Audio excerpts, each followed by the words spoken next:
And Jean, due to an explosion in the laboratory, found herself inexplicably transported to another realm. Upon opening her eyes, she discovered herself rescued by the foremost warrior of a tribe. Chapter 1. Thrown into the wolf's den. Before she even opened her eyes, a cacophony of restless sounds invaded her ears, a thundering noise that was exasperatingly dull. Beneath the dense canopy of ancient trees, a frail and emaciated form lay curled up on the ground. Upon closer inspection, it was a girl, unconscious and seemingly lifeless. Time lost all meaning as she awoke to the chaotic sound around her. The lifeless form stirred, her hand gripping the rough bark of a nearby tree as she struggled to rise. Her knees bore large, alarming bruises, clothed in a mere garment of animal hide that barely covered her. The girl appeared to be severely malnourished, standing at about 1.5 meters tall. Her delicate features were gaunt, with prominent cheekbones and sunken cheeks, making her look like a beggar from a time of famine. Her hair was unkempt, and her skin, darker than wheat, was rough. Despite her unattractive appearance, her large, expressive eyes shone with an intense brightness, their deep black hue strikingly round. The previous night had seen rain in the jungle, leaving small puddles scattered across the ground. The girl crouched down, frowning as she stared intently at her reflection in one of the puddles. A flash of disbelief crossed her dark eyes as she stood up and calmly turned away, waving her hand dismissively at the water surface. Once she confirmed that the reflection indeed belonged to her, she slowly uttered 2 words, "So ugly." Her expression remained impassive as she gazed at the image in the puddle, her small face scrunching up as she reiterated, "I am truly very ugly." Compared to her past life, she was indeed grotesquely unappealing. In that moment, Jean realized with absolute certainty that she had traversed dimensions. She had moved from the technologically advanced blue star of the 23rd century to this utterly unfamiliar and primitive era.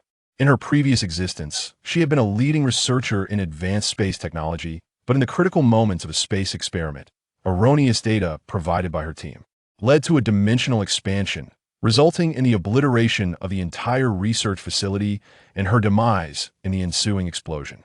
Taking a deep breath, she lifted her gaze, her previously flickering black eyes now devoid of emotion. The girl turned her head to observe the source of the sounds that had roused her. 2 wild beasts lurked at a distance, not posing an immediate threat, and she paid them little mind. Rising to her feet, her small feet pressed against the rich, brown soil as she examined the wild, primordial world around her. Towering ancient trees surrounded her, reminiscent of a vast green sea, their rings indicating centuries of growth. It was apparent that the inhabitants of this world had barely begun to exploit their environment. The garment she wore was the simplest form of animal skin, suggesting that the level of civilization here was indeed very rudimentary. As she focused intently on her surroundings, she failed to notice the imminent danger approaching from behind. From the lush grass several meters away, a fierce leopard leapt forth, propelled by a powerful gust of wind, charging toward her with lightning speed, leaving her no time to react. Just as she felt a stronger wind rustle her animal hide skirt, a robust silver wolf emerged nearby, its low growl emanating from deep within its throat, its green eyes fixated on her, as if she were a delectable feast. Even Jean, typically composed, could not suppress her instinctive gulp of fear, realizing that instead of narrowly escaping danger, she had walked into the jaws of a predator. The blood-stained wolf approached her with an elegant stride, its piercing green gaze glinting with an icy sharpness that instilled terror. She suddenly recognized that this wolf was likely the same one she had seen earlier battling a red serpent. It seemed to have triumphed, sustaining only minor injuries, and was now fully capable of dispatching a robust leopard in a single blow. Would she truly become its next meal?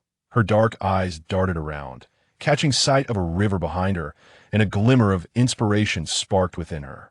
As the silver wolf drew nearer, she began to retreat slowly toward the river, deliberately maintaining a sluggish pace, as both predator and prey circled each other cautiously.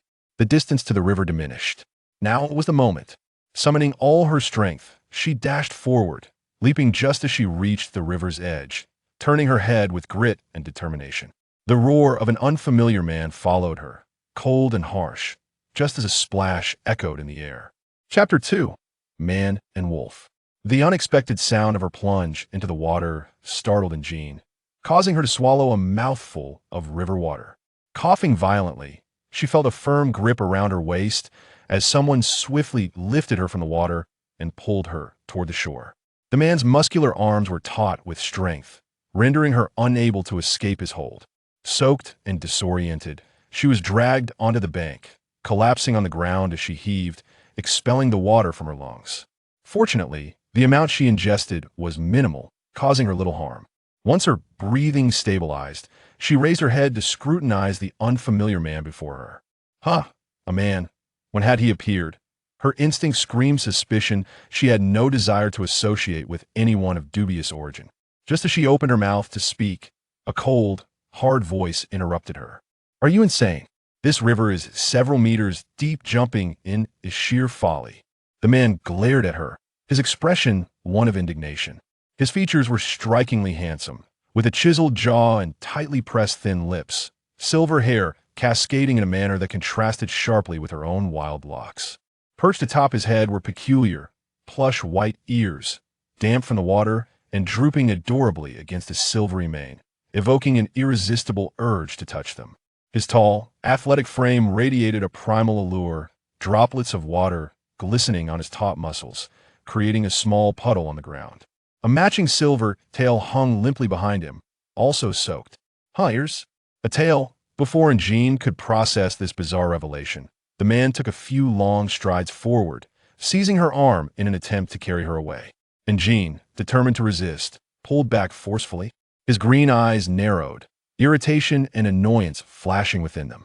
Although his demeanor was not overtly hostile, it was far from friendly. If you don't want me to carry you, then follow me. If you continue to behave recklessly, you will bear the consequences. And Jean remained silent, her feet resolutely planted. Follow him? Nonsense. She had no idea who this man was. Why should she comply? Seizing a moment of distraction, she turned and dashed into the thick underbrush. But after only a few steps, she came face to face with a white obstacle. A wolf, a silver wolf, a familiar silver wolf. The wolf's green eyes, glowing ominously, fixed upon her, its sharp claws gleaming like blades. The agitation in its gaze seemed ready to erupt, and Jean recoiled in shock, retreating several steps, only for a more bewildering event to unfold. With graceful strides, the silver wolf approached her, a radiant light enveloping its form. In an instant, its body elongated and transformed, revealing a strikingly handsome man clad in animal skins standing before her. The familiar wolf, the familiar silver-haired man. As the two merged in her mind, it was as if an atomic bomb detonated within her consciousness, awakening her fully. And Jean? Quickly, follow me. Otherwise, it will be exceedingly difficult to locate the tribe's group once darkness falls. Ling Hong's last shred of patience was on the verge of fraying. Though he was the foremost warrior of the tribe, he had always been solitary and aloof, disinclined to engage in lengthy conversations. Today was the limit of his endurance. Had it not been for the fact that Jean was a rare female of the tribe, he would have departed long ago. Not wishing to squander any more time, he observed the frail, dark-skinned female standing motionless as if in a stupor. He seized her hand with a force that belied her gender, effortlessly hoisting her onto his broad shoulders. With decisive swiftness, he burst forth from the forest's periphery. A flicker of fire ignited outside the forest, dancing uneasily in the night air as the mountain breeze rustled through the dark foliage. Chapter 3. Venom.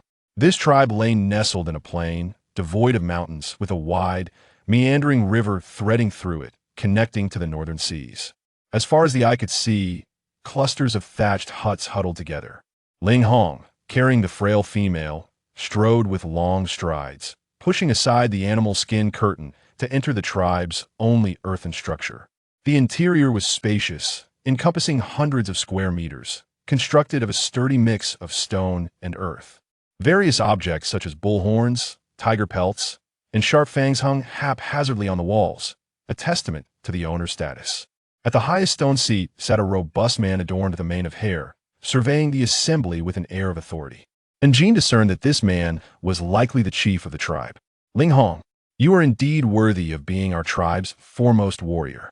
I always knew you would succeed, To emerge unscathed from an encounter with that fifth-tier venomous serpent beast is a feat far surpassing my own in my youth. The man's words brimmed with admiration and respect, his hearty laughter lending an air of righteousness to his demeanor. He applauded generously, sparing no praise. Ling Hong set and Jean down, his cold, indifferent gaze revealing no hint of joy. In response to the man's accolades, he merely replied, "As commanded by the chief, Ling Hong shall fulfill his duty." At this, the man's smile deepened.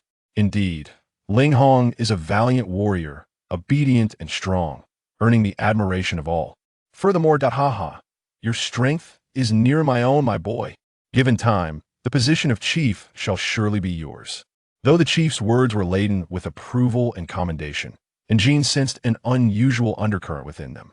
Having spoken, Ling Hong turned to leave, his imposing figure exuding a steady, resolute aura befitting a warrior.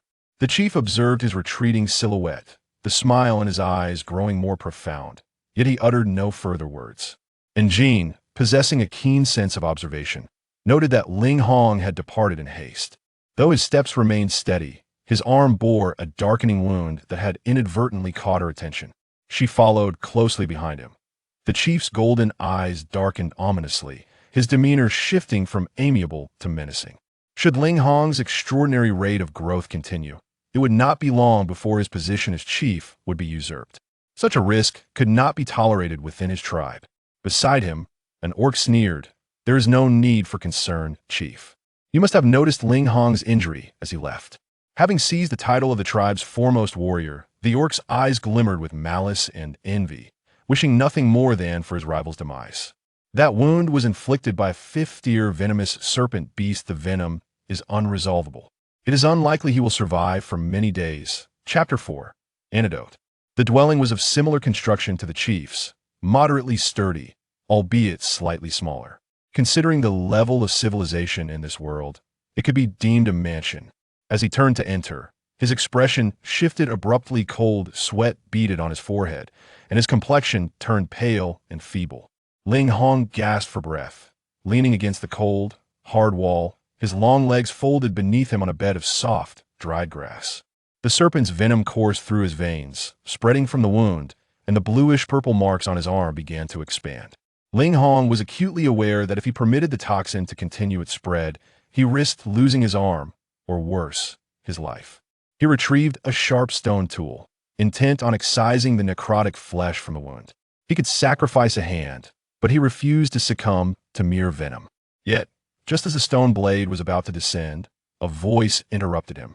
"Wait, I have a solution." A gust of wind swept in, revealing a slender, dark figure before him. The small being grasped the sharp stone tool tightly, leaving red marks on her palms. Ling Hong furrowed his brow at the familiar female. "Leave." His voice was icy, as though imbued with frost. Though females were scarce, she was but one individual, not worth the risk of life that he had undertaken to rescue her. Moreover, she had always been frail and ailing. Her ability to bear offspring dubious, at best her survival to adulthood, was already a miracle. To sustain such injuries for the sake of such a fragile being was a profound humiliation for him. He forcefully shoved her aside, causing Jean to collide with the wall, her head spinning from the impact. "Ouch, that hurts." Dizzy, Jean steadied herself, clutching her head.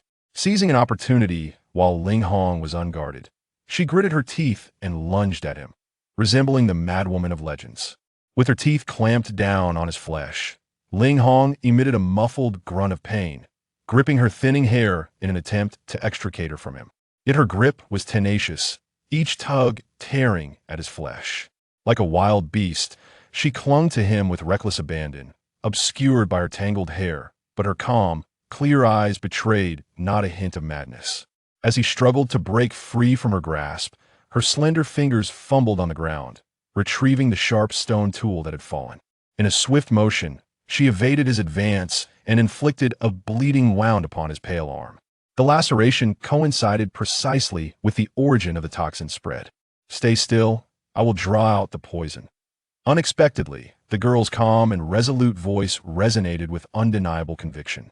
Ling Hong hesitated momentarily, perhaps taken aback by her audacity, and remained motionless. He observed as dark red blood oozed from his arm, pooling on the ground. While the blackness at his wrist began to recede, was she truly expelling the poison? In amazement, he realized that the girl had also torn her own garment, utilizing a resilient strip of animal skin to bind the wound where he had been bitten.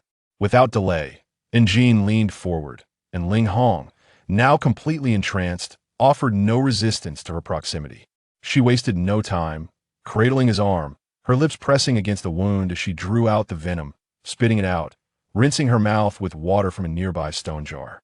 Under such rudimentary conditions, employing one's mouth to extract venom was undoubtedly the least prudent method. It was imperative to cleanse the mouth thoroughly. If you wish to leave this room unscathed, heed my words and remain still. I will assist you in your recovery. And Jean rose, wiping the remnants of blood from her lips. Though she appeared as a frail and destitute beggar, the fierceness and confidence in her eyes left no room for doubt. She picked up a stone mortar and headed outside. Clean your wound, I will gather some herbs. During this time, you must not move to prevent the remaining toxins from spreading. As soon as the words fell, the slender figure vanished from the doorway. In truth, according to Injin's disposition, she would normally refrain from meddling in the affairs of others. The man's fate was of no concern to her. However, upon assimilating the memories of the original owner, she discovered that the previous inhabitant of this body was indeed rather foolish, having been deceived by a serpent, beast into forming a bond, which subsequently entangled Ling Hong in her misfortune. Since she had assumed control of this physical form and would need to navigate life within it for the foreseeable future, she resolved to assist in settling some of the debts incurred. Unbeknownst to her, as she elegantly turned away, the astonishment reflected in the green eyes of the person behind her was profound. Chapter 5. The strange mechanical sound. In Ling Hong's 20 years of experience, there were only two outcomes for those severely poisoned and injured: death or self-amputation. Beyond these, there existed no third possibility of healing. However, the words and actions of this female today brought him a certain shock, as he had never encountered such a treatment method in any tribe throughout his beastly existence. This seemingly inconspicuous, slender, dark-skinned female had often been the subject of ridicule. She had been feeble and sickly since childhood. Although she was a precious female, the tribe had not revered her, but rather treated her as a pariah, wishing to cast her away. After all, a person so devoid of survival skills and possessing exceedingly low reproductive capabilities was a burden to any tribe. To be honest, Ling Hong did not believe that such a seemingly useless female could truly heal him. Leaning against the stone wall, he took a deep breath, attempting to muster the strength to rise. Yet the injury to his left arm and excessive blood loss rendered the upper half of his body numb. In his usually resolute green eyes flickered a hint of helplessness. As the sun dipped low in the sky, a petite female darted through the lush forest, occasionally bending down to dig into the dark brown soil, her bare feet pattering through the grass. Before long, her small feet were smeared with dirt. Injin had run a circuit in the safe zone at the outskirts of the tribe, seeking herbs for detoxification. However, the flora of this world differed greatly from those in her previous life, and the original owner's memories provided no useful guidance. Upon arriving in this unfamiliar world, she found herself ignorant of these alien herbs and required a fresh analysis. Having reached the pinnacle of her scientific achievements in her past life, she had grown bored and thus acquired various other skills, including the identification of herbs. Injin bent down to pick one or two herbs, bringing them to her nose for a whiff before discarding them. She then plucked another two, snapping their stems and tasting a bit, only to shake her head and set them aside. This method of discerning herbs was far too inefficient. By the time she gathered enough varieties, the beastman might succumb to the residual poison and become beyond salvation. At that moment, a neutral mechanical voice suddenly echoed in her mind. The fruit of the snakeberry is fiery red, with white flesh covered in a multitude of tiny red seeds. It functions to clear heat and detoxify, invigorate blood circulation and stop bleeding, and can treat snake bites and ulcers. Just then, she found herself holding a cluster of red berries. A flicker of inspiration ignited within her as she discreetly raised her head, her peripheral vision scanning the surroundings. This open space was devoid of anyone else. A bold idea surged forth in her mind. Taking a few steps forward, she grasped another herb, and the voice spoke again, explaining its properties in the same neutral tone. With a sudden creak, the wooden door opened, and Ling Hong lifted his gaze towards the entrance. His head felt heavy and feverish, and his eyelids could barely lift. A small, indistinct figure appeared in his line of sight, and Jean approached, cradling a stone bowl, and presented it before him. Instantly, the pungent aroma of the herbal concoction invaded his nostrils, prompting a bout of coughing. Due to the accumulation of residual poison, his lips had cracked and turned purplish, as if he were on the brink of death. Yet, he could only stare at the offered broth, finding it difficult to swallow. The repugnant odor was one reason. The lack of faith in the female before him was another. Although Jean bore no intent to harm him, he knew that she lacked any understanding of herbal principles. If her concoction were to inadvertently contain poison, it would spell disaster. Ultimately, he remained skeptical of her capabilities. Ling Hong slightly turned his head away, his elegant brows knitting together in resistance to her offering. And Jean raised an eyebrow, and then an unexpected turn of events unfolded. She tilted her head back and took a sip directly from the stone bowl. With a gulp, she swallowed the potion. Ling Hong was taken aback. He watched as she wiped her mouth, her dark eyes coldly fixed on him, and with a hint of irritation, she said, "See? No poison. Why would I go through all this trouble to harm you? Drink up. Otherwise, it will truly be too late." Chapter 6. The warm wolf, a wooden spoon, was brought to Ling Hong's lips, and though he hesitated, he eventually opened his mouth reluctantly, observing that she exhibited no symptoms of poisoning. With great reluctance, he swallowed the first mouthful, the acrid taste exploding on his palate, and he fought against the urge to spit out. After the initial sip, he took a second, then a third. Before long, the remaining half bowl of herbal broth was entirely consumed. Seeing him obediently comply, a hint of a smile crept into Jin's eyes. After administering the medicine, she rose to wash the stone bowl and spoon by the small river outside. Ling Hong's condition improved significantly, yet he would require several more days of observation and recovery. She planned to continue foraging and brewing medicine until his wounds healed completely, at which point she could take her leave. As dusk approached, Jean placed the stone bowl upon the stone table, contemplating that since she was part of this tribe, she must also have a dwelling of her own. Delving into the scant memories of the original owner, she discovered that this medium-sized tribe of 200 individuals housed fewer than 20 females, all of whom were corralled into a large protective dwelling at the center of the tribe. While it was described as protection, in truth, it amounted to confinement. More harshly put, it was akin to breeding livestock. Aside from the 10 or so females who had secured mates and were thus taken away by their protective partners, fewer than 10 females remained in that large house. Surrounding the dwelling were dozens of robust male guards. Outside of mating seasons and excursions, unpartnered females were prohibited from leaving. This was unacceptable. She had no desire to be shackled by such constraints. Being forcibly governed would severely hinder her understanding of this world. The slender, dark-skinned female clutched her head, her tousled hair obscuring half her brows and eyes.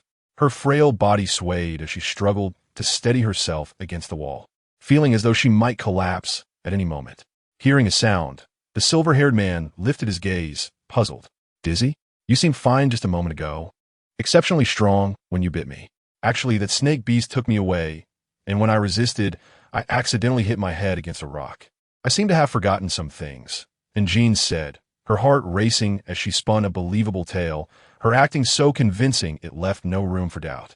Continuing seamlessly, she added, "I seem to have forgotten where my dwelling is. Could you help me find the way?" The man raised his hand, his long, elegant fingers with clear veins casually gesturing in a direction. He then succinctly provided directions with a few terse sentences before losing interest in her. "I can't find the way." And Jean lowered her head, twisting her fingers as though she were a child caught in wrongdoing. "It's so dark now, I can't find my way. May I stay the night?" she said, feigning extreme embarrassment, her gaze fixed anxiously on her toes, as if fearing rejection. Ling Hong initially intended to refuse, but upon reflection, his gaze softened slightly. "Very well, just for one night." Having spoken those few words, he turned away, transforming into a long, elegant silver wolf. Resting atop a soft mound of grass, his left paw tucked beneath his beautiful white head as he closed his eyes and entered a state of slumber. The petite female nestled beside the soft grass, curling her frail body into a small position. As the chill of night set in, she instinctively leaned against the warm, furry silver wolf and fell asleep. The night was tranquil and ink-like, with sudden gusts of wind sweeping through the unshielded windows, roaming freely within the room.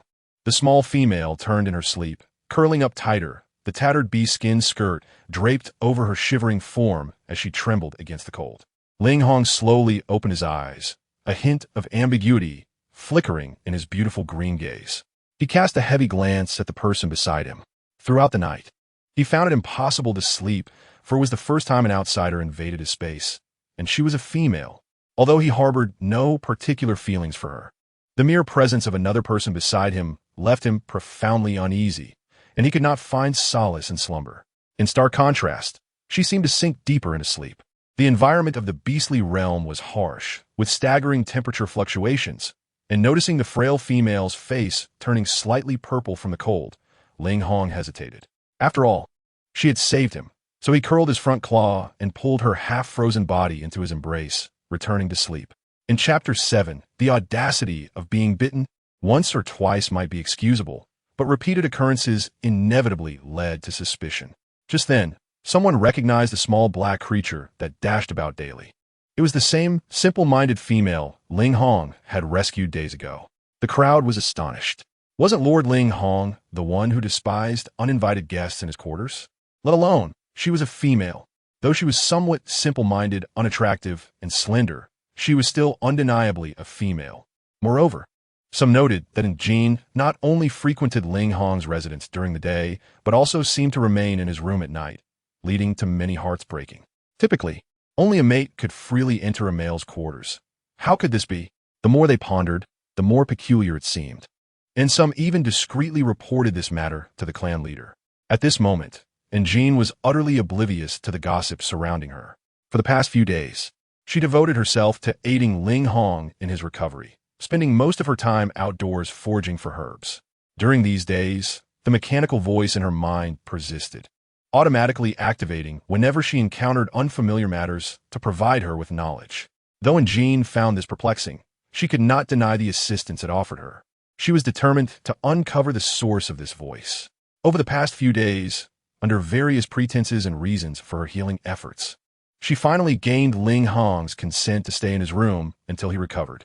Having gathered today's herbs, she was on her way back when a sharp gust of wind struck her from behind, and a large hand casually landed on her frail shoulder, the beastman's black, sharp fingertips threateningly gripping her. A sinister voice emerged from behind, filled with disdain. "You are heading to Ling Hong's place, aren't you? What do you have in your hands?" "Herbs." The tall, muscular male stepped closer, blocking her path, his gaze contemptuous as he scrutinized the various herbs in her grasp, mocking her with derision. "You don't seriously think you can save Ling Hong with those pitiful plants, do you?"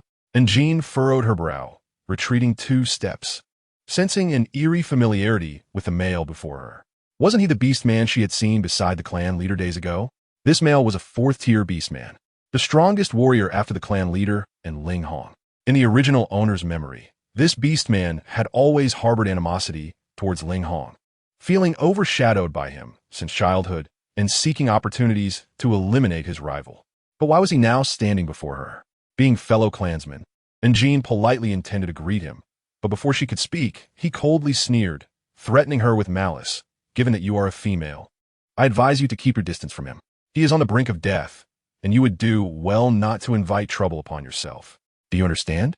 His face twisted with rage, revealing sharp fangs, as if he would bite her to death should she defy him. And Jean remained composed, but her mind raced. How did this man know Ling Hong was injured? It seemed Ling Hong had not concealed his condition well. The man before her appeared to have a close relationship with the clan leader, if he was aware. The leader likely knew as well and had provided no aid or supplies to Ling Hong, the tribe's foremost warrior. Their relationship was not as amicable as it seemed. And Jin's thoughts raced, yet she simply bowed her head submissively and stammered, "My lord, Ling Hong saved me, and I am merely following his orders to find some herbs. Ling Hong's injury is not as severe as you claim. If you have no further business, I shall take my leave." Before Jean could take a step, he yanked her hair, pulling her back several paces. "Throw all those herbs away. No, this is a task given to me by Ling Hong. You cannot take my things." And Jean, in a fit of desperation, bit down on his outstretched arm, her sharp canine teeth slicing through his flesh. "Ah!"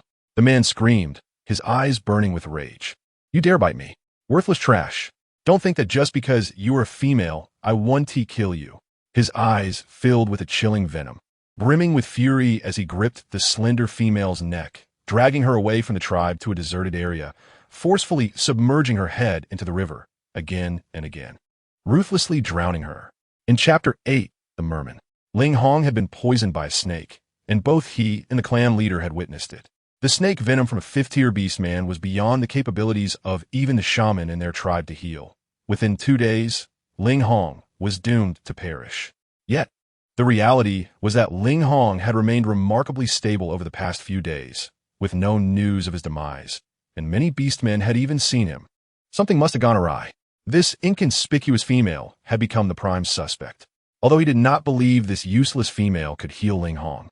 Her apparent concern for the herbs indicated to him that Ling Hong's recovery was indeed linked to those worthless plants.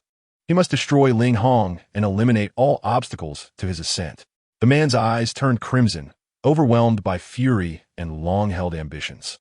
Suddenly, he lunged forward, transforming his hand into a claw, his hairy talons lunging toward her, knocking her to the ground.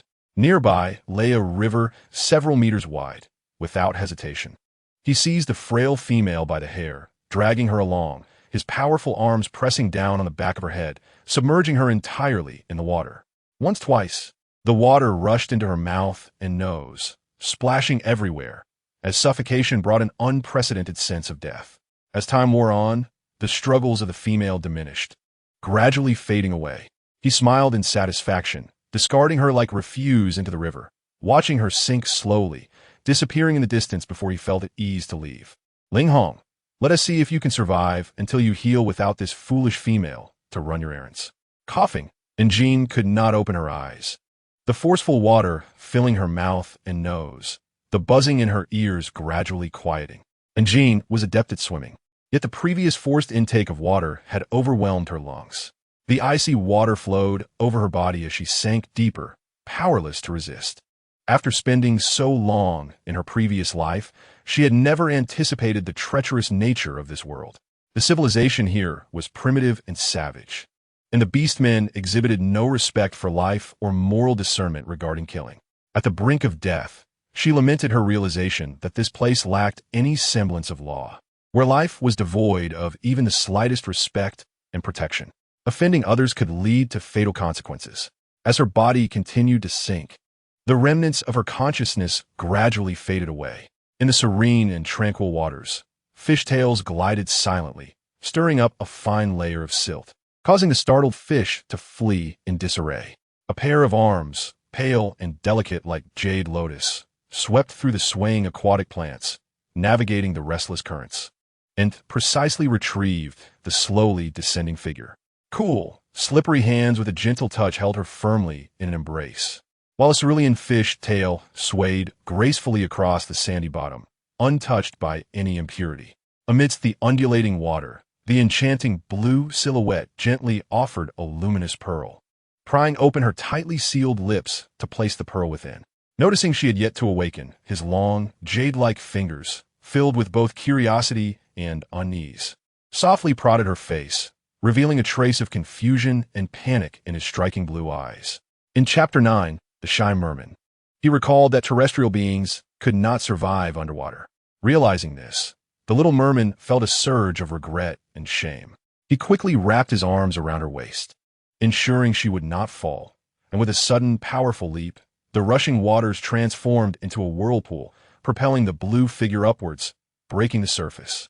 As the sun dipped below the horizon, bathed in warm orange light, the resplendent cerulean fish tail shimmered brilliantly, playfully slapping against the rocks by the riverbank. The surface of the clear water sparkled, creating ripples that danced around him, as droplets refracted sunlight, creating a dreamlike beauty. At present, she was unable to fully transform into human form, leaving him to flounder on the water's surface, reluctantly placing the unconscious figure on the riverbank. The merman, possessing the powerful healing capabilities of the pearl, placed it within her body, believing she would awaken soon. As he waited, the moonlight began to dawn, and a cool night breeze caressed him. The water's surface calmed, with occasional waves lapping against his fishtail, creating blossoms of ripples around him.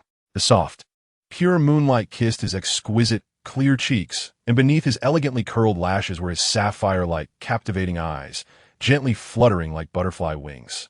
He propped his delicate chin, tilting his head in perplexity as he gazed at the unconscious figure before him, whose long, blue hair cascaded lazily over her alabaster neck. His beautifully arched brows furrowed slightly, his eyes shimmering with a depth that resembled lost treasures.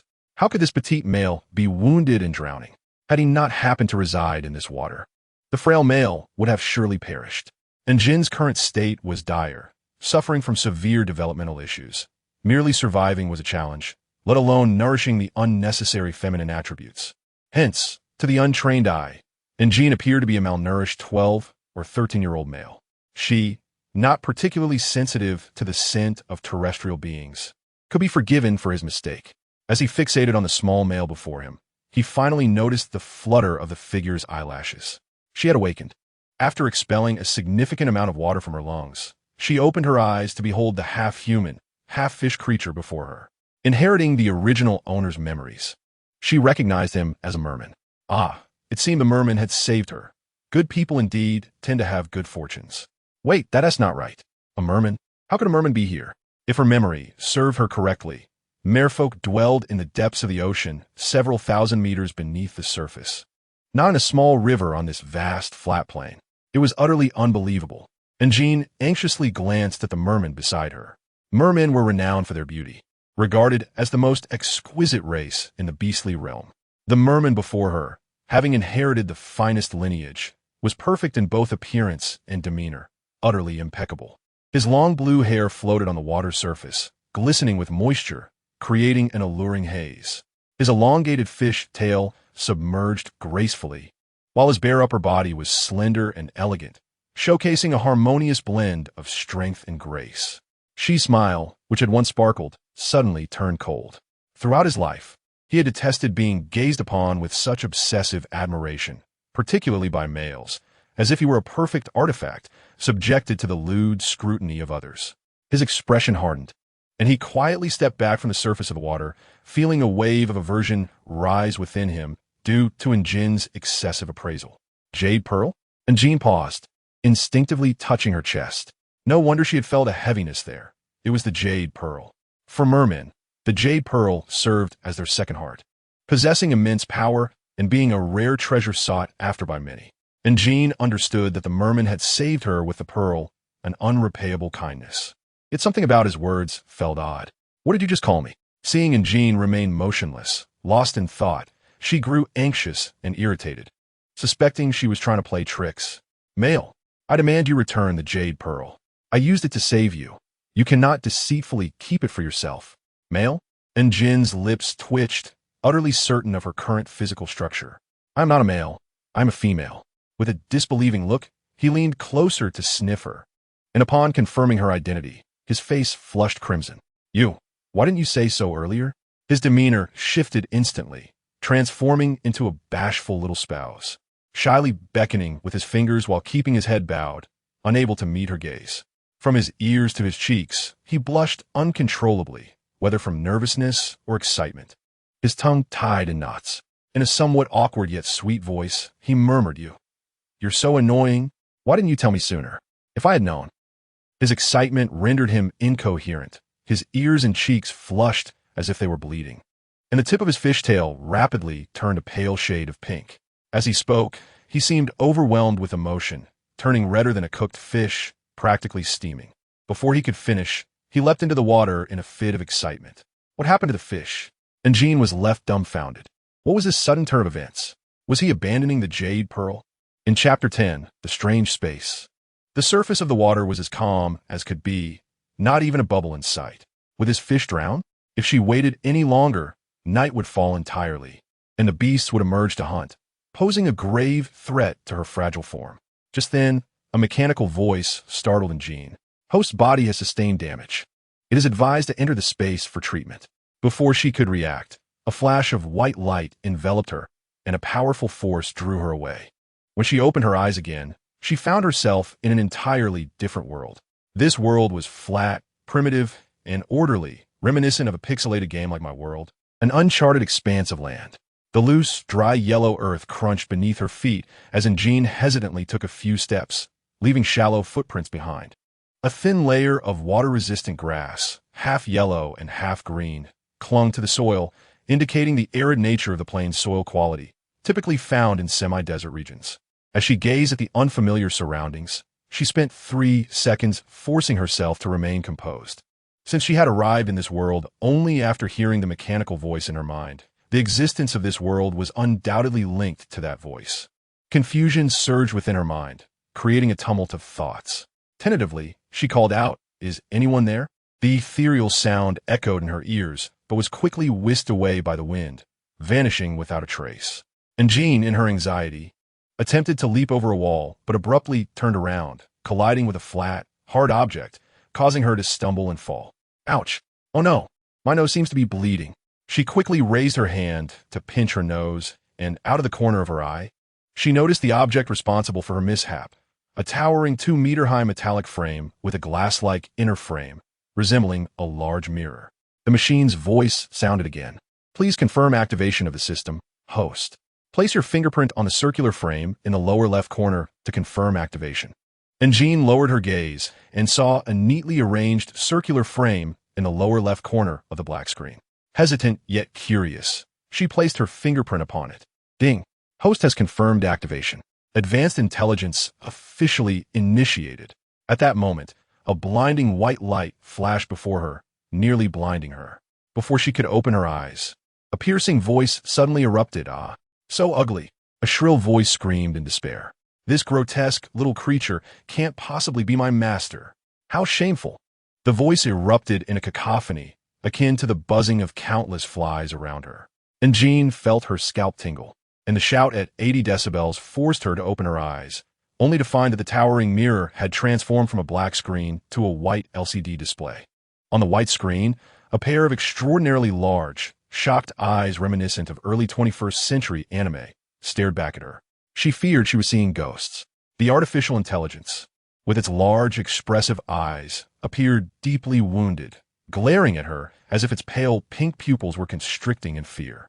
After a moment of mutual astonishment, a small cherry-red mouth emerged below the large eyes, and it exclaimed, "So ugly. Master, so ugly. My eyes are going blind. I request a change of master. Mirror, please find me a fair-skinned, beautiful, long-legged master." Before it could finish, and Jean slapped its main screen, demanding, "Be quiet. You're deafening. Whoa, you're scaring me. I want a new master. You're both bad and ugly."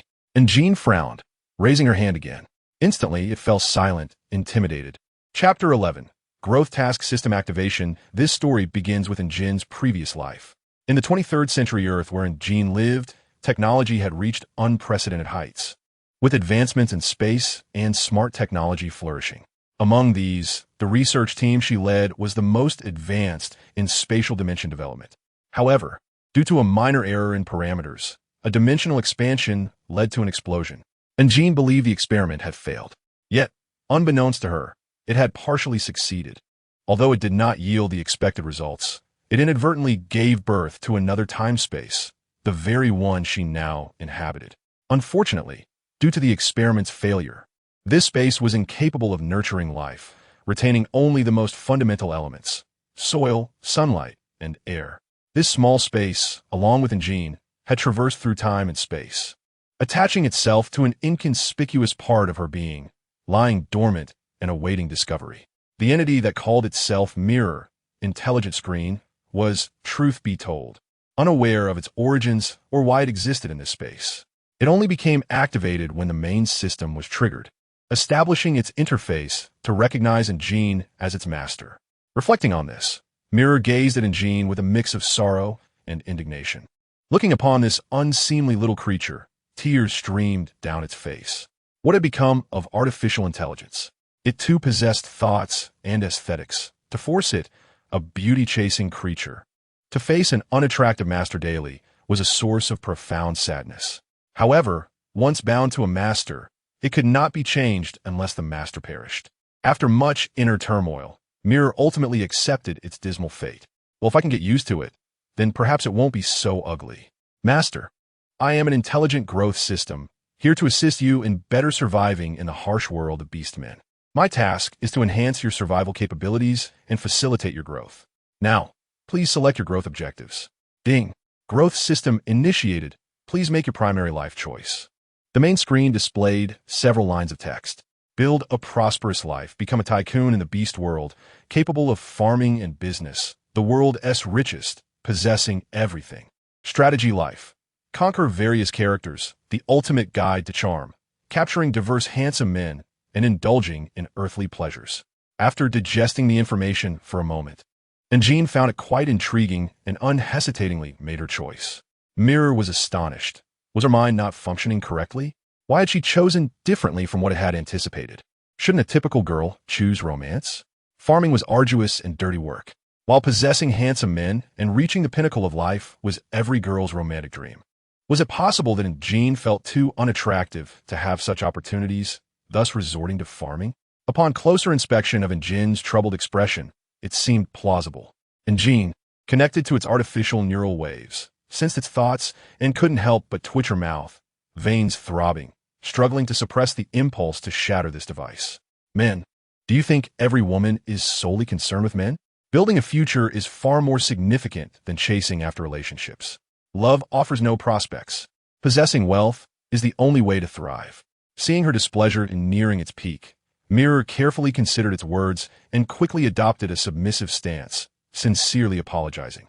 A series of notifications chimed. Ding! Host has made a selection. Choice confirmed.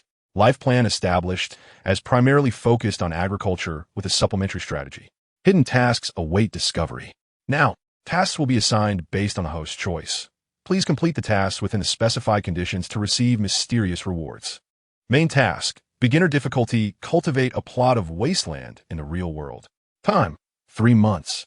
Conditions, none. Reward, unknown. Side task, successfully treat the snake venom of the wolf beast Ling Hong. Time, 7 days. Reward, unknown. The higher the host's task completion rate, the faster the system's level will increase, leading to the development of territory modes and more gameplay. Please look forward to it. Chapter 12. Favorability. The space automatically repaired the host body upon binding. After spending some time inside, Jean fully recovered. The flow of time within the space could be adjusted freely, with an initial parameter of 11. Jean had spent half a day inside, while the outside world experienced the night. As dawn arrived, life awakened. The first rays of light pierced through the clouds, bringing forth the melodious sounds of awakening nature. Ling Hong's dwelling is situated at the edge of the tribe, easily visible upon entering. This solitary wolf, known for his aloof demeanor, prefers to remain isolated and has chosen a secluded spot to build his lair, which is quite convenient for the directionally challenged Jean. With a soft click, the rudimentary wooden door creaked open, and a small figure emerged against the light. Even before entering, a timid voice floated through the air. I'm sorry, Ling Hong, but I accidentally lost the herbs you needed on the way. Who ambushed you? Jean jolted in surprise, her body freezing as she looked up, astonished that he could know. The man lay atop a stack of grass, swiftly lifting his head at the sound of the door. His striking brows and eyes momentarily scanning her neck and wrist before trailing down to her waist, where distinct red marks were evident. Her hair, damp and disheveled, hung limply over her frail shoulders, and her bee-skin skirt remained partially wet, clearly soaked. Who did this? Ling Hong suppressed an inexplicable surge of emotions, his gaze darkening as a fierce glint flickered in his eyes, his voice low and gravelly, laced with a hint of danger. It was a male orc from our tribe, but I do not know his identity. With her secret exposed, she felt no need to conceal it further. Initially, she had wished to avoid unnecessary troubles, understanding that their shallow acquaintance meant he would not stand up for her in times of strife. Yet, since he inquired, she had no reason to hide. Taking a couple of steps forward, she knelt down to examine his wrist, carefully unwrapping the bee-skin bandage to check for signs of infection. Her fingers deftly maneuvered around the bandage as Ling Hong watched her, the angle allowing him to clearly see the vivid mark on her neck, glaring and striking. Have you encountered that individual before? Jean paused momentarily, nodding as she recalled. During my last visit to the chieftain, he was the orc beside him. I do not know why he treated me that way. He snatched the herbs from my hands and pushed me into the water. Emotional resonance surged within her, and her eyes glistened with unshed tears, the sincerity of her distress evident. In truth, She could surmise the motivations behind the orc's actions were closely linked to Ling Hong. Indeed, the moment she finished speaking, she felt the man's body tense up, a palpable wave of murderous intent radiating from him. Though fleeting, it was chilling enough to send shivers down her spine. "I'm sorry." After a moment of silence, Ling Hong unexpectedly uttered these two words, and Jean blinked, taken aback by his apology. "I'm sorry for causing this. If you hadn't helped me, you wouldn't have been injured." For the first time in his life, he spoke those words, his voice dry yet resolute, embodying the commanding presence of a soldier. The petite female lowered her gaze, remaining silent as she earnestly wrapped his wounds. After a prolonged pause, she finally replied, "It's all right, Lord Ling Hong. You saved me. I am merely repaying your kindness. Moreover, you are the tribe's foremost warrior. You cannot afford to be injured. My actions serve the tribe's welfare." She was adept at adhering to the script, her head bowed as she spoke, unaware of the deepening gaze Ling Hong cast upon her, his eyes becoming unfathomable. A warm sensation brushed against her neck, prompting her to suddenly look up. His handsome, steadfast face bore a hint of worry. "Did my touch hurt you?" He had assumed her earlier reaction was due to pain, while in reality, and Jean had merely been startled.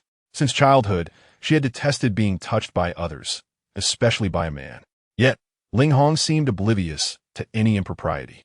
In their primitive society, interactions between the sexes were typically uninhibited, devoid of the need for discretion before forming bonds.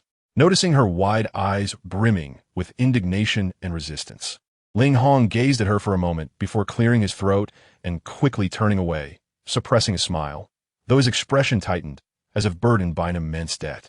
And Jean worried she had provoked his ire. The next instant, a notification chimed. Ling Hong's favorability increased to 5. Chapter 13. Underestimating her, what a surprise. Could he be a stoic yet secretly passionate individual? The pointed wolf ears atop his head stood erect, and at first glance he appeared stern and unfeeling. Yet within him brewed an unspoken complexity. The thought that popped into Jin's mind was silly dog. By midday, after toiling for hours, Jean was drenched in sweat and her throat parched. The rudimentary earthen structure of the beast world was stiflingly hot, making it unbearable. Her stomach protested, and she finally acknowledged her hunger. During her stay in Ling Hong's abode these past few days, she had subsisted on boiled meat and a few wild fruits. The wild fruits here were unrefined, their sweetness tainted with bitterness and astringency, making them difficult to swallow. The boiled meat consisted solely of wild boar cooked in water. The texture coarse and the flavor overwhelmingly gamey, leaving her unwilling to take a second bite. Yet, observing Ling Hong devour it with gusto, she squatted in the corner, contemplating her existence. Having recently arrived in this place, and with her lowly status, she had refrained from voicing much about the food situation in the initial days. However, after 2 or 3 days of gastronomic torment, she could no longer bear it. If she continued on this path, she might very well spit blood. "Ling Hong, do you have any food supplies?" And Jean was aware that food variety was scarce in primitive societies, so she inquired about basic staples, such as rice, flour, or simple seasonings. "Where's seasonings?" Ling Hong was momentarily taken aback by the strange words emanating from the petite female's mouth, his eyes dimming with confusion. "What are rice and flour?" "These are grains like rice and wheat, ground into powder through a series of processes." "Rice? Wheat?" Lingung est attractive, brau furau de dipli. And a chill ran down in Jin's spine. This was it. It was clear he had no idea what rice or wheat was. And Jean had initially thought the civilization in this world was relatively primitive, yet she had never anticipated it to be this absurdly backward. Overwhelmed with despair, she grasped her chest, stifling the urge to retch. "Is there anything we can eat?" Upon instinctively uttering "we," Ling Hong's eyes flickered momentarily, caught off guard. But he did not deny it. Seeing the man in a daze, and Jean tilted her head and waved her small hand before him. "It's nothing." He shook his head, raising his emerald green eyes to gesture outside. "We do have some food supplies, but not the flour you mentioned. Only some game I hunted." And Jean nodded. Game would suffice. Although the quality of the meat was inferior to that of her previous world, it was leaner and a decent choice nonetheless. The orc's food was stored in a small thatched hut near the bedroom. As Jean approached, a rancid odor wafted from within. She paused, hastily covering her mouth and nose, forcing herself to peer inside, only to recoil in shock. It was summer, and the dry weather made food preservation challenging. Without refrigeration, animal carcasses sealed in the hut quickly spoiled. Many of the remains inside had already begun to rot.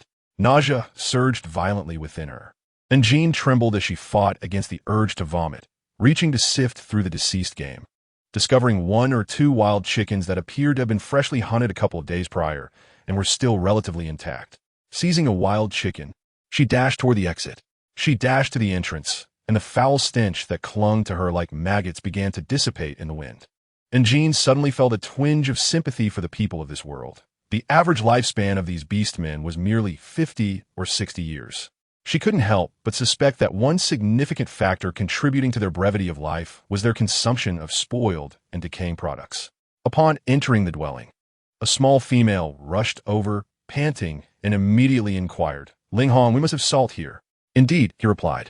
Their tribe was relatively close to the sea, frequently trading with coastal tribes, so coarse sea salt, a precious commodity, was not lacking.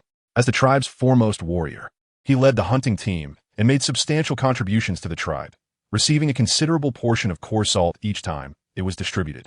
And Jean found a measure of comfort in this, walking to the stone table where she placed a wooden board, grasping a sharp bone blade to begin cleaning the wild chicken. In the future, we should not place the hunted game directly into storage. We can first cure it, then seal it tightly. This way, it won't spoil as easily. Really? The issue of food spoilage had long plagued them, and no one had devised a solution over the years. Ling Hong couldn't help but feel skeptical. "How do you know this?" "I heard it from others when I was young." And Jean casually deflected the question, unaware that Ling Hong's gaze had sharpened behind her, his tone growing cold and almost interrogative. "Who are others?" She had bumped her head against a stone and could not remember much, but it seemed to be something an elder of the tribe had taught them during her childhood. Ling Hong was unconvinced. The indifferent demeanor of the female before him was clearly dismissive. Having lived nearly 20 years, no one had ever told him that salt could preserve food. Not only him, but also the other beastmen around him had never heard of such a notion. How could she possibly know it from others? Leaning against the wall, he lowered his head, his long, bony fingers inadvertently brushing over his nearly healed wound, and a thoughtful glint flickered in his green eyes. Perhaps he had always underestimated this female. Chapter 14. Image destruction in the past. The beastmen of the tribe believed this female to be frail and socially withdrawn. Ling Hong had never paid much attention to her, thus accepting these rumors as truth. Suddenly, he stood up and walked toward her. "My injury is nearly healed." In the center of the room stood a smooth slab of marble, and Jean placed the wild chicken atop it, determining the optimal position for evisceration. Just as she was about to proceed, a long, bony hand appeared before her. The stone blade she held was snatched away. "My injury has healed. You need not gather herbs anymore. Such laborious tasks can be entrusted to me." Without waiting for a rebuttal, the man set the petite female aside. Once he had assumed control, he sat cross-legged beside the marble slab, skillfully and swiftly eviscerating the wild chicken. The entrails mingled with foul blood spilling out. The entire process unfolded fluidly and decisively, the knife work deft.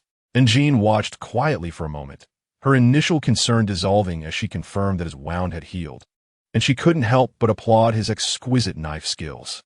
However, feeling somewhat idle, she soon stood up again, moving outside to gather several stones, piling them in the corner. Ling Hong, momentarily distracted, glanced at her, his emerald eyes filled with curiosity. "What are you doing with those stones?" While processing the chicken's feathers, he found himself stealing glances at her every minute. The stones were heavy and cumbersome, and he worried she might hurt herself. The petite female, breathless, managed to haul 4 or 5 stones of moderate size into the corner, leaving a significant gap among them. Wiping the sweat from her brow, she smiled brightly. "Ling Hong, do we have firewood at home?" "Yes," he replied, his wolf ears perking up at the mention of his name. "The storage has some oil-rich wood I chopped a few days ago." Initially, Ling Hong found in Jin's actions baffling, but as he observed, he realized she was placing the firewood in the stone crevice, and, after igniting it, he belatedly understood she intended to cook. "But why would we need to start a fire for chicken? Must it be boiled? Does chicken need to be boiled?"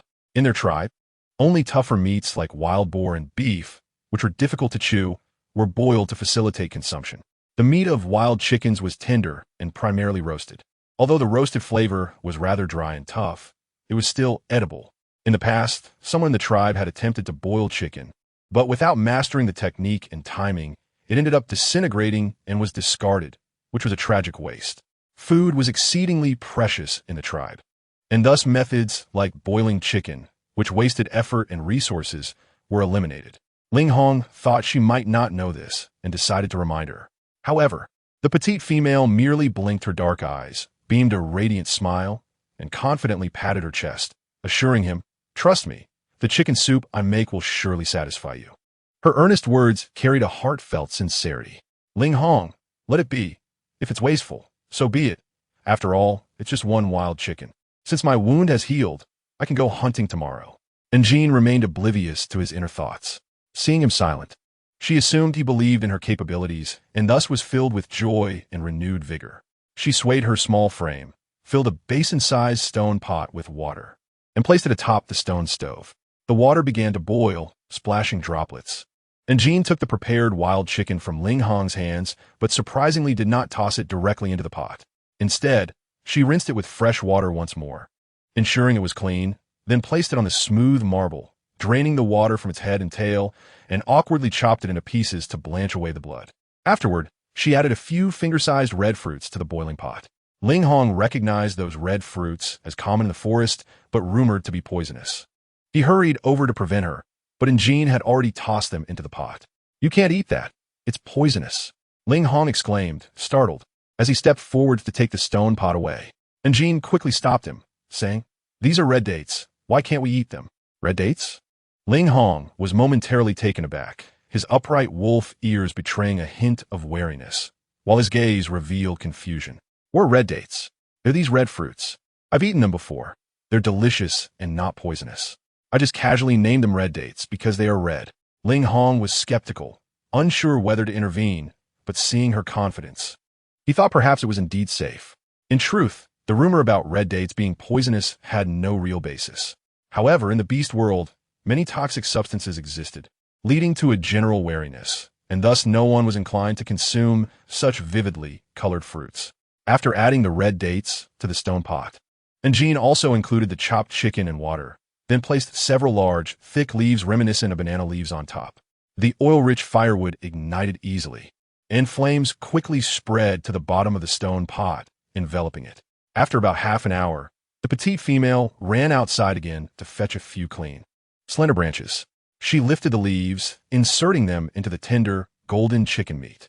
Ling Hong lay nearby, propped on his side, watching intently, his wolf ears perked high, and even his typically indifferent gaze sparkled with incredulity.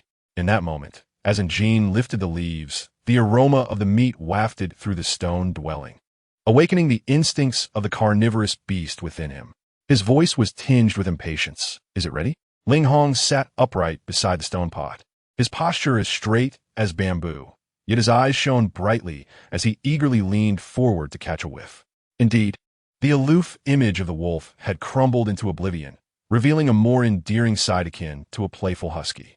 And Jean discreetly cast a glance at the swaying wolf tail of a certain man, seemingly oblivious to it, with an expression of aloofness and restraint, coldly shaking his tail.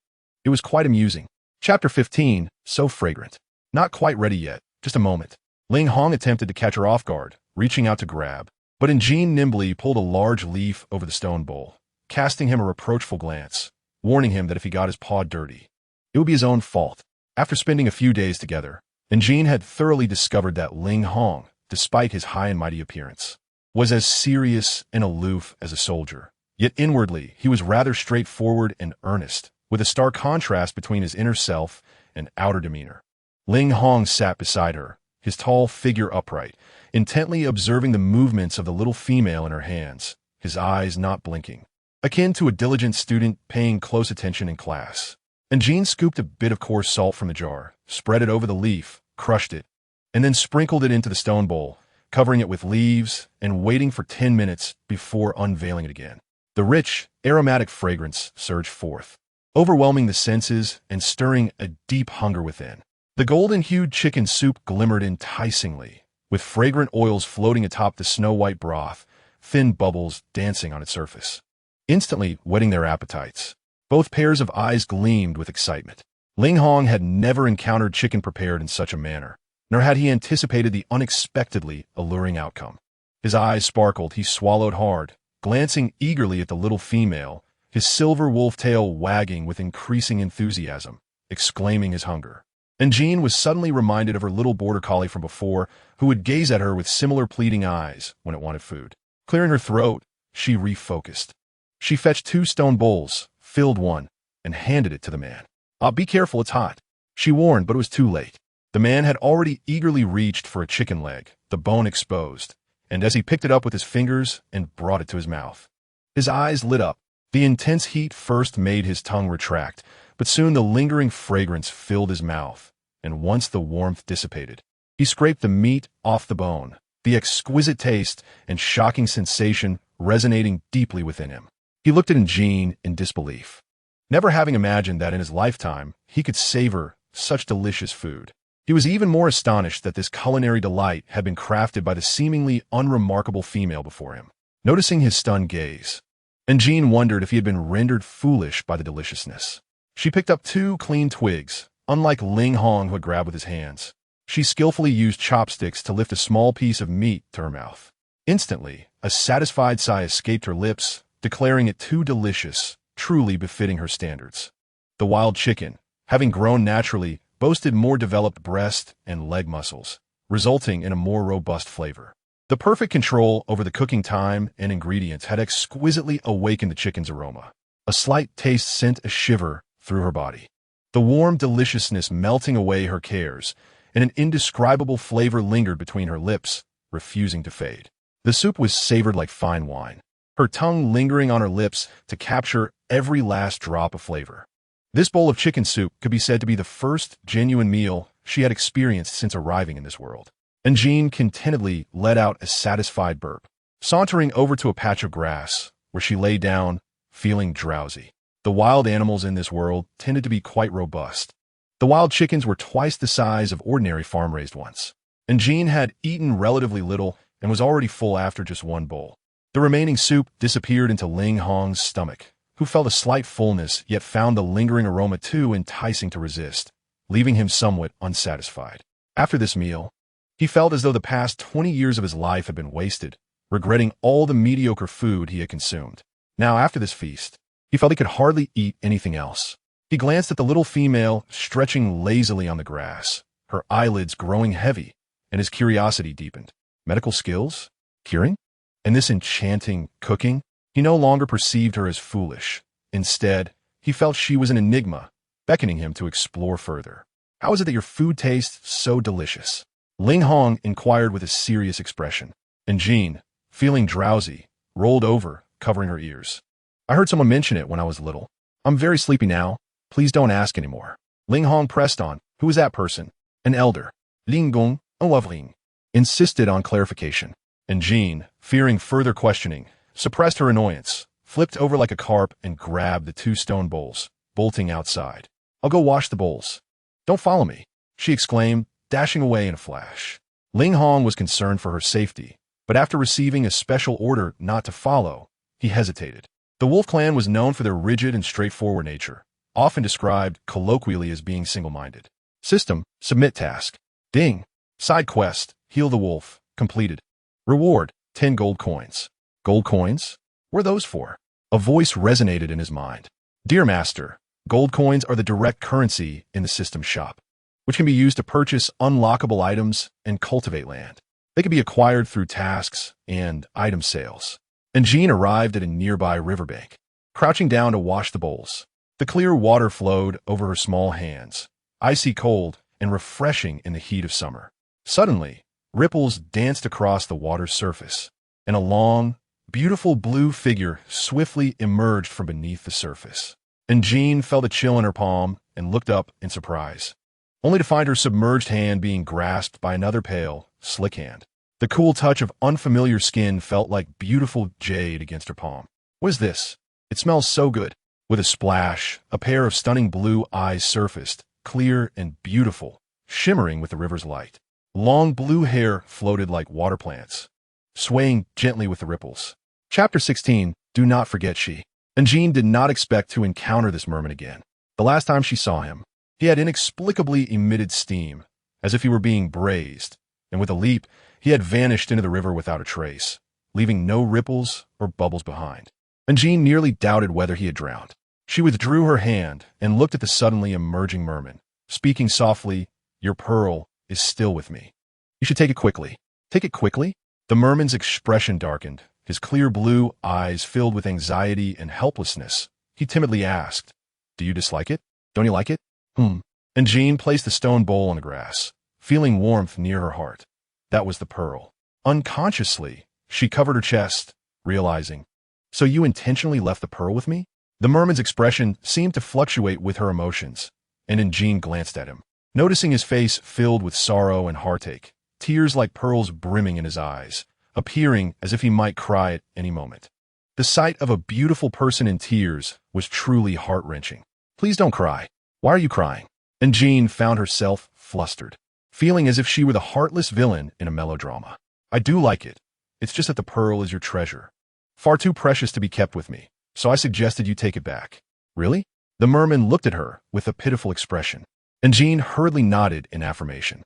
The merman's tears instantly vanished, his rosy lips curling upward, and a glint of mischief flickered in his blue eyes. She felt an unsettling sense of having been deceived. "I have reached adulthood, and the Jiao Zhu holds no significance for me anymore. Thus, I bestow it upon you." "Bestow it upon me?" And Jean was taken aback. She was not well versed in the efficacy of the Jiao Zhu, but it seemed that it indeed held little benefit for a mature Jiao Ren. Nonetheless, such a precious item ought to be gifted by a male Jiao Ren to a female in pursuit of affection, not so casually handed over. This gesture, in essence, seemed somewhat illogical, and Jean could not help but recall their first encounter, where he appeared as blushing as a roasted fish, seemingly overwhelmed with shyness. However, upon confirming her gender, a bold conjecture emerged in her mind. Could it be that this Jiao Ren was acting this way because she was female? Yet, that did not quite add up. She was aware that females were scarce in this world, but it could not be to such an extent that the mere sight of a woman would render a male so flustered. And Jean had meticulously assessed her own appearance in this life, deeming it quite dismal, far from the beauty that Jiao Ren typically prided themselves on. Even Ling Hong did not find her appealing. She found it implausible that a Jiao Ren, known for their obsession with beauty, would suddenly develop an attraction towards her. "Are you truly certain you wish to gift this to me? Do you have any regrets?" The little Jiao Ren nodded enthusiastically, his eyes sparkling with delight. "I shall not become your partner." The Jiao Ren lowered his head, forlorn. Indeed, he harbored such intentions. The little Jiao Ren was pleasing to the eye, but regrettably, his aesthetic sensibilities seemed somewhat flawed. He had assumed she would be fond of him. In the beast realm, females were scarce, leaving a plethora of single males. However, nearly every male Jiao Ren could find a partner, a phenomenon almost unfathomable among other races of the beast realm. This was primarily due to two reasons: the beauty and docility of male Jiao Ren, and the allure of the Jiao Zhu, which they nurtured with their life essence, designed to charm potential partners. After she uttered this statement, and Jin's expression shifted. My goodness, what a splendid gift, a grand package right from the start. She would not refuse such a generous offering. I can exchange other items with you. Do you desire anything else? Of course, this was contingent upon her possessing something of value. The little Jiao Ren swam towards her bowl, lured by the lingering aroma. Might you craft a special dish of fish for me? I relish fish, yet I have never tasted one as fragrant as this. And Jean readily agreed, stating it was a simple task to prepare a fish. In the next moment, the little Jiao Ren vanished into the river, and shortly thereafter, the tranquil lake's surface rippled again as his azure head emerged. His long blue hair cascaded like silk, half wet and half dry, draping over his fair shoulders, droplets cascading down his form. The Jiao Ren held a medium-sized fish in his mouth, gliding towards her side, and upon releasing it, the fish landed precisely at her feet. As dusk approached, and Jean glanced at the darkening sky and proposed, "We are short on time today. I shall prepare a fish for you tomorrow and bring it to you. Is that agreeable?" The little Jiao Ren obediently nodded, declaring, "Then this fish shall be your dinner as compensation. Might you tell me your name?" His voice was a soft murmur, his long azure ear fins slightly drooping, the tips blushing shyly, and his delicate tail, fin glimmering with a hint of pink. And Jean found this curious, but did not ponder it deeply. After revealing her name, she watched as the little Jiao Ren trembled with excitement, leaping from the water's surface, only to vanish from sight. His tail splashed large droplets of water, drenching her, and she wiped her face in exasperation. Unbeknownst to her, there existed a peculiar custom in this world. When a male inquires about the name of an unfamiliar female, it signifies his interest in her. Should the female reciprocate this sentiment, she would disclose her name. If not, she would decline. And Jin's self-introduction had made Xi's heart sore, leading him to mistakenly believe she harbored feelings for him. From afar across the water, the blue head re-emerged, revealing a pair of damp azure eyes and the Jiaorun. Shy and excited, hesitated to advance. "I am called Xi," he called out from a distance. "Do not forget Xi." After uttering this, she could hardly contain his exhilaration as he dove back beneath the water, disappearing without a trace. Chapter 17. Do not worry, I shall resolve this. It seems I must craft a pair of shoes. She contemplated privately. The forest was filled with earthen pathways, strewn with pebbles and tiny insects. She, unlike the thick-skinned male beastmen, found it somewhat perilous to traverse barefoot. To her delight, she discovered an abundance of decaying wood nearby. The area she passed through was damp, with many pieces of rotting wood lying about, likely due to the recent heavy rains, which had fostered an array of fungi. Several resembled the round-headed mushrooms and black fungus she had seen before. With the aid of the system, she successfully discarded the brightly colored toxic fungi and selected those that were safe for consumption, placing them into a stone bowl. Approaching the edge of a tree, she organized the fungi she had gathered. The variety was quite ample. The flora of the two worlds bore similarities. She recognized shiitake, wood-ear straw mushrooms, and enoki mushrooms among them, along with some rarer varieties she could not name but sensed would yield a delightful broth. Gazing at the fungi, Jean felt her mouth water, while simultaneously a bold idea began to form in her mind. This land teems with such flora, lush and verdant, indicating fertile soil, ideal for cultivating crops. Moreover, its proximity to a water source would facilitate access to water. Lastly, this location was not far from their tribe, making travel convenient. The system's main task was to cultivate an acre of fertile land, and this spot appeared to be a splendid choice. Her claws sharpened, resembling deadly instruments, a sharp glint reflecting in her pupils. And Jean was startled, nearly dropping the stone bowl. "Linggong, what are you doing? Sharpening your claws?" She closed the door, dimming the light inside the room. Ling Hong grunted softly, not lifting his gaze, intent on sharpening his claws. "My injuries have healed. I shall participate in the tribe's hunt tomorrow." Ling Hong was the strongest warrior in the tribe, the captain of the hunting team. During his days of injury, the hunting team lacked leadership, resulting in a significant decline in both the quantity and quality of captured prey. While the males could endure a few days of hunger, the scant 20 females in the tribe, accustomed to pampering, had been wailing and lamenting at home, suffering greatly.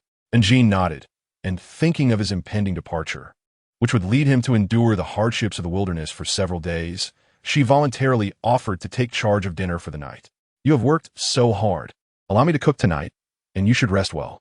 The female narrowed her black eyes, her smile revealing small teeth, causing Ling Hong to momentarily lose focus, his heart inexplicably warming. In fact, he felt somewhat ashamed. Her attentive care over the past few days had instilled a sense of guilt within him. Ling Hong's lips moved as if he wished to speak, yet the lingering taste of a previous meal silenced him once more.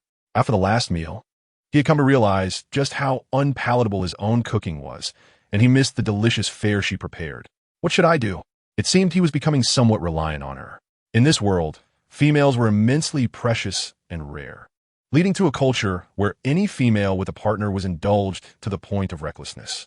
When provisions ran low, the males would venture out to hunt. If a female felt hungry, the males would ignite the fire and prepare meals. Should a female find herself without clothing, the males would take it upon themselves to sew garments from beast bones. If the dwelling became untidy, the males would spontaneously clean up. Though it may be considered indulgence, it is also a form of excessive pampering. In this world, most females are accustomed to a life of luxury, often lazy and wasteful.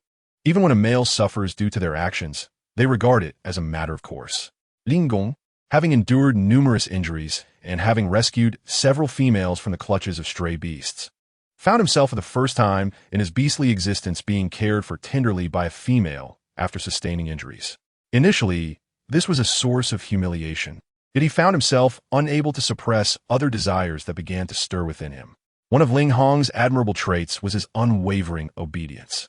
Previously, Njin had mentioned that cured meat could prevent food from spoiling, and the next day, their home was graced with an abundance of salted meat.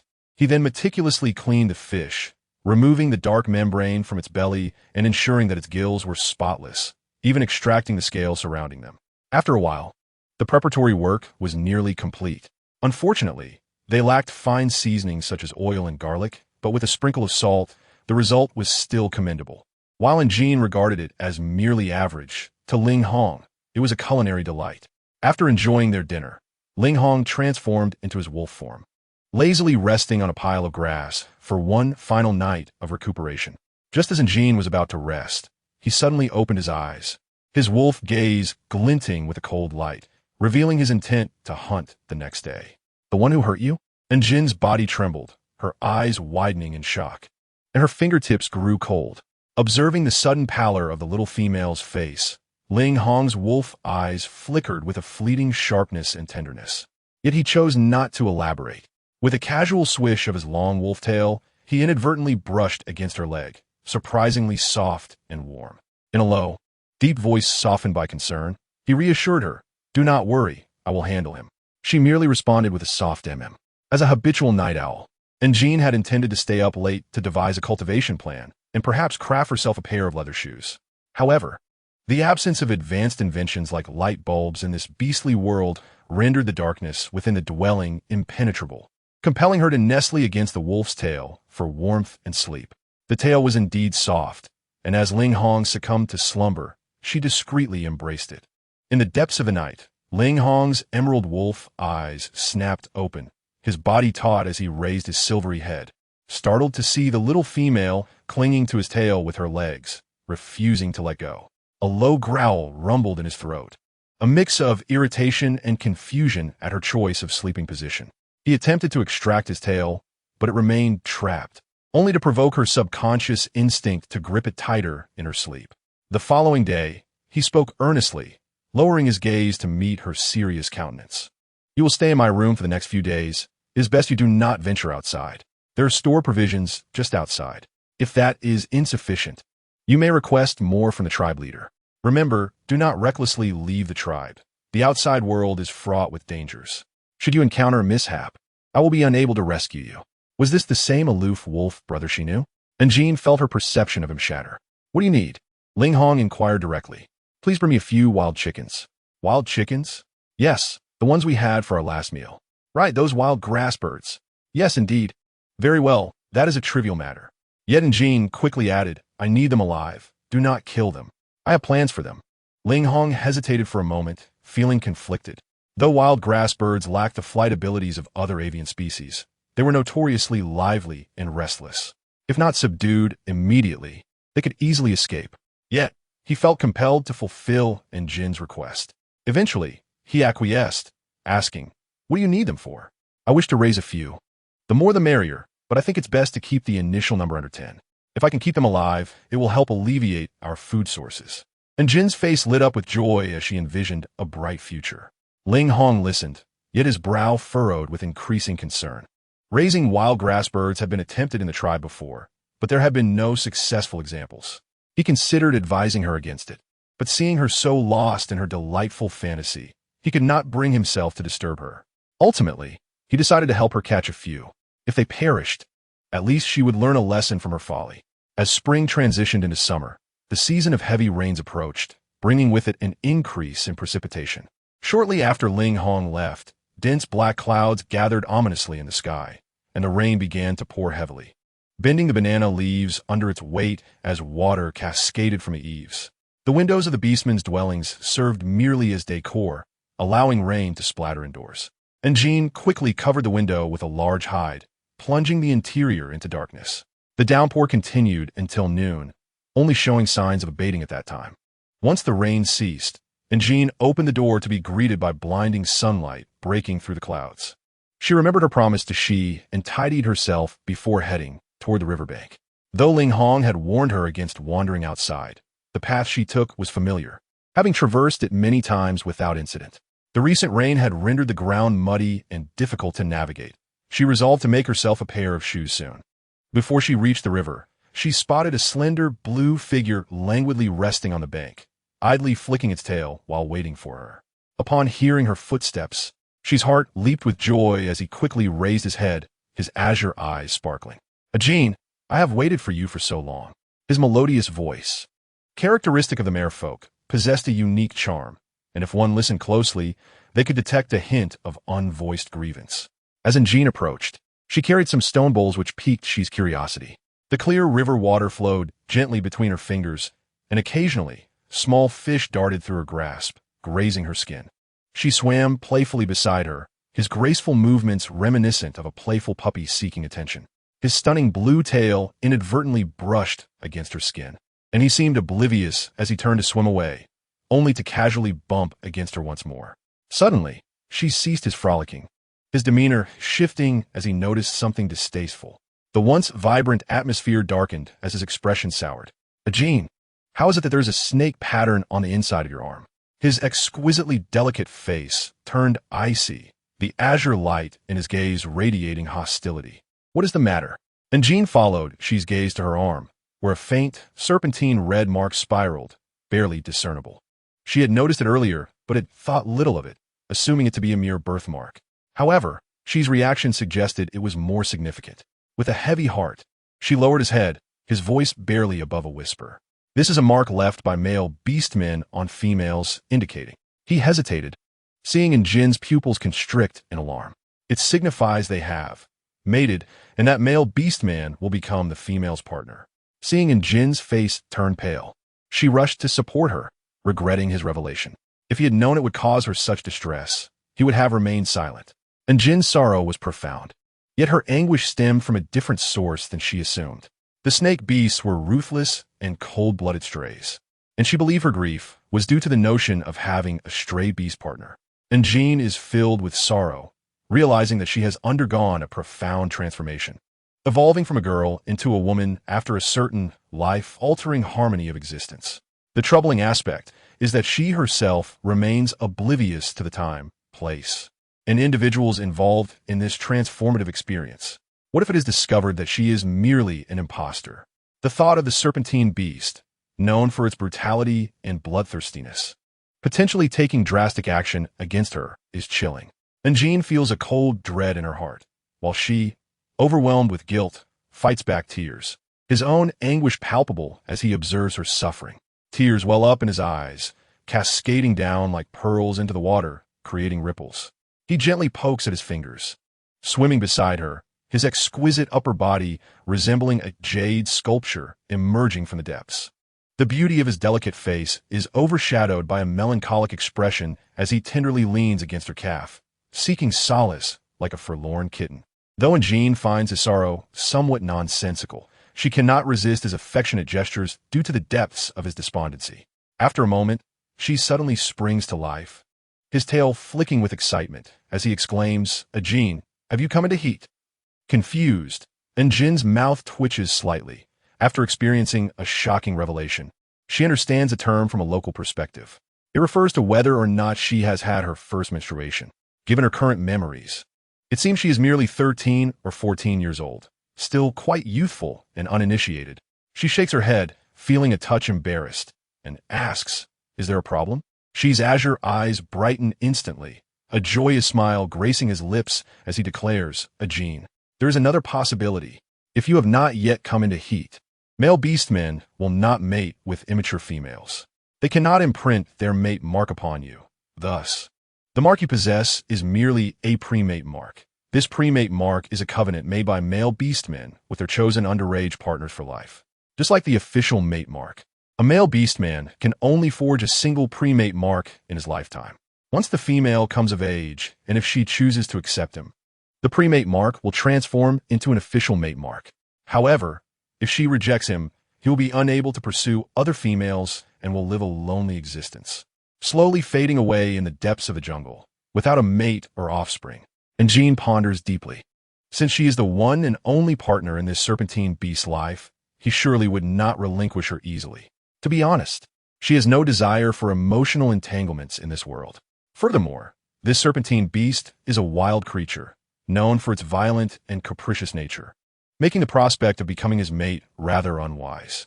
She contemplates asking if there is a way to sever this connection, but before she can voice her thoughts, she has already taken her arm. He plunges into the river, retrieving a sharp object resembling a needle, intent on pricking the serpent-like pattern on her arm. Jean, are you certain you do not wish to be bound to this serpent beast? Though his tone is inquiring, the urgency in his voice is unmistakable. And Jean, though reluctant, nods in acquiescence.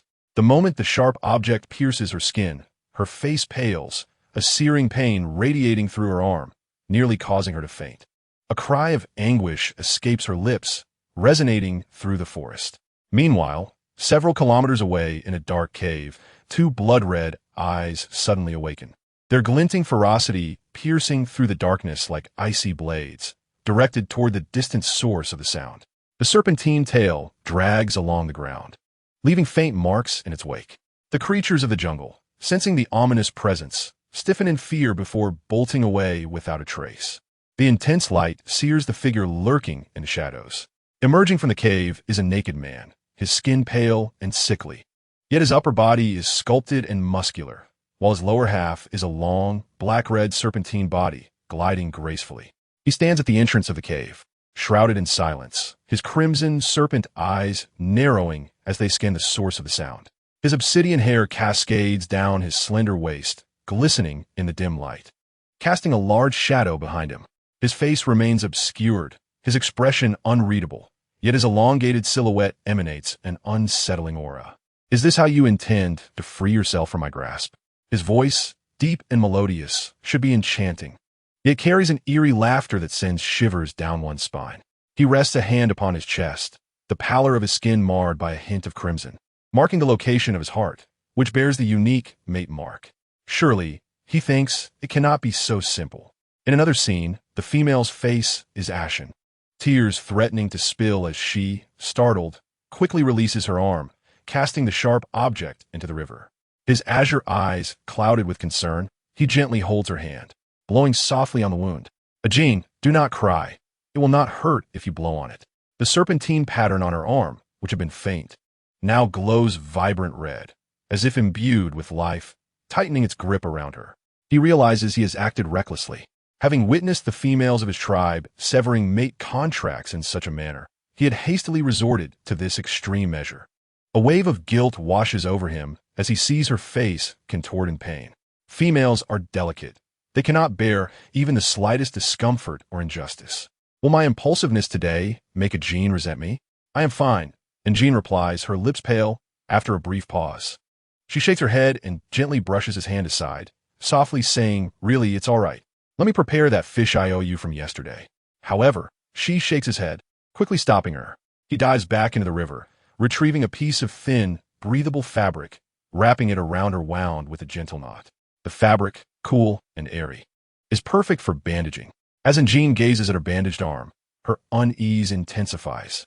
Finally, she sighs and turns to gather stones beneath a tree, planning to build a fire by the riverbank. She, fixated on her injury, exclaims, let me handle this, Jean. You're a female. How can you do such rough work? With a flick of his tail, he struggles to bring several hefty stones to the shore, his small face flushed with effort.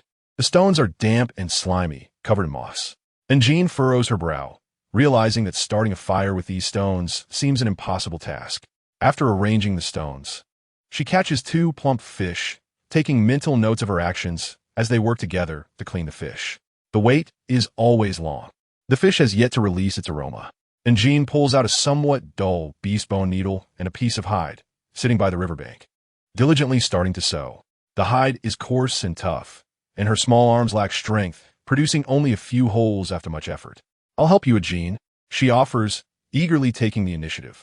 He dives into the river, emerging with a slender, sharp fish bone, and takes the hide she hands him, lifting it to the light to inspect. Jean, what do you want to make? Please describe it to me. Can you truly do this? And Jean questions, her skepticism evident. The little merman appeared delicate and tender, his voice soft and refined, seemingly not suited for such laborious tasks. Yet, with his crescent-shaped brows and playful smile, he emitted a languid hum, declaring not to underestimate she. He placed the beast skin upon the rocks at the water's edge without hesitation, deftly grasped a bone needle with his slender fingers, and began to sew using a strand of his own long blue hair. While listening to Injin's description, she's mind raced to digest the information. Injin aspired to create a pair of shoes that did not exist in this world.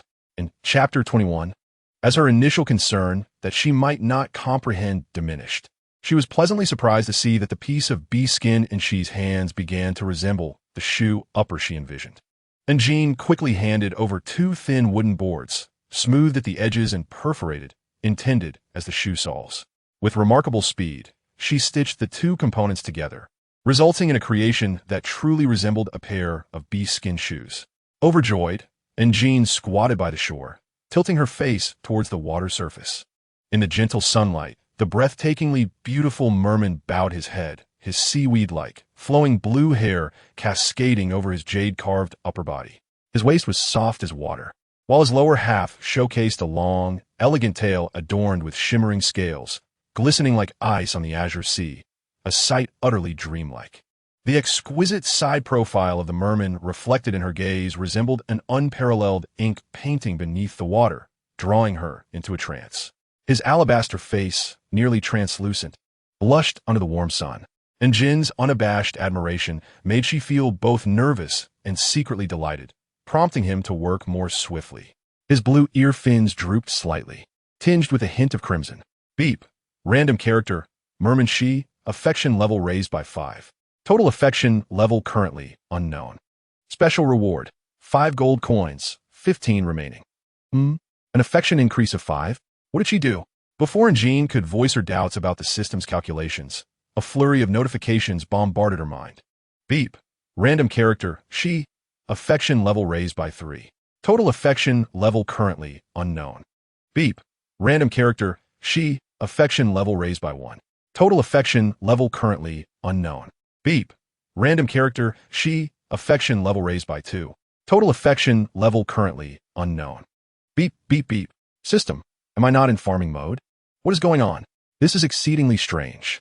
Injin hesitated to meet She's gaze, fearing that prolonged eye contact would send the affection level soaring to 100.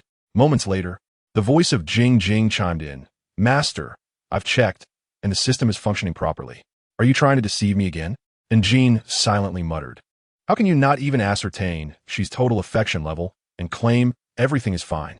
Master, this is unrelated, Jing Jing continued. This is because when you chose the growth task, you opted for a construction path, which is why you cannot see the affection levels of random characters. If you wish to view them, the only way is to accumulate a certain level of affection through interactions with them. After explaining, Jing Jing sighed softly, seemingly regretful. If you had chosen the strategy path back then, this situation would not have arisen. Meanwhile, she was nearing the completion of his work. As the final stitch was secured, he exhaled in relief and glanced towards the shore. He noticed Injin squatting there, her brow furrowed, mumbling nervously, alternating between despair and astonishment, appearing rather foolish. Unable to suppress a chuckle, he felt a fleeting sense of disappointment when he realized she was not looking at him, but quickly regained his composure. This was the perfect opportunity to stealthily execute the plan he had long contemplated, surprising Injin. The protagonist would eventually leave the tribe to establish her own, becoming a great leader in the beast world. In Chapter 22, although she was unfamiliar with the concept of shoes, he deduced from the description and observation that Injin intended for them to be worn on the feet for protection. However, it seemed she had no understanding of the coarse quality of the beast's skin. While it might suffice for the robust males, it was utterly unsuitable for delicate and gentle females like Injin. She felt a pang in his heart. Had Injin endured such rough materials throughout her life? Such careless and ignorant land males truly failed to care for the females. The inner layer of this bee skin could cause significant abrasion to the skin. No wonder Injin's skin appeared so rough. This bee skin would not only fail to protect her delicate feet, but would worsen the abrasions. The more he pondered, the more indignant he felt for Injin. If these foolish land males could not provide her with the care she deserved, then he, with his meticulous and gentle nature, would take on that role. All the females of his merman tribe wore the most precious merman silk, cherished by their kin, each possessing skin as fine as snow and unrivaled affection. What other females had, Injin must possess as well. Seizing the moment while Jean was distracted, she carefully tore a piece of the gossamer merman's silk draped over him, measuring it before cutting 2 pieces without a hint of regret. Then, he grasped his needle and thread, meticulously sewing it onto the inner edge of the beast's skin, ensuring every stitch was done with utmost seriousness. This was his first gift for Jean, and he was determined to get it right. Swimming to the shore, he presented the completed beast skin shoes to Jean, who was nervously admiring her beautiful fishtail, casting quick glances at his face. "Do you like it?" she wondered, feeling a mix of tension and anticipation. Just as he was about to dryly speak, she gasped in delight, exclaiming how beautiful they were. She's eyes sparkled with joy, and Jean could hardly believe that the shoes crafted by she could be so exquisite, matching her expectations perfectly. Overwhelmed with excitement, she gave him a heartfelt embrace, saying, "Thank you so much." His body stiffened, and his fishtail tensed, his cheeks flushing like a cooked fish. "No need to thank me," he replied, awkwardly retreating into the water. Gradually, his upper body, arms, neck, and lips submerged, and just as his eyes were about to vanish beneath the surface, he flicked his tail and resurfaced. This was what she was meant to do. Shy yet sweet, he had never anticipated Jin's reaction would be so fervent, nearly overwhelming him. Prompted by she, Jean crouched on the grass, reaching for the beast skin shoes nearby. However, she was quicker, cradling the shoes in his hands. "Jean, let me help you put them on." Seeing her puzzled expression, he suppressed his hidden thoughts and spoke earnestly. "This will allow me to measure your size better. The pair I made might not fit perfectly, and any discomfort would be unacceptable." After assessing the actual size of her delicate feet, he marked his observations before removing the shoes to make slight adjustments to the beast skin portion. This was the first time she had seen a female's feet up close, and he found them charmingly petite. Though the skin tone was somewhat dark, and they bore signs of roughness and dirt, to him, they resembled a masterpiece obscured by dust. Far more appealing than his own cumbersome fishtail. Through she's enhanced perception, Jin's feet appeared extraordinarily delicate and adorable, igniting a desire within him to offer tender care. She found himself momentarily immobilized, entranced by her feet, and set the shoes aside. He looked earnestly at her, stating, "Jean, your feet are a bit dirty and need to be cleaned. Otherwise, they will soil the new shoes." This rationale was irrefutable. After swiftly washing her feet, she finally let go with satisfaction and picked up the newly crafted bee-skin shoes to put them on her. They fit perfectly, considering that the female was still in her growth phase. The shoes were thoughtfully designed with some extra space to prevent them from pinching her feet in the future. Jean, take a few steps and try them on. If they are uncomfortable, do let me know, and I will make adjustments." The merman, naturally adept at weaving and sewing, demonstrated exquisite craftsmanship. Running in these shoes was far more comfortable than her former branded sneakers from her past life. "Where did you get that needle for sewing beast skin?" she inquired curiously. "The males in our tribe usually use worn beast bones for repairs, and yours looks quite different." "I use fish bone," she replied with a smile, secretly mocking the foolish males on land who were too naive to match his intelligence, obliviously using those ancient beast bones for sewing. Feeling needed, she was naturally pleased. Just as he dove underwater to retrieve something, he suddenly had a thought and burst back to the surface. Jean doesn't need these. Sewing clothes is the job of us males. How did I let you do it? Just help me hold it for a moment, please. I have other uses for it." "All right, then." This fish bone was remarkably hard and sharp, and from its appearance, it resembled a needle-like jade stone, thin and pointed with a very sharp tip that could easily pierce flesh. Even a delicate female like Jean, with her petite arms and legs, could handle it effortlessly. This fish bone is from the spine of a large fish. Although it is sharp and effective, excessive use can dull it. So I prepared quite a few for you, the merman continued, eager to share his treasure. "If you need more, Jean can always ask me. I have plenty here." Noticing the female's curiosity as she reached to touch the needle's tip, she's heart skipped a beat. He quickly grasped her little hand in his palm and changed the subject abruptly. "Jean, the tip of this fish bone is extremely sharp. Please do not touch it carelessly. You might get hurt." The forest near the water was humid, and the oil wood that Jean had brought burned with a gentler flame than usual. The fish meat simmered for a long time before releasing its delectable aroma. Jean opened the lid, estimating it was about time, took a stone spoon, and had a taste. "It's all right, a bit light. The wild fish oil is too scarce." The only downside is that it lacks a strong oil flavor. She had already been lured by the enticing scent, and his appetite was piqued. He knew Jean cooked well, but he had not anticipated it would be so irresistible. Are all females on land such great cooks? Hearing Jean's murmurs, she instinctively looked up and asked, "Oil? What is that?" Chapter 23. The exploratory factor of a seeking female, it is biological oil.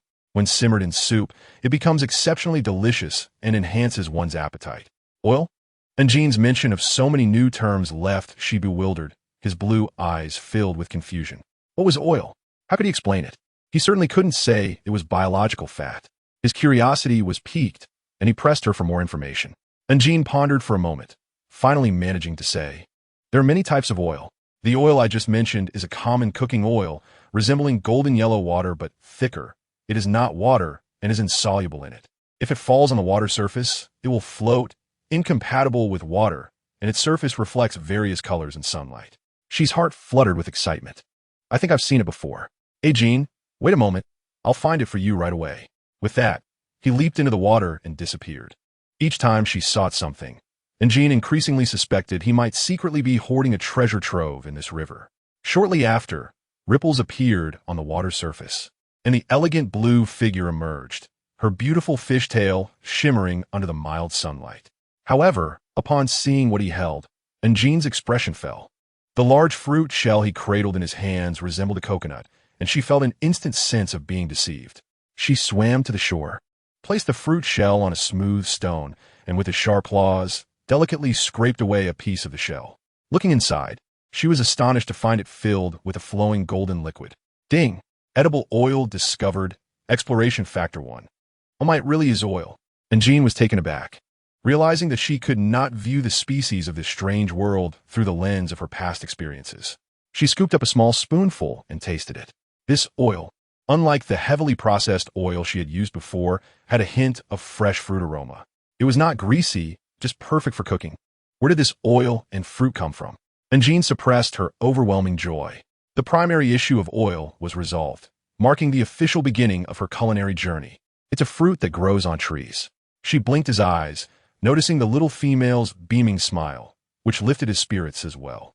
This fruit often falls into the river. There are many at the bottom, and if Jean wants more, I can. He hesitated, his expression turning somber. However, many are already rotten. The one you have was the only decent one I found after searching for a long time. There likely aren't any good ones left in the river. If Jean wants more, we will have to find a tree. The tree should be nearby, as it was currently fruiting, but she knew too little about the plants on land to identify it, so he could not assist Jean further. The little merman chastised himself silently, secretly resolving to learn more about terrestrial knowledge in the future. He felt he had failed to showcase himself properly when Jean finally asked him questions. After bidding farewell to she, Jean turned back into her space. Jing was initially overjoyed, but upon seeing her face, it quickly turned into a frown. "Master, we haven't seen each other for several days, and you still look so ugly. If you can't speak properly, it's better say less."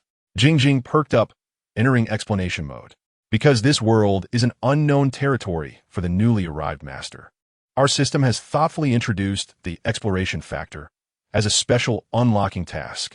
When the exploration factor accumulates to a certain value, it can unlock the lottery system. The means of obtaining the exploration factor comes from daily random triggers in life. Due to the low level of civilization in this world, the exploration index is also quite low, and most resources remain untapped. Any discovery of unknown resources by the master in the area will be counted towards the exploration factor, with greater development resulting in a higher exploration factor. To illustrate this, let us use the edible oil as an example." Seeing Jean appear a bit dazed, Jing kindly continued. "This oil fruit is merely an ordinary species fruit for the indigenous people here, providing no substantial help to their lives. Hence, it is an untapped resource. Your recent discovery has altered this situation, so the system has awarded you a certain amount of exploration factor." The little system cheered, therefore, for more rewards. The master must strive to unlock them. Jing will always be with you. After emerging from her space, Jean wandered around the riverbank and soon found the oil fruit tree. 2 days passed, and her household supplies had dwindled. Although Jean was not particularly favored by the tribe, she was still a female and had some special benefits. Without a mate, she could only receive a single portion of food.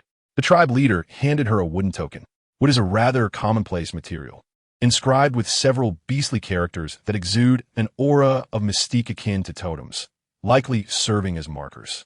And Jean, guided by memory, approached a large thatched hut at the center of the tribe, a dwelling designated for the protection of the tribe's females. Adjacent to this grand structure was another smaller hut, serving as a food storage facility, overseen by an elderly orc named Ani, who distributed provisions to any orc in need, in accordance with the wooden token. Ani, are you there? And Jean tentatively called out. As her voice faded, the decrepit wooden door creaked open, revealing a frail, old orc. His voice was hoarse and weathered. Here for food? Come inside.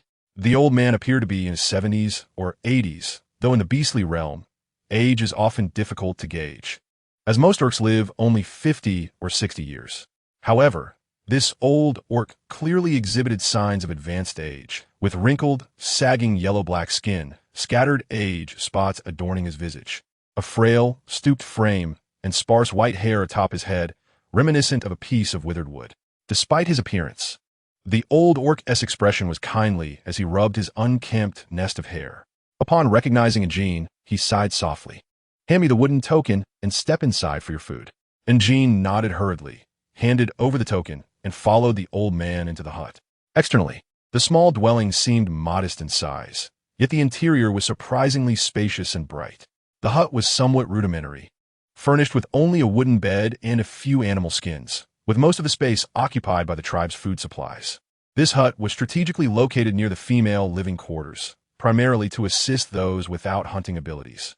The food stored within was largely designated for the females and their mates. The old orc provided Jean with some common wild boar meat, fresh fruits, and a few dry vegetable cakes, all bundled in a piece of animal hide. Although the quantity was modest and somewhat disappointing, the scarcity of resources in the beastly world was a harsh reality, with many orcs perishing from hunger daily. The fact that Jean received even this meager portion indicated the tribe's commendable capacity. Cradling the food, Jean had yet to exit when a sharp, piercing voice abruptly interrupted her. She was forcefully shoved aside, nearly spilling the wild fruits and boar meat onto the ground. Hey, that's my food. Put it down. Do you hear me? The shrill, characteristic voice of the female echoed in her ears like thunder, causing her head to throb painfully. Chapter 24. Revoke your courtship qualifications. The newcomer was a rather plain, unrefined little female with a flat face, slender eyes, and a notably sallow complexion. Her limbs short and somewhat plump. Her beady eyes glared at Jean with a menacing intensity, as if attempting to pierce her with a glance. And Jean had always believed herself to be exceedingly ugly, yet she realized that all the others appeared equally unremarkable. This thought eased her discomfort. She bent down to retrieve the fallen fruit, tucking it into her embrace, brushed off her animal skin skirt, and then ignored the aggressive female, intending to leave. Given the tribe's acute food shortages, the bulk of provisions were allocated to more capable females and their partners. How could she possibly share with this seemingly useless female? And Jean was seized by the arm, anger flaring within her. This food is mine. Why should I give it to you? What do you mean, your food? I asked Ani for it days ago, but there was none available then. Ani told me to return in 2 days to collect it. I had already claimed it, so the food you have belongs to me. Shana extended her pudgy yellow hand, her head held high like a proud swan, her disdainful gaze igniting in Jean's ire. Seeing that Jean didn't even spare her glance, Shana grew even more incensed. When had the tribe's most beautiful female ever faced such indignation? Why was she silent? Was she feeling guilty? I advise you not to be ungrateful, or I will inform my suitors, and you will regret it. Shana's voice brimmed with self-importance. Though she lacked a mate, her unwavering devotion to Ling Hong had garnered her admiration from many young males in the tribe.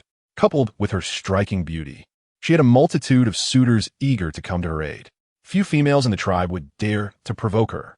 The old orc attempted to mediate. Shana, don't throw a tantrum. There is plenty of food available. I can get you more. Shana stubbornly insisted, glaring at the old orc. No, I want hers. It was rightfully mine. Why should she keep it? What could have been a simple resolution turned into a drawn-out conflict, as Shana was determined to vent her frustrations. She could not abide the sight of this female, whom she deemed ugly and frail, with no reproductive capacity, and who seemed to waste the tribe's resources. Recently, she had even heard rumors that this unattractive female had been lingering around Ling Hong's dwelling. How shameless! The thought infuriated her further. In a fit of rage, Sha Na charged forward, seizing the female's hair, intent on teaching her a lesson. However, unaccustomed to physical exertion, her movements were clumsy and sluggish, akin to a 200-pound weight. And Jean merely sidestepped, narrowly avoiding her grasp. With a yelp, Sha Na lost her balance and fell, landing face first in the dirt. Spitting out the grime, she clumsily rose, rubbing her bruised knee, her eyes welling with tears from the pain. She had never experienced such humiliation. How dare you hit me? You actually had the audacity to evade me? Tears streamed down her face, her expression a tragic display of distress, as if she had suffered a grave injustice. Suddenly, a sleek black wolf dashed through the door. Transforming into a striking young man with dark hair, he quickly approached, wrapping his arms around Sha Na's round waist and lifting her effortlessly. Sha Na, how did you get hurt? I'll take you to see the shaman. He noticed the scrapes on her face and knee, his heart aching for her. Zwami had been wandering the tribe when he caught a whiff of Sha Na's scent and rushed over, alarmed by her distressed wails. As he comforted his long-admired female, he gently wiped away her tears and snot, showing no disdain for her disheveled appearance, his dark eyes filled with compassion and affection. Sha Na, feeling wronged, pounded her fists against his chest and pointed at him, pouting in the embrace of the wolf-like man. I'm so hungry. She stole my food. If you don't punish her, I won't let you pursue me anymore. Upon hearing her final words, Zumi's expression shifted to one of sheer horror, as if the world had come to an end. No, please don't abandon me. I have always listened to you. He then turned his furious gaze toward Jean, a storm of wrath brewing in his eyes. How dare you harm Sha Na? You truly do not know the depths of your folly. Unexpectedly, Zwami clenched his fist, hesitated for a moment, then turned to her with a gentle sigh, expressing his grievances. Na, males are not allowed to harm females. This is the tribe's rule. Sha Na, taken aback, felt a surge of anger, her eyes blazing with fury as she scratched Zwami, leaving several marks. I am injured, and you dare to mention tribal rules? This little black mud is considered a female? No male desires her, and she is still called a female? Sha Na unleashed a torrent of insults, her disdain unmasked. And Jean stood there, momentarily stunned, realizing that she was indeed the so-called little black mud. The original owner had lost her parents at a young age, and no one knew her name. She was timid and weak, later given the nickname Xiao Hei Enai due to her small and dark appearance. Gradually, everyone began to call her Xiao Hei Enai, but it eventually morphed into a term of mockery, Xiao Hei Enai. Chapter 25. The food is clean and untainted. Sha Na coldly glared, letting out a heavy snort. Everyone used to say you were foolish, and I believed them, but I never expected how deeply you hid your true self, daring to pursue my Ling Hong. The large hand resting on her waist tightened suddenly, making Sha Na uncomfortable. She glared at the wolf beast, exclaiming, "What are you doing? If you don't want to hold me, then let go. You need not come see me again." Zwami panicked, quickly lowering his voice to admit his fault, suppressing the overwhelming feelings of grievance and defeat, not daring to let her see it. Zwami had always known that Sha Na did not have feelings for him. Yet, why did his heart ache with indignation each time he heard of a male stronger than him from the female he admired? This food is for you. I will simply retrieve another portion. And Jean assessed the situation, realizing it was not in her favor. Rather than forcefully confronting Sha Na, it would be wiser to concede. Otherwise, it might bring trouble to Ling Hong, which was not what she desired. However, Jean did not anticipate that Sha Na was currently seething with rage, treating her as a rival, a sight she found utterly displeasing. In an instant, Sha Na slapped the food, sending it tumbling to the ground. For me? What a joke. Do I need you to give me anything? If you truly wanted to give it to me, you would have done so sooner, having been pampered since childhood. Sha Na had gradually transformed from a sweet, kind girl into a tempestuous and unruly individual. She now resented the fact that her earlier slap hadn't landed on the face of this shameless female. The precious food lay scattered on the ground, tainted with dirt. An elder stumbled a few steps, holding back his anger, unsure of how to react. Zwami's heart ached as he gazed at the scene, his chest heaving. He cast a reproachful look at Sha Na, but feared inciting her wrath, choosing not to speak further. After pursuing Sha Na for so many years, He understood her character intimately. He surmised that this commotion was likely instigated by Sha Na and had little to do with the female in front of him. Yet, his love for her compelled him to stand by her side. Sha Na, let us first visit the shaman. We can discuss this matter afterward, all right? Zwami spoke softly, coaxing her gently, providing an escape route, lest her injury worsen and leave a scar. Sha Na, however, failed to grasp his good intentions, barking like a mad dog. Are you disgusted with me? Were your past declarations of love mere fabrications? And Jean could no longer endure the scene, wishing she could slap some sense into Sha Na. She could understand a girl's spoiled nature, but this unruliness was beyond comprehension, even for another female. I have already given you the food, which you rejected, and then you wasted it by throwing it on the ground. Do you realize how you are squandering everyone's hard work? If I were to tell others about this, how do you think they would perceive you? And Jean exhausted the last of her patience, suppressing her anger. I can compensate for the injury on your face, but this is my final concession. Though she appeared delicate and frail, the intensity that erupted from her in that moment caused Sha Na to flinch. Sha Na paused, her anger surging anew, fiercely gripping Zwami's hair, her voice trembling in a display of false bravado. You were just standing there watching. She has insulted me, and you do nothing to help? What use are you? Do you truly not wish to be my mate? Despite having several strands of hair yanked out, Zwami remained steadfast, like a robust and resolute warrior, his face twitching slightly as he cast a deep, cold glance at Jean. This female felt different from the one he had known before. If this continued, only Sha Na would suffer. Such wastefulness would be scorned by the entire tribe. Na, your injuries are paramount. Sha Na pounded her fists against his strong chest, but Zwami remained silent, his voice a bit hoarse. It was only then that Sha Na remembered her own injuries. Hastily touching her face, discovering a trace of blood from a scrape, she let out a sharp cry. Am I going to be disfigured? Zwami, take me to see the shaman. Hurry. Quickly. Her voice quivered with tears. If I'm truly disfigured, I will never let Xiao He and I off the hook. If I am disfigured, how will I ever find Ling Hong? Zwami's body stiffened imperceptibly, but the wolf beast's keen reflexes allowed him to recover quickly, unnoticed. I will not disdain you, he murmured softly. Disdain me? You want to disdain me? You truly wish for my disfigurement, don't you? Zwami quickly lowered his head, admitting his fault. He had thought his heartfelt words would bring her joy, but instead, he was met with a barrage of insults. The wolf beast was often straightforward, not skilled with sweet words, and upon realizing his mistake, he tightened his lips, refraining from further speech. Despite being a female who had done nothing wrong, no one stood up for her, leaving her to rely solely on herself. And Jean crouched down, carefully wrapping the scattered wild fruits and vegetables back in the animal skin, securing them tightly.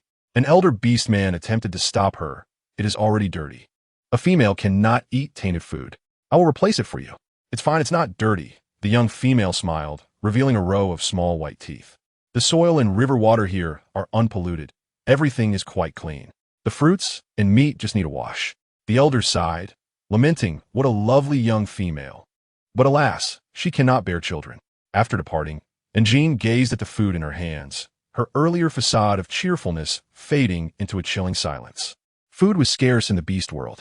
In fact, food shortages also plagued the 23rd century on Blue Star. The former suffered from technological advancements, while the latter faced similar issues due to technology. Overdevelopment had severely polluted the environment, driving many species to the brink of extinction.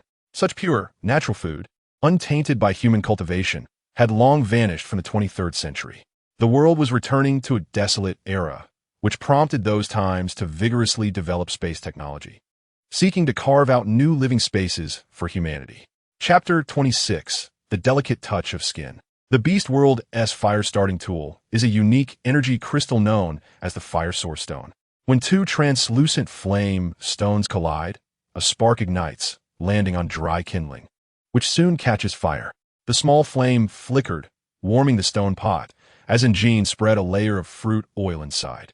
The aroma of oil mingled with the fragrance of fruit wafted through the air, tantalizing the senses. The oil at the bottom of the pot sizzled, and Jean personally took the knife, cleaning a portion of the wild boar meat, slicing it into evenly thick pieces and neatly arranging them on leaves. Then, she retrieved various ingredients she had foraged over the past 2 days, gradually adding them into the pot, including familiar spices like Sichuan pepper and garlic scallions. And Jean has temporarily gathered only a few familiar ingredients, while her bee skin bag contains several she cannot name. After systematic identification, they were confirmed to be non-toxic, belonging to undiscovered collectible resources. The sizzling oil in the pot dances energetically, frying spices like Sichuan pepper, seemingly ready to splatter onto her face at any moment. And Jean quickly steps back and proceeds to chop garlic and scallions, scattering them into the pot. With a fragrant hum, she stirs the mixture with a wooden spatula, carefully puncturing the bottom of the pot several times. Once the aroma of scallions is released, she adds the pre-sliced meat into the stone pot. The slices of moderate thickness roll in the oil until both sides are golden brown, after which she sprinkles them with coarse salt. The enticing blend of flavors wafts upward, complemented by the scents of garlic and scallions. After a busy half-day, having cooked all 10 slices of meat, and Jean indulges in only 2 or 3 pieces. The simplicity of pan-fried meat, with its rich, greasy flavor exploding in her mouth, evokes involuntary sighs of satisfaction. After biting into a fruit, she rubs her slightly swollen belly, feeling vaguely full. Eating more would be excessive. Upholding the principle of not wasting food, and Jean places the remaining slices of meat into 2 other stone bowls, salting them to prolong their preservation. The low table offers little space for storage, and fortuitously, a protrusion on the uneven stone wall catches her eye. And Jean moves a stone stool, steps up, and places one of the bowls atop the raised stone, safeguarding it from mischievous little beasts that might be drawn by the enticing aroma. The other bowl can wait until afternoon when she intends to deliver it to the little merman she. After all, she had feasted on several of his fish.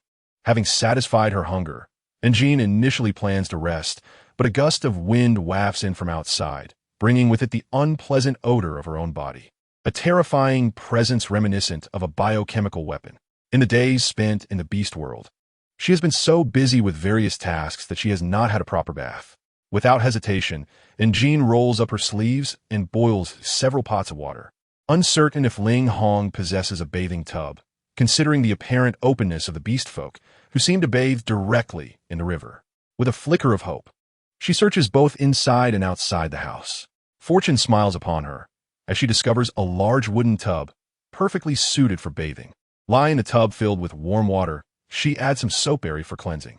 Surrounded by the steam rising from the hot water, her weary body begins to relax. And as time passes, her consciousness gradually fades. Before long, she succumbs to a deep slumber. Time flows like sand through an hourglass, and the sun at the center of the azure sky begins its descent in the west, the daylight dimming as the scorching sun quietly retreats, casting a warm glow across the sky. And Jean, initially leaning against the wooden tub, begins to slide uncontrollably into the water, as only her eyes remain above the surface. Just as her nose nears the water's edge, she is suddenly jolted awake by a mouthful of water, which she forcefully expels from her mouth and nose. Instantly, tears spring forth, and she gasps for air, coughing several times. What a surprise! The surface of the water in the tub is covered with a layer of charred, gelatinous black mud, some even clinging to the sides of the tub, appearing quite revolting. Surely, this cannot be the result of her actions. Oh no, how embarrassing. She must quickly remedy this. Without delay, Jean hastily dries herself with a piece of dry bee skin and expends considerable effort to pour the water from the tub into the nearby thicket. Then rushes to the riverbank to thoroughly clean the tub, ensuring there are no traces of her crime before she breathes a sigh of relief.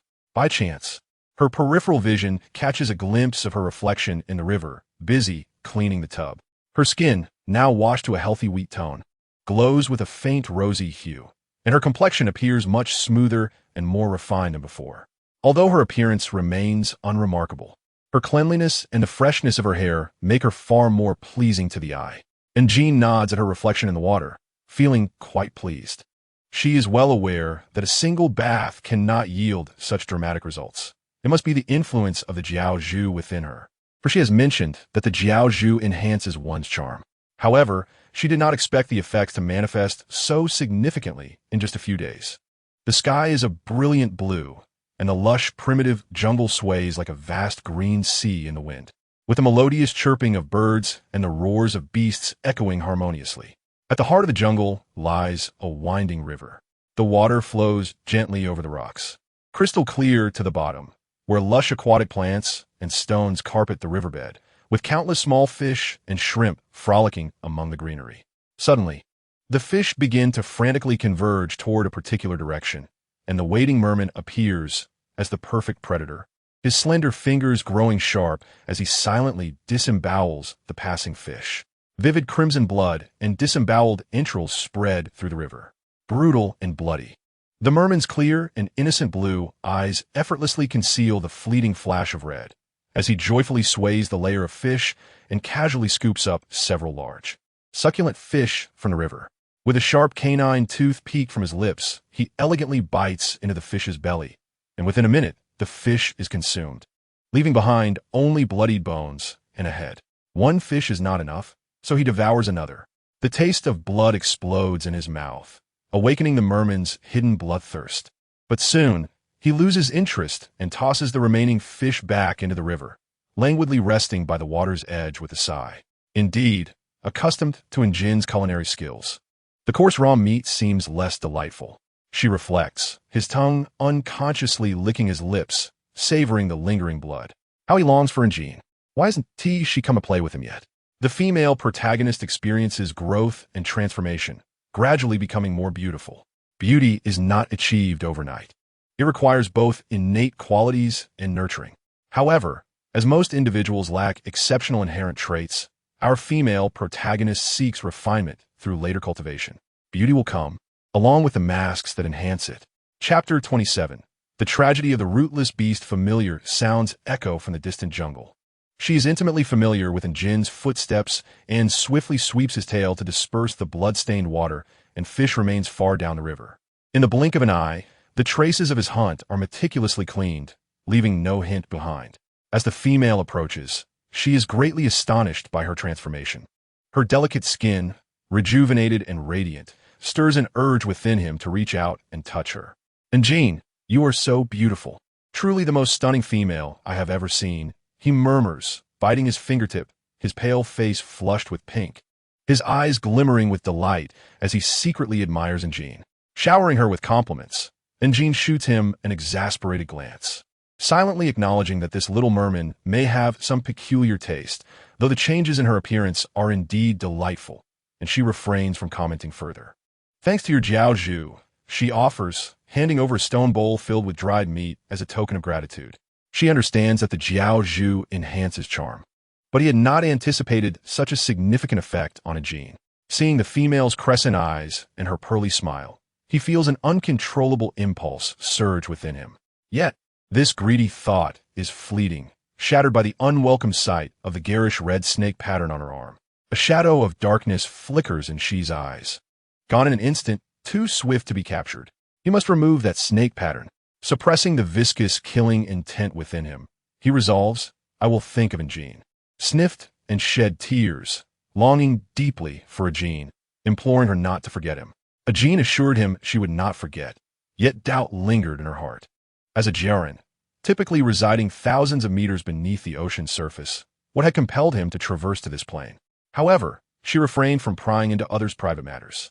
Njin extended a stone bowl to Shi, the leaves sealing its opening peeled back, releasing an overwhelming aroma of meat that filled the air. She swallowed hard, astonished. Was this for me? When the little female nodded, warmth flooded his heart, a tingling sensation enveloping him, overwhelming joy coursing through his being. He feigned calmness as he accepted it, reverently cradling the bowl, the enticing aroma tantalizing, yet he hesitated to take a bite. In the depths of the ocean, where light was utterly absent and the chill was bone deep, she contemplated seeking his mother, hoping to learn how to dissolve the bond with his partner. He had no pity for the serpent beasts, nor did he concern himself with their potential transformation into ruthless beasts. What he desired was a female partner that belonged solely to him. It was said that the rootless beasts were among the coldest and most merciless creatures in existence. Yet, in truth, the Jaren, who dwelled in the icy depths of the ocean, embodied true selfishness and cold-heartedness. Cloaked in exquisite allure, they ensnared their prey, their harmless facade veiling hearts as hard as stone. She felt no compassion and certainly did not dwell on the sorrows of the rootless beasts. Chapter 28. The return of the hunting party. The fruits displayed a deep purple hue, resembling something venomous, resulting in their widespread presence in the underbrush, yet remaining untouched. The skins were impeccably smooth, devoid of any insect bites. The system issued no toxicity warnings. Curiosity piqued, a Jean bent down, extending her arms to navigate the low thorns, gently pinching a small, deep purple fruit. As she bit into it, an explosion of sourness erupted in her mouth, sending a shiver through her body. Yet after the tremors, an uncontrollable joy followed. The flavor, albeit slightly off, was reminiscent of vinegar. Adjacent to the stone dwelling, numerous trees yielded slender, supple vines with ease. After countless failed attempts throughout the afternoon, Jean managed to weave a rather unsightly basket, barely capable of holding her findings. With a sigh, she settled patiently within the wooden shelter, enduring the strain in her wrists as she muddled through her failures. After another half-day's labor, she finally crafted a more presentable basket. Without hesitation, she donned her soft leather shoes, slung the basket over her back, and returned to the earlier thicket. She had not gathered many of the small purple fruits, selecting only 5 or 6 plump ones to add to her basket, knowing vinegar was merely a condiment. The majority of the basket was filled with various wild vegetables and fruits. Unlike the beastmen, Jean could not subsist solely on meat 3 times a day. She required fruits and vegetables to supplement her nutritional intake with vitamins. Once the basket brimmed, it became almost too heavy to lift. Jean gathered several large leaves from the ground to seal the top of the basket, preventing any of her wild harvest from spilling out. This fruit, if one could call it that, did not conform to the typical round shape of wild fruits. Instead, it boasted a long protrusion resembling a pepper, its vibrant red color strikingly similar. The system issued no danger warnings.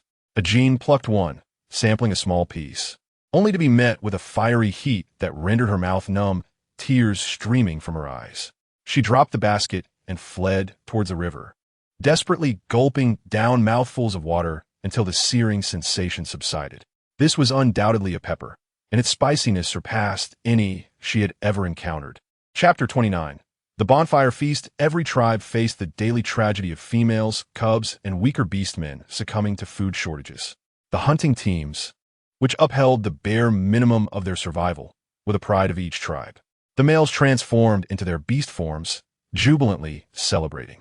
The delicate females, unable to shift forms, retreated to quieter corners with their partners, basking in the warmth of the bonfire, savoring the roasted meat prepared by their companions, reclining in their broad, warm embraces as they awaited the festivities to conclude. Agile and robust, the hunting party returned triumphantly, burdened with prey far heavier than themselves. Leading the pack was a silver wolf, exuding grace and strength, its silvery coat stained with the blood of its quarry, billowing in the night breeze.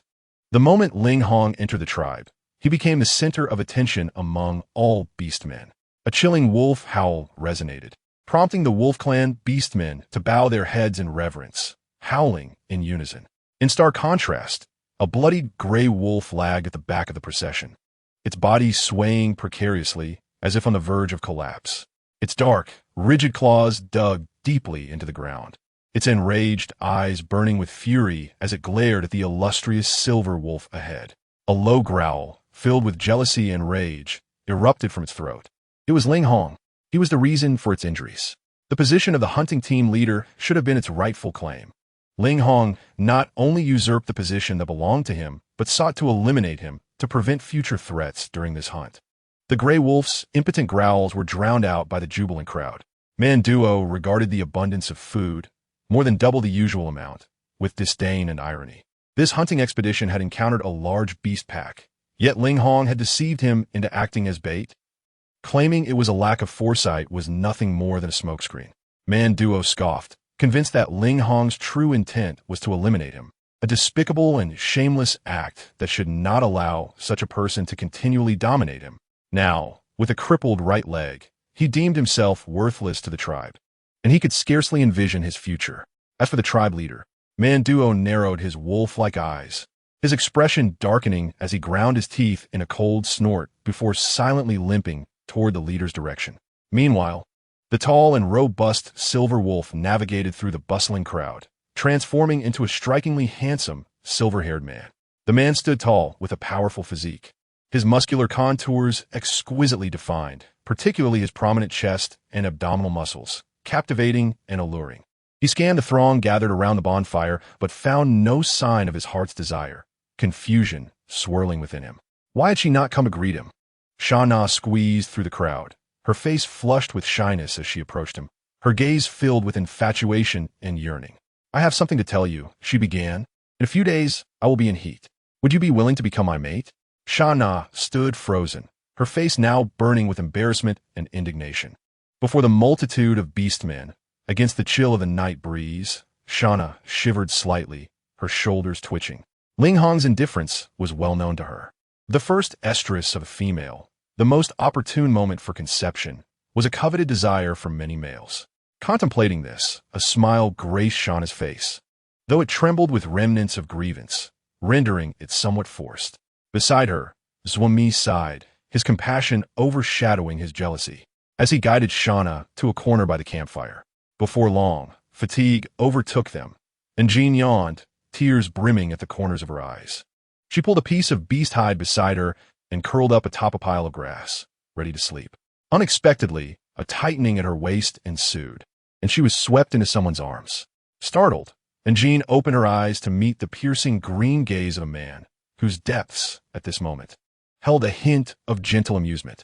Ling Hong, with a subtle stir of emotion, regarded the delicate skin cradled in his arms, momentarily bewildered. Was there something different about her? Yet upon closer inspection, she resembled the same unremarkable figure from his memories. The man took a few long strides, carrying the female, heading toward the door. And Jean, nestled in his embrace, raised her small face in confusion, asking where he intended to take her. To the square, everyone is there. Furrowing her brow, and Jean hesitated, recalling the imposing presence of the beastmen. Ling Hong smirked, ambiguously assuring her that he was no longer a threat. They found a small campfire, seating themselves in a secluded corner, distanced from the revelry of the beastmen, focusing intently on grilling meat. And Jean brought forth the various seasoning jars she had prepared over the past few days. Now she understood why Ling Hong insisted on waking her and carrying her to the square. His adeptness in handling the freshly cleaned raw meat, coupled with the eager glances she cast his way, revealed his desire. The wagging of his tail spoke volumes. As they reclined before the fire, the temperature fluctuated drastically between day and night in this beastly world. The night wind was biting, and Jean rubbed her hands to warm them by the inviting flames. Exhaling a cloud of mist, Ling Hong promptly draped a thick, soft beast hide over her shoulders, alleviating some of her chill. She sliced the raw meat into chunks, laid them on leaves, and selected several straight, clean twigs from the ground to skewer the meat, placing them over the flames to roast. As the meat turned golden and began to sizzle with grease, Jean carefully flipped the skewers, their enticing aroma stimulating her appetite. The air was rich with the scent of grilled meat, making her swallow in anticipation. Ling Hong's gaze sharpened as his tail inadvertently swept a patch of dirt, his erect wolf ears remaining still, only twitching in response to the breeze. And Jean, however, was not content with the current state of affairs and requested Ling Hong to fetch her seasoning jars. As the skewers neared completion, she retrieved 2 plump, robust legs of meat, adjusted her knife, and placed them on the fire, sprinkling coarse salt over them and gently turning them to allow the salt to meld with the surface of the meat. She then opened her previously prepared spicy sauce. Just as she was about to spread the sauce on the sizzling legs, Ling Hong interjected, his expression cautious as he scrutinized the vividly colored condiment. What is this? Why apply it to the meat? Are you not concerned it may be poisonous? And Jean waved her hand reassuringly, explaining that it was merely a seasoning, harmless in moderation, enhancing the flavor of the cooked meat. Given her past experiences, Ling Hong relaxed, yet he still took a cautious bite of the seasoned leg she offered, his expression shifting slightly as he swallowed the morsel with difficulty. The flavor was oddly tantalizing, tinged with a pleasant heat that was surprisingly addictive. Ling Hong, still skeptical of the fiery sauce, believed such strikingly vibrant substances were likely toxic. Therefore, he felt compelled to test it first, confident in his robust constitution. He took another couple of bites, soon reducing the leg to mere bone. And Jean, observing him with an impassive expression, waited until he finally realized that the diligent female who had been roasting the meat had yet to partake. Clearing his throat, his ears tinged with warmth. He tore off the softest part of the leg, cooling it before offering it to her. As they continued to grill and eat, the delightful aroma wafted around them, drawing the attention of many beastmen who possessed keen senses. A number of unattached young males, upon noticing the female beside Ling Hong, were utterly astonished. They had never seen a female in the presence of Lord Ling Hong before. Who could this female be? Her appearance was pure, her demeanor gentle, and her fragrance delightful. Was she a member of the tribe? She seemed vaguely familiar, yet none could recall a female with such a pleasant scent. Did she resemble Xiao Hei and I? How curious! Was Xiao Hei and I truly this beautiful? A cluster of young males whispered amongst themselves, exchanging glances, yet the allure of the fragrant female was undeniable. Just as they contemplated approaching her, they were met with Ling Hong's icy glare. The group of beastmen trembled, nearly losing their composure. Ling Hong's reputation as the tribe's foremost warrior was fearsome. We were drawn here by the irresistible scent of grilled meat. Could you teach us how to prepare it? They implored, their nervousness palpable. Ling Hong regarded them coolly. Fine, I could teach you, if that is what you desire. The young males, having intended to engage her in conversation, were caught off guard by Ling Hong's interjection. Yet the aroma of the grilled meat was too enticing, and they eagerly approached to learn. And Jean raised an eyebrow, making room for the eager males, casting a doubtful glance at the strikingly handsome man beside her. Could Ling Hong truly grill meat? She had always been the one to prepare their meals. To her surprise, Ling Hong demonstrated a remarkable aptitude for grilling, having merely watched her a few times. He even seasoned the meat with salt, garlic, and spicy sauce, perfectly imitating her technique. Here, try this, he smiled, tearing off a piece of tender meat, cooling it before offering it to her. And Jean, skeptical, took a bite and was astonished by the flavor, finding it surprisingly comparable to her own culinary creations, which she had honed in her previous life. She had not anticipated Ling Hong would master this skill so swiftly, leaving her feeling a touch disgruntled. Unbeknownst to her, Ling Hong had attentively observed her every cooking endeavor, not out of envy, but rather an earnest desire to learn.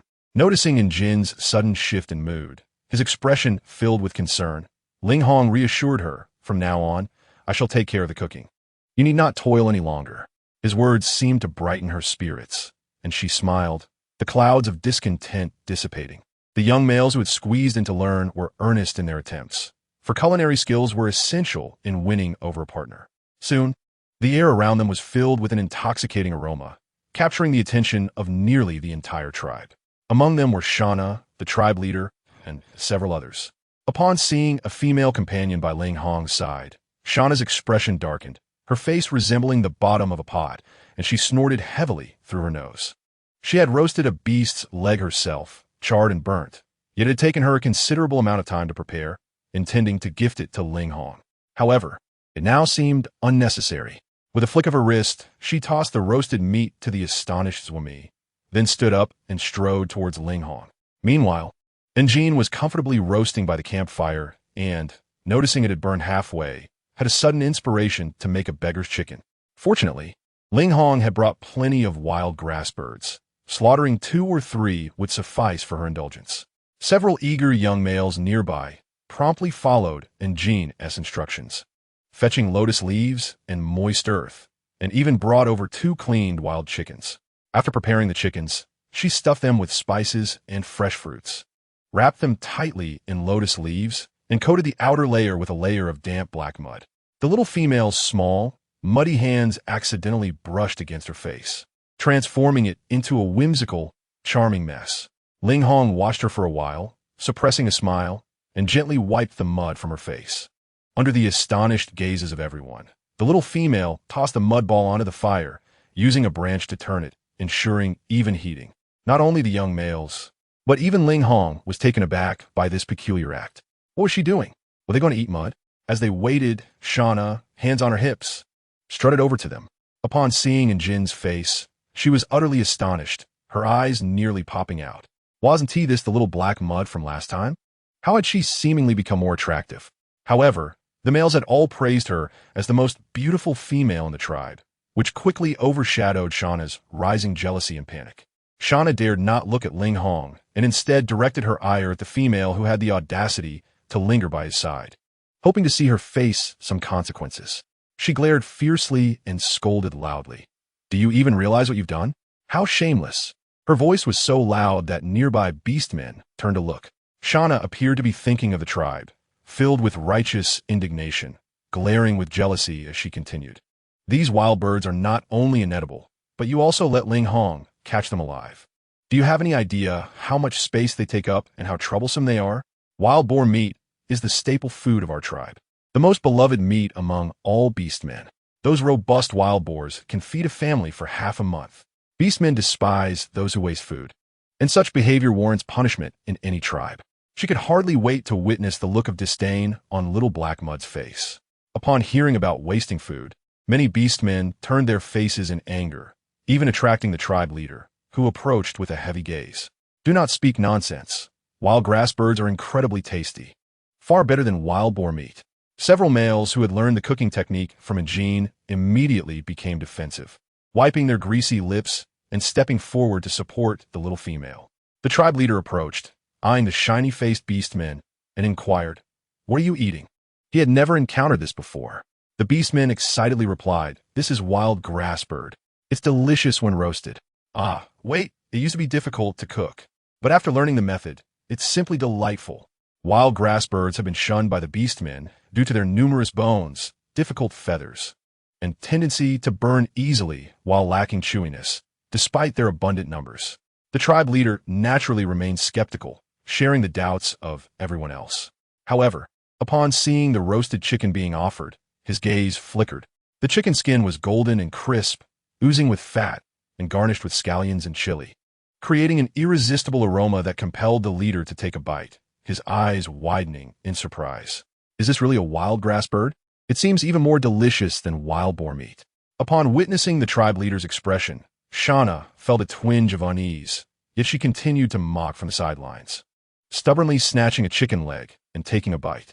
She couldn't believe this wretched bird could taste so good. She had eaten it as a child, and it had been utterly distasteful, even filled with feathers. However, as the crispy exterior and tender meat slid across her palate, she stiffened, her eyes widening in disbelief. Seeing two people's astonished expressions, the previously hungry beastmen could no longer hold back. At Ling Hong's signal, they eagerly tore off pieces of the roasted chicken and hastily placed them in their mouths. A gasp escaped someone in the crowd, followed by a flurry of astonished glances exchanged among them, filled with incredulous joy. Beastmen are known for their honesty and directness. After experiencing the exquisite taste, their prior anger and skepticism vanished instantaneously, replaced by fervent enthusiasm. And Jean then cracked open the fully cooked beggar's chicken, releasing an intense aroma that wafted for miles, sharing it with the hungry little cubs.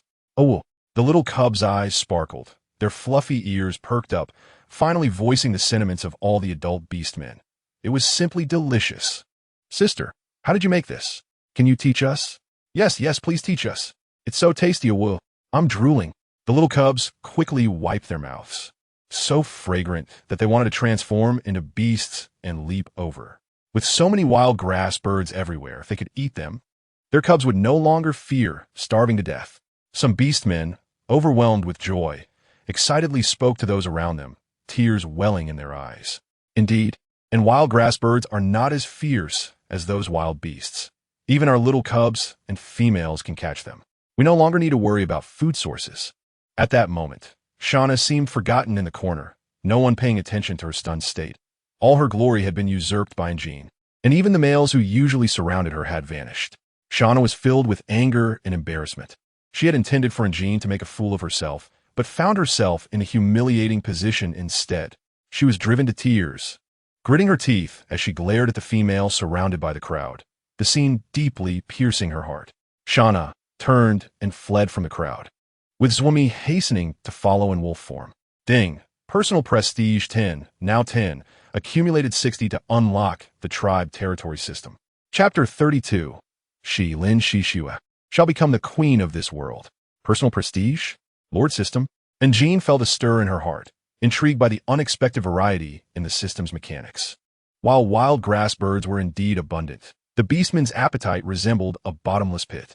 If they all set out to capture these grass birds, it would lead to a drastic decline in their numbers, disrupting the ecological balance.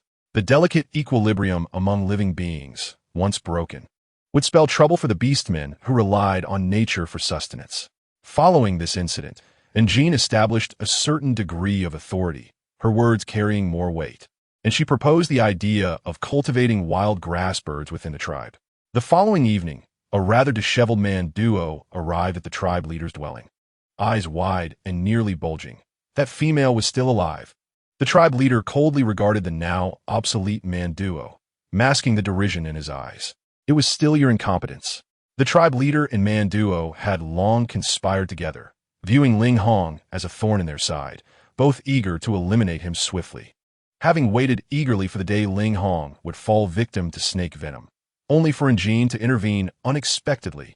They could not tolerate anyone disrupting their well-laid plans. Thus, with the leader's consent, man duo's heart turned murderous towards Jean. If it were another female, he would undoubtedly lack the courage and resolve to act. But Jean had long been deemed incapable of bearing offspring by the shaman, considered a worthless, sickly wretch, and thus would not be spared. He had witnessed that female sink beneath the water surface. "Let me go and kill that female again, chief." Many voices were filled with malice. The chief shook his head and coldly smiled. "That female has likely already captured Ling Hong's attention, and with your current condition, that notion is utterly fanciful. However, if Ling Hong were to learn of my intentions to kill that female, he would certainly take my life. He was already inferior to Ling Hong, and now that he was injured, I must silence him." The chief cast a deep glance at man duo, remaining silent. Even he could not fathom how this orc, who had served him for so many years, had become so foolish today. Not only had his body been crippled, but his mind had also faltered, rendering him of no use. The chief scoffed, kicking the injured gray wolf away, shedding any semblance of his usual dignified and amiable demeanor. "Do you think you were injured by mere chance? Ling Hong has long been aware of your foolish deeds. He is exacting his revenge. Do you understand?" With a mouthful of coppery blood swallowed down, the gray wolf lay on the ground, barely clinging to life, his crippled left leg immobile. The wound reopened, spilling blood everywhere. The gray wolf struggled to rise, disbelief etched on his face. "Chief, have you forgotten? You were the one who instructed me to do this." The chief's golden eyes held no trace of emotion, chilling man duo to the bone. "I did not ask you to commit such foolish acts. Your incompetence is your own doing. If you choose to court death, it is of no concern to me." The chief spoke meaningfully. "You would do well to leave the tribe at once. It is for your own good." Even if Ling Hong did not kill him, the chief would, as man duo's knowledge posed a latent threat to his rule. The two severed ties completely. Man duo could hardly believe he had been abandoned.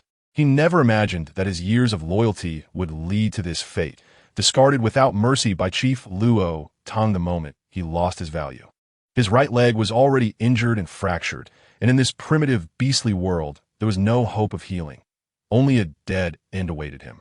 The gray wolf howled to the moon, his eyes bloodshot with fury and humiliation, unwilling to accept his fate. He contemplated crashing into a tree to end his life.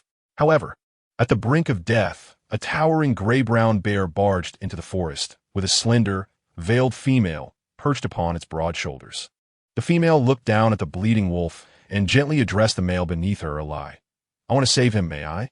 Her voice was cool and sweet. Though overly tender, it resonated in the bear's ears like a celestial melody.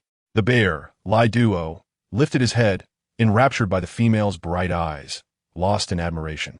His mind a blank as he could utter nothing but good. He was the chief of the nearby brown bear tribe and had found this female who had fallen from the sky a few days prior. She was beautiful and intelligent, gentle and considerate, akin to a goddess beside the legendary beast god, captivating all the male orcs in the tribe. Lin Shuyue pointed at the fallen wolf a lie. "Go and inquire about this wolf's identity. He seems to belong to the Luo Tong tribe, which may be advantageous for us in overtaking them." Although man duo appeared unconscious, he was still aware within, and upon hearing someone mention occupying the tribe, he instantly opened his eyes, colliding directly with the female's clear and delicate black gaze. Just then, a gust of wind blew, fluttering the layer of beast hide on her face, revealing her fair and charming little face, instantly overshadowing all the females in the beastly world. This was a beauty man duo had never encountered before. His heart, once lifeless, surged with fervor. The female cried out, her little face flustered and shy. hurriedly covering her face with the beast hide again. This simple action effortlessly stirred the protective instincts within the male. Lin Xue was gently lowered by the bear.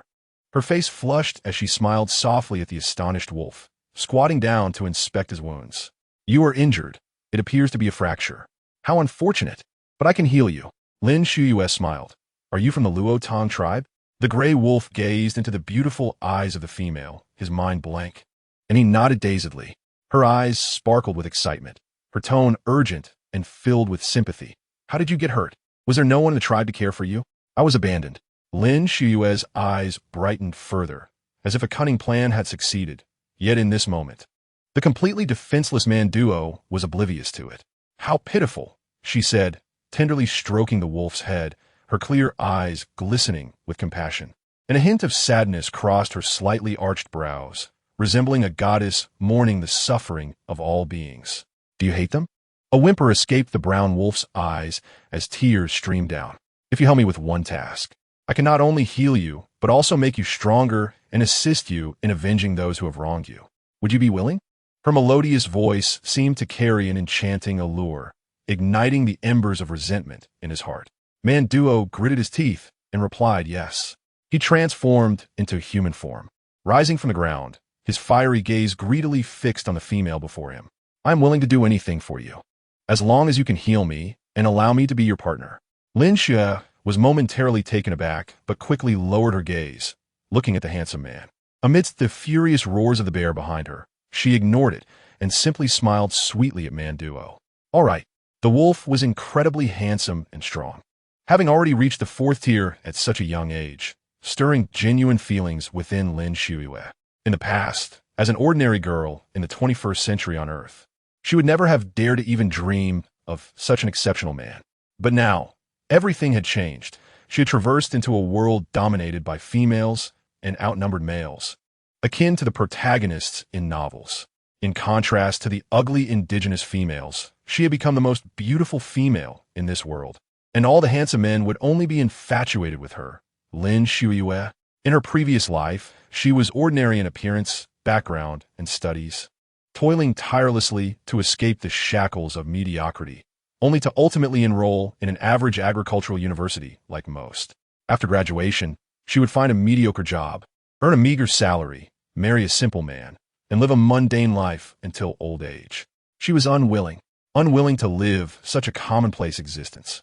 It was as if the heavens had heard her roar and allowed her to traverse to this new life. In this lifetime, she vowed that having finally arrived in this world, she would utilize her knowledge and beauty to pave a majestic path for herself. She would become the noblest queen in this realm. She desired all the handsome men to kneel before her in adoration. Lin Xue was destined to be compensated by the heavens, receiving the finest things in the world. And this small Luo Tong tribe would be her first stepping stone to success. Chapter 33. Allowing the orcs to consume wild grass birds would be a divine blessing for any tribe. The mortality rate of the cubs would significantly decrease, making it a win-win situation. That afternoon, all the orcs of the tribe were summoned to the tribal square, where the chief stood elevated, gently waving his hand to silence the commotion below. Ling Hong stood at the chief's right, his expression cold, his peripheral vision catching glimpses of unease from the side. And Jean stood to the chief's left, a position signifying a certain status, typically reserved for shamans. Had this been the past, there would have been questions. However, now, most orcs held only admiration for Jean, as discovering a new source of food in the beastly world was commendable indeed. After the obliteration of her parents' tribe, she wandered aimlessly until she settled in Luoding tribe at a tender age, a fact that raised no suspicions. As for her sudden transformation into beauty, the orcs were indifferent. After all, an attractive, unmarried female was a welcome addition to the tribe. Several unbonded male orcs had already begun to secretly devise plans to pursue her. The tribe leader was supportive of Jin's breeding initiative and provided a general explanation to the tribesfolk. However, discontent brewed among some in the crowd. Shauna glared at the lips of the speaker on stage, biting them until they bled. Alongside her close companions, she immediately sprang to defend her friend. Hey, who do you think you are, suggesting that our tribe should raise these wild grass birds? This is utterly impractical. We already lack enough manpower, and the food that the males catch daily is insufficient. Do you really expect them to divert resources to raise these birds? The voice belonged to a plump girl, around 17, with a sallow complexion and thick lips, Shauna's best friend, naturally the first to stand up for her. Indeed, I find it unreasonable. Another female chimed in, arms crossed in derision. The atmosphere, once joyous, became chaotic as the females vociferously expressed their dissent. The smiles on many orcs' faces gradually faded, their features tightening, and a palpable sense of distrust emerged. The voice of the female was powerful. Seeing this, Shauna and her companions felt a surge of delight, chattering animatedly in hopes of completely derailing the plan. Ling Hong narrowed his eyes, surveying the agitated crowd, and coldly commanded, "Silence." His voice, neither too loud nor too soft, carried an undeniable authority that seemed to reverberate through the ground, causing all to change their expressions and fall into a hushed stillness. With long, sturdy legs, he effortlessly stepped forward, soon standing beside Jean, whispering soothingly, "Do not be anxious. You have prepared for this for a long time, and I have been listening. Your plan is flawless, so do not waver due to others' doubts. Simply present your plan." Yet, when facing the audience, Ling Hong's expression remained cold and indifferent, instilling fear in all. Those who wished to listen could, while those who did not were advised to leave. He would not hesitate to take action if necessary. His frosty gaze swept across the crowd, lingering momentarily on the group of dissenting females, narrowing slightly. The young females turned pale, their lips trembling, silencing them. And Jean felt a wave of reassurance wash over her. Ling Hong was correct. She need not feel anxious. As the advocate and leader of this plan, she must not reveal even a hint of hesitation or weakness. Taking a deep breath, her gentle yet resolute voice carried forth, reaching the ears of all the orcs. Moreover, the eggs of the wild grass birds are also edible, possessing high nutritional value, making them perfect for females and younglings to replenish their bodies. There are numerous delicious ways to prepare them, and I can teach everyone. And Jean relaxed her body, swiftly entering the optimal state she had envisioned, smiling confidently as she shared her plans and ideas with the orcs below. Finally, a voice emerged from the crowd, devoid of mockery or disruption. Simply an earnest inquiry.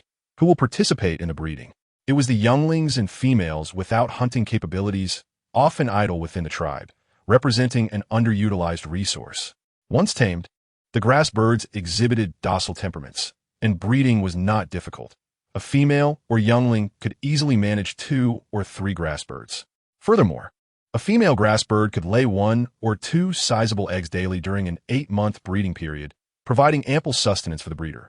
And Jean scanned the audience, noting that most were females and younglings, a demographic she had specifically requested when gathering the tribe. There were no objections. Most of the females nodded in agreement. They usually remained idle at home, overly pampered by the males, with little opportunity to engage in hunting, occasionally foraging for fruits or wild vegetables, leading to a sense of emptiness and boredom. Although this breeding initiative would require their time and energy, it would enrich their lives. And the thought of contributing to the tribe and their partners brought a renewed sense of purpose beyond merely bearing offspring. The younglings who had been scorned for their inability to hunt now gleamed with excitement. Wow, finally, we can work like our fathers. We won't go hungry anymore. The crowd's cheers darkened Shauna's expression once more, as her intentions failed yet again. However, she was reluctant to concede, casting a tearful gaze at her friends, who, after a moment of hesitation, decided to stand with her. "No worries, we won't participate. We won't raise wild grass birds. Such laborious tasks are not meant for us females." "Exactly. Such work is for the males. We should just wait at home for food. Why should we toil under the sun? Don't worry, Shauna. We won't join. I doubt they will succeed.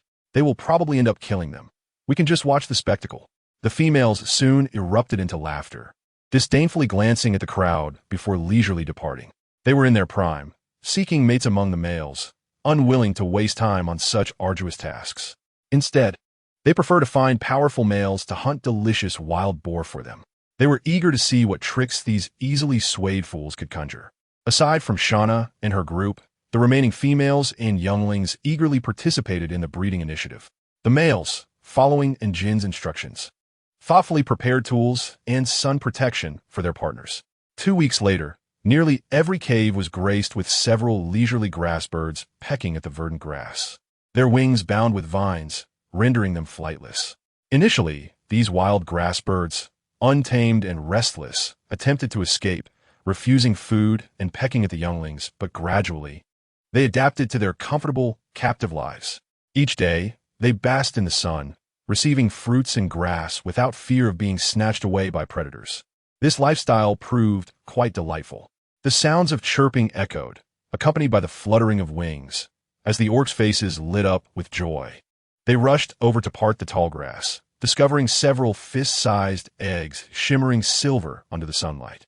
And Jean instructed the females and younglings on how to prepare the bird eggs, the simplest methods being to boil them in water or make egg custard.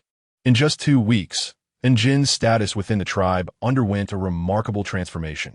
Everyone regarded her with the same respect and affection one would show a shaman.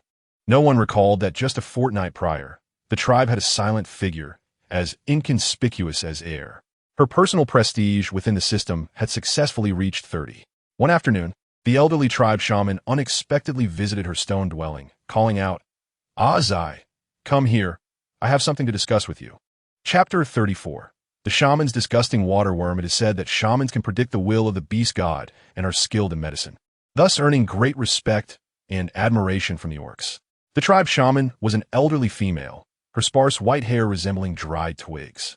Leaning on a wooden staff adorned with green gemstones, her gaze warm yet complex as she regarded the recently renowned young one. The shaman felt a pang of guilt. Years ago, she had declared that Jean would be unable to bear young, a statement that, while true, had led the tribe to underestimate her. "Shaman grandma, what brings you here? It's sunny outside. Please come in and sit." The female swiftly set aside her basket, respectfully inviting the old shaman into the dwelling. Her mind free of any grievances, she hurriedly presented the elder with a stone bowl filled with clear water, inquiring if there was a matter at hand. Outside, the sun blazed relentlessly, the heat oppressive, causing Jean to be drenched in a layer of sticky sweat. In contrast, the old shaman appeared tranquil, almost in a meditative state, her frail fingers gently clasping Jin's hand. With a soft sigh, the shaman revealed her purpose for the visit, stating, "Little Zai, I am too old and my time is limited. I wish to appoint you as my successor." "What? Successor?"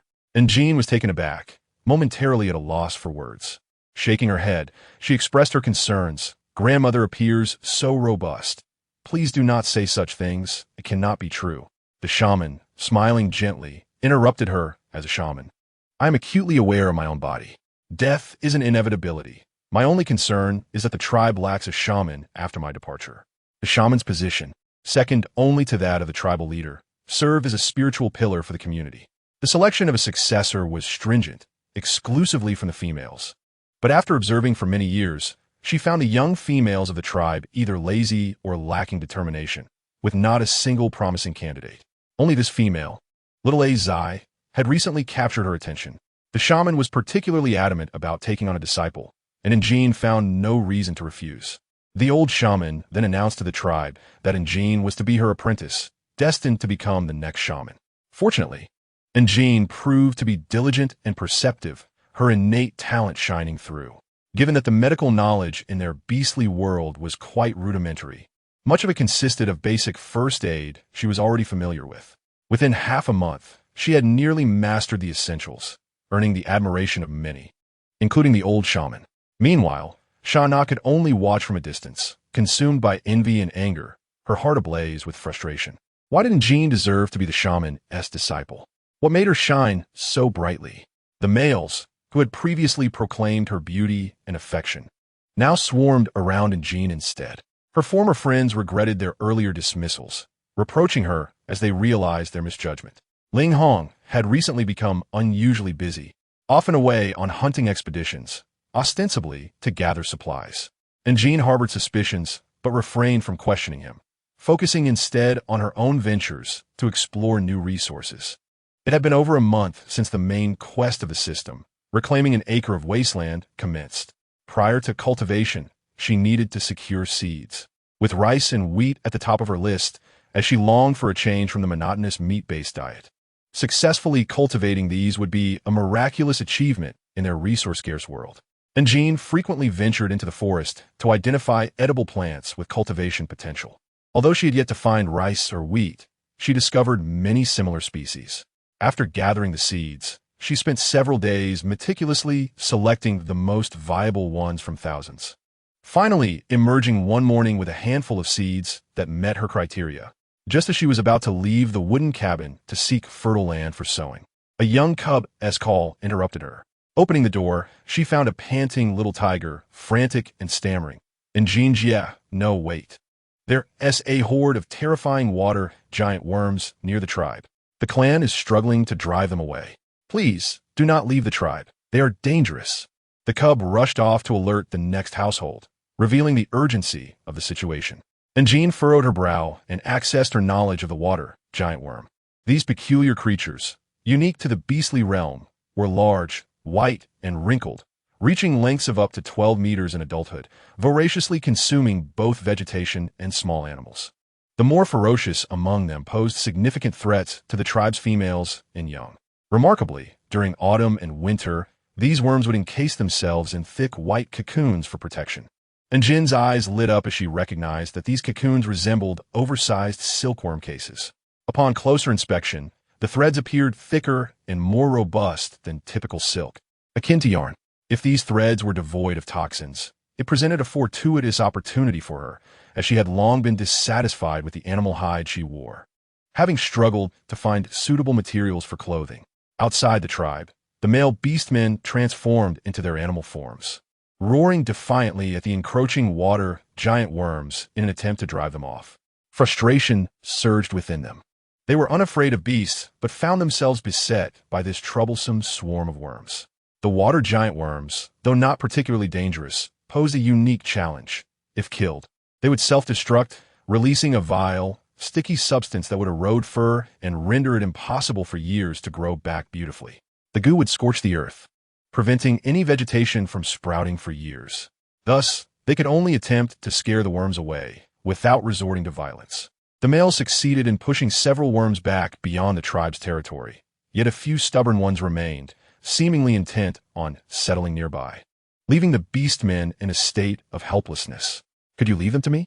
A melodious female voice rang out from behind, instantly revitalizing the exhausted young males.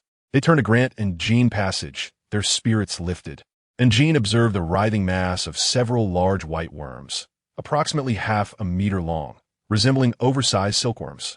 Is there something you need us to do? The males inquired, eager to assist. It was curious, although the females in their world were not conventionally attractive. The males were strikingly handsome, with sun-kissed skin and muscular physiques radiating vitality. Several males discreetly adjusted their animal hides to showcase their impressive forms, hoping to draw in Jin's attention. And Jean couldn't help but smirk at their boldness typical of the primitive beast world. This cannot be. The males objected. Though they understood the worms posed little threat to them, they still represented a danger to the vulnerable females. They were resolute in their disapproval. And Jean quickly clarified, I am aware of the danger these worms pose, but they might serve a greater purpose. If utilized wisely, they could benefit the tribe. After a moment of contemplation, she added, thus, I hope you can help me gather some stones and wooden planks to confine them in a designated area, ensuring they do not wander or harm anyone. With a tilt of her head and a charming smile that radiated confidence, she inquired, would that be agreeable? The males felt their hearts flutter at her radiant demeanor and unanimously responded, yes, absolutely. Certainly, it is indeed possible. These creatures move at an exceedingly slow pace, and if confined, they pose no real threat. The males, however, exhibit remarkable speed, each carrying 2 substantial insects, swiftly transporting them to the open area in front of the dwelling. While Jean was astonished by their efficiency, they thoughtfully constructed a small stone ladder against one wall, allowing the petite Jean to frequently check on the growth of these insects. And Jean was profoundly impressed. The orcs worked with an intensity that surpassed even the most advanced modern machinery. As Jean busied herself with plans for sowing and nurturing the insects, time passed swiftly and productively. As night fell, the entire forest was enveloped in darkness, a chill wind sweeping through the mountains, while a few lurking wolves lay in wait, poised to pounce on their prey. Leading them was a tall and muscular silver wolf, none other than Ling Hong, who had been missing for several days. During a recent hunt, he had fortuitously stumbled upon traces left by the serpent beast, prompting him to lead his pack in search of it. Typically, Serpent beasts are cunning and adept at hiding. After he had stealthily attacked and severely injured one, it had vanished for nearly a month, only to reappear recently near the tribe. Could it be that it intended to abduct Jean again? As this thought crossed his mind, the wolf's pupils constricted sharply, its fangs grinding together menacingly, and the green eyes glinted ominously as they fixated on the distant black-red shape of the serpent. Chapter 36. Devour? Abduct? In the darkness, a low growl erupted, followed by a chorus of wolf howls, as dozens of wolves sprang forth from the shadows, launching themselves at the black-red giant python with the ferocity of arrows loosed from a bow, their sharp fangs tearing into its flesh. In mere moments, the python ceased its thrashing, reduced to a mass of flesh and bone by the ravenous pack. The silver wolf's soft fur was stained with droplets of blood as it lowered its head, gently sniffing the corpse of the bloodied python. In an instant, its eyes narrowed like needles. Ah, they had fallen into a trap. The remaining wolves lifted their heads from the python's remains, glancing at the silver wolf with puzzled expressions. In the next moment, the silver wolf transformed into a tall and striking man, his silver hair flowing softly, and his facial features sharp and cold, though typically aloof. At this moment, his furrowed brows revealed deep agitation and unease. Ling Hong cast a glance at the lifeless python before him. His thin lips pressed tightly together as he uttered through clenched teeth, "Is not that serpent beast?" His hands clenched at his sides, knuckles turning white from a force. Having previously battled that serpent beast, he could discern the distinct scent of its blood, while the dead python before him bore a striking resemblance to the serpent beastess form. Upon closer inspection, it was merely an ordinary python. It was likely a diversion set by the cunning serpent beast. The wolf pack was accustomed to operating as a unit, and to decisively capture that serpent beast. He had selected a few elite wolves for ambush. After all, serpent beasts are formidable rogue creatures, posing a significant survival threat to any bordering tribe, especially one with the extraordinary venom possessed by this particular serpent beast. Ling Hong was determined to confront this threat, for Jin's mate Mark was at stake, as well as the safety of the tribe. However, he never anticipated being outmaneuvered by that sly serpent beast. The wolves sprinted from the forest with remarkable endurance, racing towards the tribe like arrows in flight. Yet it was not fast enough. This speed was still insufficient. With a fierce roar, the silver wolf left the others behind, propelling himself forward with unprecedented speed towards the tribe. He could scarcely fathom whether the serpent beast's intent was indeed to pursue Jean. The last time, the serpent beast had abducted her from their tribe and forcibly marked her as a mate. Had he not ambushed the serpent beast and severely wounded it, Jean might have already been taken, reduced to a mere vessel for its desires during its mating season. He dreaded to think that this serpent beast might exploit the opportunity to strike again. The serpent beasts, particularly the venomous ones, are deemed exceedingly dangerous by the orcs and are reviled by all tribes not merely for their cold-blooded cruelty and brutal tenacity, but for their obsessive and bloodthirsty nature. They seize females and slaughter their other mates to claim exclusive possession. Furthermore, they often harbor a grotesque desire to consume their mates. When their partners are on the brink of death, they will cruelly devour them before ending their own lives, and should they themselves be near death, they too will consume their beloved.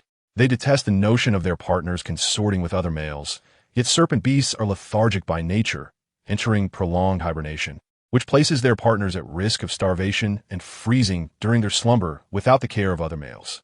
The mortality rate among partners of rogue beasts, especially serpent beasts, is alarmingly high. Ling Hong was not opposed to Jean having other mates, but he could never accept her being paired with a serpent beast. In the midst of the deep night at the Luo Tong tribe, the crescent moon hung high, stars twinkling in the sky. While the weary orcs had long succumbed to slumber, the earth lay enveloped in silence, save for the occasional chirping of insects. The world was draped in darkness, illuminated only by a few flickering torches at the entrance, casting a faint glow. Yet, amidst the stillness of the night, an unusual and eerie sound emerged. The rustling of dry leaves under the weight of a long black-red serpent tail left sinuous trails in the soft earth, brazenly encroaching upon the tribe from the depths of the forest. Chapter 37. His exclusive possession. At this moment, within the silent wooden hut, the door creaked softly as it opened, allowing the agile black-red serpent tail to glide into the room. The enormous serpent, measuring several meters in length, raised its head, gazing at the sleeping female before it, inching closer with barely audible movements. As the female breathed softly in her shallow slumber, the red serpent lowered its body, cautiously probing with its blood-red tongue. Hiss! The female's scent had subtly changed since their first encounter, yet it was even more intoxicating than before. And the serpent's crimson eyes narrowed, revealing a glimmer of astonishment and infatuation. It swiftly gathered the unique scent of the female, imprinting it in its memory. Finally, as she turned in her sleep, the black-red serpent withdrew slightly, admiring her delicate features before transforming into a handsome and enchanting man. His upper body was well-defined, and his long black-red hair cascaded down to his slender waist. With narrowed crimson eyes, he leaned closer, allowing his cool strands of hair to brush against her. His pale fingers gently pressed against her soft lips. So soft, so warm. The comforting sensation stirred a hint of longing within him, and his inverted blood-red pupils dilated slightly, wandering aimlessly in a daze. The nearly 10-meter-long black-red serpent tail relaxed and extended, entering a state of contemplation. The female seemed somewhat uncomfortable. In the split second before she awoke, a fleeting confusion crossed the man's crimson eyes. Without hesitation, he seized her chin, swiftly leaning down, his sharp fangs injecting a diluted trace of toxin into her delicate lips. The female succumbed to unconsciousness once more, her soft form collapsing against the straw pile, her face tinged with an unusual flush. Observing her in this state, a flicker of unexpected emotion rippled through the typically calm heart of Miin, a feeling so subtle that even he failed to recognize it. He felt an inexplicable desire to devour the female before him. The memories passed down through the serpent clan informed him that this longing was a manifestation of affection. Partners resemble the most exquisite delicacies, evoking an instinctual fondness. Yet, this affection is more obsessive, more perverse, and more scorned by society, intensifying the roots of greed. He swept the female into his arms, securing her unconscious form against his broad, muscular chest. The nearly 10-meter-long, black-red serpent tail behind him swayed subtly, its rhythm more pronounced than when stalking prey. Initially, he intended to take her away this night. The man, unable to restrain himself, reached out, his pale fingertips caressing the tender skin of her face. In that fleeting moment, a chord in his heart stirred gently. For males, having their partner by their side brings the greatest sense of security. However, at that instant when his fingertips hesitated, turmoil erupted within him. After a brief struggle of thoughts, he resolved not to take her away this time. The female, particularly the underage ones, is exceedingly fragile, and a moment's carelessness could lead to death. Moreover, from the inherited memories, he learned that the mortality rate of serpent beast partners is alarmingly high. He could not risk her life. He thought, just wait a little longer, a few more years. Once she reaches maturity, he would seize her and keep her by his side for breeding. He placed a kiss on her face, his red eyes narrowing, seemingly cool on the surface, yet unable to conceal the fervent flame flickering beneath. The blade-like serpent pupils scrutinized her closely, and as his gaze flickered over the red serpent patterns on her arm, the brilliance in his eyes intensified. He thought, she is his possession, more enticing than any food, a treasure solely his own. Chapter 38. Take care of my female. In the desolate night, the silver wolf let out a furious howl, its bloodshot eyes glaring as it crashed through the wooden door. It nearly trampled the small female, who was sleeping soundly atop a haystack. He swiftly raised his paw, pausing midair before gently lowering it to the ground. The silver wolf lowered its head, blinking in confusion, still reeling from the shock. The house was saturated with the odious scent of the serpent clan male, unmistakably indicating his presence. Why had he not taken Jean away? Ling Hong was perplexed, feeling as though he were trapped in a dream. The silver wolf circled the sleeping female several times, its snowy head gently nudging her. But when she did not wake, it cautiously sniffed around her, its sleek black nose twitching. Aside from the faint scent of the serpent beast, there seemed to be no other anomalies. Given her prolonged unconsciousness, it was likely just a mild serpent venom. A good sleep would suffice for recovery. Yet, he could not comprehend why that serpent beast had not taken Jean during such a prime opportunity. The scent of the serpent beast had saturated every corner of the room, every grain of sand. The silver wolf emitted a low growl, brimming with anger and frustration. Unable to bear it, it brushed against the stone house like a large white brush, leaving no corner untouched, thoroughly rubbing against every inch at least 3 times. Once it confirmed that the serpent beast's scent was masked, the silver wolf glanced at the heart that was momentarily free from danger, finally feeling relieved. In the midst of running at high speed for nearly 10,000 meters, the moment it relaxed, fatigue washed over it like a tidal wave. Yet, the silver wolf shook its head and stood up, its emerald eyes shimmering with heightened hostility, emitting a low growl before leaping out of the stone house like an arrow released from a bow. With a resounding crash, the damaged wooden door was finally put to rest.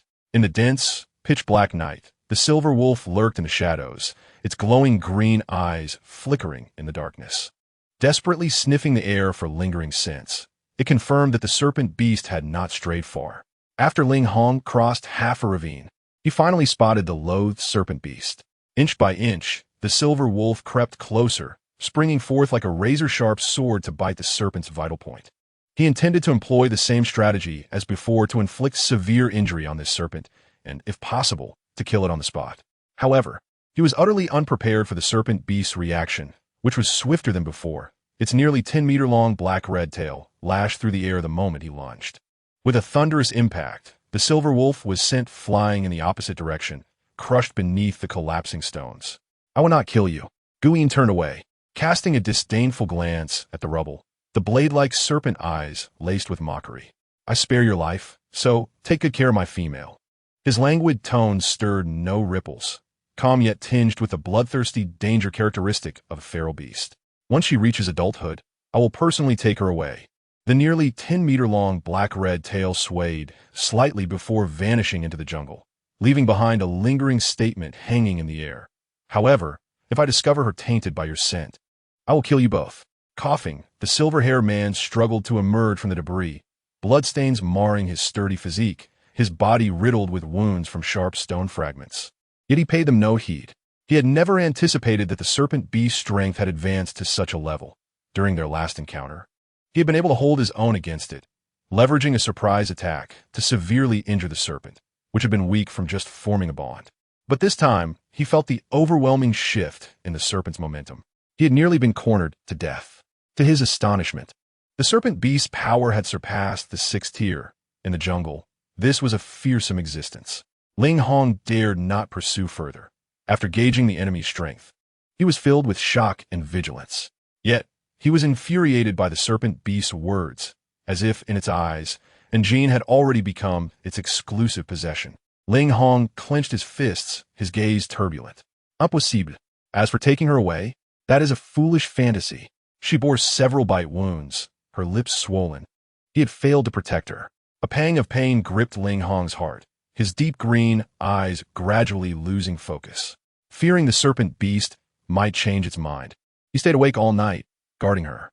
As dawn broke, the sky brightened, and the melodies of awakening birds filled the air. The dappled sunlight filtered through the window, casting a delicate halo over the female's dreamy eyes. Upon waking, Njin yawned, rubbed her brow, and felt as though her body was weighed down with lead. Even stretching felt laborious. When she opened her eyes, she saw Ling Hong, who had returned after several days, squatting beside her, his gaze fixed intently upon her. Startled, Njin blinked, noticing his battered form. "How'd you get hurt?" Rising from the haystack, she found the previously tanned, clean animal skin and bandaged his wounds. "It's nothing. I encountered a pack of beasts while hunting and got a little hurt. It'll heal in a couple of days," Ling Hong replied, not waiting for Njin to respond before stepping out of the room. Njin paused, unsure if it was just her imagination, but she thought she detected a hint of defeat on Ling Hong's face. "Just an illusion, right? Ling Hong is such a proud wolf," she mused, shaking her drowsy head, a twinge of pain coursing through her body. Yet she did not dwell on it. Under the scorching sun, she dashed out of the house to check on the growth of the silkworms next to the fence. She found the large white worms wriggling within the enclosure, struggling to escape the stone confines. However, their hefty bodies could only ascend halfway before sliding down like plump white blobs. After several failed attempts, they lay limp on the ground, emitting delicate threads from the dozen black holes beside them. The large white worms are truly adorable. The thought that in a few months, They would spin silk, made in Jean find these little creatures even more endearing. Unable to resist the urge to tease, she casually picked up a long branch from the ground and poked at the silkworms. The silkworm twisted its body and opened its mouth to bite. With a crack, the branch snapped cleanly in two, with one half still being chewed in its mouth.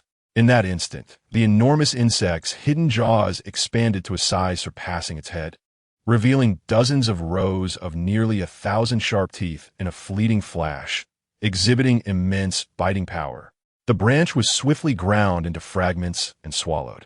Was this what they referred to as a satisfying crunch? And Jean was left in stunned silence. The remaining silkworms, witnessing this spectacle, gathered around Jean, each raising their plump, white heads, seeking sustenance from their caregiver. Chapter 39. The Salt Exchange in Beast Gathering City, and Jean hesitated for a moment. She recalled her kin mentioning that these creatures enjoyed gnawing on branches and leaves throughout the forest, and also relished consuming small animals, their appetite resembling an insatiable abyss. She simply did not have the time to forage for enough food for them. With a sigh, she lamented the challenges of rearing them. After much contemplation, she clung to a glimmer of hope and retrieved some nearly decayed food stored in the Linghong tree hollow, casting it into the enclosure. The silkworms excitedly surrounded the food, their wriggling becoming notably more vigorous. Within mere minutes, the remains of the 2 or 3 wild boar carcasses were devoured, leaving not even a shred of bone behind. Ordinarily, the beastmen ensured a sufficient supply of food by hunting as much as possible, yet lacked effective preservation methods, resulting in considerable amounts of spoiled food. Even though salt could be used for curing, salt was scarce and expensive, and aside from beastmen of Linghong stature, few would spare salt for food preservation. Thus, much of the rotting food was simply discarded outside the tribe, aside from a portion consumed by scavenging animals. However, some would lie exposed in the wilderness, emitting a nauseating stench that marred the environment, causing significant distress among the neighboring beastmen. And Jean devised a plan, advocating for the collection of unwanted spoiled food from the beastmen, which she then fed to the silkworms. The silkworms feasted joyously, soon puffing up their soft, white bellies, collapsing on the ground in a motionless state. Not only did Jean find a suitable source of feed, but she also addressed the issue of decaying food, achieving a dual victory that delighted the tribe. The earlier dissenting voices against raising these white creatures swiftly vanished. Time passed day by day, and Jean tended to both chickens and silkworms, while also selecting seeds and searching for suitable land for cultivation during her remaining hours.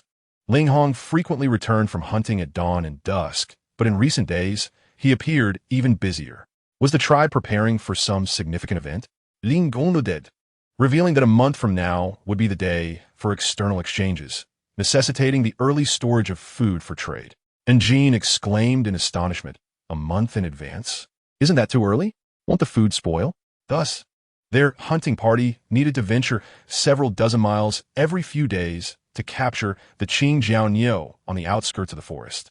Their meat had an extended preservation period, lasting up to a month, though its quality was not particularly exceptional. Why not cure other meats with salt? And Jean questioned, growing increasingly bewildered. Curing with salt would significantly prolong the meat's shelf life, alleviating the need for such arduous and distant hunts. Linghong shook his head, expressing his helplessness. The salt within the tribe is limited and cannot withstand such waste. And Jean had been using Linghong's salt all along, since he was the most proficient hunter. Even without a partner, the quantity of salt allocated to them was sufficient for both. Yet, in reality, the tribe's salt supply was already severely depleted, leaving many females without access, let alone the possibility of curing meat. Each year, the Luo Tong tribe acquired their salt through external trade. Their journey a month later was primarily to the Beast Gathering City to exchange for salt, but based on past experiences, their abundant game would only yield a meager dozen jars of salt. The reason lay in the commonality of their food.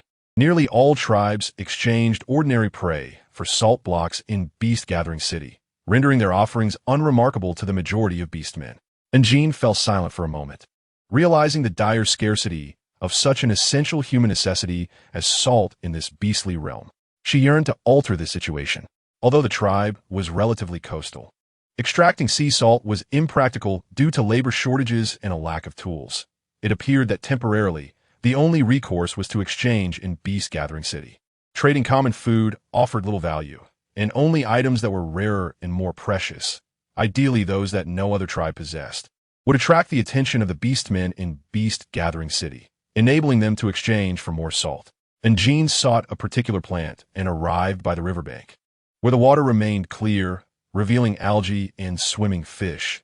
Yet the little merman was nowhere to be found.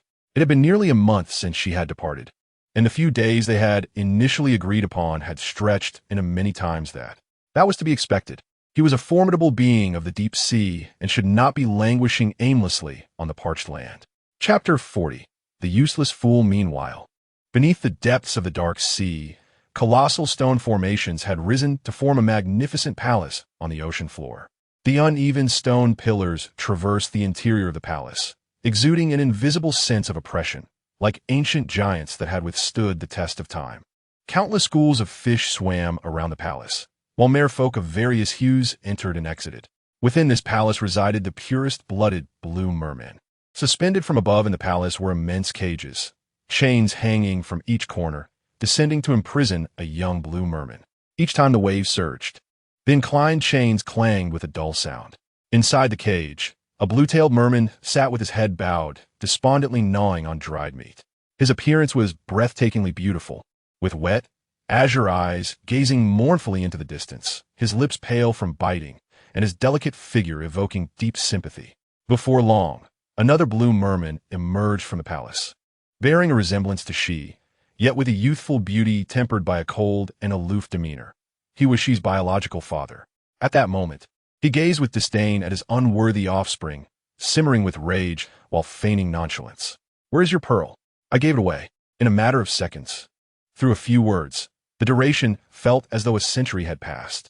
She's father felt as though he were bleeding internally from frustration, nearly losing his temper. He forced a smile. "Is it to that female?" "Indeed. Are you foolish?" She's father's expression changed dramatically, the last remnants of his composure cracking.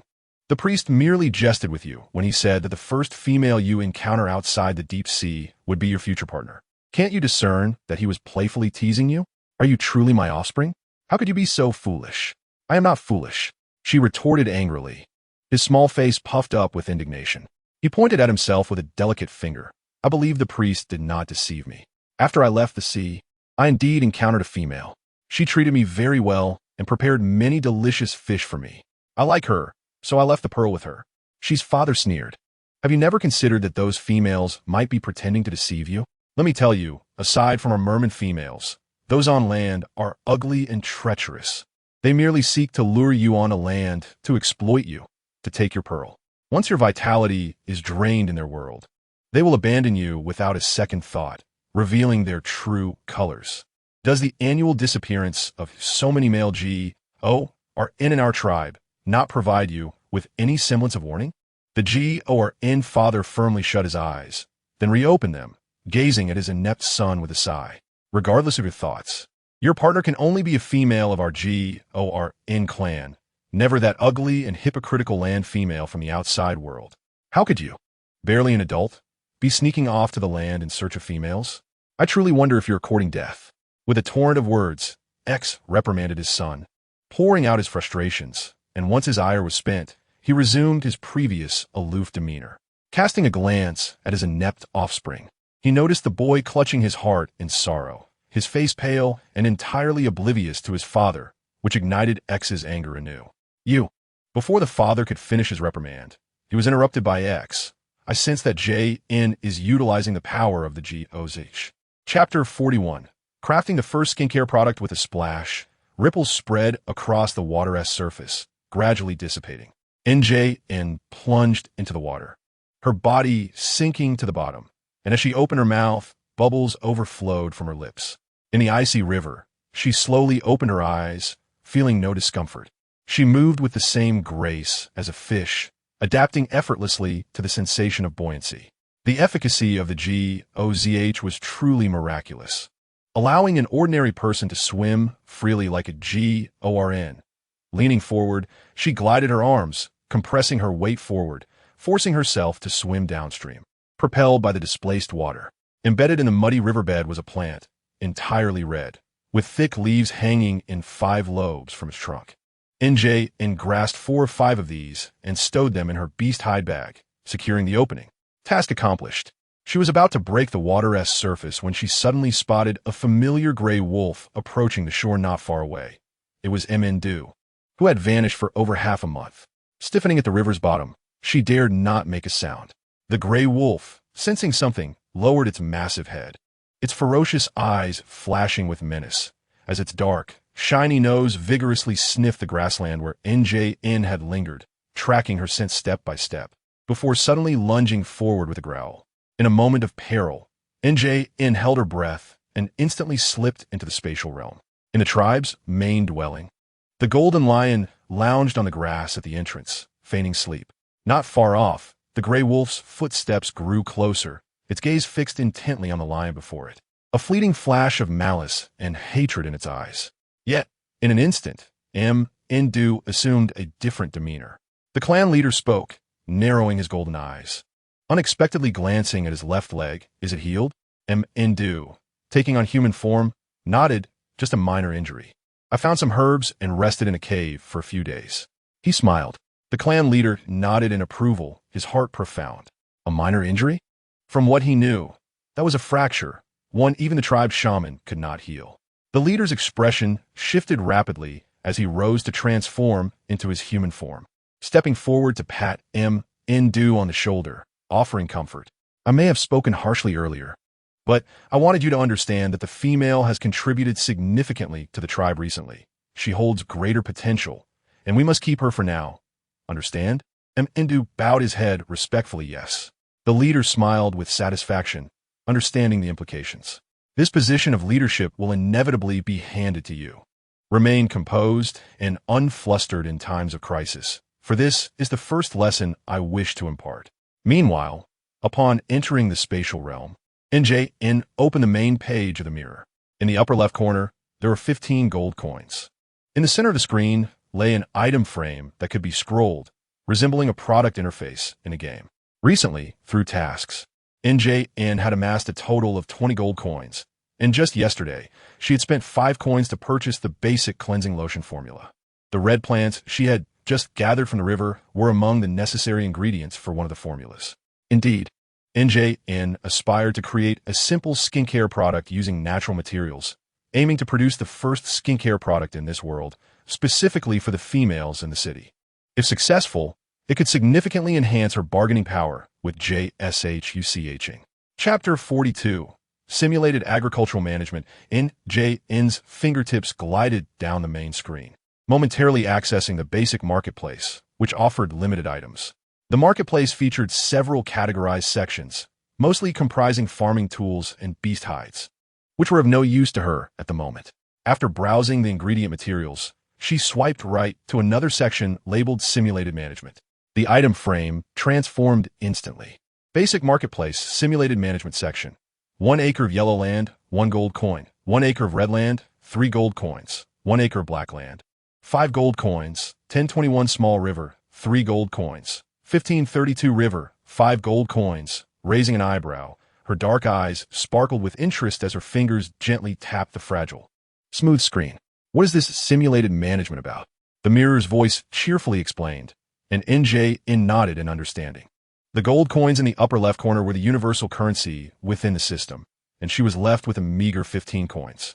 She had just seen items in the basic marketplace selling for dozens or even hundreds of coins, while the maximum reward she received from tasks rarely exceeded 3 coins, which was utterly insufficient. The mirror chimed encouragingly. "The number of gold coins rewarded is determined by your impact on this world. So please enhance your influence as soon as possible and cultivate wealth here." Ding! You have selected the item, 1 acre of yellow land, costing 1 gold coin, leaving you with 14 cash coins. Ding! You have selected the item, 1021 small river, costing 3 gold coins, leaving you with 11 cash coins. A flash of white light illuminated the space, and a square plot of fertile yellow land appeared, accompanied by a flowing small river. The items in this simulated management section would synchronize with the space upon purchase, resembling the farming games that were trending in the 23rd century. Instantly, a new option popped up on the screen. "Would you like to cultivate the land?" 2 gold coins. Glancing at her dwindling coin balance in the upper left corner, she felt a pang of regret but click confirm. Immediately, the sound of coins being consumed chimed cheerfully, leaving her with only 9 coins. A sense of anguish washed over NJN. She could not spend any more? Absolutely not.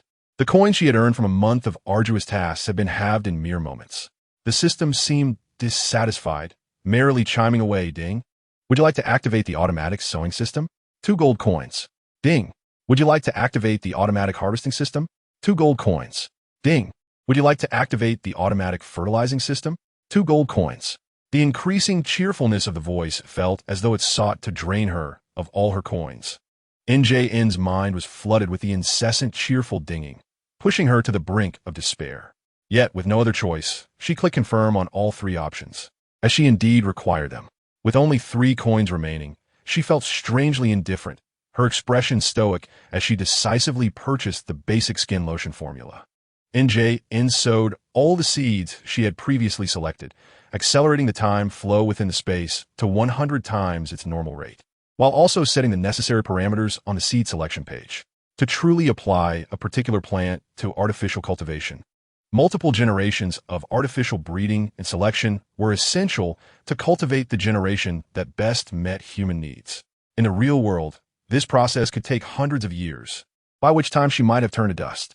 However, the rapid time flow within the space perfectly aligned with NJN's requirements. After preparing everything, NJN exited the space.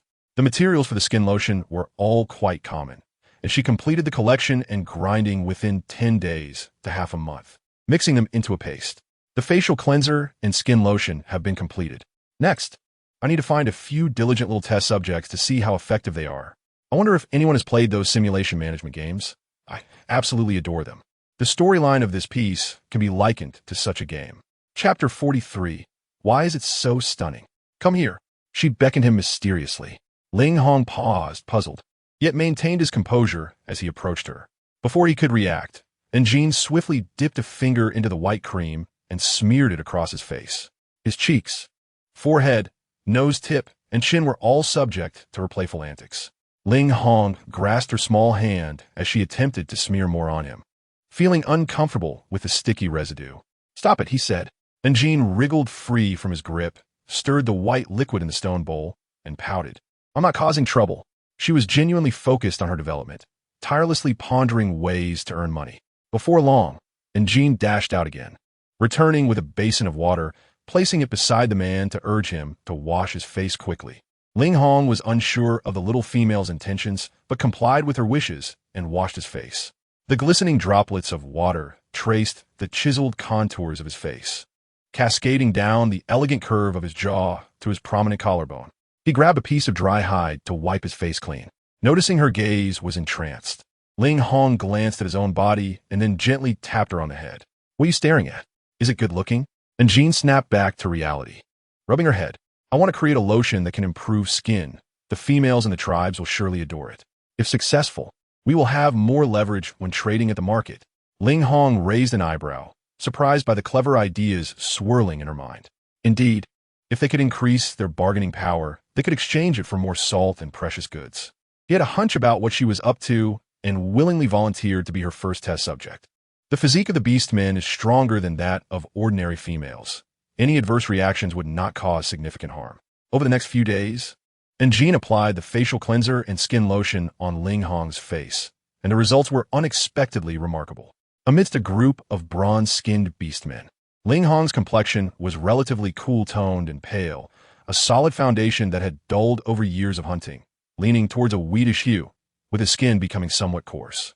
After several days of care, his face appeared cleaner and more refreshed. The skin tightened and refined, with nearly invisible pores, exuding a youthful handsomeness.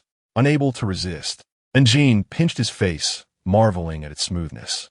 How beautiful! How could it be so stunning? The results are fantastic. The man's wolf-like ears perked up, the tips slightly reddening, and he couldn't help but mutter in his heart, beautiful? Is that a compliment for a male? Yet, a peculiar blend of awkwardness and sweetness stirred within him. After a few days, the effects on Ling Hong were quite promising, sufficient to prove that these skincare products were safe and effective. Jean then turned her attention to other females in the tribe. As the launch of skincare products primarily targeted them, Ultimately, the true effects could only be observed through experimentation on the females. Due to the presence of the Jiao Zhu, these basic skincare products bore little effect on her, and she could only use them on other females with darker, drier skin. Jean, a female's voice called from afar. And Jean lifted her head from a basket of grass plants and looked towards the door, spotting a chubby little female with a round face running towards her.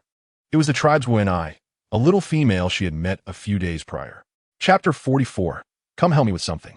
The female stood about 1.6 meters tall, with a balanced figure, dark and dry skin, but her cheeks bore a healthy flush, precisely the embodiment of the tribe's gourmet.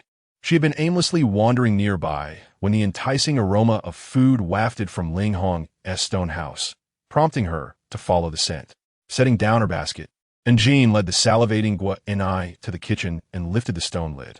The stone pot, which Ling Hong had specifically sliced thinly, was sizzling with hot oil, and the wild vegetable cakes frying within exuded a tantalizing golden hue. And Jean retrieved several seaweed cakes, but burned her little hand in the process. Gourmet quickly helped her place the seaweed cakes on a thin stone plate, and the two little females gathered around the table to indulge in the delicious fare. Gourmet particularly adored Jean. Being by her side always meant tasting various delightful dishes. Although the ingredients remained the same, and Jean's culinary magic made everything extraordinarily fragrant and irresistible. Gourmet rubbed her little black hands together, her round face beaming with a silly smile, and without hesitation, she grabbed a piping hot seaweed cake and took a big bite. To her astonishment, the crispy and delicious wild vegetable cake oozed with butter and beef. Jean, what is this? Gourmet was nearly brought to tears by the exquisite taste. It's too delicious. There's even beef in the cake. Deeply impressed, Gourmet marveled at Jean's incredible talent, always concocting such peculiar and delightful dishes. How did you make this?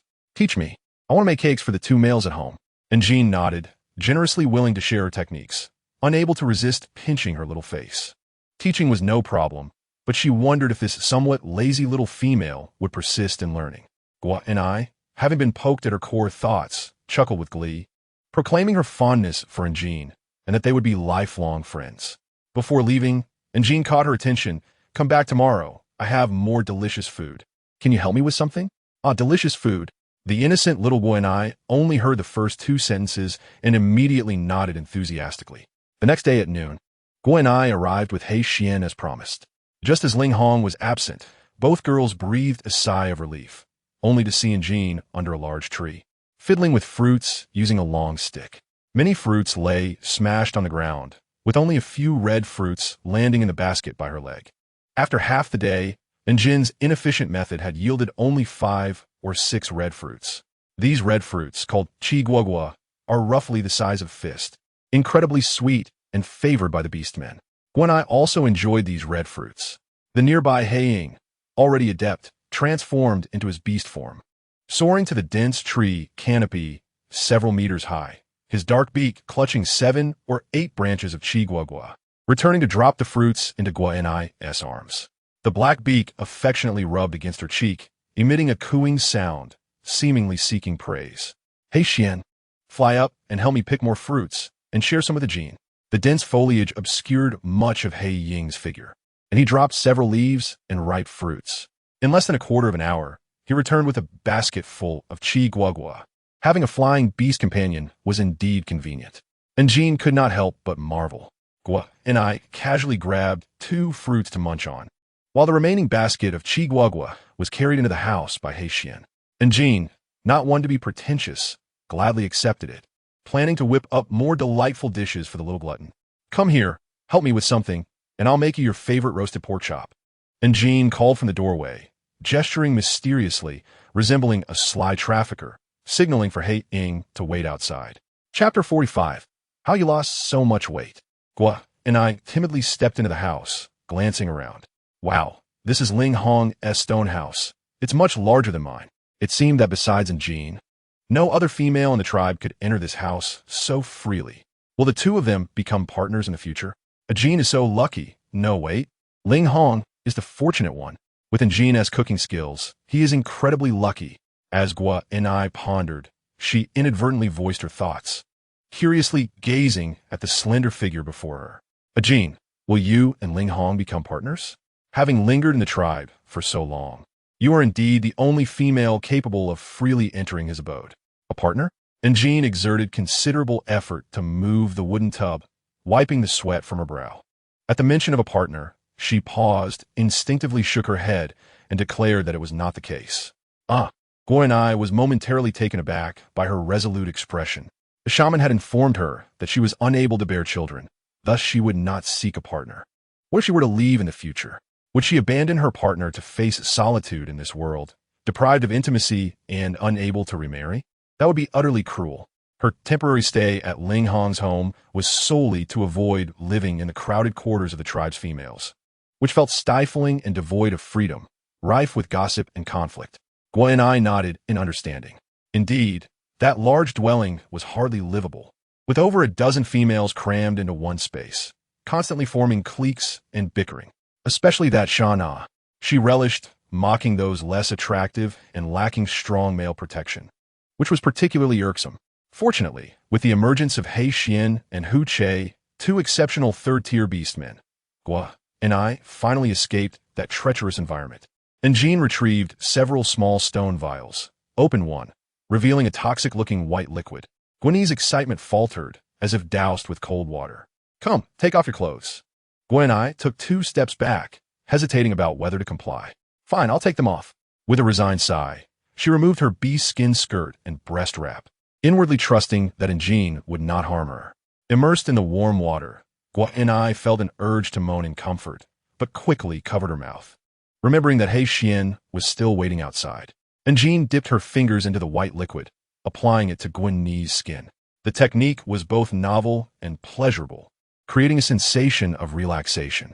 After Guo and I soaked for a sufficient duration, and Jean kindled a small fire and fetched several large pieces of bee skin to dry Guo and I completely before dressing her again in a bee skin skirt and breast wrap.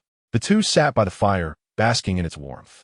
Once Guo and I was sufficiently dried, and Jean produced another stone vial, extracting a finger's worth of white substance, and smiled knowingly at her. Guin's eyes widened in surprise as she scratched her head, while Jean meticulously applied the creamy liquid, ensuring it spread evenly over Guin's skin. Gradually, Guo and I sensed the cooling essence permeating her skin, as if her pores were opening. Whether due to Jin's massage technique or the liquid itself, her body relaxed into a state of profound comfort. Guo and I sprawled across Jin's lap, surrendering herself to the gentle ministrations. Upon awakening, she realized it was nearing dusk. The thought of He Xian, the silly beast man, still waiting outside, prompted her to leap up and rush out. He Xian, the black eagle beast man, who had stood motionless outside for an eternity, looked up in surprise upon hearing her voice, momentarily stunned at the sight of Guo and I. Nini. He Xian embraced the small female, rushing toward him, his towering figure shielding her from the evening chill. He could hardly believe the smoothness of her skin against his chest, a stark contrast to her previous appearance. To He Xian, Guo and I had always been beautiful, with her dark allure captivating him regardless.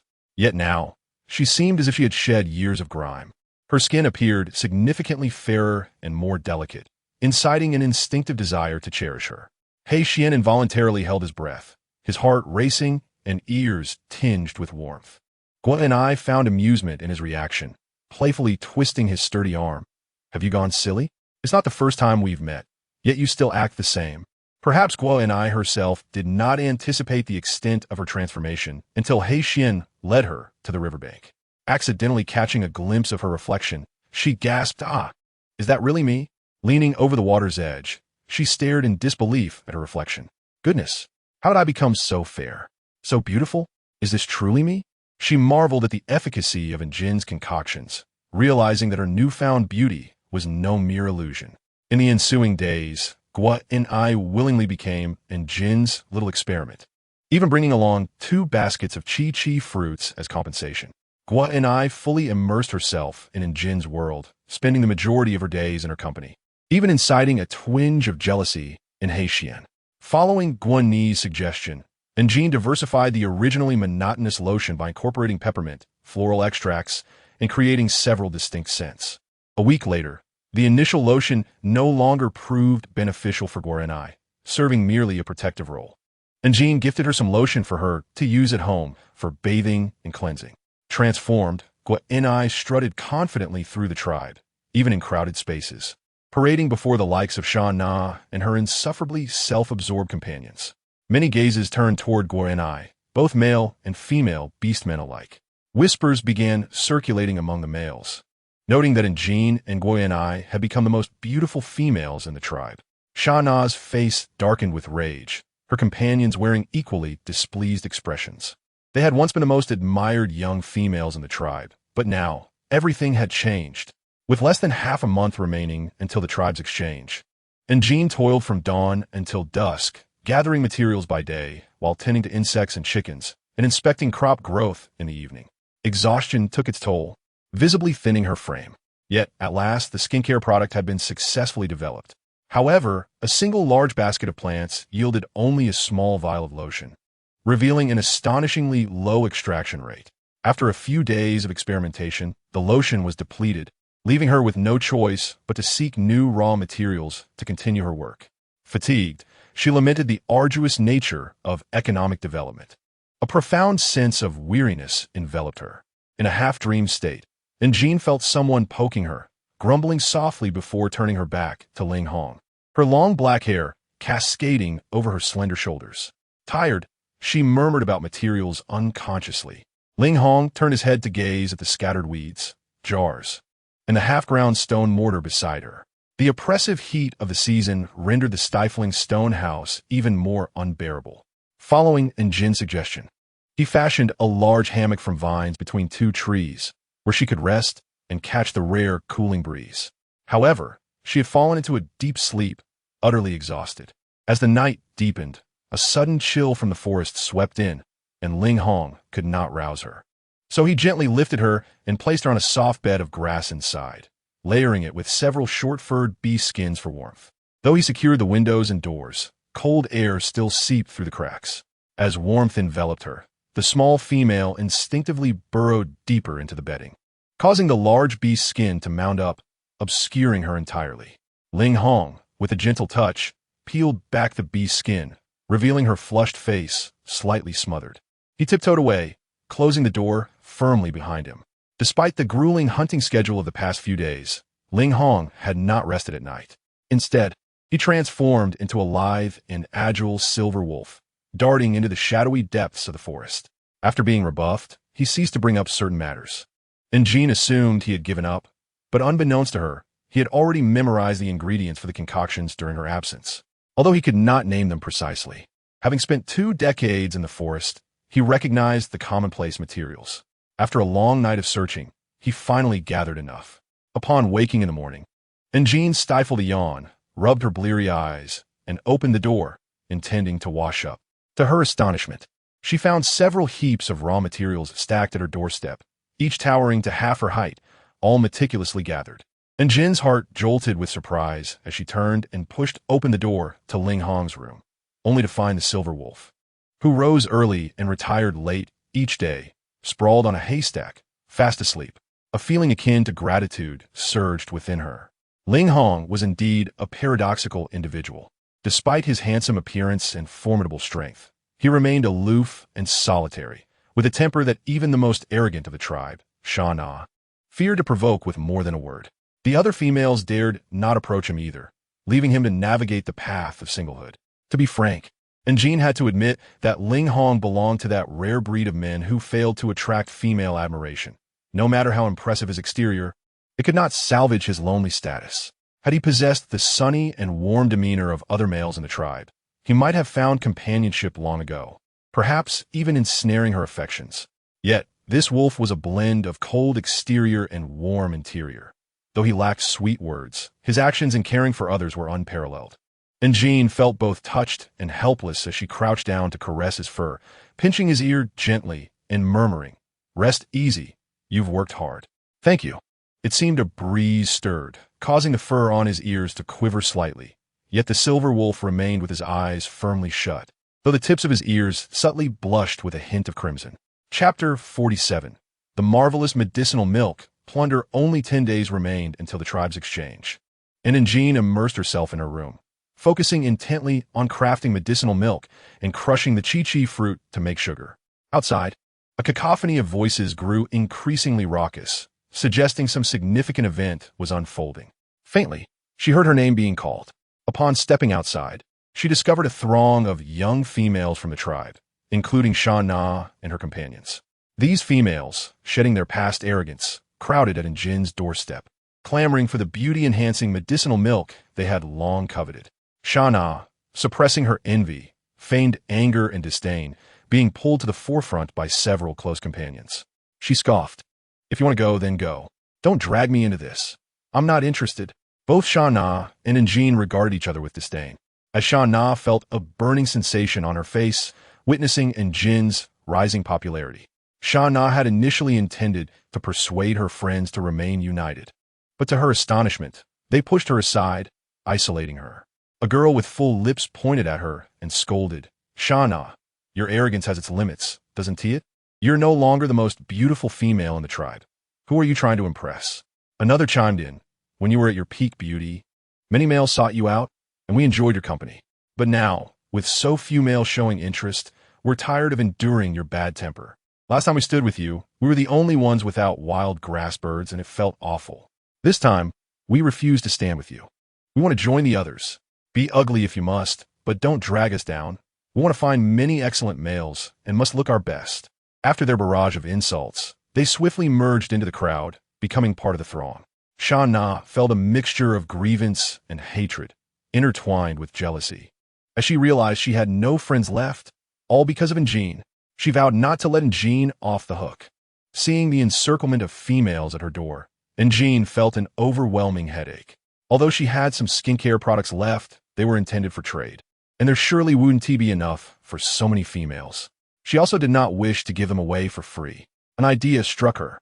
She divided the females into two groups, one to gather materials as per her instructions, and the other, those with nimble hands, to grind the materials.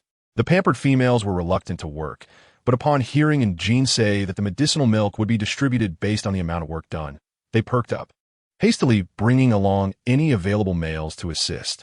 This not only placated the females, but also allowed Njin to reserve a considerable amount of medicinal milk, more than sufficient for the upcoming tribe exchange. She truly was a prodigy. After explaining the usage and steps, the females left joyfully with their partners, while Njin returned to her work on sugar. The sugar content in the chi-chi fruit was astonishingly high. After grinding it, she dried it under the sun for a full 7 days, resulting in half a jar of hard, stone-like sugar crystals. She crushed the sugar into smaller pieces and placed them in a small wooden box. In just a month, she had managed to produce only these two items, skincare products and sugar blocks, serving as her bargaining chips for the exchange. Once the silkworms spun their silk, she would weave fabric for clothing and gather more supplies, ensuring a promising future ahead. As the time for the tribe exchange approached, all tribes were in a flurry of preparation. Whether it was the Luo Tong tribe where Njin resided or the Manxiong tribe, they had awaited this moment for an entire year. Meanwhile, in the Manxiong tribe, Lin Shui utilized her modern knowledge and experience to prepare a bargaining chip far superior to mere food. "Shui'er, what do you have in your hand?" inquired a fifth-tier brown bear beastman, scratching his round head in confusion, pointing at her bulging beast-hide pouch. Lin Shui regarded these savage, foolish beastmen with a flicker of disdain and impatience in her eyes, yet maintained a spring-like smile. "I'll lie, this is flour, made from some of the plant seeds here. I will use it to trade for salt, and I'm certain it will fetch a great deal." "Really?" Duolai replied with a goofy grin. "Shui'er, you are truly the most intelligent female I have ever met. Not only are you beautiful, but you are also so clever. I feel incredibly fortunate to be your partner." Lin Shui smiled, choosing not to respond, her insides churning with disgust. Had she not stumbled into this world and encountered this first beastman by chance, she would never have considered being with such a foolish and unattractive brown bear. His roughness left her aching all over. Just as the Manxiong tribe celebrated Lin Shui's new invention, an unwelcome piece of news shattered the merriment. The gray wolf approached Lin Shui, transformed into a robust male beastman, none other than the long-absent man duo. "Become beautiful?" Lin Shui scoffed inwardly. Those indigenous females were so unattractive. What miraculous remedy could possibly save them? Can it truly make one beautiful? Yet, her delicate facade concealed her astonishment as she feigned surprise, covering her lips and shaking her head. As she followed the man's movements, a blush crept onto her cheeks. But I don't want you to go, oh man. You have other tasks at hand, and I cannot let you take this risk for me. The gentle beauty of her face betrayed a hint of anguish. Man Duo felt a surge of heat in his heart, unable to contain the urge to claim her there and then. The females he had encountered throughout his life were ugly and selfish, never caring for their partner's well-being. But swell was the most beautiful, gentle, and caring female he had ever seen. The kiss deepened involuntarily, their breaths quickening. He had initially intended to bring her some medicinal milk, for those unattractive females had indeed transformed considerably after using it. Swell, already naturally beautiful, would undoubtedly become even more stunning. Reluctantly, Man Duo released her, acknowledging her disinterest. But he felt compelled to mention that substance is genuinely effective. Many females in our tribe, once dark and thin, transformed into fair and delicate beings, much like you. Lin Shui's heart raced, her previous sarcasm and contempt evaporating in an instant. Man Duo was never one to deceive her. Could it be? There truly existed such a miraculous creation in this world. Even she, a product of decades of scientific education, had never conceived of such a thing. The notion that these primitive, foolish individuals might surpass her was utterly laughable. Lin Shui concealed the flicker of malice in her eyes, pouting as she playfully struck his chest, exclaiming, "Who said I no longer desire it? I merely thought of a better method." Her gentle, lively voice betrayed an indomitable ambition. After all, she was the protagonist who had traversed realms, destined to gather all beautiful things. Many aspects remained useful to her, and she could not allow him to venture at risk. Yet a superior means of plunder had come to her mind. Chapter 48. The serpent bees followed due to the frequent scavenging of leftover food discarded by adults. Many young beastmen often suffered from stomach aches, their faces paling as they writhed on the ground in agony. And Jean prepared a medicinal soup based on the tribe's folk remedies, but to her dismay, they nearly regurgitated it upon tasting. "Ugh, it's so bitter," cried the little ones, their faces turning green, tears welling in their eyes as they gagged. And Jean took out some sugar cubes, dissolving them into the steaming soup. "Let us try this again, it might be better. If you don't take the medicine, your stomach won't heal." The little ones licked their parched lips, the lingering bitterness stimulating their stomachs, and, with hesitant glances, they ultimately lifted the stone bowl and drank it all down. "Oh, it's sweet," they exclaimed, their eyes sparkling with delight. And Jean bent down, affectionately ruffling the heads of the little ones as if petting a cat. "I'll make more sugar in the future. And taking medicine won't be so bitter anymore. Just remember not to eat spoiled meat or wild vegetables." "Okay," they chirped in unison, their ears perked high and their tails wagging joyfully, already fond of the sweet treat. Currently, as the warm season drew to a close, many tribes were preparing for the upcoming exchanges, nearly emptying their camps.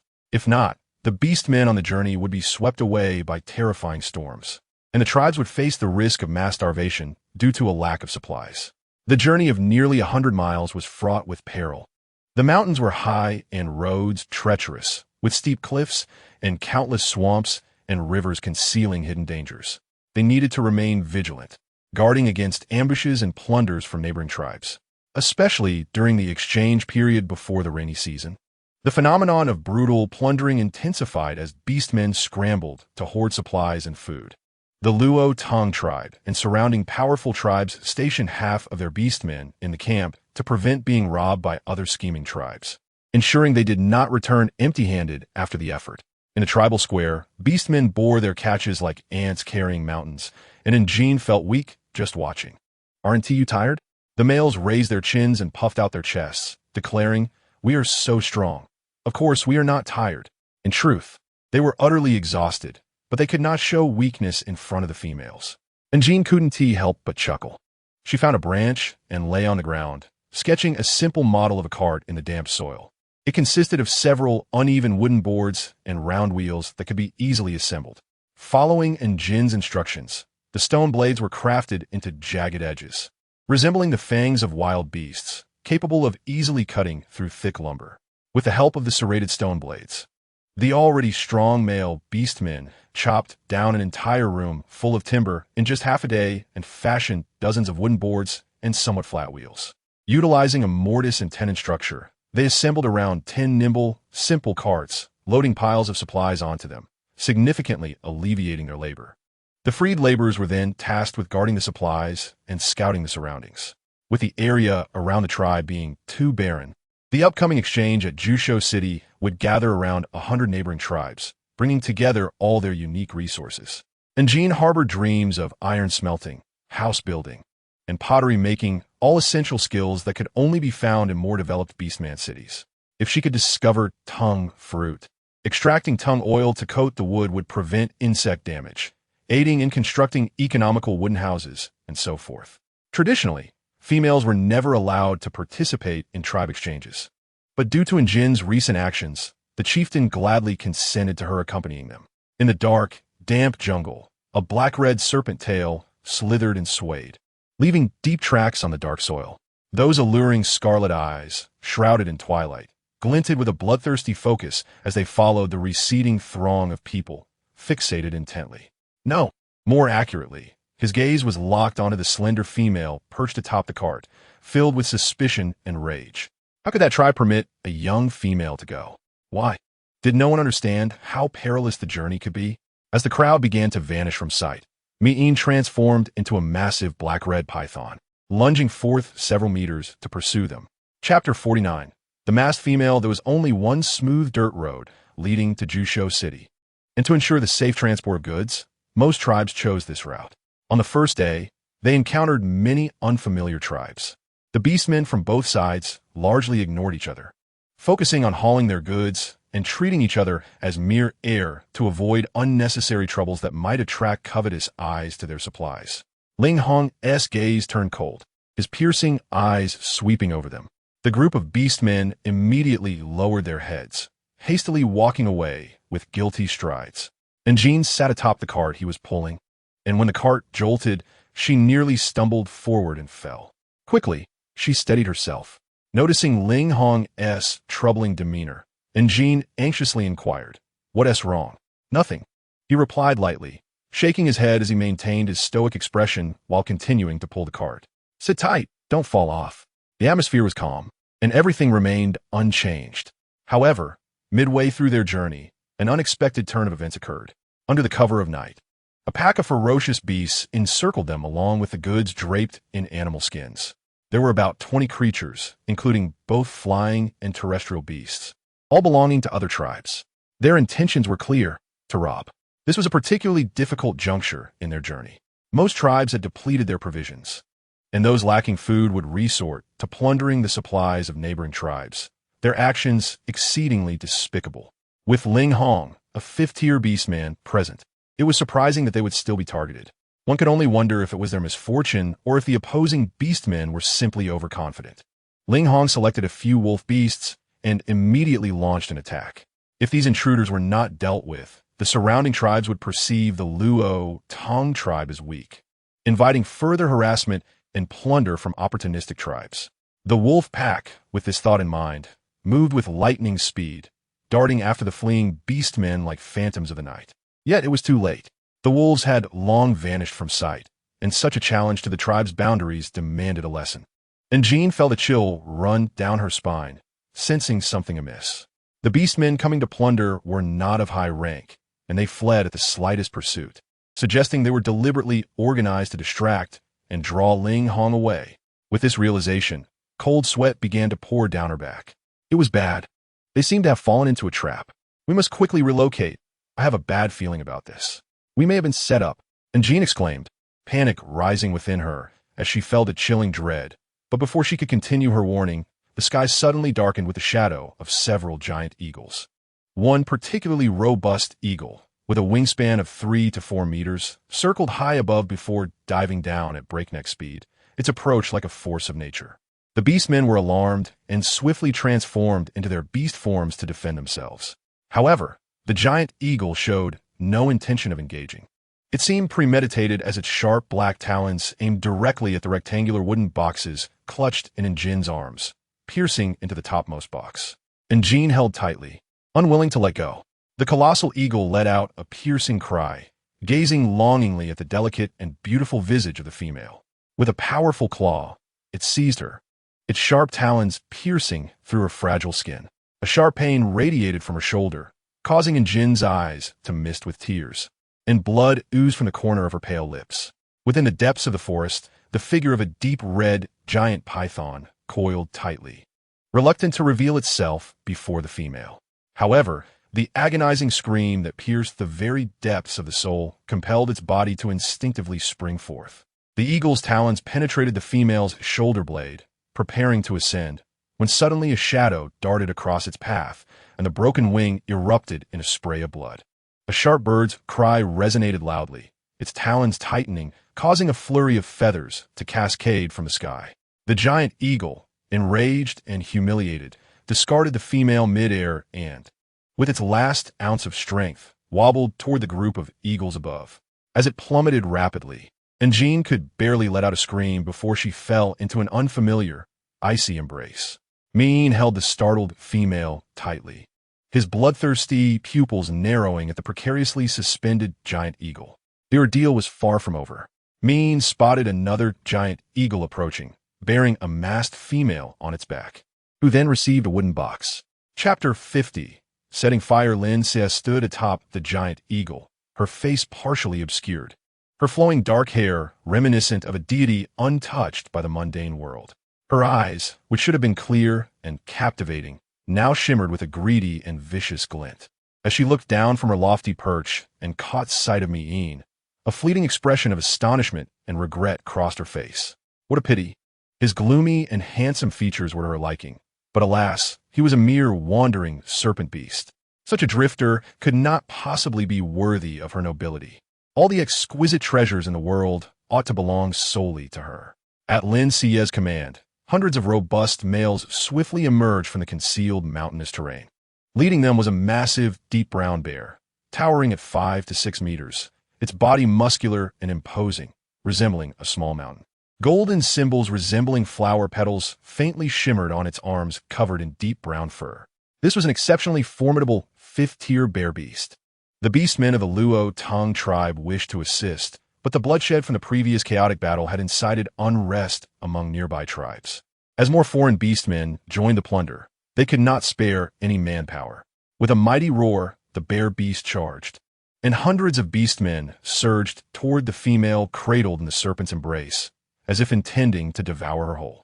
Min observed coldly, steadfastly holding the unconscious female amidst the tumultuous chaos, his grip tightening slightly. The nearly 10-meter-long tail of the black-red python swept through the incoming beastmen, sending them crashing to the ground, blood spilling from their mouths. The serpent beast was encircled by dozens of beastmen. Some attempted to launch a stealthy attack, but little did they expect the taut serpent tail to suddenly ensnare them, tightening with immense force, resulting in a thunderous explosion as their bodies burst apart, showering the area with blood. In just a few sweeps, the bear tribe suffered significant losses, the sixth-tier drifter beast proving terrifyingly powerful. Yet their sheer numbers ignited the beastmen's bloodlust. These lower-tier beastmen posed no threat to Min, despite their numbers. It would take only a small portion of a day to clear them. However, he had no desire for battle. The female in his arms appeared weak, her shoulder wound severe, with white bone visible and crimson blood flowing down his arm. Her eyes fluttered weakly, her hands unconsciously draping around his neck, her breathing growing faint, nearly imperceptible.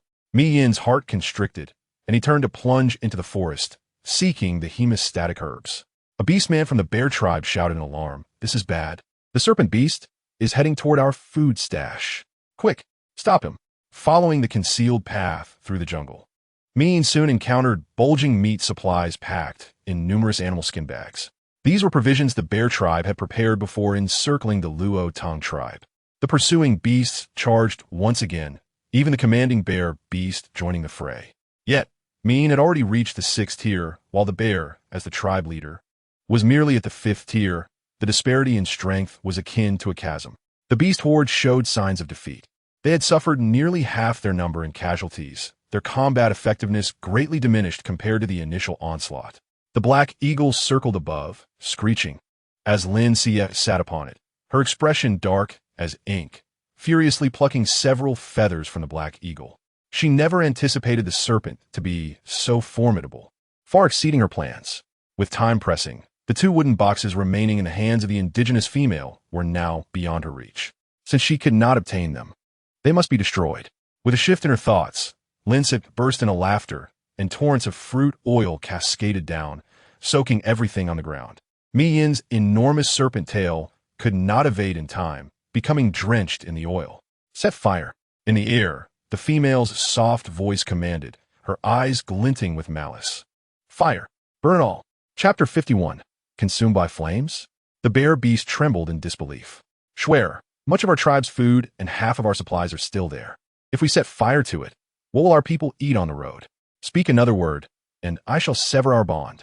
Lin Xie was utterly exasperated with this foolish bear, so petty and short-sighted. Once she destroyed the indigenous female's belongings, her own would become uniquely precious.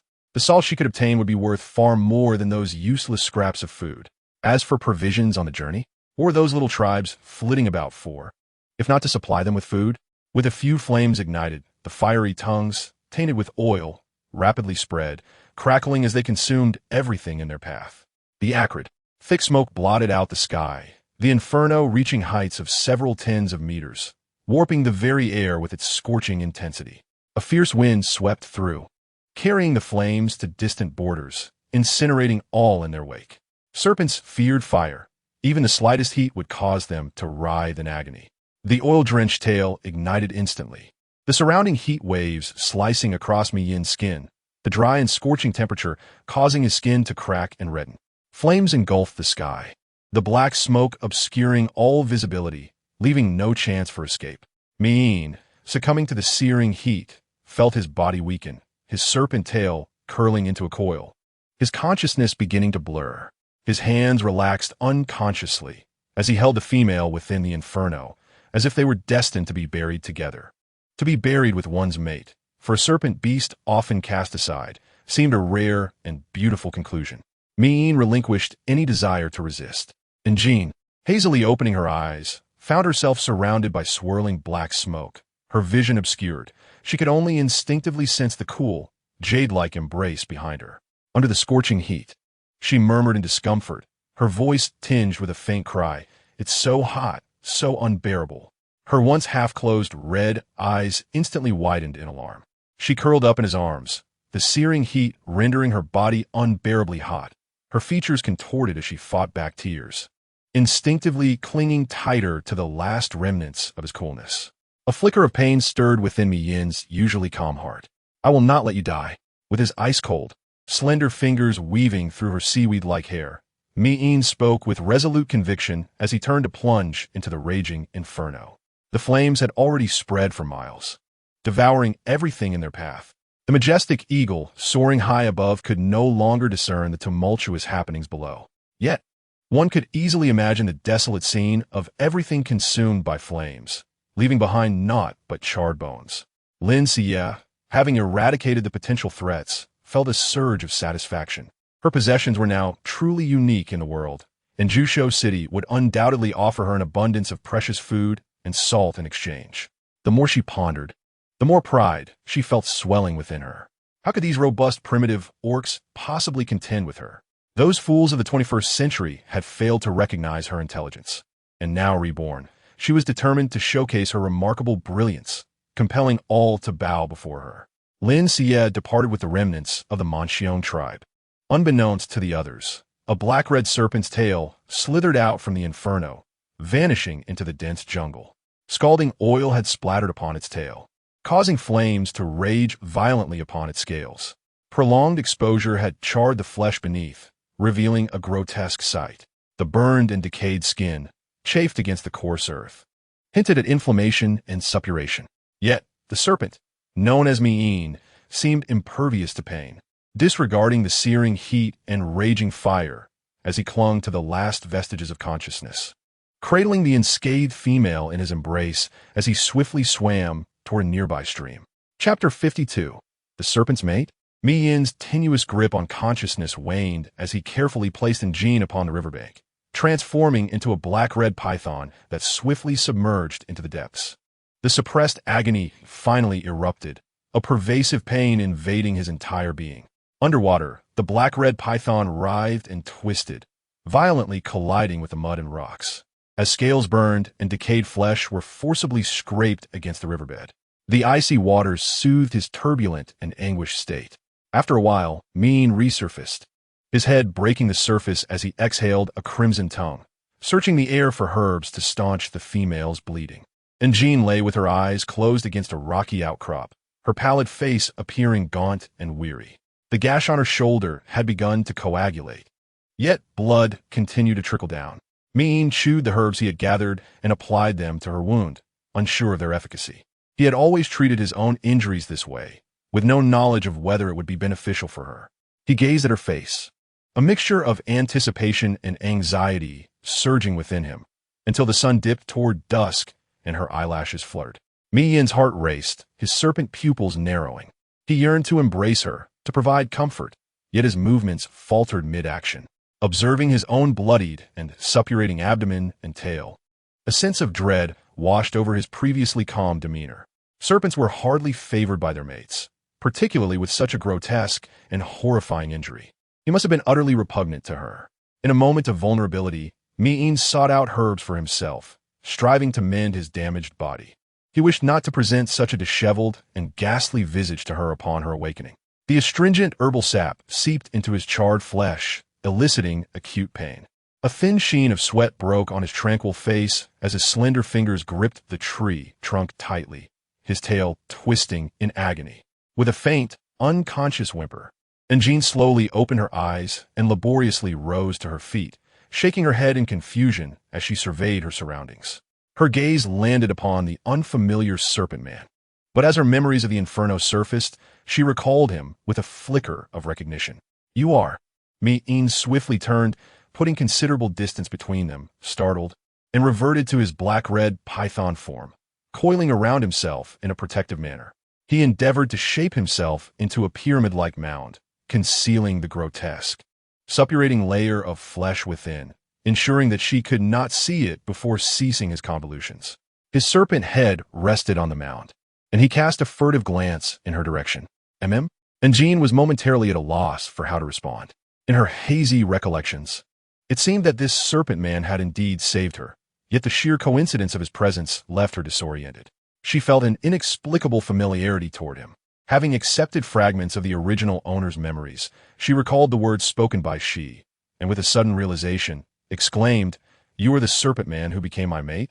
The red serpent lifted its head slightly, its ruby-like eyes gleaming with eager anticipation, as if surprised that she remembered him. It appeared that he truly was that serpent companion, and Jean rubbed her sore shoulder, wincing as the pain from her wound, still wrapped in herbal paste, lingered. She approached him. Chapter 53. This serpent seems to be joking with his future, and Jean massaged her temples, a dull ache throbbing in her head. Initially, her intention had been to heartlessly abandon this serpent man, a stranger she had never met. Beyond guilt, she had felt no other emotions. However, his timely rescue made it clear that he had followed her out of concern. The debt of gratitude was now a dilemma. She could no longer regard him as a mere stranger. "Come here, let me see your wounds." And Jean felt a twinge of annoyance. Yet it did not cloud her judgment. In the chaos of the inferno, she had witnessed the serpent engulfed in flames. Though he appeared unharmed on the surface now, she feared for the extent of his injuries. The black-red python stirred but did not advance. Its crimson head arched slightly, fixating intently on her as she drew closer. "Shoo!" The serpent's head remained motionless, camouflaged within the mound, resembling nothing more than a genuine flatbread from a distance. And Jean chuckled softly. "If your burns are not treated promptly, they may fester, hindering your movement. And, as a serpent, neglecting this could significantly impede your hunting and survival." After a moment of silence, and Jean sighed lightly, "Come on, let me see." Mi Yin's typically calm demeanor stirred with an uncontainable ripple of emotion. Her gentle coaxing made his heart swell with warmth. Did she not despise his ugly wounds? Her attention had never been on his appearance, only on his well-being. Was it truly just him? Min froze. Captivated by her soothing words, his usual caution evaporating as he instinctively inched closer to her. The massive python coiled around her, encircling her twice. As Jean felt the weight of the serpent resting against her legs, she looked down to see the soft underbelly of the snake exposed before her. Gasps escaped her lips as she quickly scanned the skies to ensure no eagles, natural enemies of serpents, were circling above. You can't just expose your belly like that. It's dangerous. Shoo. The serpent's beautiful, ruby-like eyes remained fixed on her, seemingly in agreement, yet its form was rebellious, revealing even more of its vulnerable belly. Fine. I suppose it's safe enough to indulge you, she conceded. The serpent must have deemed her a trusted individual to so openly display its most vulnerable side.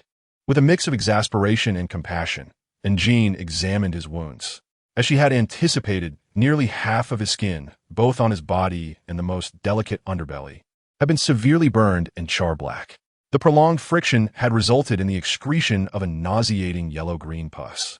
The condition of his tail skin was even worse than she had imagined. There are several large areas of severe burns. If not addressed promptly, this tail will be lost forever. And Jean was truly exasperated. Having previously observed his calm demeanor, she assumed the situation was not dire. However, it now appeared that this serpent was recklessly gambling with the latter part of its life. Wait here. I shall fetch some herbs to treat your wounds. Hiss. He was not at ease. Chapter 54. No creature here escapes, and scathed and Jean softened her expression, offering solace. I will merely wander nearby to gather some herbs and will not stray far. The black-red python followed the direction indicated by the female, noticing two yellow wooden boxes resting on the grass, which she had previously guarded close to her chest, suggesting their significance. After hesitating for a moment, Mean obediently shifted his serpentine body, coiling tightly around the wooden boxes, ensuring an airtight seal. Yet, his gaze remained affectionately fixed on the petite figure before him. Only when he could no longer follow her with his eyes did he lower his head, retreating into his own body, motionless as a stone. Upon her departure, Jin's chest tightened, her anxiety deepening. The two wooden boxes remained untouched by the fire, while he bore such grievous injuries. He must have held great affection for the original owner, yet she felt an overwhelming sense of guilt for the bond and care he displayed towards her, which she did not reciprocate.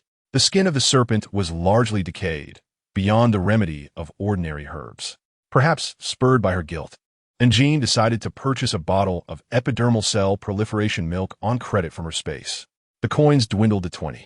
The system's voice cheerfully announced its approval for the credit, warning that if repayment was not made within a week, interest would accrue daily, and failure to repay would result in punishment. Exiting her space, she held a large leaf filled with green liquid. Kneeling beside him, the serpent's tail gently propped her back, and Jean felt a stir in her heart as she attentively cleaned his wounds and applied the remedy. Does it hurt? No. The serpent's upper body transformed into a humanoid form, dark hair cascading around red eyes, captivatingly beautiful. Observing the female's meticulous actions, he shook his head lightly. As the remedy first entered the wound, the serpent's tail writhed slightly, as if in pain. A fleeting expression of anguish crossed Yin's delicate features, but he quickly regained his composure, his gaze dropping as if it were ordinary. His long eyelashes cast a shadow as he narrowed his eyes, fixated on the female's rosy fingertips, applying the remedy to his tail. The softness of her touch seemed to awaken the numbness of his damaged skin. He could feel her fragrant, delicate skin brush against his serpentine body, causing his tail to tense slightly, a flicker of darkness passing through his crimson gaze. Lord Ling Hong, we have searched every mountain and found nothing. Should we head towards the city? The beastmen asked, fear evident in their voices. The silver-haired man before them remained motionless, as though he had lost all vitality. Kneeling on the charred, blackened ground, he grasped a withered leaf, gently gathering it, only for it to crumble into pieces. The lifelessness reflected in his eyes depicted the devastation surrounding him, a scene where no creature had survived. And Jean, however, it was too late. The flames spread too swiftly. The choking smoke rendered search efforts futile. The next day, an unexpected downpour extinguished the raging fire.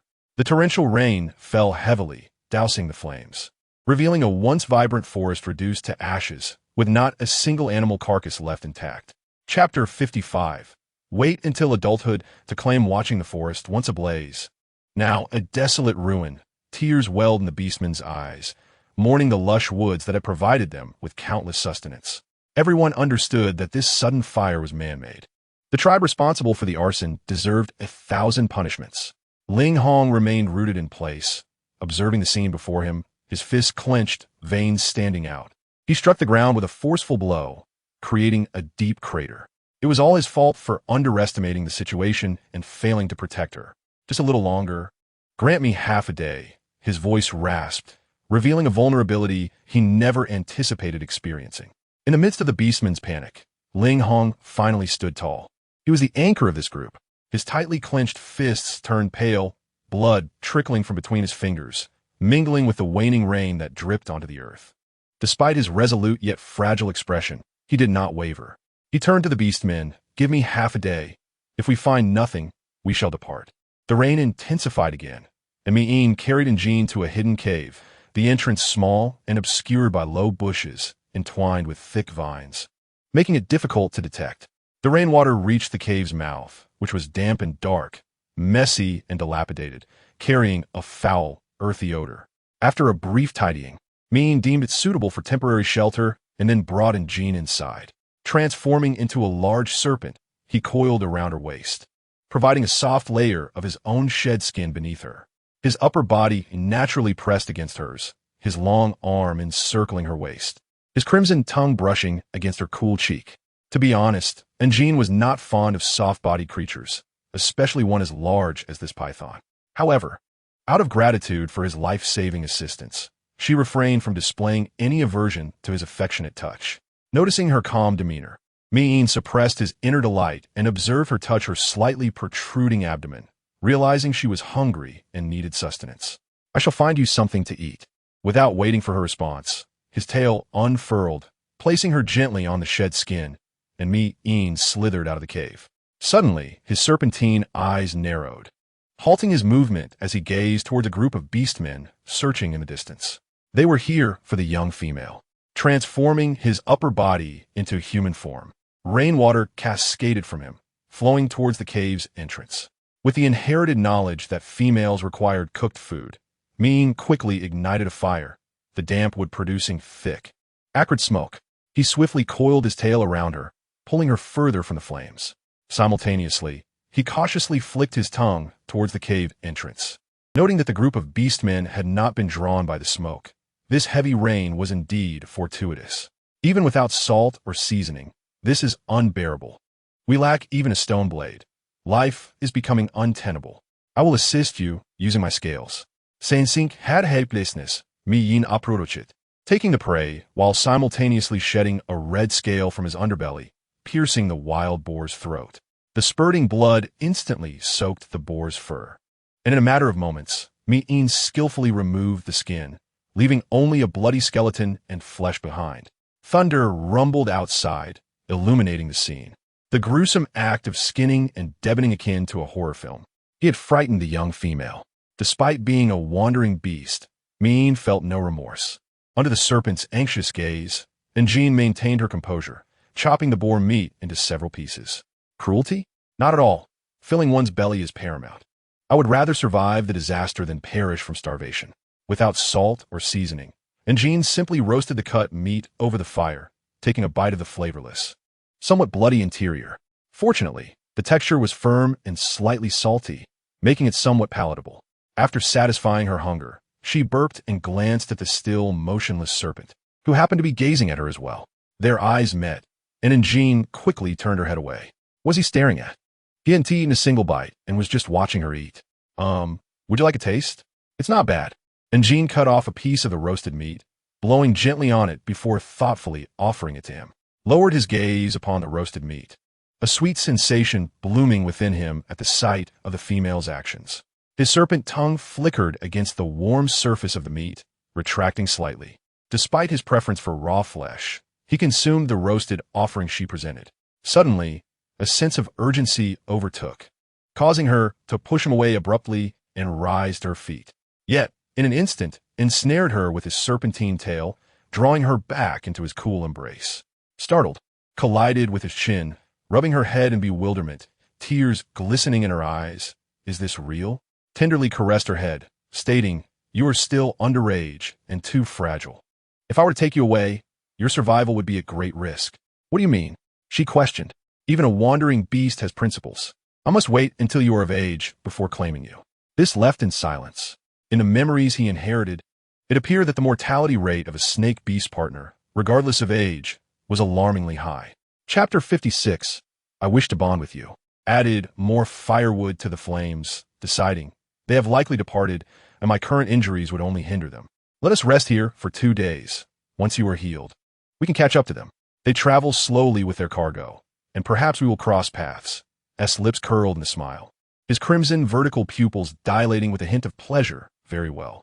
After satisfying their hunger, gathered some vines to tidy the cave, marveling at the soft serpent shed beneath her. Noticing that the female clutched 2 wooden boxes even in her sleep, his arm slipped around her, gently smoothing the sharp edges of the boxes. "Are these truly significant?" She nodded, shifting slightly. "Yes, without these, our tribe might not secure enough salt." Recalled the group of marauders. He had failed to acquire one of the boxes for her, and a surge of murderous intent filled his blood-red eyes. They understood, well, that the marauding tribe was also heading towards the trade resources. If they could time their arrival right, they would undoubtedly encounter that tribe again. Possessiveness coursed through. He could not fathom his food being taken by some oblivious entity without exacting vengeance, especially considering those beastmen, who would even resort to arson and erasure of evidence. He instinctively glanced at, expecting to see anger or annoyance, but instead found her calm. She arched an eyebrow, a smirk dancing on her lips. "I am not so magnanimous. A thief will always be a thief. What is stolen remains stolen. It is merely a box of candies, and I refuse to let it anger me." Her belongings were eternally hers, immune to theft. Yet, a question lingered in her mind. How did that tribe know their route and choose to target her wooden box? It was evidently premeditated.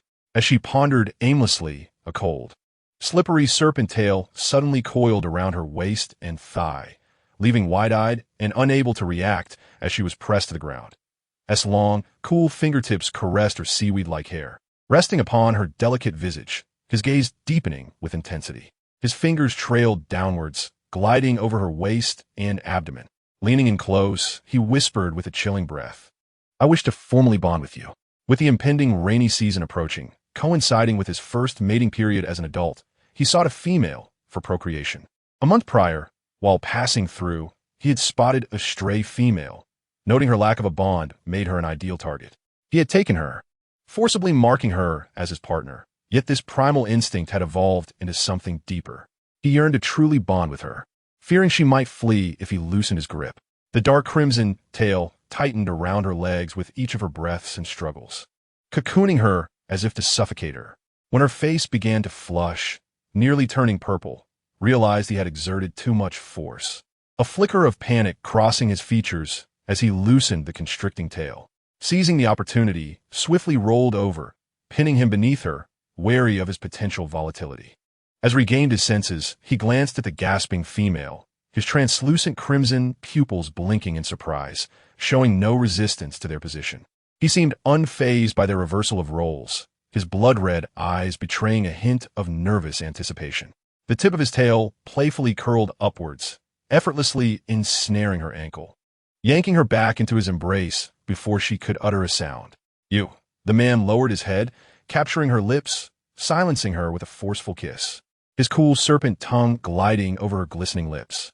Just as palm was about to strike, buried his face in the crook of her neck, his cool hair cascading over her, silky and smooth like satin. "Do not move. I wish to hold you." His voice was low and alluring, tinged with a touch of coaxing and affection. Froze, surprisingly compliant. Soon, the sound of deep breaths filled the air behind her. Turning her head, she found simply holding her. Asleep? Stunned, she sighed in relief, adjusting her crumpled beast-hide skirt, ensnared in the warm gaps created by his tail, hesitant to move lest she awaken him. Indeed, the essence of a wandering beast remained unchanged. Vigilance was paramount. Fearing he might awaken in a frenzy, kept her bloodshot eyes open until the late hours of the night, ultimately succumbing to fatigue and curling up within the warmth of his tail. Amidst the lush jungle, dappled light filtered through the skies post-rain, revealing a man with a serpent tail swiftly traversing the forest, cradling a female in his arms. After 2 days of recovery, they embarked towards a city. The Beastman continent was governed by 4 grand cities, with being a vibrant outpost under the rule of the. After igniting a fire, and the fled, reaching ahead of other tribes, seizing the opportunity for trade. Upon entering the city, was taken aback by the bustling scene. It was the peak season for tribal exchanges, as countless tribes arrived with unique goods from all directions, congregating to barter for valuable items. The streets were thick with people, the cobblestones teeming with life. Numerous robust beastmen of various races carried food several times their size with ease. Marveled inwardly, realizing this was the life she was meant for, in comparison. Her previous 2-month stay at the seemed utterly lacking. I want this. Oh, I want that too. Wow, this one is beautiful. Buy me all of these. Pranced about like a rabbit, exploring various shops, and by the time she reached halfway down the street, her arms were laden with several items. The gray-brown trailing behind her touched his withered beast-hide pouch, feeling embarrassed about their limited supplies. We don't have much left. Let us conserve our resources and avoid buying unnecessary items. In the realm of beast exchanges, the universal currency was a rare and precious commodity. They possessed only 3 of these crystals, which were reserved for replenishing their tribe supplies. If their food had not been consumed in that devastating fire, it might have been traded for these rare trinkets. However, at present, resources are truly scarce. Lin Shishue was momentarily stunned, her beautiful eyes filled with astonishment. You can't even bear to buy me these things. She hurled the package to the ground with great force, shattering it like refuse. You claim to like me, yet as my partner, you won't even spend a little on these trivial items. I have truly misjudged you, you miser. You penniless fool. Lin Shishue was genuinely furious. She could tolerate the behavior of those modern-day scoundrels, but to her surprise, upon arriving in this beastly realm, these males dared to treat her in such a manner. She is the most beautiful and intelligent female in this world. How could they not spare a mere beast crystal to be her mate? Lin Shishue desired a lavish and generous tyrant, not this stingy, foolish bear beast. In her rage, she kicked him, injuring herself in the process. And a tear of grievance escaped her as she ran away. Duolai intended to pursue her, but was intercepted by the beastman vendors. Frustrated, he glanced at the shattered goods and paid them with a precious crystal core as compensation. Are you suggesting I should live in this wretched cave with you? Lin Shishue's eyes turned red with anger. She had never lived in such a dilapidated place in her modern life. Duolai lowered his head in shame. Xuya, our supplies were destroyed in that fire and cannot be used to pay for the rent of these mud huts. We cannot afford a wooden house either. Currently, many tribes of beastmen have flooded into the city, driving up the land prices. The few prey we fought tooth and nail for barely sufficed to keep us in these caves. So you are blaming me for the destruction of those goods? No, I am not. Swear, do not be angry. I will not listen to your excuses. Lin Shishue's mind was clouded with fury. She covered her ears and refused to hear him. She kicked the bear beast again in frustration and ran off once more. In that moment, she resolved to abandon this cowardly, useless bear beast. With her beauty and intelligence, she could easily find a powerful beastman in Jusho City. She no longer wished to suffer alongside the impoverished tribes. Lin Shishue sought to find a strong and handsome male. She wanted to reside in the finest house, savor the most exquisite food, and enjoy the opulence she had been denied in her past life. Finally, she found her target and approached the shaman's castle, feigning a delicate demeanor. Chapter 57. The Fox Clan youth in the perilous beast world. Shamans possess the ability to heal and save lives, revered by the beastmen as deities. Their status and the affection of the people surpass even that of the local lords. In the center of the city stand 2 towering structures, their spire-like shapes piercing the sky like the fangs of a colossal beast. Following the recent fire, the shaman's castle was overcrowded. A multitude of injured beastmen flooded into the fortress, their voices creating a cacophony of chaos. The youth had just finished brewing a medicinal soup and was distributing it to the beastmen huddled in the corner when he noticed their collective gaze shift towards the entrance, followed by several gasps of shock. Chili followed their line of sight and spotted an unfamiliar female standing at the door. His fox-like eyes narrowed slightly, quickly masking a trace of disdain and aversion.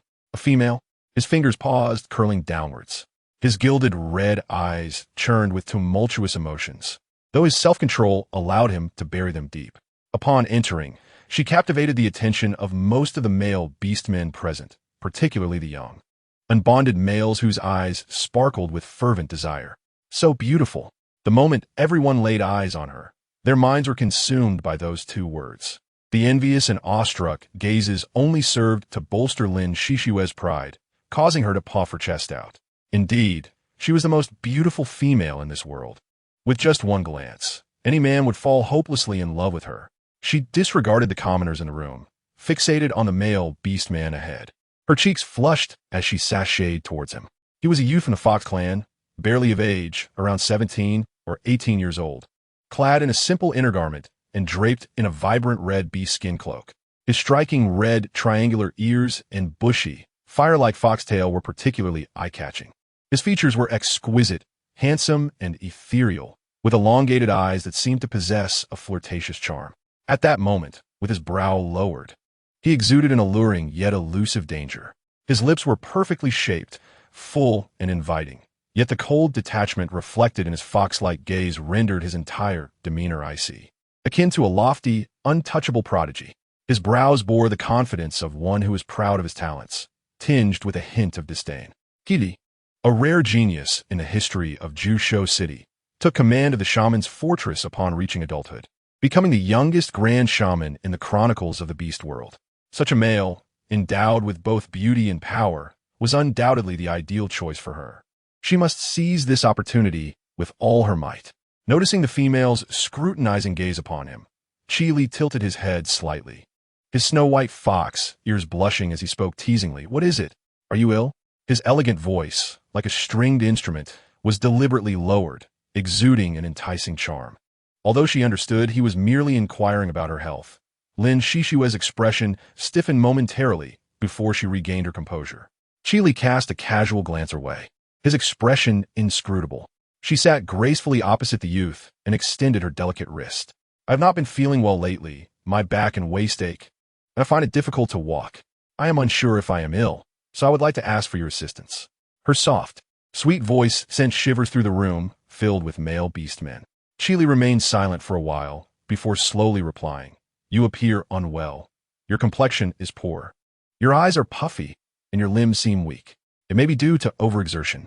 He cast a meaningful glance at the two mate marks on Lin Shishue's wrist, his voice clear and playful, yet slightly wicked. "I suggest you refrain from excessive labor each night, as moderation is key. Engaging in mating too frequently, perhaps every 3 days, is just right." His voice was neither too loud nor too soft, ensuring that every ear in the room could hear him, drawing countless intense gazes towards her. Some older beastmen, still longing for a female, leered at her exquisite form, praising her endurance with lewd remarks. Lin Shishue sprang to her feet, trembling with indignation, her face darkening. She finally understood that this Fox Clan youth was indirectly humiliating her. Rumor had it that Chili despised females and never treated them kindly. She had thought her beauty would win him over, but he had instead chosen to make her look foolish. As the sun dipped below the horizon, the crowd within the shaman's fortress began to disperse, leaving behind a few sickly young cubs without parents. Chili had been caring for them. Frustrated, he contemplated sending them away when he noticed the female squatting beside the group of cubs, opening a box filled with shattered orange, translucent crystals. Each young beast was presented with bowls of dark, murky medicinal soup, and they whimpered as they struggled against the bitter taste. Lin Shishua lovingly patted their heads. "Be good, my dears. I have sweets that will make your medicine taste better." Chili observed her placing the sugar cube into the medicinal soup, and before he could intervene, the crystalline sugar rapidly dissolved. The little cub before him, enticed by the sweet aroma, scampered around the bowl and tentatively extended its tiny pink tongue to sample the concoction. Its big, watery eyes instantly brightened. It was deliciously sweet. With eager enthusiasm, several cubs thrust their heads into the bowl, the sound of slurping filling the air, and in no time, the bowl was emptied. They contentedly burped and rolled on the ground, exposing their round little bellies. Lin Shishue smiled as she gently rubbed the cubs' bellies, her delicate visage radiating warmth and maternal affection. Any male beastman witnessing this scene would be unable to resist the overwhelming affection for this gentle female. Even Chili found himself momentarily entranced, touched by a deep-seated memory, his expression shifting to one of peculiar melancholy. "Is this what they call sugar?" He approached the female, his voice tinged with curiosity. Chapter 59. The female you bond with may not be me. Chi Li dipped his fingertip into the medicinal soup and tasted it, discovering it was indeed sweet, with the medicinal properties wholly intact. It was a rare find. Noticing the youth's burgeoning interest, Lin Shixue felt a swell of pride, her face adorned with a confident smile. Though your medicinal concoction is effective, it is overly bitter, making it difficult for many cubs to consume. However, if a bit of the sugar is added, it transforms into something delightful. I thought you might find it useful, so I brought it specifically for you. Initially, after seizing the female's wooden box, Lin Shixue had assumed it contained skincare products, only to be infuriated upon discovering it filled with broken sugar pieces. She had contemplated tossing it aside, intending to use it for sweet beverages at a later date, but little did she know this sugar would yield greater benefits. Finally, Chi Li regarded Lin Shixue with genuine interest, his eyes reflecting both appraisal and curiosity. You call this sugar? That's a term I've never encountered before. Lin Shixue hesitated. It's just a name I made up. Did you create this? Of course. Chi Li's attitude towards her had improved, and Lin Shixue, forgetting that she had actually taken it, readily accepted the credit. In that case, do tell me how you made it. What materials were involved? But to her surprise, the youth pressed her further. Just some common materials. Lin Shixue's heart skipped a beat under the scrutiny of his golden fox eyes, feeling an uncharacteristic sense of guilt. What materials? Just some common ingredients. I can't recall their names. Describe what they look like, and I can have someone fetch them for you. Lin Shixue found herself momentarily speechless. Chi Li narrowed his eyes, surveying her once more, and noticing her underlying anxiety, asked, since you cannot name the materials, surely you know the process and steps? I wouldn't, she stammered. You wouldn't expect me to not know even that, would you? His fox-like eyes teased her, laced with disdain. She swallowed hard, hastily retorting, I certainly know, but this cannot be disclosed to just anyone. It's a secret asset of our tribe. These sugar cubes are specifically used during exchanges. Many tribes possess rare resources, like iron, ore, or clay, or unique skills and materials that can be leveraged for maximum benefit during trade. Lin Shixue's words held a semblance of truth. Chi Li nodded, seemingly satisfied, and accepted the box of sugar while carelessly handing her a few crystal cores. If there are more sugars in the future, you may provide them to me, and I will compensate you with ample crystal cores. Lin Shixue clutched the 4 crystal cores, her heart racing. The entire Manxiong tribe would struggle to gather 3, yet he had casually given her 4. Can I come here often? She asked, her voice filled with hope. He didn't even glance at her, focusing instead on the sugar in the wooden box, casually stating, whenever. Though his tone was dismissive, Lin Shixue was overjoyed. Even a casual remark from him was a triumph. Other less appealing females couldn't even attain such indifference from Chi Li. Once the female departed, the faint smile at Chi Li's lips swiftly vanished. Several beast servants approached respectfully, inquiring, Sir, shall we investigate the identity of that female and ascertain her tribe? Their voices were laced with excitement. The esteemed healer had reached adulthood a year ago, yet he had never shown interest in any female until now, where a particularly beautiful and gentle one had subtly altered his demeanor. Chi Li scoffed lightly. What? Do you believe I will seek a mate in this lifetime? The beast servant froze, suddenly recalling something, and bowed his head in dismay. I apologize, my lord. I had forgotten. Chi Li clenched his fists slightly, his red hair falling over his forehead, concealing the dark emotions lurking in his gaze. Females, how hypocritical and detestable they are. His cold smile gradually morphed into something unsettling, a hint of madness creeping in. He would never seek a female partner. Compared to the nauseating thought of a female, he preferred intrigue and profit. If this female could continue to provide him with sugar, he would not mind her ulterior motives. Unburdened by goods or complications, Mi'in found a familiar waterway, cradling the female in his arms, and within half a day, he could bring Njin to Jusho City. As they neared their destination, Njin rubbed her belly. I am hungry. I will go hunt. Mi'in affectionately patted her head, emerging from the river and leaving a long, wet trail on the ground before temporarily placing her in a relatively clean cave. The fiery flames crackled and danced. Mi'in's blood-red pupils instinctively narrowed, and he instinctively withdrew with Njin in his arms, haunted by the memory of the last fire. The two of them butchered a wild boar, first roasting the plump thighs. After cooking, Njin waved the fragrant pork leg in front of him, teasingly withholding it. I have a question for you, okay? What question? Me's gaze softened as he attentively listened, and Jean bit her lip, feeling increasingly anxious about how to begin, especially under Me's overly affectionate gaze, which made her, the usurper, feel particularly guilty. Have you ever doubted that, hypothetically speaking, I might not be the female you bonded with? Although Me'in was a wandering beast, forcing such a bond was indeed detrimental, yet his affection for her was undeniably excessive. And Jean felt unworthy of such favoritism, burdened by the knowledge that she had usurped the original owner's body and deceived his heart. Me'in stared at her without blinking, misinterpreting her words as a desire to abandon him, his expression darkening with danger, radiating a hint of volatility. You are my mate, and that cannot be wrong.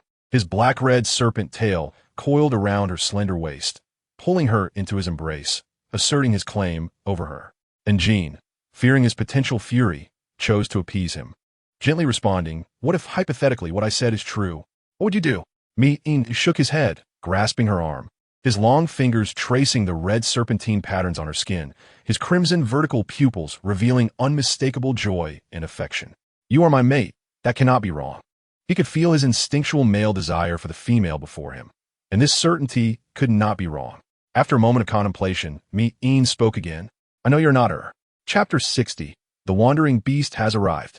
Me'in cupped her wistful face, his red eyes shimmering with a peculiar light. "In fact, from the very first time I met you, I noticed a significant change in your aura, distinct from hers." And Jin's eyes widened in shock, nearly dropping the pork leg. "You knew all along? Then why were you so kind to her? Or perhaps the wandering beast is solely concerned with the mate mark.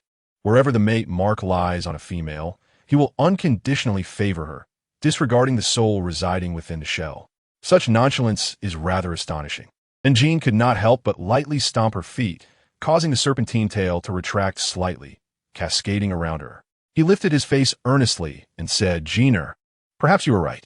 In the hearts of many males, as long as the female bears her own mate mark, he will treat her well under the instinctual drive of mating, ultimately fulfilling the purpose of reproduction." Thus, he chose the original host. At the time of the bond, his heart was devoid of any ripple. However, and Jean is different. He genuinely feels that as long as he is with her, that once lifeless, icy heart, which had known no tumult for decades, now beats with unbelievable affection and joy. He has refrained from acknowledging this, out of fear. He cannot fathom that one day the blood and marrow of the serpent beast might flow with fervent love. Me'in's cool body pressed against her, his long arms enveloping her tightly, the serpentine tongue affectionately brushing against her cheek. "I can feel it. My affection for you transcends mere mating and reproduction. I yearn to protect you, to cherish you, and to care for you with all my being." The more emotionally charged Me'in became, the more Jean found herself struggling internally, feeling even more melancholic than before. Originally, they were strangers, and she could have resolutely severed the mate contract. Yet now, the situation was different. Once the mate mark is dissolved, it signifies that the male has been permanently abandoned by his mate, losing the singular opportunity to bond with a female again, rendering him incapable of ever being accepted by another. Not even a second marriage is permitted. While the rules of this world are designed to protect the scarce females, they are undeniably unfair to the males. Silently finishing their meal, and Jean laid down a few clean animal skins on the ground. Curling up to one side, she muttered, "I'm tired. I'll sleep first." A habit developed over time compelled Me'in to hold her while sleeping, and he domineeringly enveloped her in his embrace once more.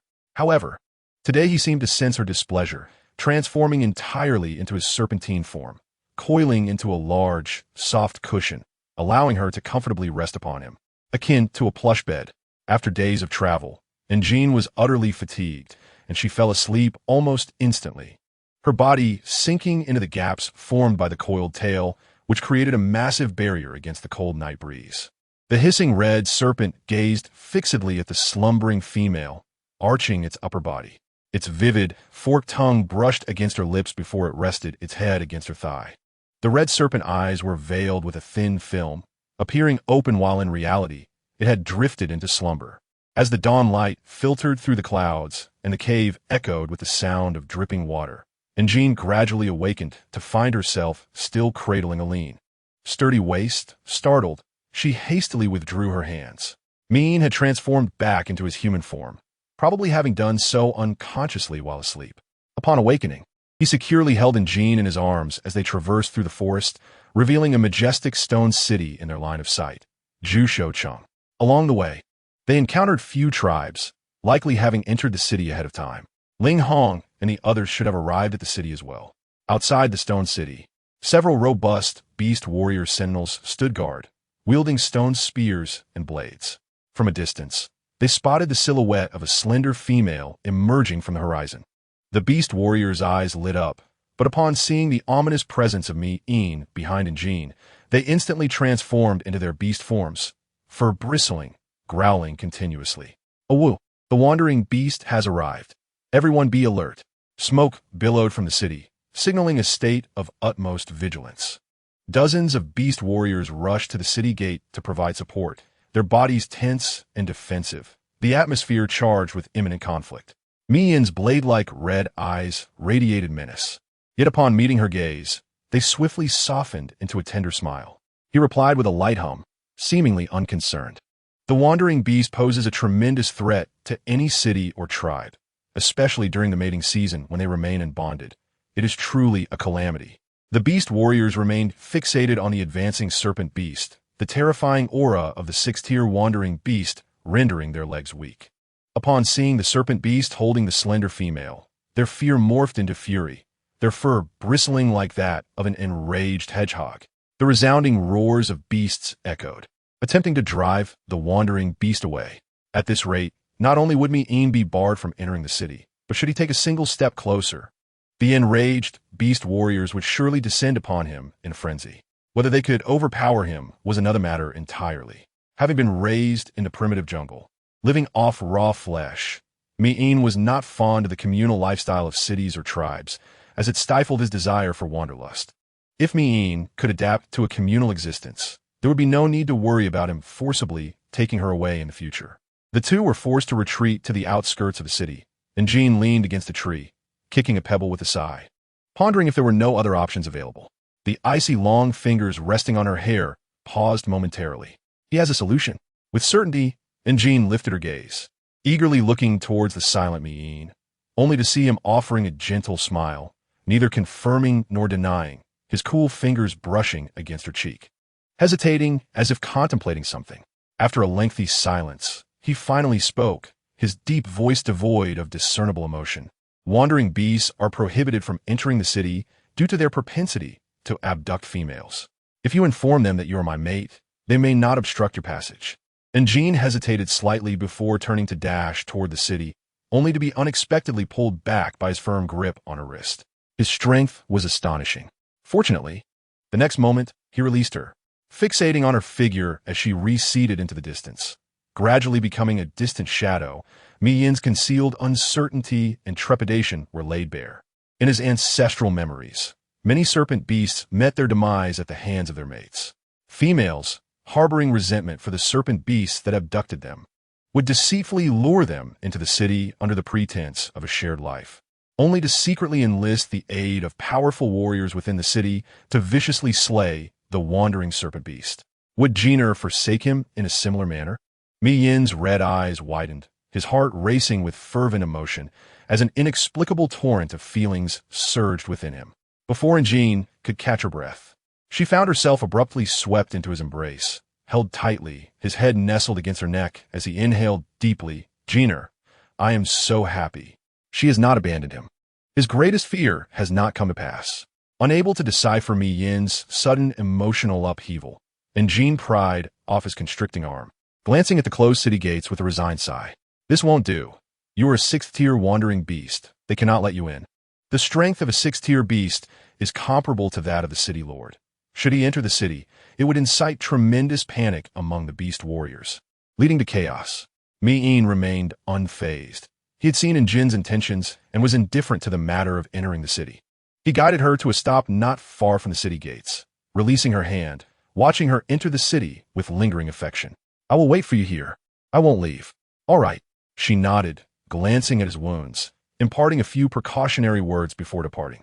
As soon as she entered the city, several beast warriors from the nearby Luo Tong tribe spotted her, rubbing their eyes in disbelief as they rushed over.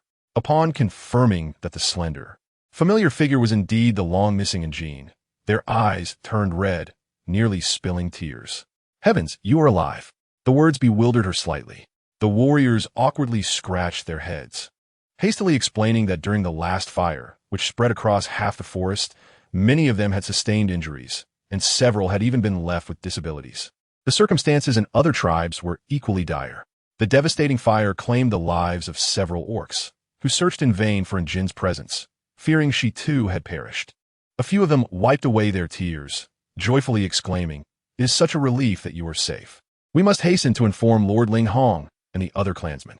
Your ability to return unscathed from such an inferno, coupled with your plethora of wondrous knowledge, may indeed mark you as the favored female of the beast god, as the legend suggests. Ding, you have obtained the rare title, favored female of the beast god. Prestige 5, total 60, territory system unlocked. Territory statistics as follows. Refreshing every half hour. Type, tribe, small, area, and A population. 1 female, buildings, and A influence. Combat power, public support. And a sudden flurry of system announcements flooded her mind. Chaotic and disordered. The Lord system? It seemed of little use to her at present. The only resident, could it possibly be herself? And Jean rubbed her throbbing temples and glanced behind them. Where were the others? Where was Ling Hong? Several others displayed expressions of anger and grief. Many orcs from the tribe had been injured in the fire. Most were at the shaman's castle, and Ling Hong was among them. "We will guide you there." As dawn broke, Chili found himself once again ensnared in the nightmares of his childhood, curled up within the softness of a fur pelt, his eyes tightly shut, cold sweat soaking his entire being. Darkness, fear, anger, and resentment enveloped him in layers. A tidal wave of hatred filled his chest, coursing through his limbs, as his sharp fingertips tore through the fur, contracting and pulling. Awakened from a nightmare, he was already drenched. Chili buried his head deep into his knees, as if he could still feel the repulsive touch coursing through him, gradually tarnishing his pride inch by inch. In his dreams, he was merely a 7 or 8-year-old cub, bound within a pitch-black wooden hut. The fierce sounds of males and females from the neighboring room instilled an unprecedented fear within him. The door swung open, and an ugly, loathsome old female stood before him, grinning ominously. Tears streamed down his face, his vision blurred.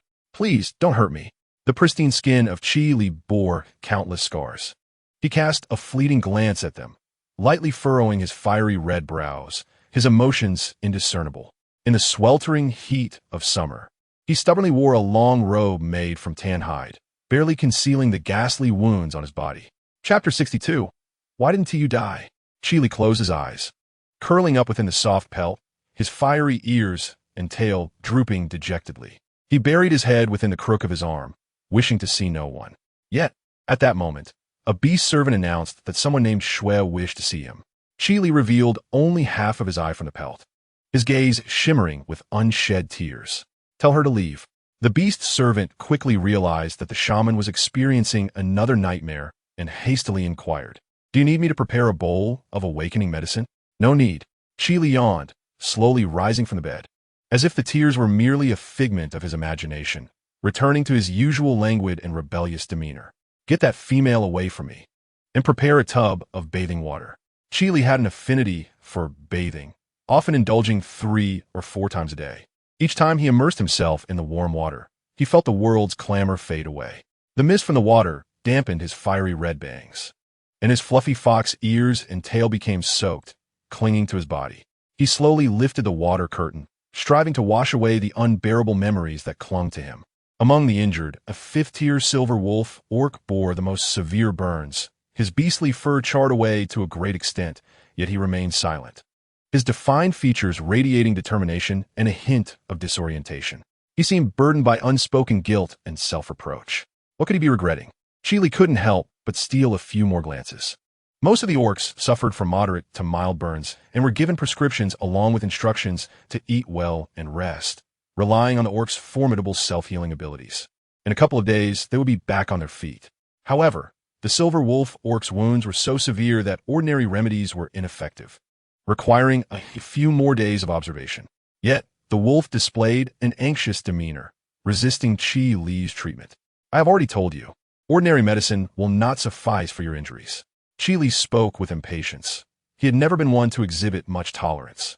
If you do not wish to spend the latter half of your life with half your body devoid of fur, then you must remain here for a few days so that I can gather the appropriate herbs to concoct a suitable remedy. I do not need it. Just give me a common medicine. Ling Hong's expression turned icy, his hands tightening into fists, appearing as though he might transform into his beast form and sprint away at any moment. I need to go find someone. Find someone? Qi Li's expression shifted to one of realization as he set down the herbs in his hands, tilting his head and crossing his arms against the wall. He cast a half-joking glance at the wolf orc's burnt and oozing body. Tell me, how did your injuries become so severe? My goodness, did you leap into the flames, searching for someone? Ling Hong's expression grew tenser, lowering his head in silence, though his hands curled tighter, turning bone-white. Qi Li sighed, his voice laced with sympathy. The inferno spread for several miles. Even if someone had been there, they would have long since perished. I advise you to focus on healing here, rather than harboring false hope. She is not dead. Think as you wish. Qi Li felt no inclination to elaborate further. After such a once-in-a-century inferno, how could anyone possibly survive? Ling Hong lowered his head in silence, his silver hair disheveled and cascading over his forehead, his eyes reddening as he experienced an unprecedented urge to weep, regretting his earlier actions. He truly regretted it. Why had he been so foolish as to overlook the obvious trap, so arrogantly leaving Jean and the clan waiting for him? It was all his fault. He had been too naive. The castle was empty, the silence only interrupted by the faint sounds of the man's muffled sobs. Qi Li was equally astonished, gazing at the usually steadfast wolf orc, unable to find any comforting words. Linggong. Suddenly, there was a commotion outside, at the sound of the female voice. The silver-haired man trembled, his eyes widening in shock as he turned toward the door. His eyes still glistened with unshed tears, streaks of moisture marking his face. Instinctively, Ling Hong rushed forward, enveloping the slender, delicate female in his embrace, his voice trembling with suppressed emotion. How is it that you are not dead? Hearing this phrase for the second time in a single day, one could not help but note the suffocating familiarity of their clan's manner of speech. Chapter 63. Unmasking the traitor, and Jin's expression was one of exasperation. You seem rather disappointed. Not at all. Ling Hong smiled, a myriad of complex emotions washing over him, rendering him momentarily speechless. His bitter smile was unappealing. I thought you had perished. He buried his face in her neck, his voice low and melancholic, the corners of his eyes tinged with a fragile redness, as if he had only recently wept. Who could imagine that such a steel-hearted man would shed tears? And Jean felt a tumult of emotions, gently brushing her fingers against his swollen eyelids, softly wiping away the traces of tears. It is all right. Everything is fine now. Look, I am here, safe and sound, aren't I? Ling Hong slightly twitched his wolf ears, then abruptly composed himself, a glint of frost-like coldness igniting in his eyes. All right, the clansmen are camped nearby. I will take you there. He nodded to Qi Li, agreeing to undergo treatment for the next few days, and promptly led Jean away. Several accompanying orcs followed closely behind. Qi Li squinted, observing their retreating figures. It appeared this female was indeed the one the wolf orc sought, a matter worth keeping in mind. Could it be that she was his mate? This was Qi Li's first encounter with Jean. Upon first glance, the female was unremarkable in appearance, yet exuded an air of cleanliness. Her skin was pure, her aura refreshing, and her hazel eyes shone with an undeniable determination and purity. Qi Li seemed to recall something. By Amohua, she resembled a white Mhu that he had once encountered in his childhood. A striking splash of pure white amidst the vast greenery. The tribe's inhabitants had rented a somewhat remote stone courtyard within the city, utilizing 2 crystal cores. It featured 7 or 8 spacious rooms, each spanning several dozen square meters. Conveniently, a small river flowed nearby, providing ample water for the numerous orcs who resided there. Nearly 100 orcs shared this large courtyard, making it inevitably crowded. However, it was remarkably well kept, which was considered a luxury in the beastly world. A lone wolf stood bare and desolate. Fortunately, most orcs had ventured out to hunt, leaving only a few behind in the courtyard, allowing her to quickly shift her position to shield him. This wolf, somewhat sluggish, likely had not yet realized that half of its fur was missing. "Have you been to the riverbank recently?" she inquired. The silver wolf flicked its tail, assuming she desired to catch fish, and began to dart towards the river, only to be yanked back by her. Under her sympathetic gaze, Ling Hong gradually became aware of his own disheveled appearance. Ignoring her warnings, he rushed to the riverbank, and upon seeing his reflection, his expression darkened. For a month henceforth, Ling Hong resolutely refused to transform into his beast form, preferring the plush embrace of Jin's large cushion. The next day, after the orcs had departed to hunt, the two remained in the house to strategize. The notion of betrayal was merely Jin's speculation. She confided in Ling Hong alone, refraining from disclosing it to others to avoid alarming any potential culprits. Ling Hong fell silent. It was not that he lacked suspicion, but he could hardly fathom the betrayal of his brothers, regardless of who it might be. The route we took to arrive here was determined by the tribe's secret council. Logically, it should remain unknown to others. Yet, the tribe that ambushed us had evidently laid a trap in advance, luring us away before launching their attack. Could this be mere coincidence? Jean suggested an investigation, tapping her fingers lightly on the stone table. "I already have a suspect," she concluded. Their exchanged glances conveyed a deep understanding. Their prolonged companionship had forged an unspoken bond between them.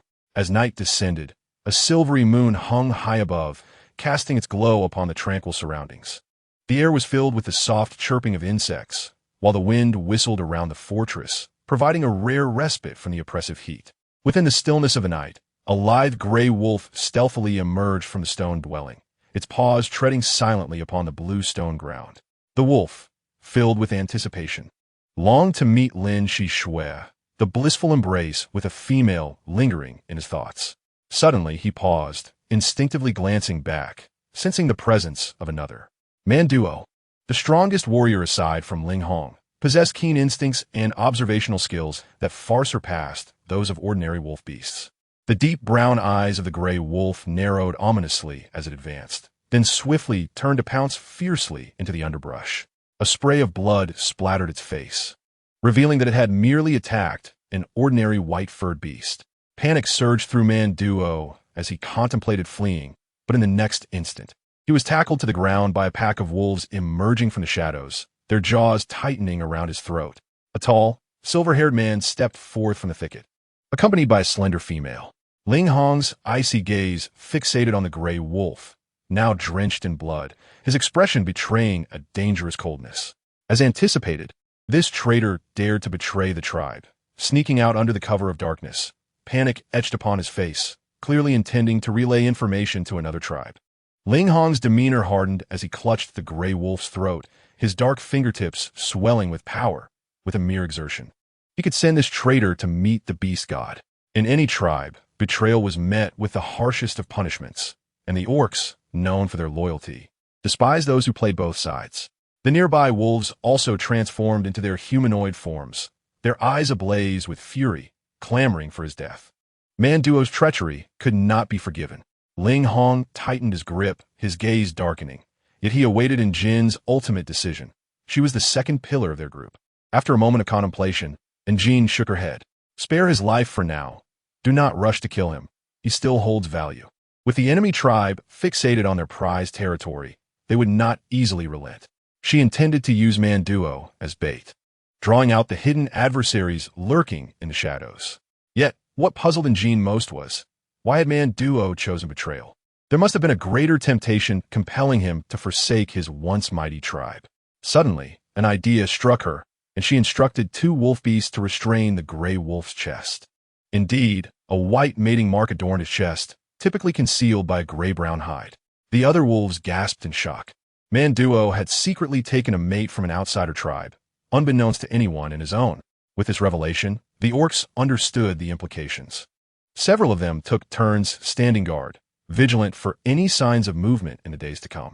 Manduo's prolonged absence would undoubtedly stir anxiety within the enemy tribe, prompting them to send scouts to investigate the status of their sole informant. Meanwhile, Jin's group would intensify their patrols, poised to trap the enemy like fish in a barrel. Once they captured the incendiary tribe, they would face the scorn and expulsion of all the city's orcs. In the following days, each morning, thick white fog enveloped the city, saturating the air with moisture that left one gasping for breath. This heralded the impending rainy season. Ling Hong, eager to escape the discomfort of his bare state, hurried to the shaman's castle that very morning. As the sun rose high, dissipating the mist, Jean took a basket and ventured to the city's bustling market. Here, a multitude of orcs and a variety of rare goods converged, creating a scene that was overwhelmingly vibrant. The crowded streets, paved with blue stone, were alive with the sounds of boisterous calls, and the array of goods dazzled the eye. Such grandeur was unseen in ordinary tribes. Is this what a city is like? If I had a city like this, would it not flourish even more than Ju Shoucheng? And Jean mused silently. Amidst the robust orcs, there were also a few slender and delicate figures, adorned with horns or rabbit ears, representing the rarer herbivorous orcs. Their wares consisted of various plant roots, stems, and seeds, yet most orcs favored not to consume plants, leaving those stalls rather desolate. Approaching one such stall, Jean picked up several slender seedlings and inquired about their price. Her heart leaped with joy upon discovering that the robust tubers resembled sweet potatoes, while the reddish seedlings bore a striking resemblance to young corn, both delicious and nutritious, ideal for large-scale cultivation. Finally, a customer had arrived, and the goat orc's face flushed with excitement. Their tribe possessed many tubers and seedlings, but at low prices. They had gone unsold until Jean purchased everything with a single crystal core.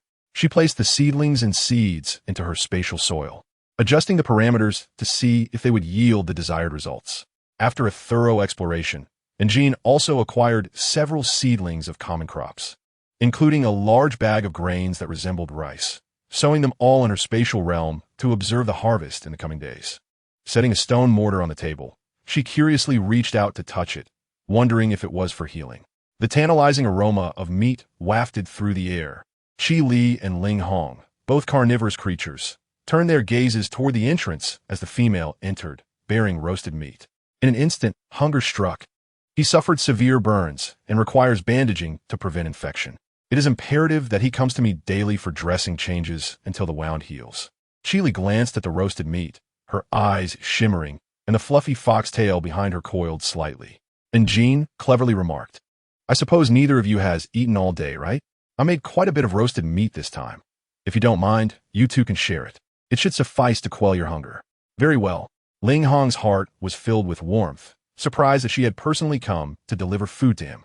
Qi Li paused momentarily, her gaze complex. Ultimately, the enticing aroma of the roasted meat overpowered any lingering reservations, and her primal instincts as a carnivore prevailed.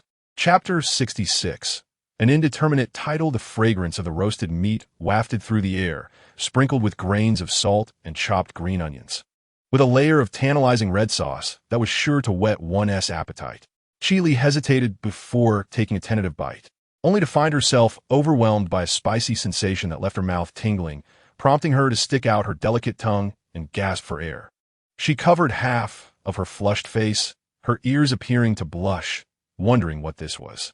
The peculiar sensation in her mouth was indescribable, a strange amalgamation of tingling heat and unexpected pleasure following the intense stimulation. And Jean and Ling Hong exchanged glances before they realized that a special chili sauce had been brushed onto the meat. They were accustomed to spicy food and could hardly imagine a world without it. Yet most beastmen had never tasted chili, and this peculiar flavor momentarily left their mouths tingling. After slowly chewing the piece of meat, the spiciness began to subside. Qi Li finally managed to swallow, her fair and exquisite cheeks flushed, and the corners of her eyes slightly red, as if she had been bullied to tears. Is it possible that foxes have such low tolerance for spice? Indeed, some individuals were inherently unable to handle spicy food, which could wreak havoc on their bodies. And Jean quickly suggested they drink some cool beast milk, which might alleviate the discomfort. Once Qi Li returned to normal, she sighed in relief, scratching her head sheepishly. "I am truly sorry. I forgot there was chili on it. If you still wish to have roasted meat, I can bring you a non-spicy portion tomorrow. No need to refuse." Qi Li did not decline. The little cubs gathered around, tugging at Qi Li's legs, as they couldn't consume the dark, bitter medicinal soup and were all drooping their heads, begging for candy. "Only sweet candy can persuade us to take our medicine." "Candy?" And Jin's heart fluttered with curiosity. She squatted down, holding a few little cubs in her arms, gently rubbing their dejected little heads, and tentatively asked, "Does Wu Bao have candy?" "Why do you ask?" Chili inquired with interest, a knowing glint in her eyes. "Have you seen it? Have you made it?" Skeptical, Chili recalled that the female had mentioned the candy was a specialty of their tribe, unknown to outsiders. Just as she was about to speak further, she noticed the female and the wolf beast suddenly wore solemn expressions, their eyes flashing with anger, causing Chili to halt her words. She raised an eyebrow and smiled faintly. "What's this? You seem troubled. It makes me a bit anxious." Seeing the female anxiously look at him, her pace quickening, she asked, "Could you let me see that candy? Is there a yellow wooden box?" This did not seem trivial. Chili also became serious and nodded. "Yes, there's a wooden box." He retrieved a simple yellow wooden box containing fragmented, glistening candy pieces. Observing the increasingly cold expressions on Jean and Ling Hong's faces, Chili sensed that something was amiss. The clever mind of the fox tribe swiftly deduced a possible explanation. What? Could it be that your tribe's resources were plundered by another? It became evident that the female was flustered, lacking confidence in her response. Thus, Chili harbored doubts, finding her reasoning somewhat plausible. Seeing the two nod, he recalled the massive fire in the forest a few days prior, which had been ignited by that tribe to seize goods. This revelation shocked not only Chili, but also the beast's servants and the little cubs, their faces contorted with fury. The little cubs rolled on the ground, their fur standing on end, emitting soft growls of indignation, as even they understood the wrongness of such actions. Resource plundering among tribes was a common occurrence.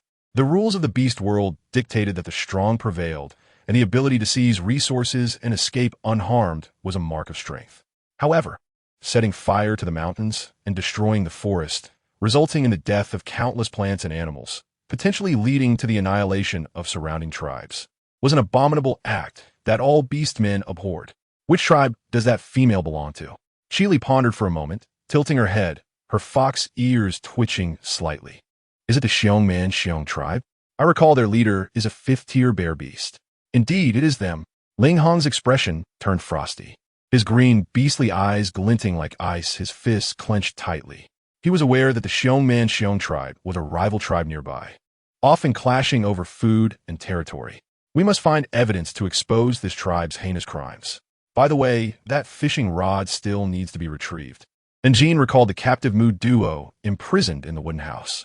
Good news would likely arrive soon. Thank you for sharing this information with us. As a reward, if you still need candy, I can make some for you free of charge.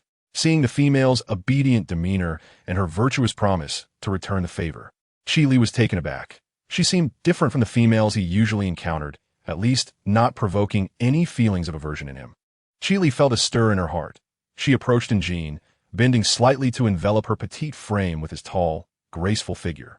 His golden fox eyes narrowed playfully, the tip of his fiery red tail swaying gently. Very well, it's settled then. Free is unnecessary. I shall provide you with ample beast crystals. So do not disappoint me. She clenched her tiny fist. I will do my best. Before leaving, she took the stone bowl, discovering a few slices of meat and some soup still remaining. Adhering to her principle of not wasting food, and Jean swiftly consumed the remnants. Chili widened her eyes in astonishment, momentarily frozen in place, her handsome face concealing a complex array of emotions. The female took the bowl and wooden spoon he had used, scooping the remaining soup and downing it in several large gulps. Her voice, once playful and mocking, now sounded soft and fragile, tinged with a hint of trepidation. And Jean, hearing this, felt displeased. How could it be unclean?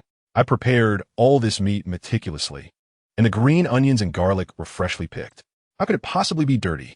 Chili lowered his gaze, his attention fixated on the wooden spoon that had touched her lips, lost in thought for a moment, shadows lingering in his eyes, concealing a deep-seated sorrow and fragility. Yet, in an instant, he returned to his usual playful demeanor, smirking and scoffing. Why do you act like a wong beast, fond of licking the remnants of another's meal? She simply did not wish to waste food, after all. As the night deepened, under the cover of darkness, a bear beast stealthily approached the stone courtyard, intended to slip in.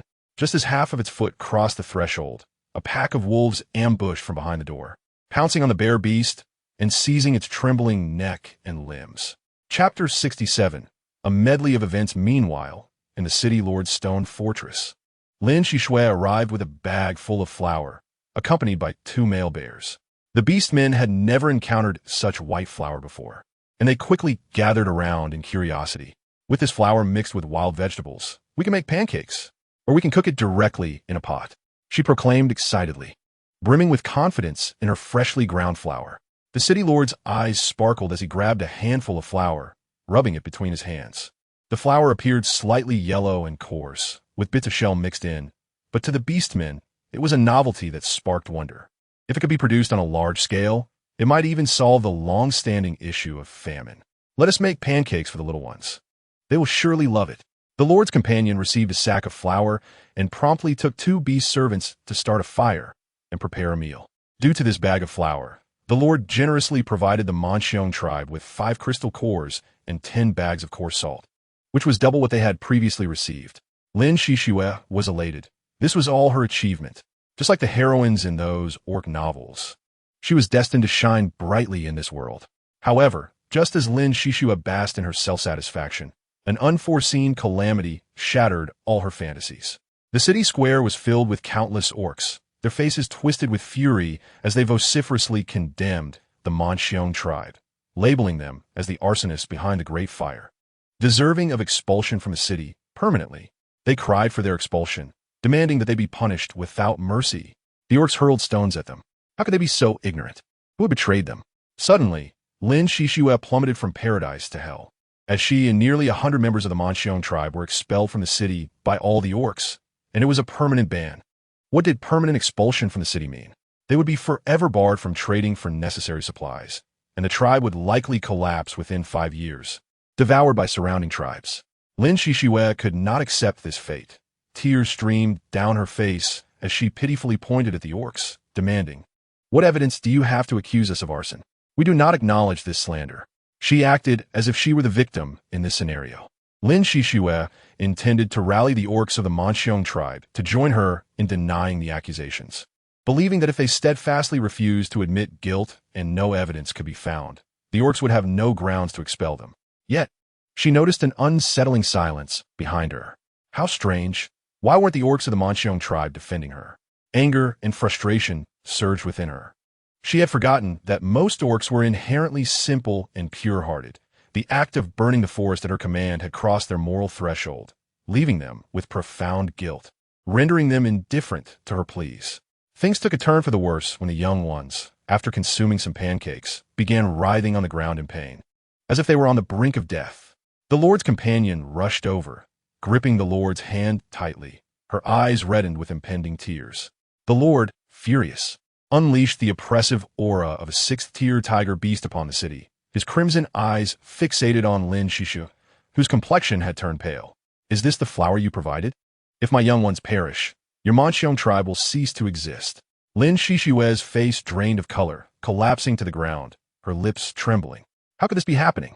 There was no way her flour could be tainted. Someone must be plotting against her. Regardless of her desperate arguments, the crime had already been established, and the Manxiong tribe ultimately could not escape the fate of being expelled from Jusho City. Furthermore, they faced a permanent ban, severing all trade relations. In the Lord's stronghold, numerous veterinarians came and went, while the Lord's companion wept bitterly, cradling the weak young ones. "May I see that sack of flour?" And Jean approached with Chi-Li. The Lord hurled the sack of flour to the ground, along with the remaining pancakes, trembling with rage. "I should not have trusted that female, thinking it was something rare. Instead, it turned out to be poison. Not poison, but don't worry, the young ones are fine," and Jean assured, scooping a handful of the yellowish flour from the beast bag, rubbing it between her fingers. Her remarks drew the attention of all the orcs. Indeed, the flour was good, but it was too coarse, unrefined, and even contained some sand and gravel, making it difficult for the young ones to digest. And Jean suggested to the sweating lord, feed them some hot soup. The young ones were only suffering from indigestion, and, after rolling on the ground for a while, they all fell into a deep slumber. After a few bowls of hot soup, the young ones gradually awoke, rubbing their grape-like, round eyes with their fluffy paws, their tiny pink tongues licking their lips and kicking their chubby little legs. "Oh, whoa, I'm hungry again. Oh, whoa, why are mommy and daddy's eyes red?" Being orcs, the young ones had relatively strong digestive capabilities. After relieving themselves, they were lively once more. The chieftain and his companion sighed in relief, wiping the cold sweat from their brows, gratefully glancing at the slender, calm female. Lin Shishue's sack of flour had been discarded by the Lord. How dare a small tribe attempt to deceive them with such substandard goods? Fearing that this incident might diminish the expectation of flour among the orcs. And Jean hurriedly added, "The flour is indeed suitable for young ones, females, and elderly orcs. I also have flour that is safe for consumption." The Lord's eyes brightened, his voice urgent. "Really?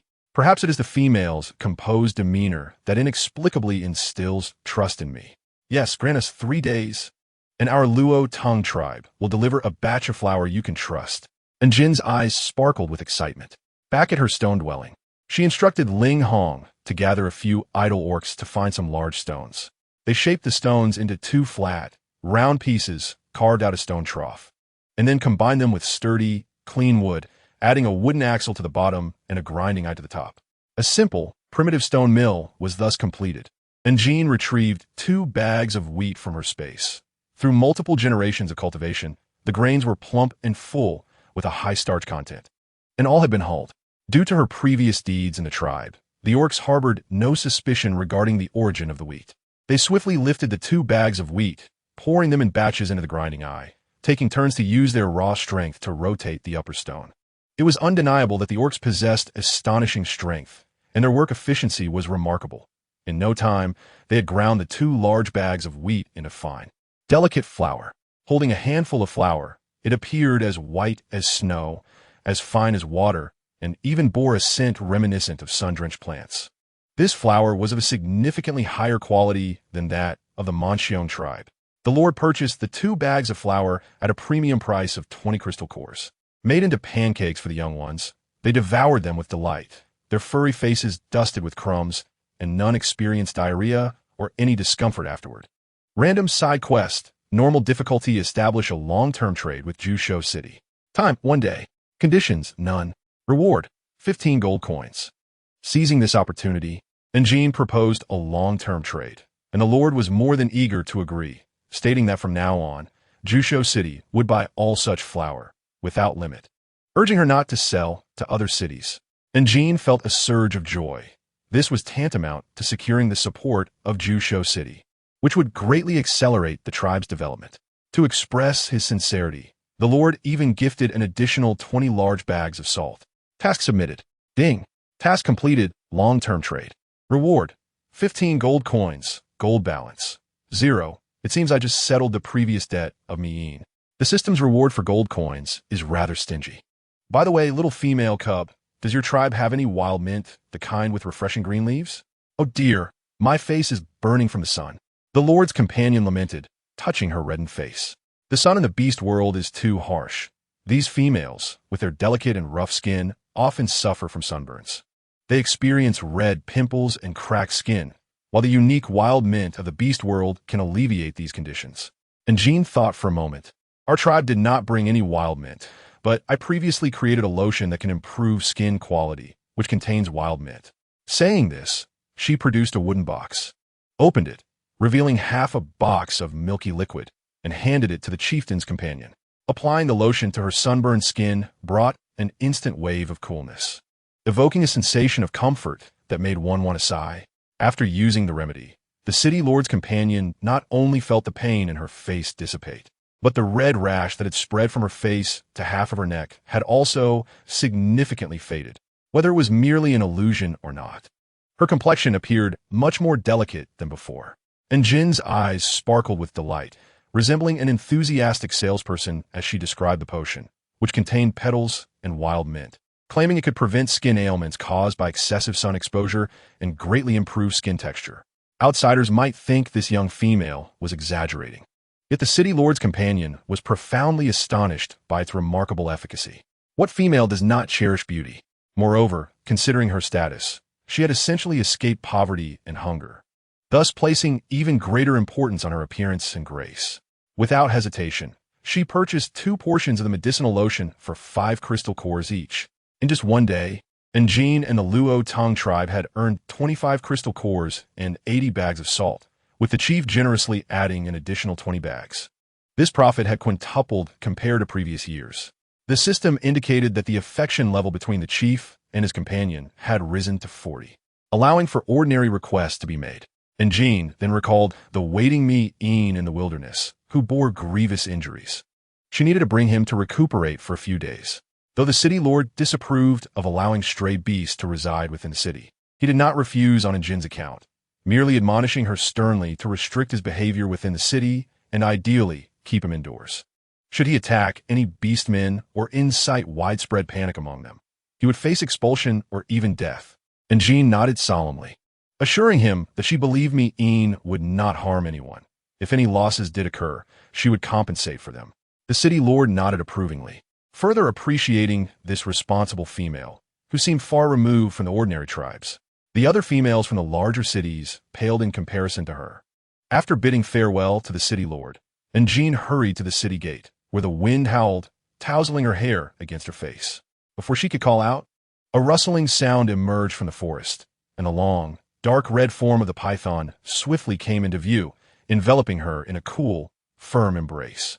Me-een wrapped his strong arms around her, his crimson lips brushing gently against her ear.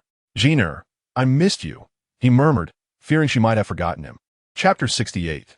The conflict begins and Jean struggled to free herself from Me-een's embrace, inhaling the fresh air as she stepped back a couple of paces.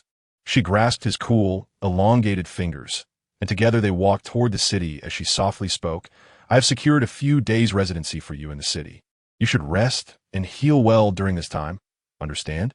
Serpents fear fire, and considering he had risked himself to save her, it was only right she assist him until he recovered.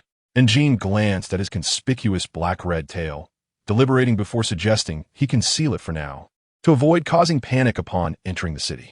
"All right," she replied, her cheeks slightly flushed, turning away only to be pulled once more into Me-een's icy embrace. Fortunately, he had donned his serpentine shedding, covering his modesty, and Jean sighed, unable to escape, and surrendered to his hold. Noticing her soft sigh, Me-een felt a pang of unease. His masculine instincts involuntarily led him to worry. Was Jeaner displeased with him? He found himself engulfed in an unprecedented anxiety, maintaining a composed exterior while his expression darkened. He carried her to the city gates, where the stationed beastmen warriors stood tense, gripping their stone spears, their hostile glares igniting Me-een's agitation. Were it not for Jin's reminder not to unleash violence, he would have already retaliated.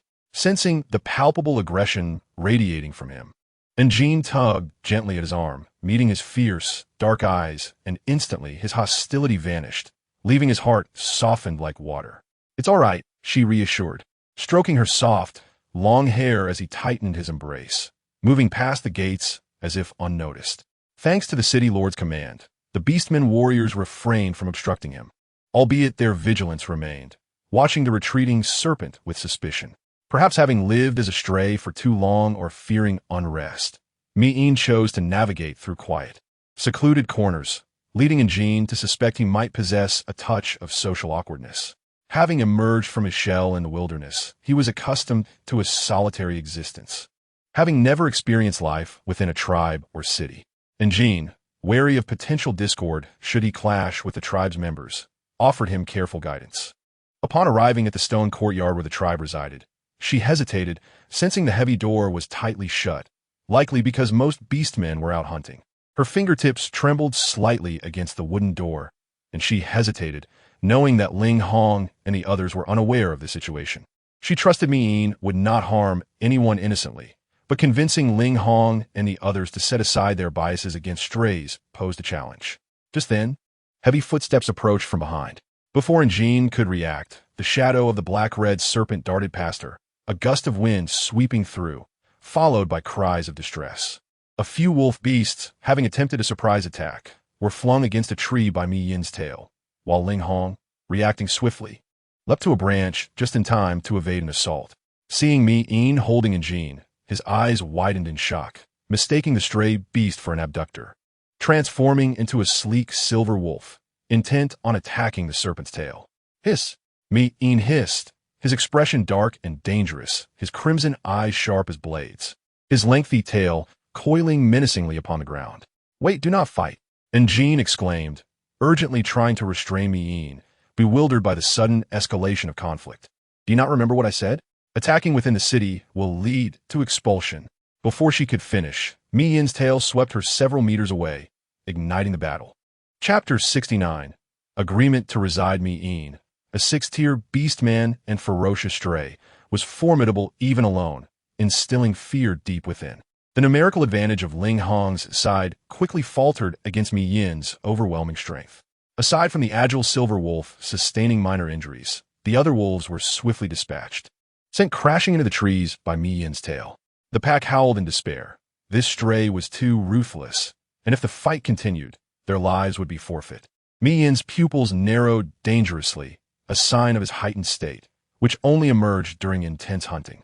His long, black-red tail ensnared a wolf that had collapsed nearby, tightening with each gasp and struggle.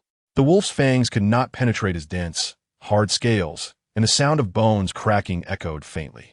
And Jean rushed over, attempting to pry his tail away, but her strength was insufficient.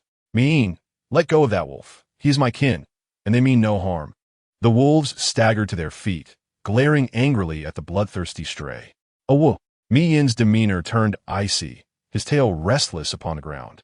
Yet when he met the female's mildly angry gaze, he restrained the urge to strike.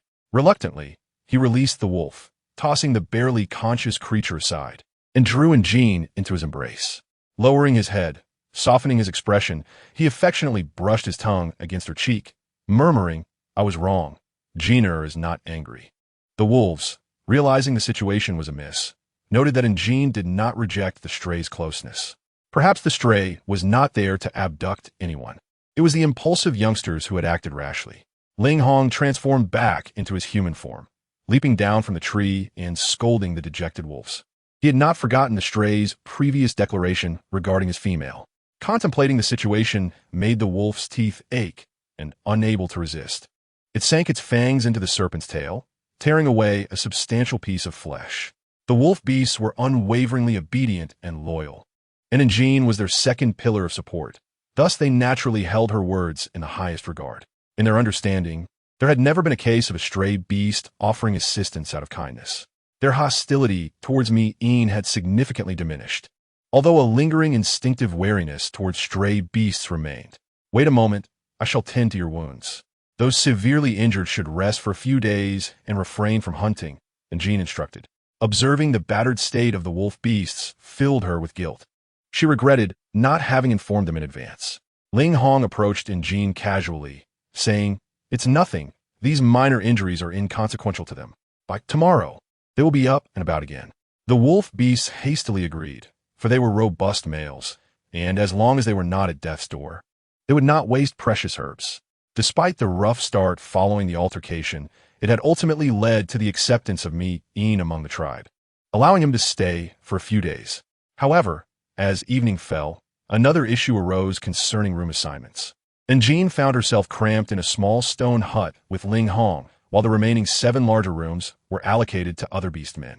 Naturally, Mi Yin insisted on sharing a room with the others. Not only did Jean feel uneasy, but even if the other beastmen agreed, it would lead to sleepless nights for all. Consequently, Ling Hong would have to vacate the hut. Fortunately, in the beast world, there was no notion of falling from favor. Yet a particular wolf felt an inexplicable sense of discontent. "You are in the same room as the serpent beast, while I am squeezed in here with the others." Ling Hong, somewhat lost in thought, found himself unable to sleep that night and transformed into his wolf form, lying at the door gazing at the stars for an extended period, the cool white moonlight caressing his silver fur. This was the first time in his beastly life that he experienced such emotions, yet he could not articulate the reason. Chapter 70. Eating shrimp in recent days, the air had been thickening with mist, and each breath felt laden with moisture, signaling the imminent arrival of the great season of rain, prompting their departure in a few days. Ju City, being coastal, was abundant in seafood. Recently, the tides had risen, and the beaches brimmed with various shrimp, fish, and crabs. A casual stroll would yield a bountiful harvest.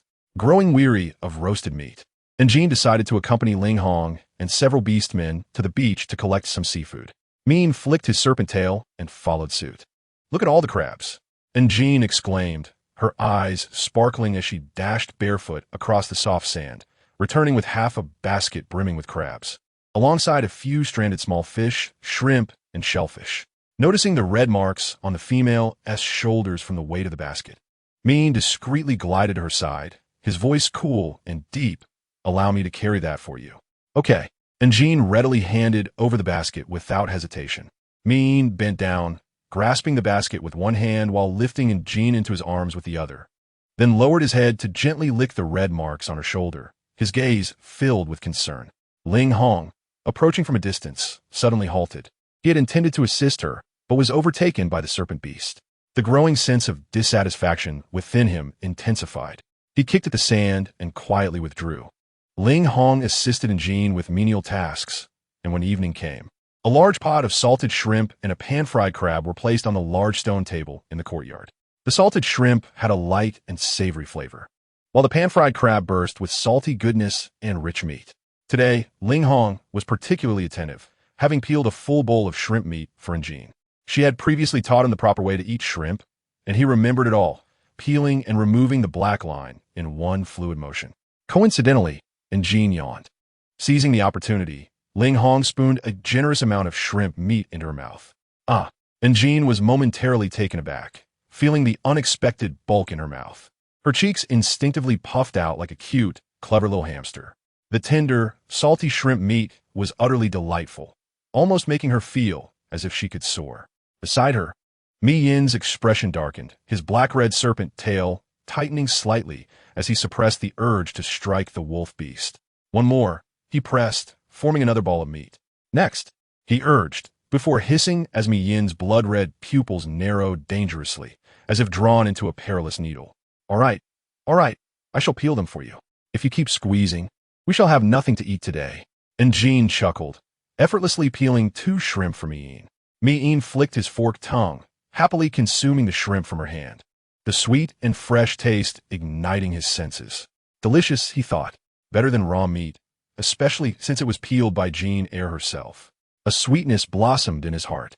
Ling Hong felt increasingly frustrated as he glanced at his empty bowl, his words laden with meaning. "I also wish to eat shrimp."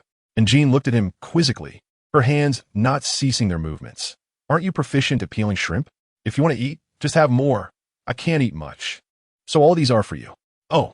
Ling Hong's head drooped in disappointment as he silently peeled shrimp for himself, swallowing a few bites that tasted bland. He felt vexed, always believing that the shrimp in the serpent beast bowl tasted better than his own. Chapter 71. The foxtail after devouring 10 baskets of seafood. Their stomachs were nearly bursting, yet a small portion remained. Just then, it was time for Ling Hong to visit the shaman at the stone fortress for a change of dressings. And Jean decided to accompany him. Intending to bring the leftover seafood to Chi Li, Mi Yin was ordered to stay behind. The serpent beast, inherently lazy, transformed into a python after finishing his meal, coiling in a dark corner, nestled among the fur and straw, closing his pale red eyelids, remaining utterly still. Crustaceans like crabs and lobsters had more shells than meat, while fish had bones, and handling oysters and shellfish could be troublesome due to their pungent smell. Even though seafood was abundant around Ju Bi City, few beastmen ventured to eat such fare. When Jean presented a stone bowl of seafood to Chi Li, he appeared somewhat surprised. "Is your tribe lacking in food?" Only during times of famine would starving beastmen resort to consuming such fare, which had more shells than meat and a distinct fishy taste. "It's quite delicious. You should give it a try. I gathered too much and couldn't finish, so I brought you some." And Jean peeled a few shrimp for him, along with a crab filled with rich roe, and handed them over. "You can't eat spicy food. The shrimp is prepared lightly, but the crab might be a tad spicy, though it should be acceptable." Chi Li's mood shifted slightly as he accepted the plump, pink shrimp, hesitating before taking a bite. The unique tender, salty sweetness of the seafood filled his mouth. This female always managed to surprise him. Ling Hong's wounds had mostly healed, and Chi Li removed the animal skin bandage, indicating that he would no longer need to apply medicine. "I remember there was a scar on your wound," Chi Li remarked, surprised as he looked at Jin's shoulder, which had once bore a penetrating injury. "Ah, you mean that scar?" And Jean touched her shoulder, her skin smooth and fair. She smiled at the youth. "The shaman taught me a special ointment that can remove scars. After using it, it disappeared." The scar had indeed been substantial, and Jean, dissatisfied with its size, purchased a scar-removing ointment from the system's marketplace. She noticed Chi Li suddenly freeze in place. His gaze fixated on the spot where her original wound had been, his voice slightly hesitant. Could I borrow that? The scar-removing ointment? Chi Li nodded, somewhat lost in thought. His tone softening. Yes, I can pay you with beast crystals. All right. And Jean found his request rather odd, but didn't press for further details. With half a bottle remaining, she asked Ling Hong to run errands twice, delivering the ointment to Chi Li. Chi Li held the small stone vial, his eyes shimmering with joy, yet mingled with a hint of sadness, while his fluffy, red tail waved in front of her. This was the first time, and Jean sensed genuine happiness from him. Chi Li was fond of smiling, his lips curling in a sly grin reminiscent of fox spirit, yet that smile now bore a sincerity and purity, as if all defenses had been lowered. The tip of his fiery red fox tail bore a touch of white, pure and unblemished like freshly fallen snow. Chi Li continued to sway his tail in front of her, and Jean, unable to contain herself, reached out to touch it, feeling an electric-like tension and stiffness beneath her fingertips. As she lifted her gaze, she found herself locked in the gaze of Chi Li, whose eyes were both intricate and profound. Is it soft? And Jean inquired, reaching out to touch once more, offering a candid appraisal. It's incredibly soft, even softer than Ling Hong's tail. It resembles an exceptionally plush toy. The fiery red fox tail was withdrawn from her palm, and a layer of unnatural crimson adorned Chi Li's face. He cast a cold, irritated glance at her, his words hesitant, ultimately turning his head slightly to say, Your tribe should be departing tomorrow, correct? Chapter 72. Snaketail, I wish you a safe journey. The sentiment hardly resembled a blessing. After jesting, Chi Li's demeanor turned serious, his golden-hued fox eyes gazing deeply at the female before him, a sincere smile gracing his lips as he added, I hope that when we meet again next year, you will bring me even more surprises. He could hardly contain his anticipation. Seizing the final day, Jean stocked up on supplies in the city, arriving at a stall belonging to the Tai Jianyo tribe, where various tools crafted from a metal-like substance were displayed. Although they could not compare to authentic ironware and appeared somewhat crude, they were significantly sharper than ordinary stone tools, suitable for effectively cutting materials. However, upon inquiring about the price, she was taken aback to learn that a small blade cost 2 crystal cores. Outrageous. The cost-to-value ratio was too low, and Jean refrained from purchasing. Despite her decision, she picked up a blade to examine it closely, her curiosity prompting her to ask, Is this refined from minerals? I have never seen such unique stone tools around the tribe. The orcs of the Tai Jianyo tribe offered vague explanations to her inquiries, and Jean chose not to press further. Her attention shifted to the animal skin bags for sale, plump and enticing. Upon opening one, she discovered it contained a type of dark brown sand. What is this used for? And Jean inquired. The orcs, this time candid, replied. It's a relatively rare mixed clay. The material is quite common. This mixed clay, blended with ordinary soil, possesses strong adhesive properties and can be used for constructing cities and buildings. Many tribes sell it, if you desire it. Our tribe can offer it to you at a lower price. Very well, and Jean said, purchasing 5 large bags of mixed earth for a single crystal core. Upon returning to the tribe, she intended to study the raw materials to replicate them. Exhausted from the day, as night fell, Mean followed Jean to sleep as per their usual routine. Being a serpent beast, Mean was inherently sleepy. Whenever Jean left his side, he would find a corner to curl up and doze off, spending half the day in slumber. At night, he particularly enjoyed entwining Jean with his tail, holding her close as if fearing she might escape. Upon awakening in the morning, Jean felt a cold weight pressing against her waist and chest, making it somewhat difficult to breathe. As she attempted to pry apart Miyin's tail, her gaze fell upon the tip of his tail. The tip of the tail appeared distinctly different, glimmering white, resembling a budding white flower. Jean adopted a serious scientific demeanor. She had dissected pythons and venomous snakes, but had yet to encounter such a prehistoric venomous python of considerable length. Could this be the gland responsible for producing venom? Jean reached out to touch it.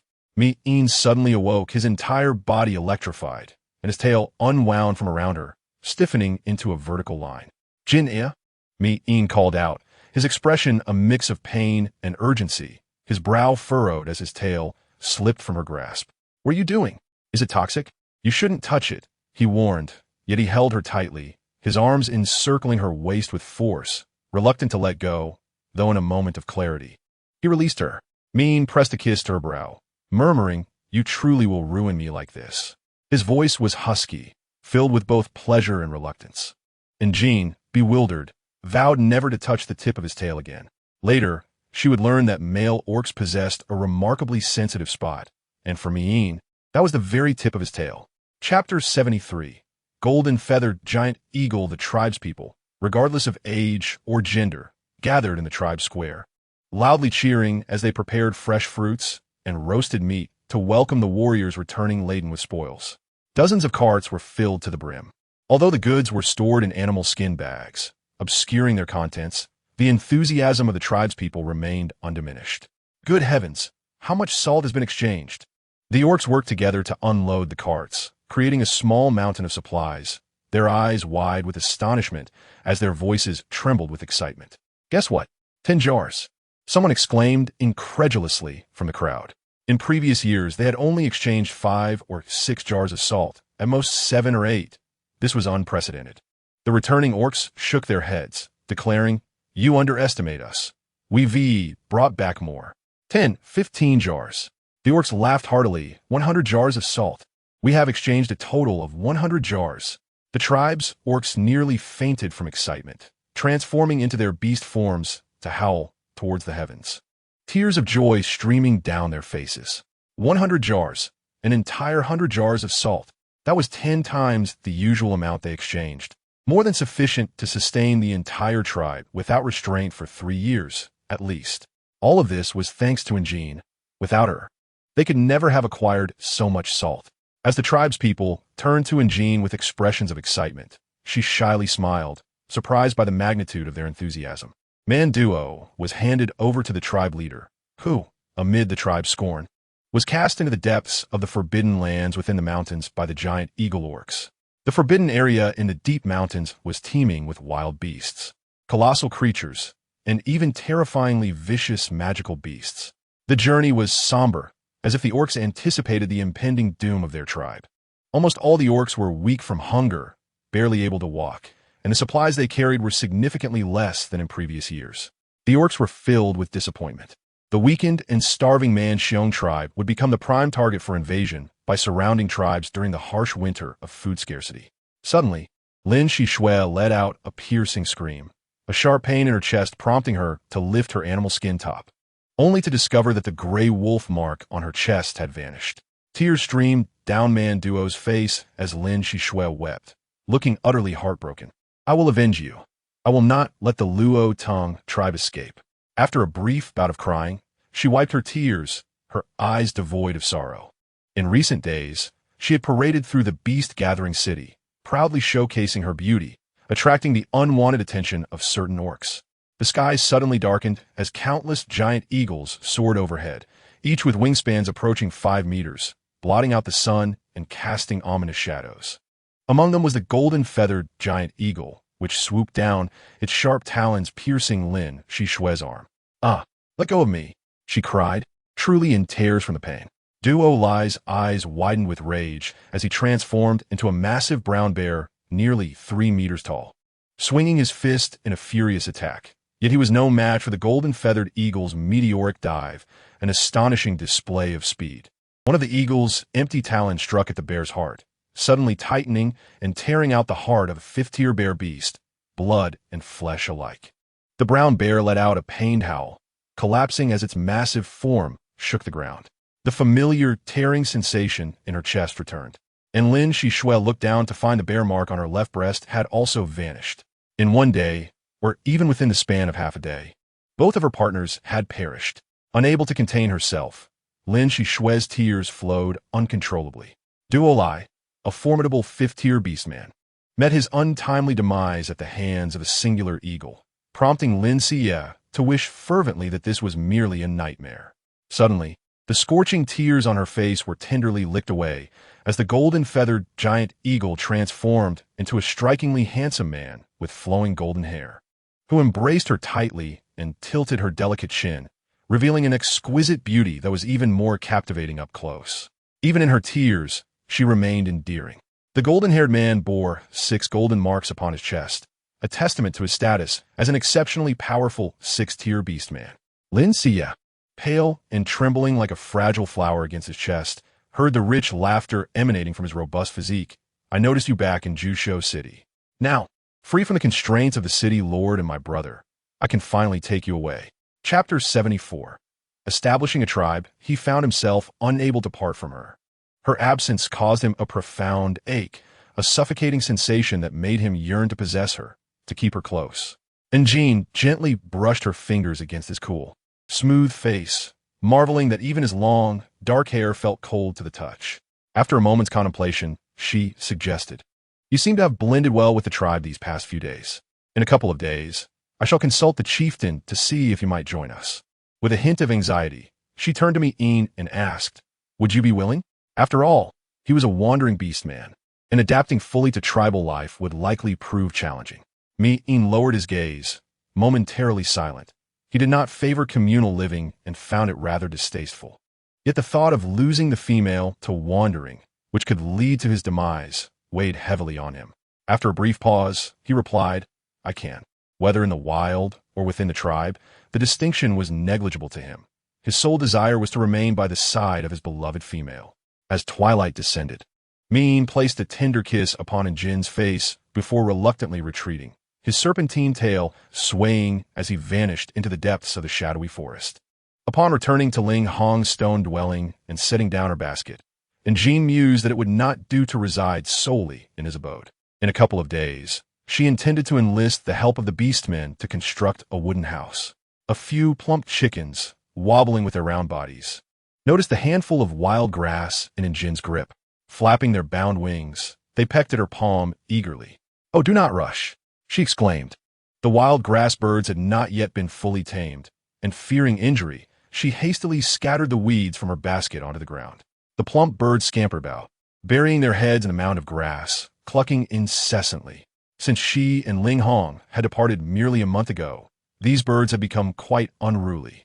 She realized she must build them a proper shelter soon, as their numbers would surely increase, and it would be impractical to allow them to roam freely in the yard. Together, they collected a dozen fist-sized bird eggs from the surrounding grass, while others had likely been devoured by the wild grass birds themselves. Within the enclosure, the silkworms were being nurtured by the tribe's members, growing noticeably larger and becoming increasingly lethargic. As the rainy season approached, they would soon enter their pupal stage and spin their cocoons. By next year, she would likely be able to don a soft, pristine new garment. Having no particular cravings, she requested a few pieces of grilled meat and a mushroom soup. Once her tasks were completed, Jean wafted over to Ling Hong, her gaze fixed intently on the stone pot, licking her slightly parched lips. "It smells heavenly, even more delightful than my own cooking." Though Ling Hong typically wore a serious demeanor, he was, in truth, a well-rounded, warm-hearted companion, perfectly suited for both home and adventure.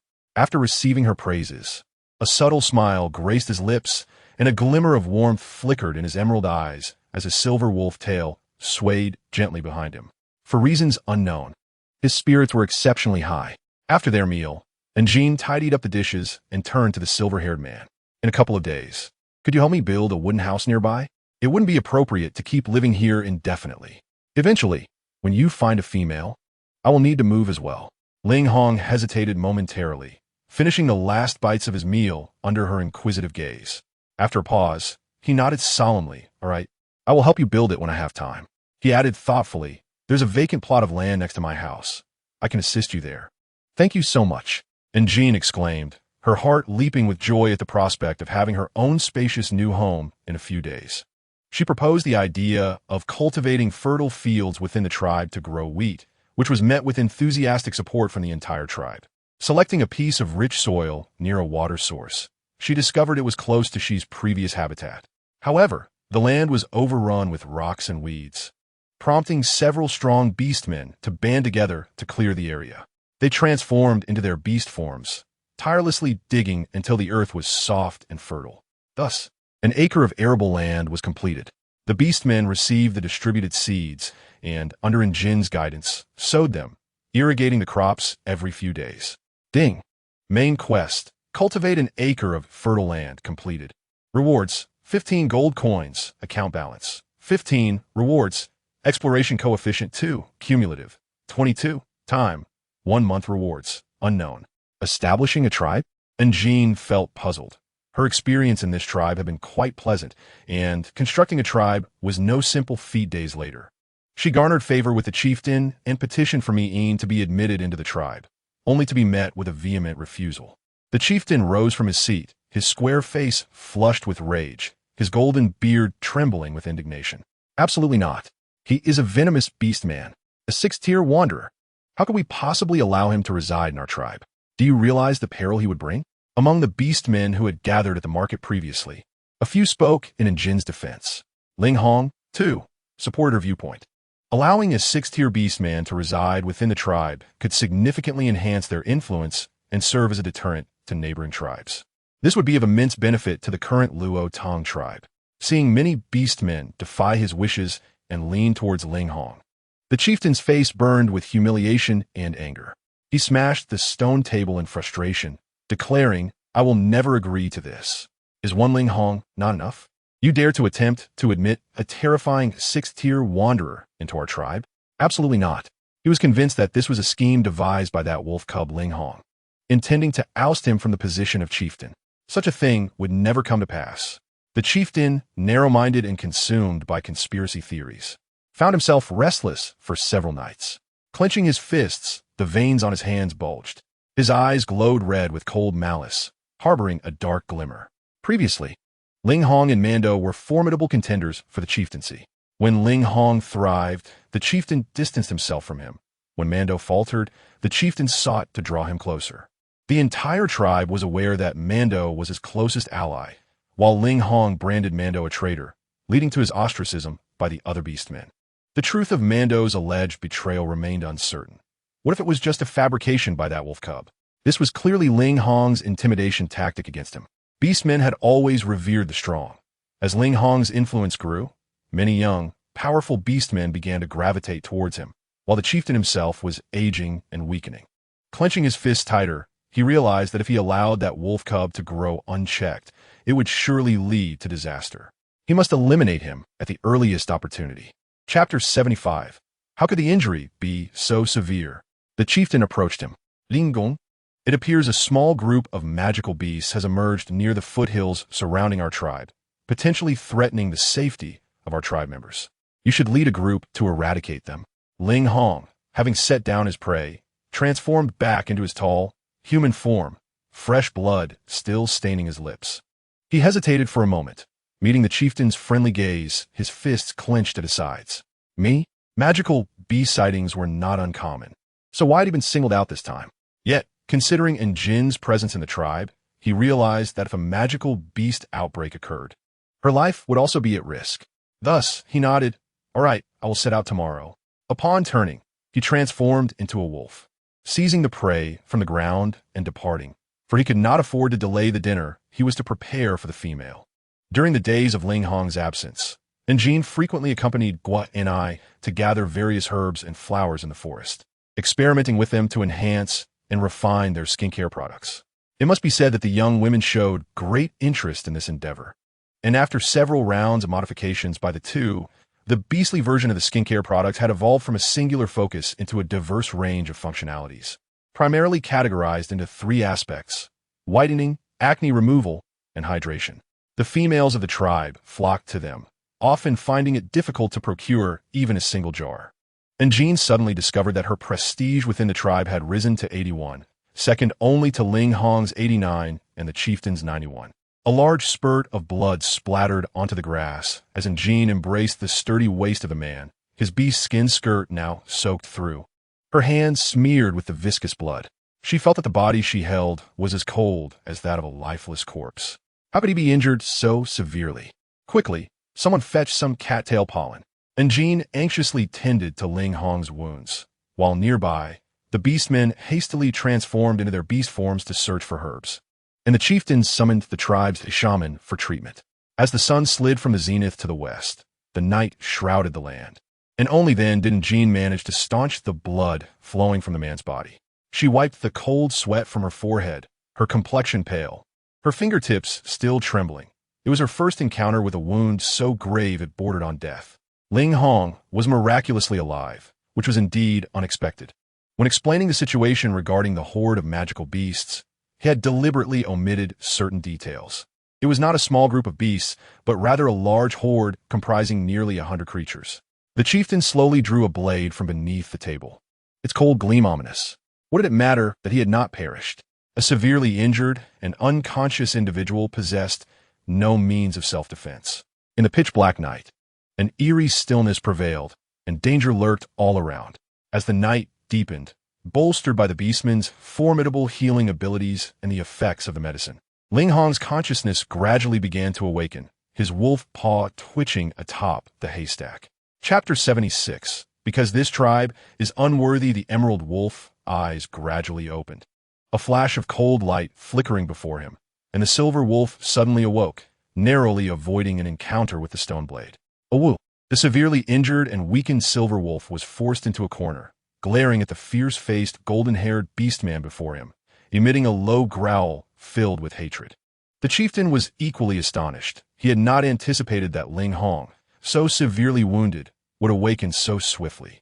Yet there was no retreat now. As the silver wolf lunged at him, the chieftain instantaneously burst forth from his beast-skin skirt, transforming into a robust golden lion to engage in combat. In the suddenly constricted stone house, the two beasts clashed violently, their ferocious roars awakening Jean in the nearby wooden house. What was happening? Dazed, she scrambled up from the haystack, hastily donned a nearby beast skin, and rushed in the night wind towards Ling Hong's stone dwelling. With years of battle experience, even severely injured, Ling Hong was still able to hold his ground against the chieftain, who had long since lost his peak prowess. The walls of the house were battered down by the two ferocious beasts, and the commotion roused the entire tribe. In a short while, several nearby beastmen were awakened, their expressions filled with panic as they gathered near the stone house, bewildered by the scene before them. The chieftain had always treated Ling Hong well. Yet Ling Hong seemed ungrateful, daring to clash with the chieftain. Some wolf beasts angrily retorted, wanting to snap at the man. Did you not see the chieftain in front of Ling Hong's dwelling? Why was he here at this hour? Those with smaller hearts murmured among themselves, while the stronger ones rushed to intervene. Before long, the silver wolf and the lion were pulled apart, each surrounded by a dozen individuals. The lion, having reverted to human form, was covered in wounds, yet his commanding presence and dignified aura remained undiminished. Ling Hong, how I have wasted my efforts on you. I have bestowed upon you numerous resources from the tribe, yet you dare to attack me with malice? The chieftain sighed deeply, his disappointment palpable as he chided. I had always said that the chieftain position would inevitably be yours, but I did not expect you to be so impatient and ungrateful. You have truly disappointed me. The chieftain's naturally dignified and upright countenance, usually gentle to others, held a stern yet loving image in the hearts of all tribe members, leaving little room for doubt regarding his words. In an instant, the crowd erupted, the beastmen gazing incredulously at the bloodied Ling Hong, their eyes filled with scorn and condemnation. Who would have thought that the upright and loyal wolf beast could commit such acts? The silver wolf also transformed into human form, his eyes a deep crimson, his wounds reopening and blood flowing profusely. The man's pupils constricted with rage, his entire being seemingly drenched in blood, his nose and lips bleeding anew. I did not. It was the chieftain who sought to harm me. I was merely defending myself. Ling Hong gritted his teeth, choking on his pain, coughing as fresh blood seeped from his teeth.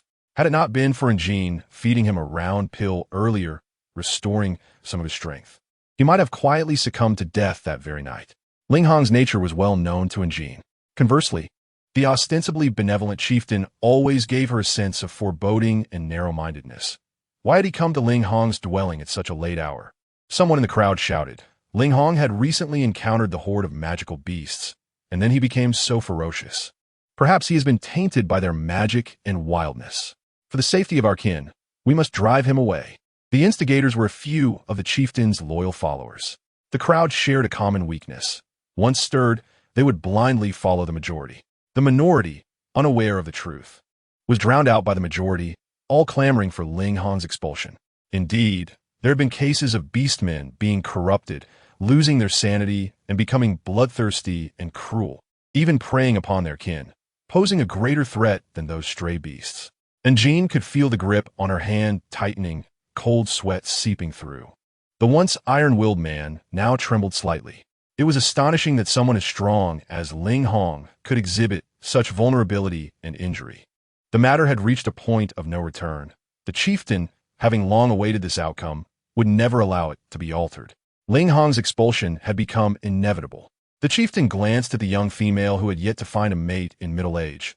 She was intelligent and beautiful, and he was reluctant to let her depart. Ling Hong may have already been tainted by dark magic. You should keep your distance from him. The tribe would not neglect you. And Jean lifted her gaze to meet the chieftain's eyes, her clear black pupils untainted, as if they could see into one's soul. You wish to expel Ling Hong, do you not?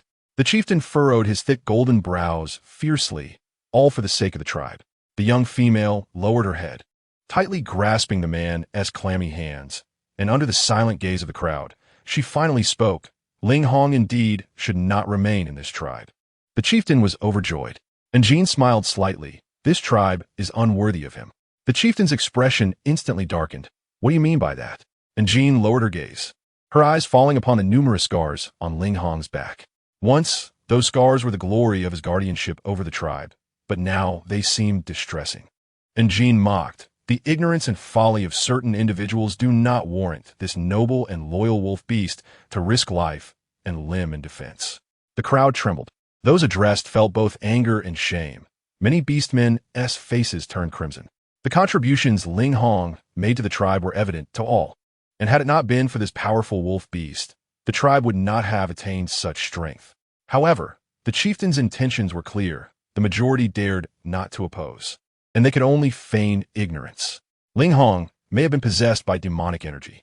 For everyone's safety, it would be prudent to ask him to leave. An old orc, seasoned by the trials of life, finally stepped forward. There is no need for Ling Hong. He does not require a tribe that has forsaken him as a support. And Jean helped Ling Hong to his feet and gently gazed at the bewildered orcs, declaring that Ling Hong would depart, and she would follow him.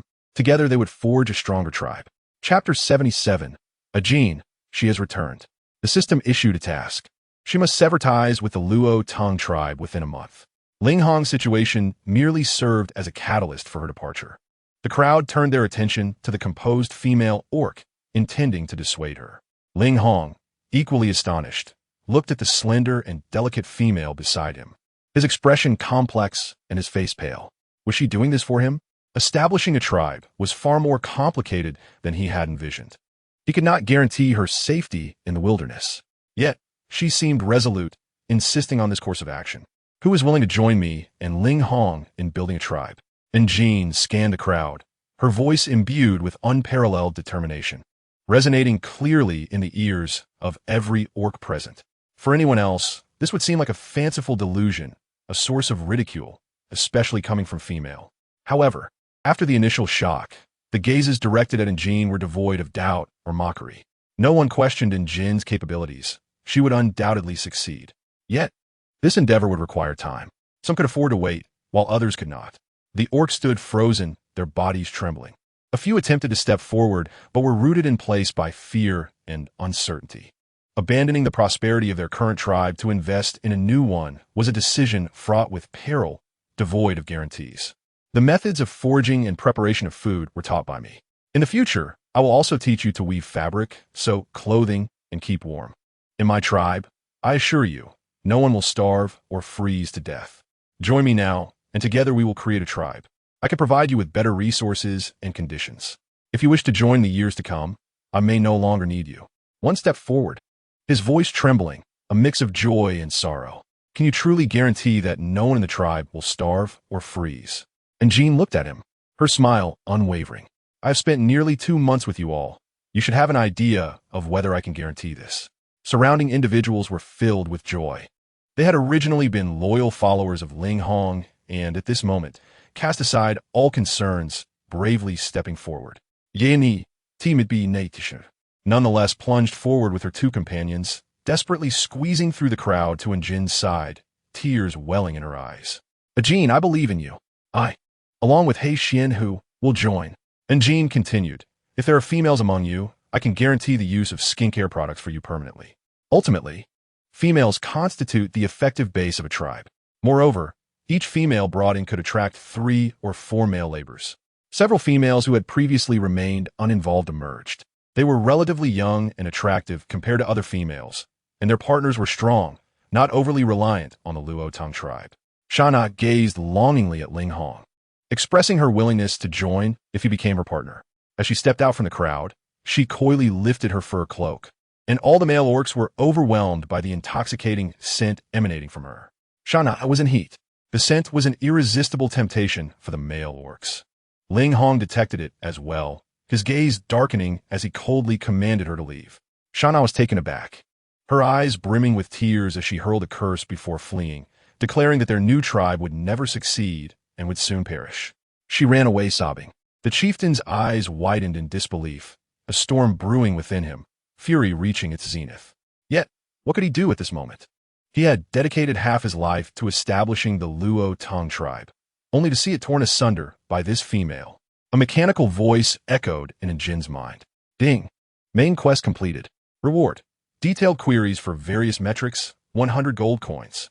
Type, tribe, small, area, and a population, 35, 6 females, farmland, 0 acres livestock, 0 heads buildings, 0 influence, combat power, popularity, 37 personal prestige, 82 meanwhile.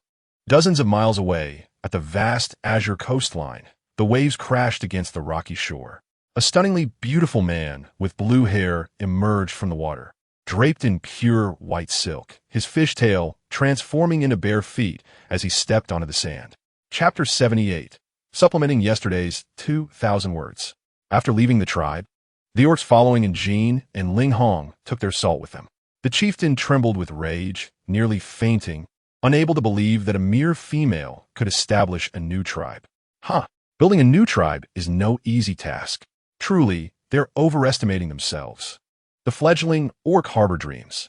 The chieftain silently vowed that one day he would reclaim his tribe. How could a mere wolf cub and an inconsequential female dare to challenge him? The salt acquired from the city was abundant, and the orcs received a generous share.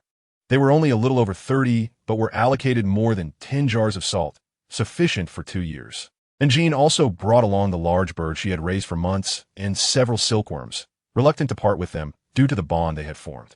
To establish a tribe, 2 critical factors are essential: population and housing.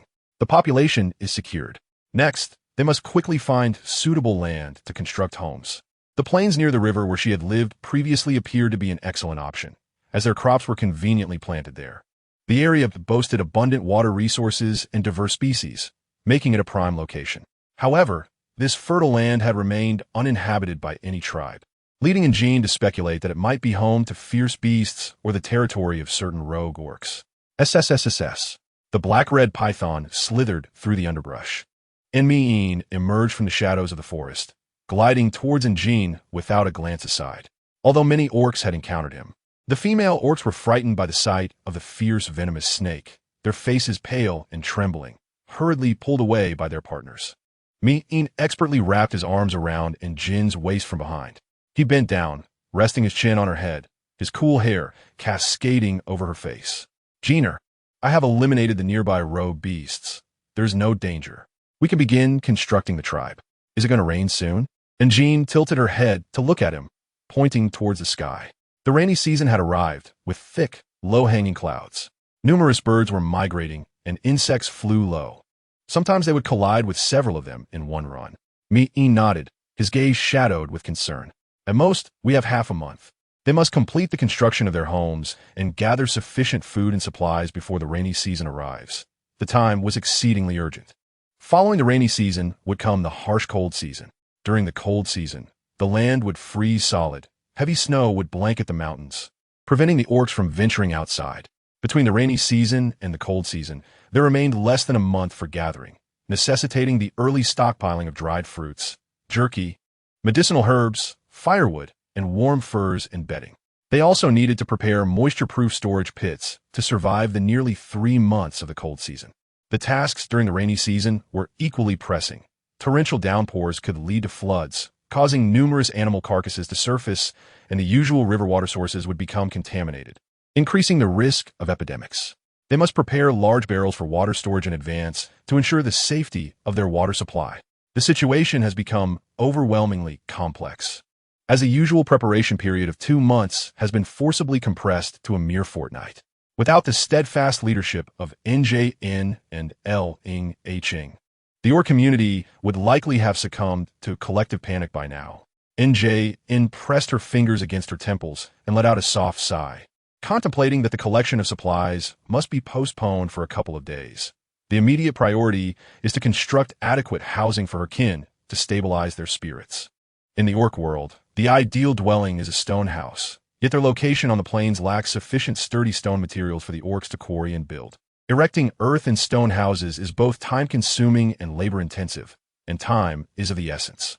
Fortunately, this hilly terrain is abundant with vegetation, providing ample ancient trees for them to fell, allowing for the construction of wooden houses on site. The Orcs' so-called wooden houses are merely hastily constructed from a few large trees stacked together, covering the front, back, and sides with 5 major surfaces, topped with some dry grass for roofing. Such wooden structures lack durability and are prone to pests, often collapsing within a few years. A robust male Orc stepped forward, visibly anxious as he inquired whether they truly intended to build wooden houses. These structures are not sufficiently sturdy and allow drafts. We may not endure the cold season. Let us first erect one wooden house to temporarily shelter the females and younglings. The tribe members heeded NJN's words with unconditional trust in her leadership. Thus, on the first day, they constructed a rudimentary wooden house in accordance with Orc customs, accommodating a few females and younglings. Although MYN was a stray Orc, he joined this labor due to his regard for NJN. In the distance, a resounding crash echoed as NJN and several Orcs looked up to see a black-red figure leisurely emerging from a jungle. How fortunate it is to possess a tail, NJN mused silently. On the first night, the air was crisp as water, and the howling mountain winds chilled their legs. The females and younglings resided in the newly constructed wooden house, while the formidable males transformed into their beastly forms, lying beside the house to provide protection at all times. The area surrounding the tribe was marked with their scent, yet they could not prevent some ferocious beasts from detecting the human aroma and launching surprise attacks in a state of hunger-fueled frenzy. MYN wished to curl up with NJN as he usually did, but upon seeing her delicate face pale from the cold and her body shivering, he realized, "You are too cold. She may fall ill." Ling unloaded a towering stack of firewood from his broad back, approached MYN, half-squatted, and extended his arms, stating, "I am warmer. Hand NJN to me, and I shall hold her while she sleeps." MYN fixed a wary gaze on Ling, his crimson eyes reflecting a dangerous slit, his tail taut against the ground, wishing to lash out at the obstructive wolf beast. However, Ling's words, "You are too cold," undeniably wounded his pride, if only he were also fluffy and warm. Ultimately, his concern for the female triumphed over his intense possessiveness. The red serpent arched its upper body, watching as Ling carried the female into the warmth of the fire-lit wooden house, flicking its crimson tongue to catch the lingering scent of the female in the air. Subsequently, it coiled at the entrance, forming a large mass. Its head nestled within its tail, slowly closing its transparent red eyelids. The nights grew colder, awakening the hibernation instincts of the serpent beast. In 2 months, MYN would inevitably fall into slumber. Several cycles of the sun rising and setting passed, and the rainy season drew ever closer. The Orcs busily intensified their efforts to construct their homes, while NJN instructed them to use serrated stone saws for felling trees, significantly enhancing their efficiency. She also sketched and pondered on broad leaves, contemplating the preliminary design of a wooden house that is both comfortable and sturdy, possessing strong functionality. Given the unpredictable weather, it seemed the rainy season would arrive earlier than expected. We lack sufficient manpower here. The Orcs had exerted themselves to the utmost, nearly fasting for days, yet still could not keep pace with the impending rainy season. NJN surveyed the weary faces of the Orcs, aside from the females and younglings. There were barely over 20, and the labor force was indeed insufficient. How could they increase their workforce in such a limited time? MYN, I have a sudden thought that may require your assistance. NJN sought out MYN, who was hauling timber, and, breathless, grasped his icy hand, compelling him to halt. "What is it?" he hissed. "We must complete the houses before the rainy season. The tribe's labor force is too small. I wish to recruit around 10 stray orcs into the tribe." Myn paused, surprise washing over his red eyes, as he reached out to tuck her hair behind her ear, gently brushing her smooth forehead.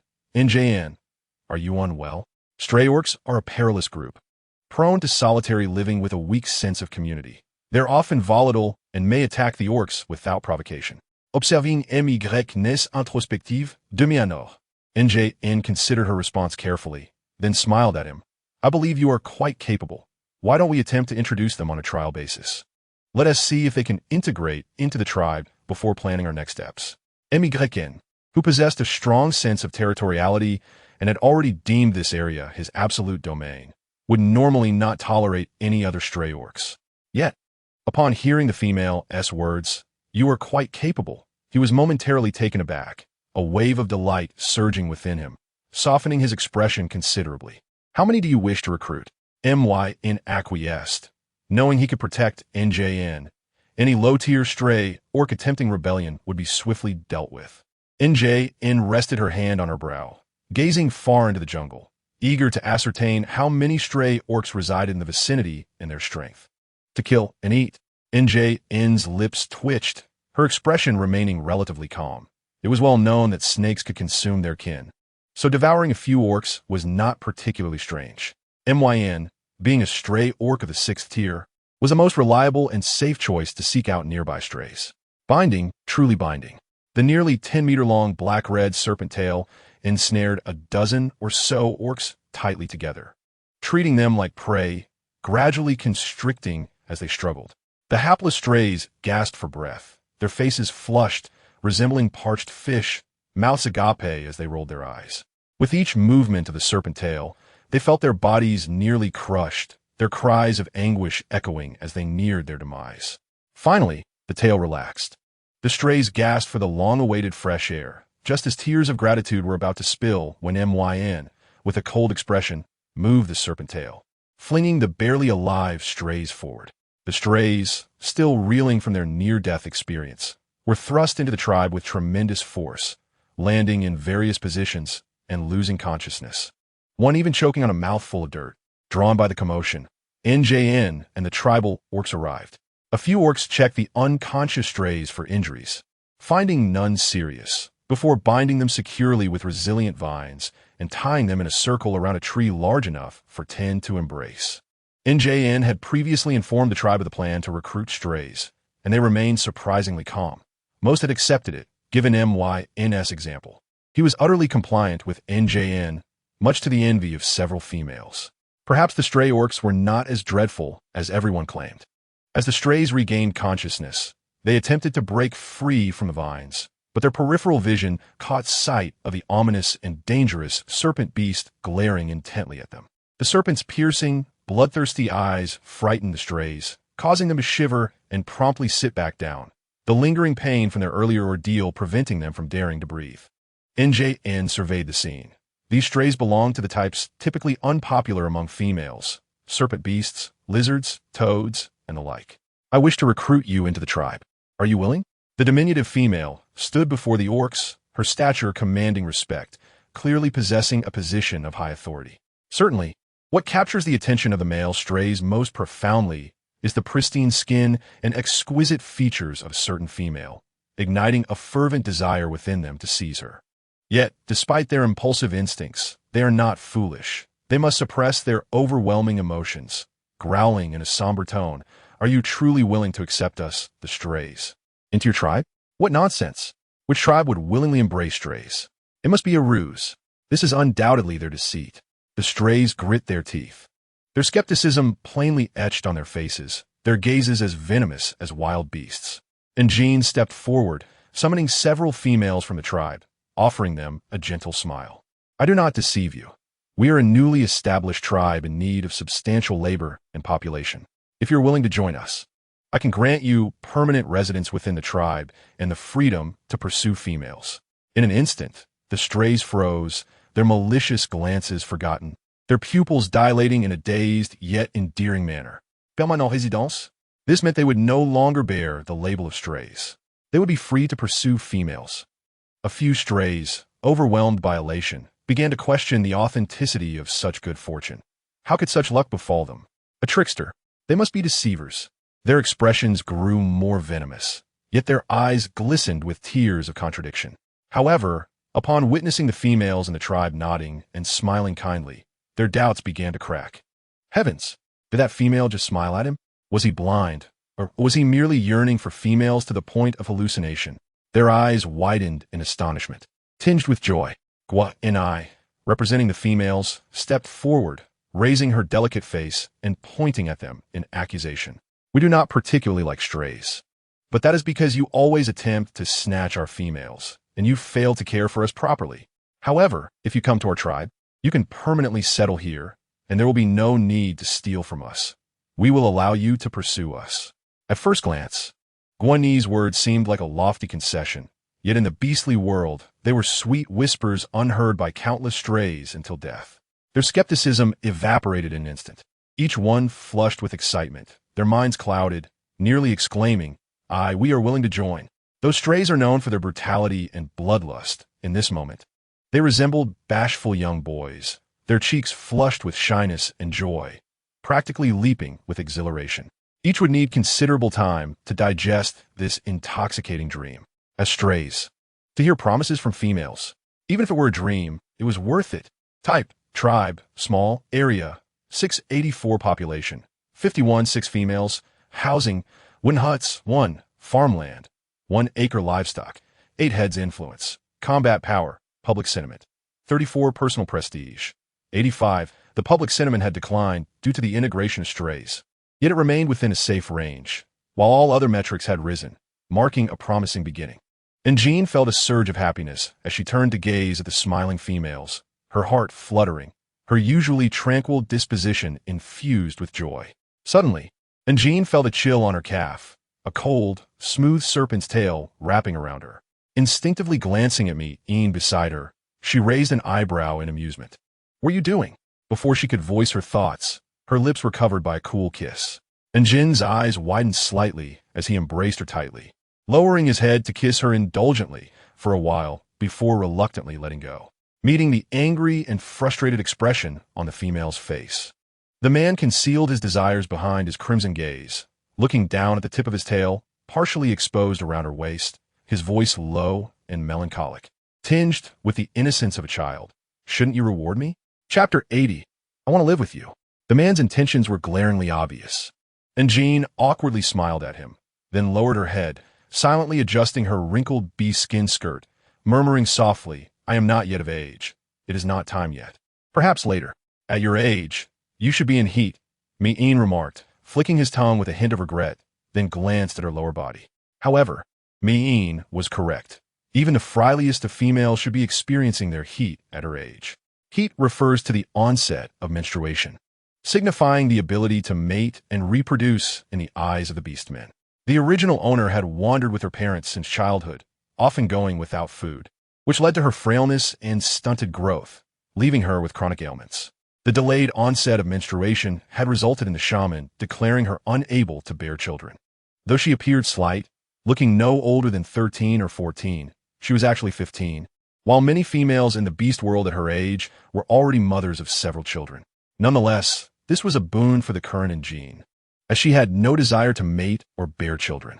Though Jean seemed gentle and harmless, making her approachable, she was, in fact, rather cold and found it difficult to form emotional connections.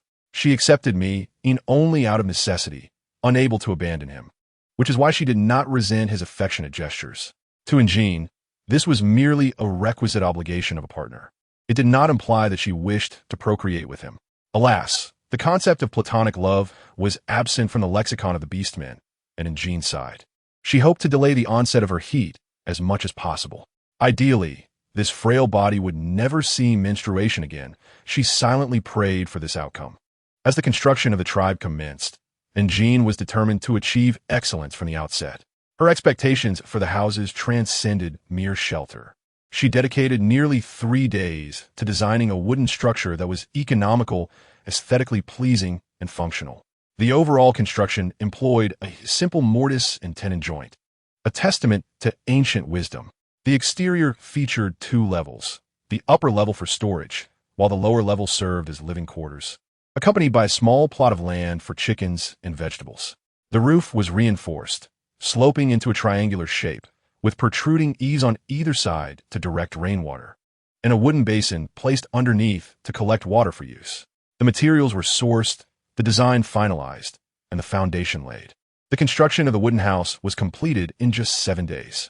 The beastmen demonstrated their remarkable efficiency. In a matter of days, 10 two-story wooden houses rose from the empty land, each occupying 70 to 80 square meters, with a combined area exceeding 100 square meters. The interior space was unimaginable by beastmen standards. The environment was clean and inviting. The windows were generously sized, allowing ample light. The window paper was made from the wings of large insects, transparent and waterproof. 6 of the houses were allocated to the 6 females and their partners, while the remaining 4 larger houses served as dormitories for the single male beastmen. With plenty of wood left, let us craft dozens of beds and some wooden tubs. And Jean rallied the enthusiastic beastmen. What is a bed? What does it look like? How is it made? The beastmen scratched their heads, presenting their existential queries. They were familiar with tubs, but had never heard of beds. And Jean patiently explained that it was a sleeping place made of wooden boards, elevated from the ground to prevent pests from crawling onto their bodies while they slept. And Jean had already established her authority in the hearts of the beastmen. Although they were accustomed to sleeping on the ground with animal skins and straw, they began to envision beds and eagerly constructed dozens of large wooden beds based on Jean's sketches. Given the robust and hefty physique of the orcs, the wooden boards were deliberately reinforced, with wooden stakes driven into the bed every half meter. It was only after rigorous testing by the most robust bear beast in the crowd, confirming that it would not collapse, that the bed was officially put into use. Why do we dig such a large hole beneath our house? After the orcs settled in, they discovered a circular stone cover cut into the ground. Upon lifting the stone, they found a foundation hollowed out and then filled with a special cement mixed with sand, which was exchanged from Anjin and the tribe. You will understand this during the cold season. Anjin smiled gently at the bewildered orcs, reminding them to store enough dry wood, as the demand for firewood might increase this winter, but rest assured it will be warm. Honestly, if time permitted, Anjin, with her leisurely nature, would have liked to gather some dried flowers and herbs to create a little incense for the wooden house. I wish to live with you. Ling Hong approached her, his normally erect wolf ears drooping sadly among his silvery hair. His cool voice conveyed a hint of shyness as he confessed, I have grown accustomed to being with you. I do not wish to be with other orcs. It is too noisy. Ling Hong had a rather solitary disposition. Being a wolf beast, he did not enjoy cohabitation. In the past, at the Luoding tribe, he had chosen a secluded spot to build his nest. Anjin was the only one with whom he had lived without feeling rejected. Now, seeing another snake beast nearby, he felt a surge of vigilance and a sense of crisis, making him even less inclined to leave her. Very well, then come live with me. Anjin did not think much of it, as her house had ample space to accommodate several people. Previously, Ling Hong had supported her, and now it was her turn to repay the favor. However, Mi'in was less pleased, casting a cold glance at the wolf beast attempting to intrude, her snake tongue emitting a warning. Hiss, keep your distance if you don't want to die. Ling Hong stood his ground, calmly ignoring the snake beast's threatening gaze, his eyes fixed intently on Anjin. Such familial matters were traditionally decided by females, and even though Mi'in was a fierce and domineering stray beast, she had no say in this moment. Of course, in the future, when Anjin was not watching, there might be an opportunity to eliminate this bothersome wolf beast, which would not be under the control of any female. The strays had lived in this area since childhood, well acquainted with the various natural resources needed for survival. As the final days before the rainy season approached, they led the other orcs in gathering the remaining supplies. Abundant resources were stored within the houses, allowing the tribe to calmly welcome the arrival of the heavy rains. With everything prepared in the last couple of days, Anjin worried that the crops might be scattered by floodwaters, so she brought a wooden shovel to the fields, intending to dig some small channel for drainage. She heard soft footsteps behind her. Anjin, now that it has established a tribe, many challenges and natural disasters will undoubtedly arise during its development, such as pestilence, flooding, and conflicts between tribes. Everyone is welcome to share their thoughts here or in the comments. Chapter 81, An Ankle Twisted. With a loud thud, the two tumbled to the ground. Ouch! Cold strands of hair fell across her face as Anjin opened her eyes in shock, and her breath quickened as she beheld the stunningly beautiful face of She. Fortunately, the ground was soft, having been turned over, and the gravel was cleared, so she was unhurt. Rubbing her sore waist, she exclaimed, "She?" To her surprise, it was the little merman she had not seen for days. Anjin's eyes still bore traces of shock. With her current position, she raised her hand and gently pinched his moist face, instantly causing it to swell red. This confirmed that he was indeed a naturally beautiful member of the merman tribe. This is not a dream. She blinked, feeling the pain on his skin, and the delicate little merman began to tear up. Anjin, his soft and melodious voice carrying a hint of sorrow, struggling to support himself with his arms. His little face flushed, his blue ear fins drooping, he stammered, I can't get up. Anjin, I'm sorry." She's legs were still not accustomed to the sensation. They felt weak, devoid of strength. Observing how effortlessly Anjin moved, running freely on the ground, he realized that when he finally exerted himself to transform his legs, they felt soft and powerless upon contact with the land. The merman, clad in pure white silk, had long legs that were not muscular like those of land beasts, but rather elegant and slender, akin to a girl's legs, beautiful yet lacking in strength. Who could resist such a sight? It was no wonder he struggled to control himself. Ultimately, Anjin gritted her teeth and pushed him aside, managing to rise to her feet and dust off her fur skirt before pulling She up. Upon feeling the warmth and delicacy of her small hand on his ankle, she stiffened, his cheeks reddening, his heart racing, and romantic thoughts began to flood his mind. Anjin glanced at him, remarking that the last time she saw him, he still had a fishtail, but now he had successfully transformed into a human. Can you maintain human legs for an extended period? Can you live normally on land? Yes, yes. She nodded eagerly, resembling a pet seeking praise, nuzzling against her face. Anjin, I have been diligently practicing. This question caught the little merman off guard. He couldn't very well admit he had matured and needed to come ashore to find female, as that would tarnish his image. As Anjin questioned him, she wiped away his tears, preparing to act. He silently apologized to his mother and father in the deep sea. Tears quickly welled in his azure vertical pupils, and his long, curled eyelashes glistened with droplets. She had been abandoned by the tribe. His voice trembled as he choked back sobs. They deemed me too weak, just a third-tier beast, and bullied me. Anjin felt a pang of sympathy, unable to bear the sight of such beauty in tears. She embraced him gently, reassuring him. Then you can come live in my tribe. Do you still need to live in the water? She's expression changed swiftly. He wiped away his tears and beamed a beautiful and obedient smile at her. Anjin, rest assured, I can live both in water and on land. However, in excessively dry and hot environments, I need to keep several buckets of cool water on hand. Shall I take you to my tribe? Yes, yes, that would be wonderful. She's bright blue eyes sparkled with excitement. Anjin, my foot hurts. He nearly cried out in pain, having been overly pampered and protected since childhood. Anjin knelt down, grasping his slender ankle, and calmly asked, Is it here? Yes, yes, that's the spot. She's voice trembled as he felt her small hands around his ankle, his tongue stuttering in nervousness. As Anjin gently rubbed and kneaded, She's face quickly flushed crimson, his mind going blank, forgetting how to speak. With a crack, accompanied by a sharp pain, She's face paled momentarily, but as he moved his foot, he found he could move freely. Following her instructions, he took a few steps forward, slowly transitioning from walking to running, and then hopping around Anjin several times. Anjin, you are amazing. My foot is all better. Anjin raised an eyebrow, noting his newfound agility. Of course, my tribe is like my second home. I want to live with you on land. She suddenly embraced her, affectionately rubbing his cheek against hers, proving quite eager to settle in. If his father in the deep sea found out, he would truly be driven out of the tribe. Beneath his innocent and harmless exterior, she was scheming to integrate into the tribe, edging closer to the female he desired, hoping to snuggle up and share a room, even sleep together.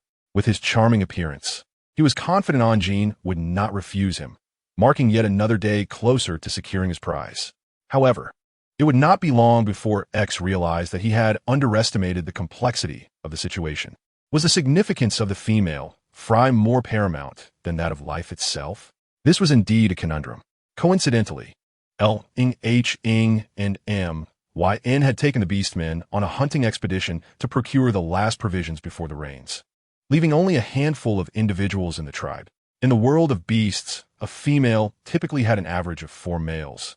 Thus, the wooden houses were uniformly designed to accommodate 4 rooms each. Excluding M.Y.N and H.ing, 2 rooms remained, one of which could be allocated to X. As X approached the wooden dwelling, he was immediately taken aback by the aesthetic elegance of the structure. Once led inside by NJN, the immaculate and orderly interior left him utterly astonished. He had long presumed that the beastmen residing on land lived in dilapidated stone huts, but it became evident that he had been woefully uninformed. The craftsmanship rivaled that of the exquisite palaces of their LNGO clan beneath the deep sea. NJN retreated to a small room, retrieving some beast-hide bandages from a chest, and tenderly tended to X's wounds before arranging a room for him. Seated by the window, NJN meticulously smoothed bamboo strips, weaving them into small trays suitable for holding vegetables and meats.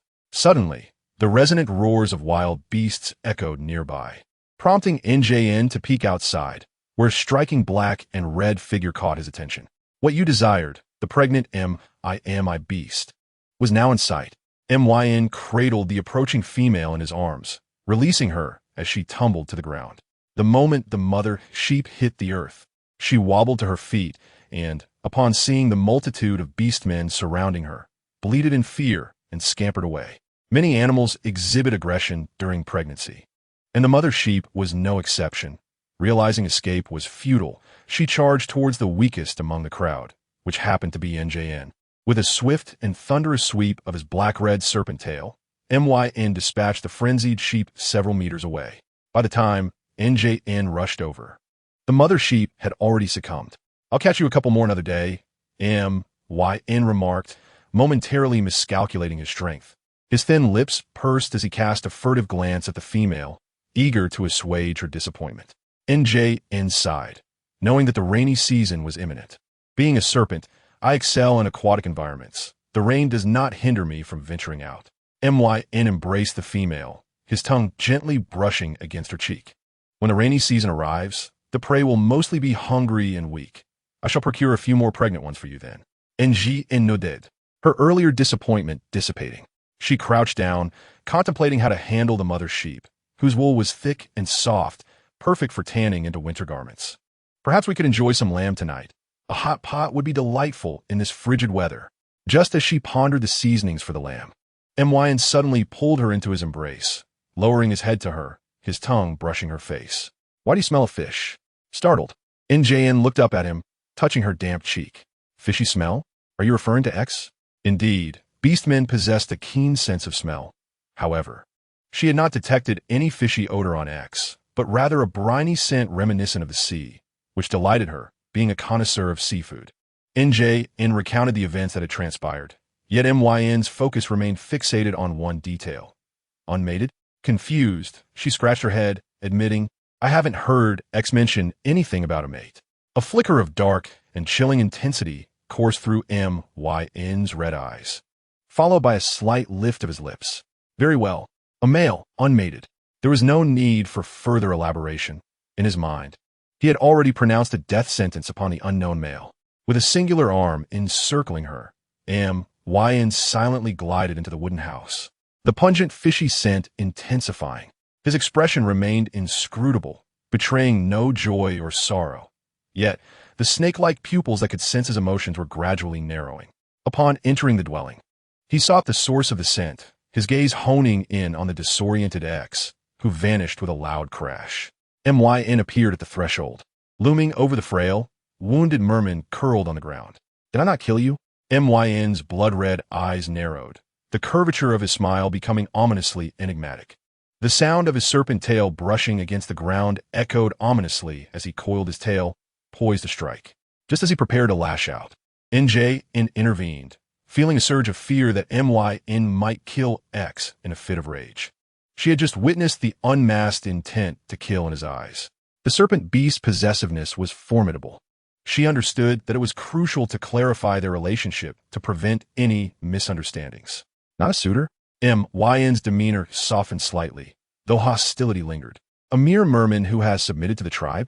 What is he doing in this wooden house? NJN calmly explained. No one else is aware of X's existence. If you mind, we can construct a new wooden house for him. After a lengthy silence, X, with a mixture of panic and pity, implored NJN not to do so, fearing that MYN's plans would be thwarted, rendering his journey to land futile. MYN's tacit agreement to X's residence was an opportunity to observe the merman's intentions. He had noticed the tenderness in NJN's gaze. I will deal with the MIMI beast. I shall leave it for you to consume tonight, MYN announced before departing the room. X anxiously watched him leave, feeling incredulous at the brutality of the serpent beast, which far exceeded his expectations. Is your injury severe? After MYN exited, NJN finally exhaled, crouching to examine X's reopened wound. He hastily shook his head, insisting, I'm fine. I brought trouble upon myself.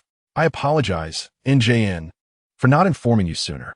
NJN, I do not like that serpent beast, X murmured, gently tugging at her hand, his voice barely above a whisper, filled with sorrowful fragility that was heart-wrenchingly enchanting. Just as MYN was about to inquire which part of the meat NJN preferred, he coldly smiled, his black-red form slithering back into view. Were you just speaking of me? X's face paled dramatically, and he clutched NJN's sleeve with a pitiful expression, his blue eyes glistening with unshed tears. MYN, however, showed little interest in striking him. Instead, he coiled his tail possessively around NJN's waist, asserting his dominance as he drew her closer, kissing her. Subsequently, he cast a taunting smile at X, his chilling gaze serving as a warning that made X tremble. Do not dare to covet what does not belong to you. Ah, the merman, while other beastmen might be oblivious. MYN had witnessed the treacherous ways of mermen far too often.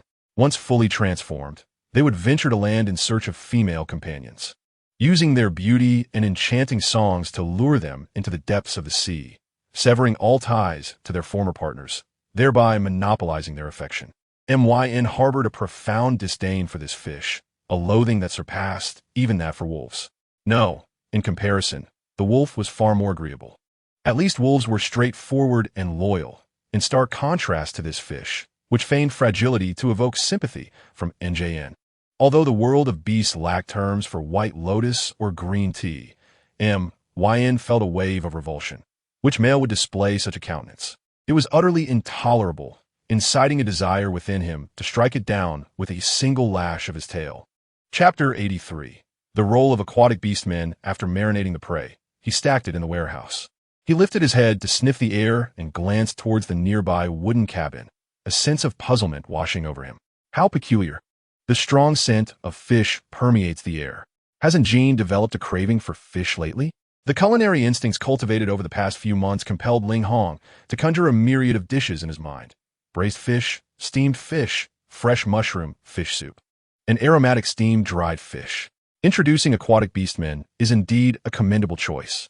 Unlike the overt hostility emanating from Yin, Ling Hong, having been raised in the tribe, held a more constructive encouragement towards Xi's arrival, which would undoubtedly benefit the tribe's development in myriad ways. He paused at the entrance, wrung out the moisture from his drooping tail, and wiped his face with a piece of dry bee skin before entering and squatting beside Jean to warm himself by the fire. The reason for the persistent stagnation of Luo Tong tribe's growth lies in the absence of aquatic beastmen. Ling Hong felt a lingering resentment towards Luo Tong tribe. Staring intently at the flickering campfire, he let out a soft chuckle of derision. It was absurd that a tribe of over 300 souls lacked even a single aquatic beastman. The dry, oil-rich firewood crackled as it burned, while Jean occasionally added more logs to the flames, the blazing warmth dispelling the damp chill characteristic of the rainy season. Ling Hong lowered his gaze. The damp tips of his wolf ears hung between his silvery hair. His deep, melodious voice resonated with a distinctly masculine timbre. The bright, gentle glow of the fire softened the sharp contours of his handsome features. He raised his eyes to meet the emerald gaze reflecting the delicate countenance of the female, her brows adorned with a hint of tenderness. Noticing her eagerness to listen, Ling Hong continued, contrastingly. Zhushou City had transformed from a large tribe into a bustling city over the decades, primarily due to its proximity to the sea, where nearly 14 aquatic beastmen resided. So many? And Jean paused, casting a worried glance at the frail she before returning her gaze to Ling Hong's face. What utility do aquatic beastmen provide to the tribe? Many rare soil minerals are buried underwater, especially in the deep-sea regions, such as the kind of mud you have always sought for building walls. Ling Hong hesitated, lost in thought. Furthermore, do you know why Jusho City can sell precious salt blocks to neighboring tribes without ever fearing a shortage of salt resources? It is solely because only aquatic beastmen can locate salt stones and refine them into salt blocks. Suddenly, both their gazes fell upon Shi, who gulped nervously and instinctively shrank back. Although he was aware of the existence of salt stones in the sea, having lived a life of ease and comfort, he had never seen what they looked like. Not wanting to disappoint in Jin's expectations, he managed to say, "She knows where the salt stones are." He thought to himself that he could venture out in a couple of days. Surely there would be many aquatic beastmen nearby who would be knowledgeable. Though he felt his contribution was insignificant, he was, after all, of the blue shark royal lineage, a status that served as a golden ticket among aquatic beastmen. He needed to swiftly prove his worth, lest he remain haunted by the notion that the terrifying serpent beast would secretly deal with him. After a while of casual conversation, Min entered with the prepared ingredients, and Ling Hong, along with Jean, set up an enormous stone pot with a diameter of 60 at the bonfire. They gathered around the warm fire, planning to enjoy a steaming hot pot meal together amidst the damp chill of the rainy season. Chapter 84. The culinary delights of the evening, listening to the patter of raindrops outside. Indulging in a hot pot on a freezing cold day was a dual delight for both the spirit and the body. Just the thought of it made her mouth water. And Jean sliced the lamb chunks Min had prepared into thin pieces. The fresh lamb boasted a translucent texture, glistening with fresh blood. As she neatly arranged the rolled meat slices on a bamboo tray alongside 2 small green leaves, an exquisite presentation. Once the pot was heated, she brushed a layer of fruit oil on the bottom of the stone pot, then added the pre-marinated spices with chili and other seasonings into the bubbling oil, stir-frying them before pouring in half a pot of clear water. The aroma of the sizzling spices wafted through the air, and the bubbling red oil pot emitted steaming clouds. Unable to resist any longer, and Jean licked her lips, picked up 2 clean, unbranched twigs as chopsticks, and eagerly dipped a lamb roll into the pot. After about a minute of cooking, with the astonished gazes of the 3 males upon her, she exhaled hot air and hastily dipped the lamb roll into the sauce before placing it in her mouth. "Wow, this is delicious." And Jean savored the spicy and tender lamb roll, her eyes squinting in bliss. This was truly a delicacy of the mortal realm. This was her first experience eating hot pot in the beast world, and as always, it was immensely satisfying. "You all should give it a try," she urged, her tongue tingling from the heat, her voice slightly tangled. The 3 males exchanged glances, and Min and Shi, being cold-blooded creatures, instinctively stepped back. However, Ling Hong boldly stepped forward, extending his claws towards the hot pot. "Hey, use chopsticks. Don't use your hands. You'll get burned." Ling Hong looked at her in confusion, his wolf ears drooping before bowing his head. Clumsily, he grasped the chopsticks in his palm, attempting to mimic her earlier actions. After 2 failed attempts, he finally succeeded in picking up a piece of meat.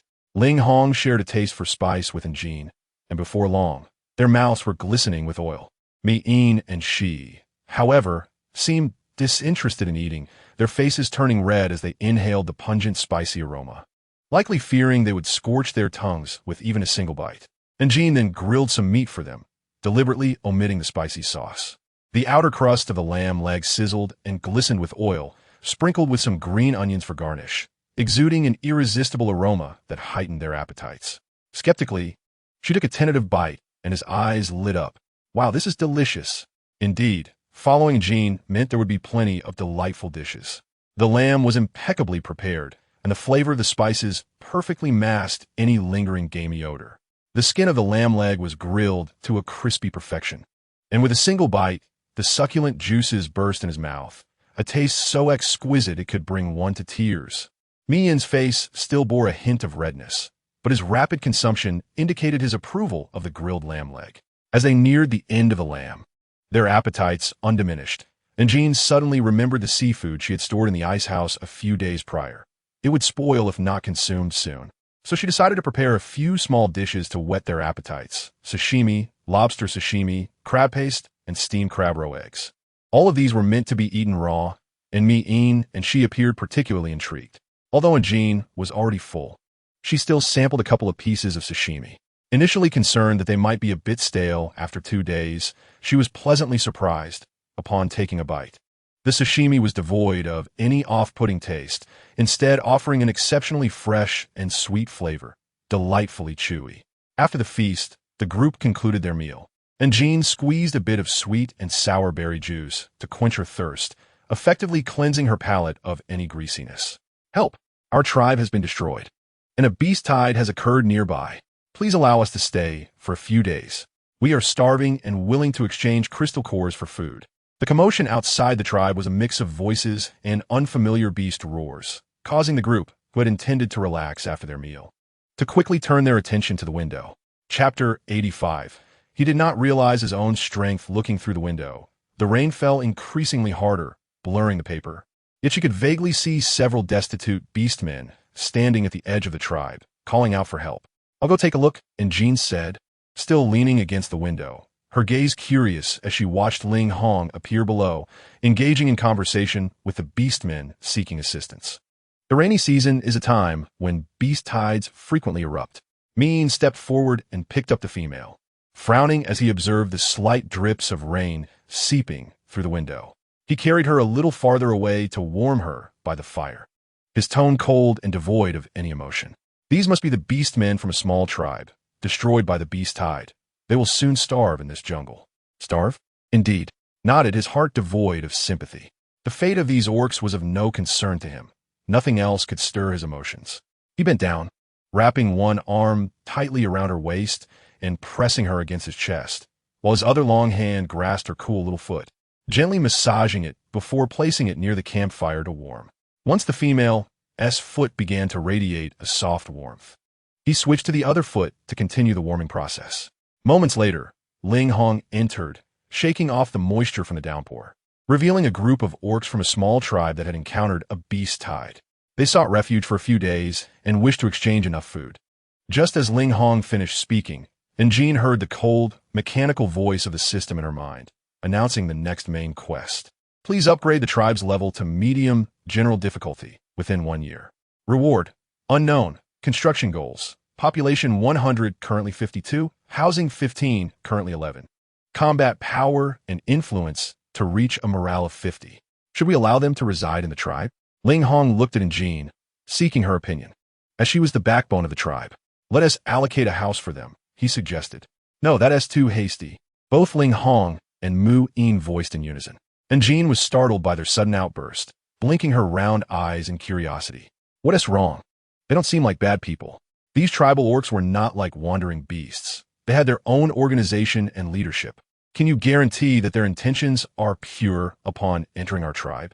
Mi-een lightly pinched her foot, his voice tinged with warning, revealing her naivety in understanding the treachery of the orc world. If it were him, he would certainly have the ability to eliminate their leader and conquer the tribe. And Jean winced from his grip, pulling her foot away, aware of the strength he possessed.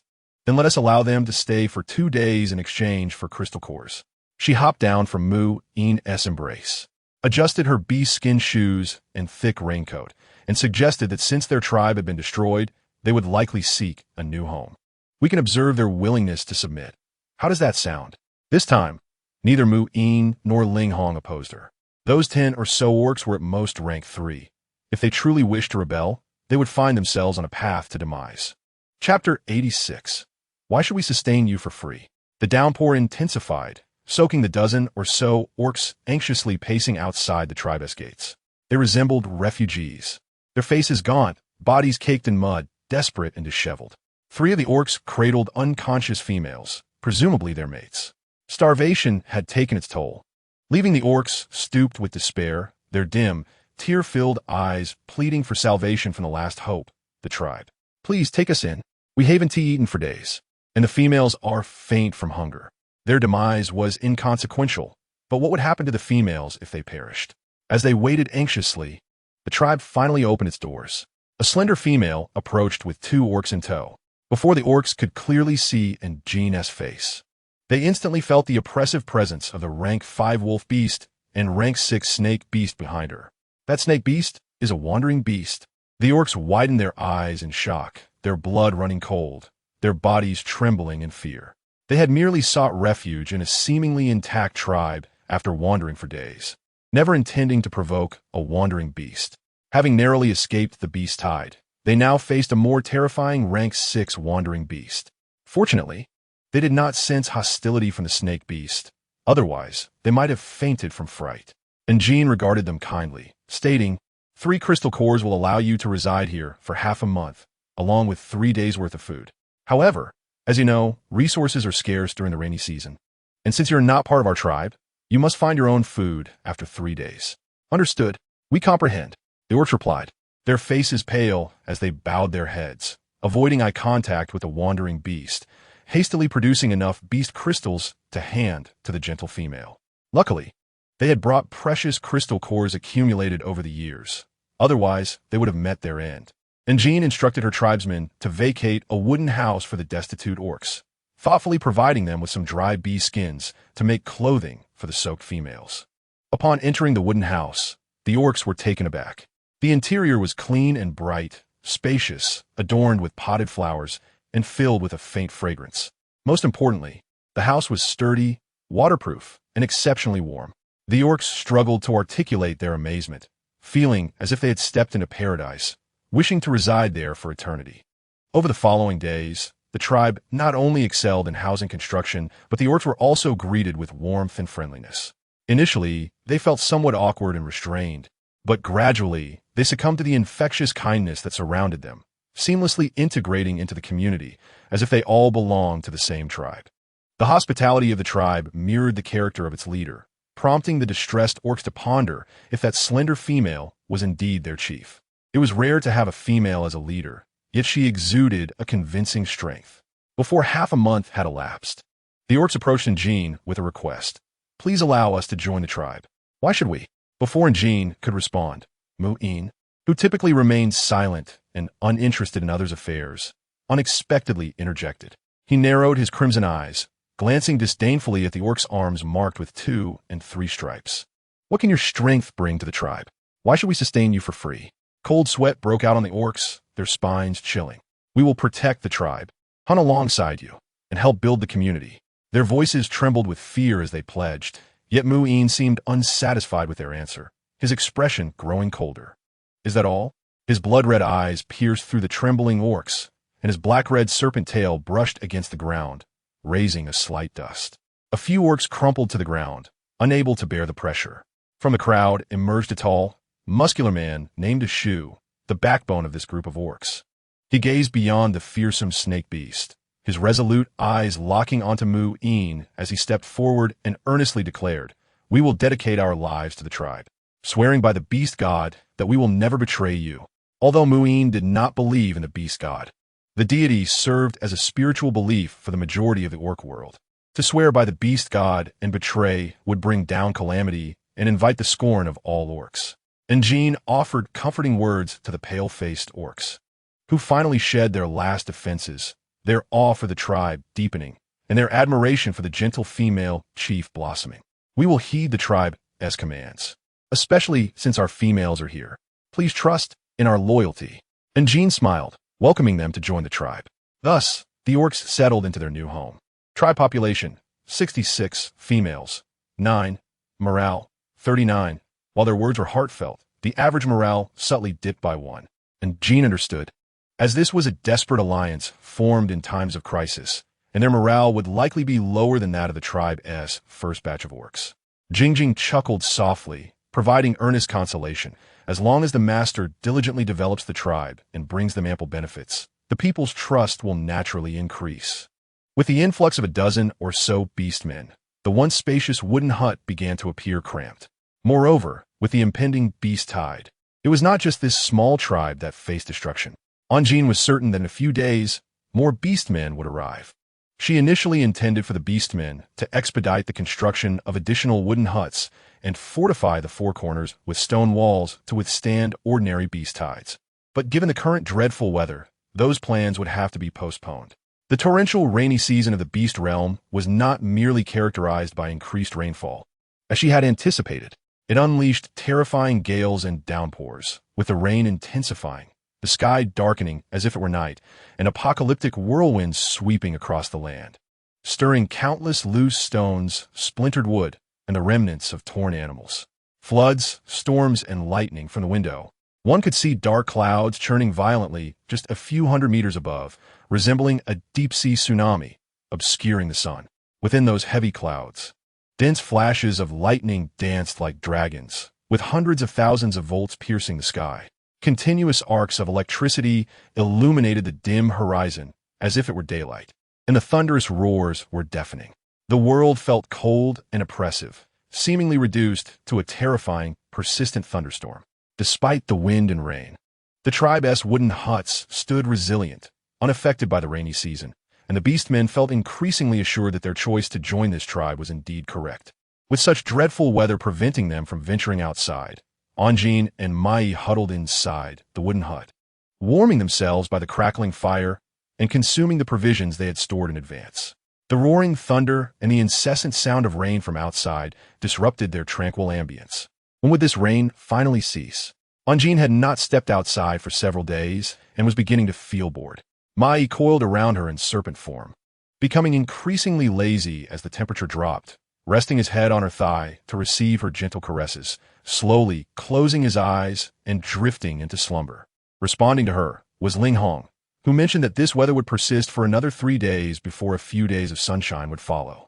The rainy season lasts for approximately 3 months and will bring 3 bouts of heavy rain. This was merely the first. After this downpour, there would be a few days of fine weather, followed by the second bout of rain, and then the third. Anjin nodded, gazing at the ominous sky outside, sighing softly. The interior of the hut was equally dim, illuminated only by a few sunlight stones and the flickering firelight. By the way, has there been any news about the salt stones? She turned her head to glance at the small merman beside her. She obediently nodded, her eyes crescent-shaped with joy as she looked at her beloved female. Her good mood was unaffected by the dreadful weather.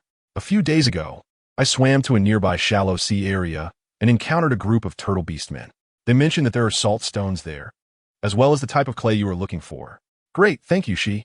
Anjin's spirits lifted considerably. She's cheeks flushed slightly, her azure fins also hinting at a rosy hue as she sweetly replied, as long as Ajin wants it, I will make every effort to find it. Indeed, after 2 more days, the winds and rains lessened, and the silkworms began to shed their layers, preparing to enter the pupation stage before the cold season. They were plump and white, with 2 rows of black dots along their sides, spinning numerous resilient threads that enveloped them into large white cocoons, motionless in the grass shed. While the rain had not yet ceased, Mai transformed from his usual laziness, volunteering to take several agile beastmen out to hunt. She was uncertain if these wild sheep could be tamed, but one must take the first step. If necessary, they could breed a few more times to produce several generations. The beastmen gazed at the rams with complex expressions. Anjin surprisingly perceived a hint of envy in their eyes. Even Ling Hong and the others were no exception. The gender ratio among the beastmen was severely unbalanced, with many young and strong beastmen unable to find partners. Yet these livestock could still mate and produce offspring. Anjin rubbed her temples and chuckled, explaining, "Do not overthink it. This is merely to increase the production of young lambs. Once breeding begins, these sheep will serve as a valuable food supply for the tribe." Mai glanced at the pregnant ewes, suddenly embracing her from behind, his crimson lips whispering teasingly in her ear, "Cheener, I also want you to bear me snake eggs." The notion of bearing snake eggs sent a shiver down Anjin's spine, and she felt goosebumps rise. She certainly did not wish to lay eggs, at least not at this moment. "Not now. Let us wait until I go into heat." She stammered, "It's still too early."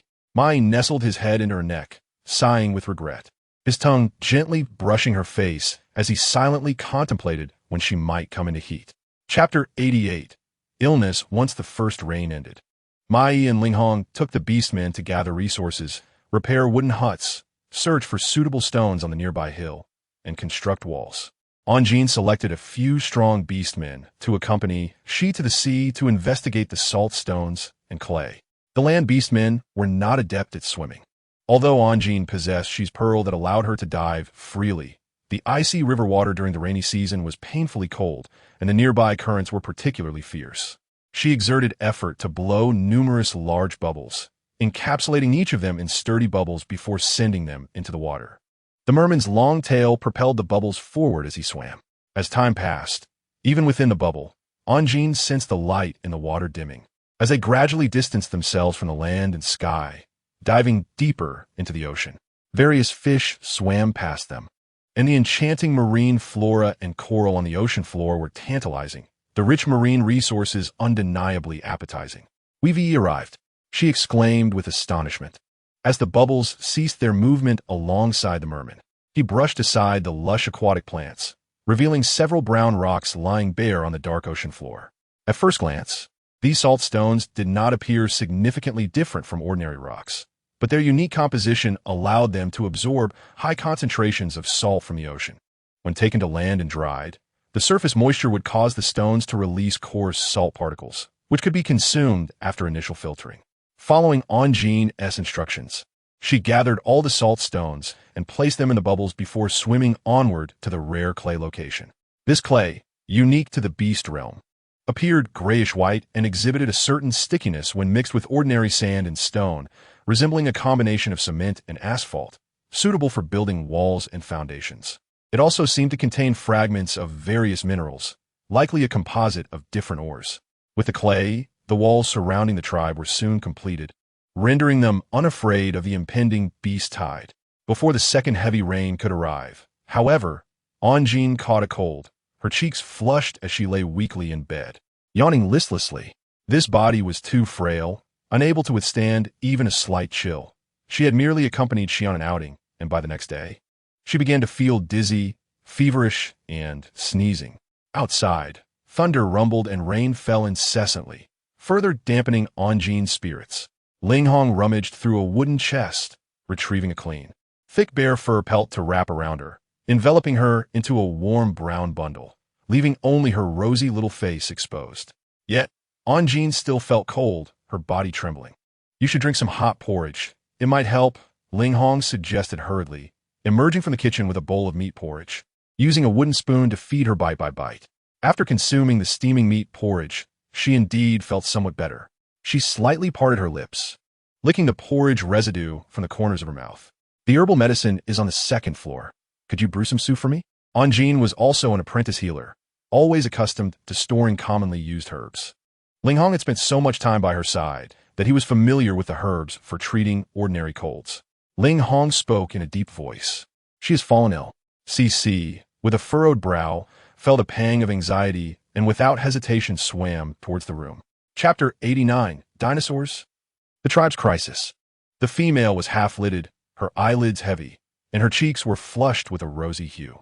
She lazily curled up in the animal skin blankets, her head drooping, looking rather wilted. Upon hearing the sound of the door, Onjin initially thought Ling Hong had prepared the medicine, but what greeted her was instead a chilling embrace. "Why are you so hot?" CC held her close, his cool hair cascading over her, while his long fingers tenderly brushed her face. Onjin shivered with a jolt, instinctively shrinking deeper into the blankets, revealing only the top of her head to him. The female's feverish warmth seeped through the thick blankets to CC's chest, providing a comforting heat that enchanted the serpent beast, causing his icy body to momentarily match her warmth. Yet, a wave of uncontrollable heartache surged within him. "Give me the medicine. I will feed it to her." Upon seeing the wolf beast enter with a steaming stone bowl, CC's crimson-slit pupils immediately turned cold, his tone leaving no room for argument. The hostility he had harbored towards Ling Hong had begun to resurface. "You are too cold. Stay away from her, or Onjin's condition will worsen." Ling Hong, undeterred, met CC's icy gaze with one of equal chill, although his fingers gripping the hot stone bowl tightened. In the brief moment of their standoff, Onjin emitted a faint whimper from CC's arms, shattering the tense atmosphere between the two. They both momentarily set aside their rivalry. CC held the female, while Ling Hong stepped forward to pull back the thick blankets, revealing her flushed, feverish face.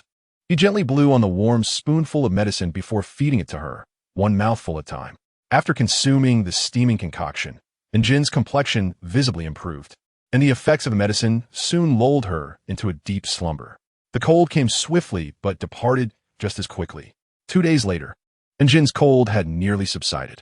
Upon witnessing the rare, beautiful weather outside, she could not resist the urge to step outdoors. She picked up 2 soap pods and some small fruits resembling toothbrushes covered in fuzz, intending to wash by the nearby river. As Jin stepped halfway out, she accidentally stepped on his tail, causing the black-red python to spring up, revealing its fangs and attempting to bite the intruder. However, upon recognizing the female's face, the python halted its advance just half a centimeter from her, hesitatingly flicking its crimson tongue, opting instead to affectionately lick her face. Noticing Jin's body temperature returning to normal, CC felt a weight lift from his heart, transforming his upper body into a tall, handsome man. He wrapped his arms around the female's waist, pulling her close to his chest while his serpentine tail coiled around her calf. Desiring to bask in the warm sunlight together with his beloved. "Don't be silly, I'm going to wash by the river. You stay here and soak up the sun." Jin lightly patted his tail. CC flicked his tongue and nuzzled against her neck before reluctantly letting her go. After a couple of days of peace, the tribe soon faced a second deluge.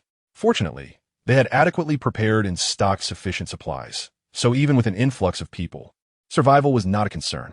As Jin had anticipated, the unusually frequent beast tides this year had devastated many small to medium tribes, leaving numerous beastmen displaced. Her sufficiently secure tribe became a beacon of attraction for these wandering beastmen, leading to a steady increase in their population. Population 135, females 17, public sentiment 38. All metrics were within plan parameters. The tribe had only been established for a month, yet its population had surpassed 3 digits. This was an excellent beginning. Moreover, during this wave of beasts, the old, weak, sick, and disabled beastmen had already become prey for the wild beasts. Those who successfully escaped the beast tide and joined the tribe were predominantly in their prime, representing the most valuable labor force, which alone enhanced the tribe's overall combat effectiveness, surpassing that of tribes of equal rank. Thunder rumbled and echoed. On an otherwise typical evening during the rainy season, the earth suddenly trembled with several earth-shaking roars, mixed with the terrifying howls of countless wild beasts. It was the beast tide. No, this was different.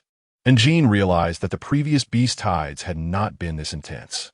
Steadying herself, she rushed to the window to gaze into the distance, where she witnessed a number of frenzied gigantic beasts surging forth from the horizon, wreaking havoc and stirring up clouds of dust and mist wherever they went. These colossal creatures were nearly 10 meters long and stood close to 8 meters tall, resembling a terrifying amalgamation of birds and crocodiles. Were they not prehistoric dinosaurs? With elongated necks, menacingly small heads, and under their crimson eyes lay mouths filled with sharp fangs, they looked utterly fearsome. Amidst the torrential winds and rains, hurricanes swept through the forests, and the crashing thunder split the skies, casting an apocalyptic glow on the sight of the gargantuan dinosaurs. The ravenous beasts advanced steadily towards the tribe. Now, merely a few thousand meters away, these dinosaurs were no ordinary wild beasts. Typical beastmen could not fend them off and would merely become delectable prey. Such a gathering of colossal beasts was a rare occurrence. It was now erupting en masse in the plains. Could it truly be the wrath of the beast god unleashing calamity? The beastmen of the tribe were filled with despair, fearing they could not escape this disaster. "Jinya, do not fear. I will deal with them." CC, roused from his slumber, pulled the female aside and spoke softly to reassure her. He then fixed his gaze out the window, his blood-red eyes ablaze with a fierce killing intent. Ordinarily, he would not involve himself in tribal matters and felt no sense of belonging to the tribe. But when these giant beasts threatened Jin's safety, there was no other path but to face them. "I'll take a few beastmen and go with you," Ling Hong hastily offered. "If you don't want those beastmen to die, take whoever you like." CC replied nonchalantly, his tone dripping with arrogance. Ling Hong's expression turned icy as he glared at him, his jaw tense, fists clenched at his sides, but he found himself unable to retort. Indeed, they had never understood the power of a 6th-tier beastman, let alone one as ferocious and formidable as a 6th-tier wandering beast. In their usual hunts, CC always displayed an indifferent and playful demeanor, never revealing his true strength, spending most of his time either clinging to Jin or napping in a corner. Despite this, Jin felt that her comfort was utterly powerless. If even CC could not defeat them, The other beastmen in the tribe would only end up as a feast for the colossal creatures. Shortly after CC departed, and Jean saw through the rain-soaked, blurred window that vast stretches of forest were being crushed by the dinosaurs, and at the same time, their ranks seemed to be retreating. Had CC succeeded? Before anyone could rejoice, the tribe was struck with dire news. Many younglings and females had fallen ill, racked with stomach pains, wishing they could die. Crisis event, random difficulty, successfully fend off the oncoming giant beast tide. Crisis event, random difficulty, successfully resolved the stomach pain issue among tribe members. Warning, warning. Personal prestige and public sentiment are rapidly declining, nearing critical levels. Please resolve the current crisis in the tribe promptly. Chapter 90. Treating the illness, possible phobia of snakes. Those who suddenly fell ill were gathered in a wooden hut, and Jean quickly arrived. The air was filled with the sounds of painful groans, as the afflicted females writhed on the ground, clutching their stomachs. Have you eaten any spoiled food or unfamiliar fruits or wild herbs recently? And Jean squatted down to examine their symptoms, suspecting food poisoning. One slightly less affected female struggled to stand, her face pale, sighing as she spoke. We would never dare to eat recklessly. Everything we consumed was from the tribe's stored supplies. In this beastly world with so many toxic foods, they were too afraid to take chances with their lives. What about the water? And Jean inquired further. All the river water had been stored in advance by the tribe, and with the torrential rain over the past few days, we dared not venture outside. It was indeed peculiar. The tribe's food and water supplies were uniformly distributed, and she, like the others, consumed the same provisions. Why was she unaffected? Moreover, the male showed no signs of illness either. Only a few of the weaker females and young ones were ailing. Before long, a robust orc named DSH emerged from the crowd, casting a pensive glance at the chief. Such occurrences had been common in our original tribe. They harbored parasites. What? Parasites? The females were struck with horror, their hearts racing, faces turning pale, and lips trembling as they suddenly felt turmoil in their bellies. They collapsed to the ground, retching violently, unable to expel their contents. They clawed at their throats, producing a pool of yellowish, viscous liquid mixed with saliva. The air quickly filled with the acrid scent of incompletely digested food. The companions of these females hurriedly cradled them, offering gentle reassurances while hastily covering the foul-smelling liquid with dirt. And J.N. maintained her composure, continuing to question DSH. The man slapped his forehead, a spark igniting in his eyes. I remember now. Those females have a penchant for consuming raw meat and drinking cold water. At the time, the shaman mentioned that their stomachs were upset due to their frequent consumption of raw meat, which harbored parasites. How absurd! How could there be parasites in the meat? Hearing the incredulous shriek from one female, and J.N. recognized that she had pinpointed the source of the affliction. Even with fire available, the orcs primarily feasted on raw meat, and many females and young ones lacked the skill to prepare cooked food. Or perhaps they harbored an inherent fear of fire, leading them to consume raw meat and cold water alongside the orcs. However, the orcs possessed robust digestive systems. Individuals like MYN could swallow whole prey without issue. Yet, the physical constitution of the females was akin to that of ordinary humans. Parasites were no trifling matter, especially in the current season of floods, where bacteria and viruses from various decomposing organisms permeated the river water. And JN, accustomed to cooked meals, had always eaten properly prepared food, even in the orc world. This realization provided a coherent explanation. Go fetch me some sour fruits and a few medicinal herbs. And JN directed the flustered orcs nearby, urging them to grind the ingredients together and mix them with water to administer to the afflicted females. The orcs wasted no time, promptly gathering the materials, grinding them together, and feeding the concoction to the ailing females. Suddenly, the females clutched their chests, their faces paling further. Water! Water! They cried, writhing in agony on the ground, their throats itching unbearably, parched with thirst. However, NJ resolutely prevented the orcs from offering them water. Many companions of the females grew anxious, pacing back and forth, and began to doubt NJ's judgment upon witnessing their suffering. Yet, in the face of their skepticism and uncertainty, NJ remained steadfast, coldly stating, "If you wish for them to regain their health, you must place your complete trust in me. There are still additional herbs to gather." Seeing their females in such distress, The males were equally frantic, ultimately compelled to heed N's instructions to procure the remaining herbs, grind them into a medicinal concoction, and administer it to the females. Parasites would retreat at the taste of sourness, and with the initial dose of the sour herbal juice, it was confirmed that the females indeed harbored parasites. As the females consumed the medicine, their complexions improved, yet N remained impassive, continuing, "Prepare some wooden bowls. They are about to vomit." What emerged was blood. Dark clots, and parasites surged forth with the clots from their mouths. These parasites were the size of a thumb, resembling crickets with long legs akin to mantises. Their color a deep purple, with two long antennae protruding from their foreheads, grotesque and repulsive. Many females, horrified, fainted at the sight of such dreadful creatures inhabiting their bellies. Without N's prompting, they would surely never again touch raw meat.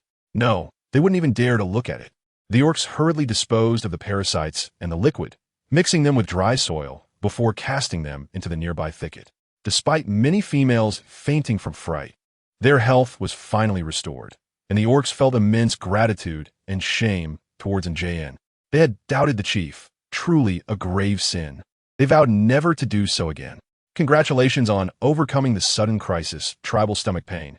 Gold reward 59, account balance 87, public sentiment 5, now 43, personal prestige 6, now 94. Barely had the system's announcement subsided when another notification arrived. Congratulations on overcoming the sudden crisis, beast tide.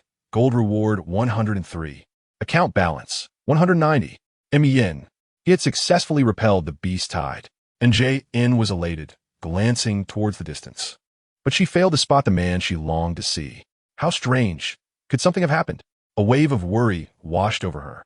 However, the mark of her mate remained vivid, the red serpent emblem appearing even more vibrant than before, showing no signs of fading.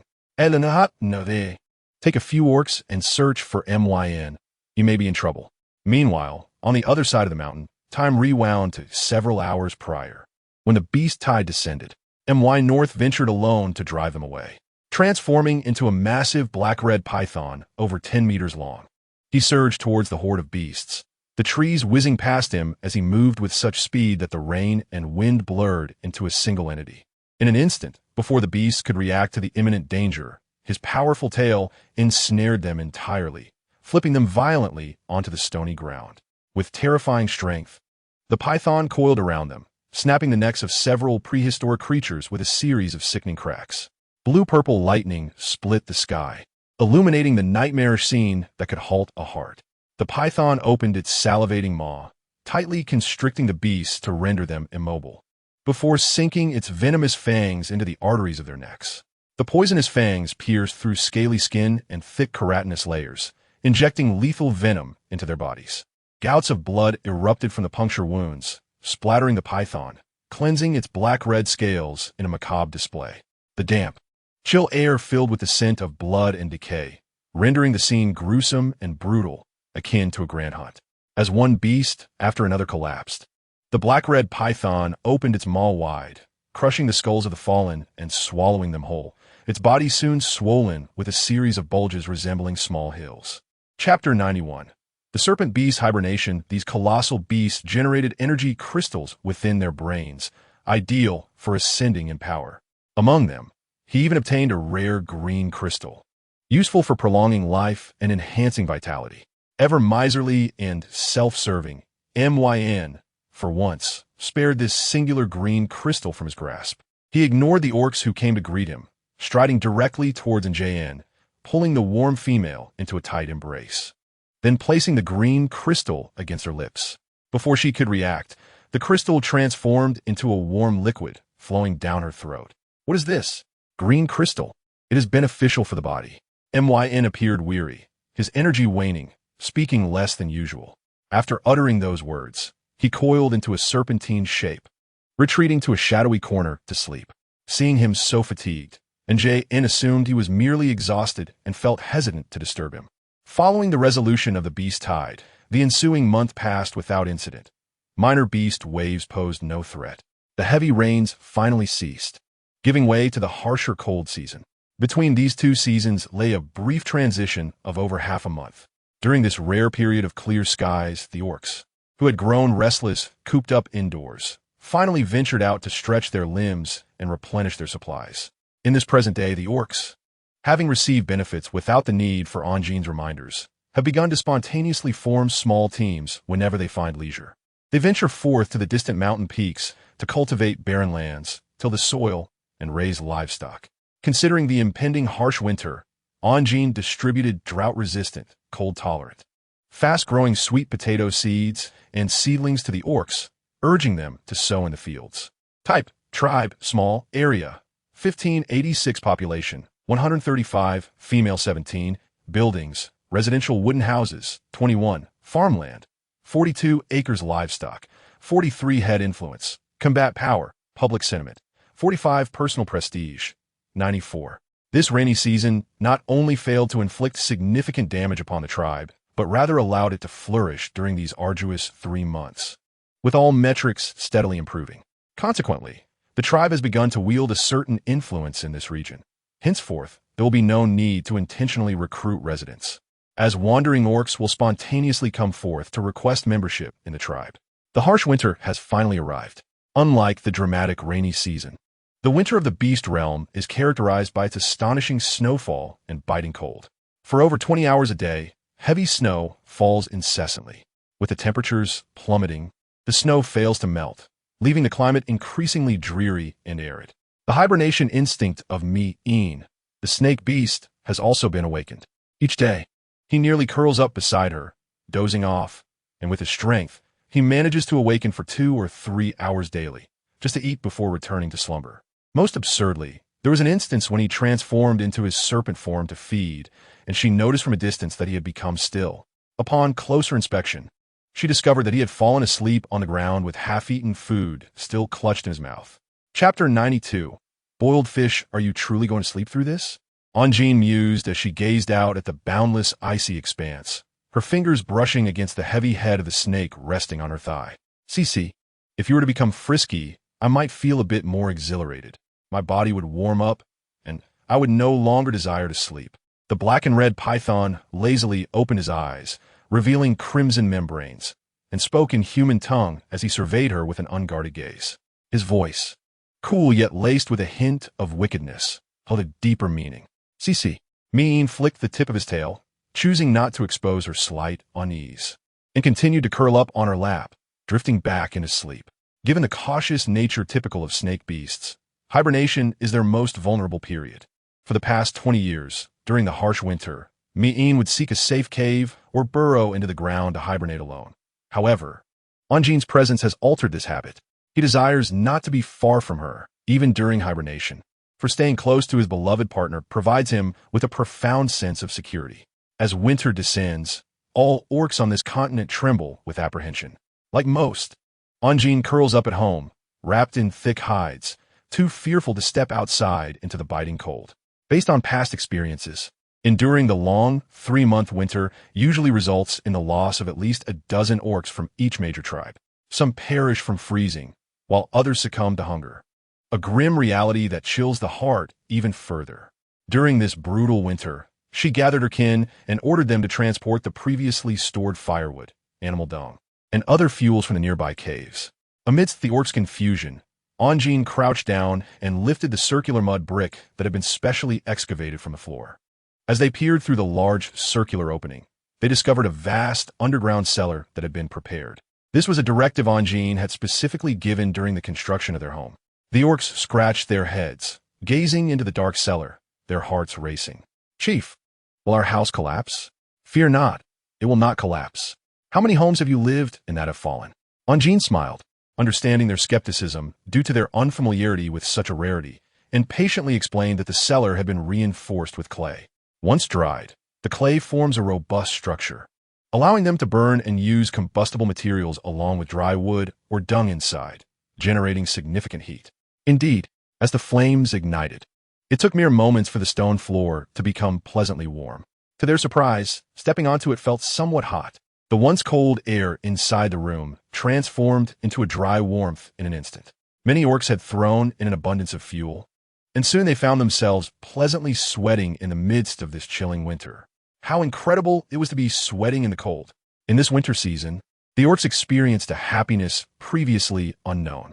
Except for the designated hunting teams, the majority of orcs remained indoors, basking in warmth, feasting on stored beast meat, wild vegetables, fruits, and flour products, all while resting on specially prepared thick bear hides.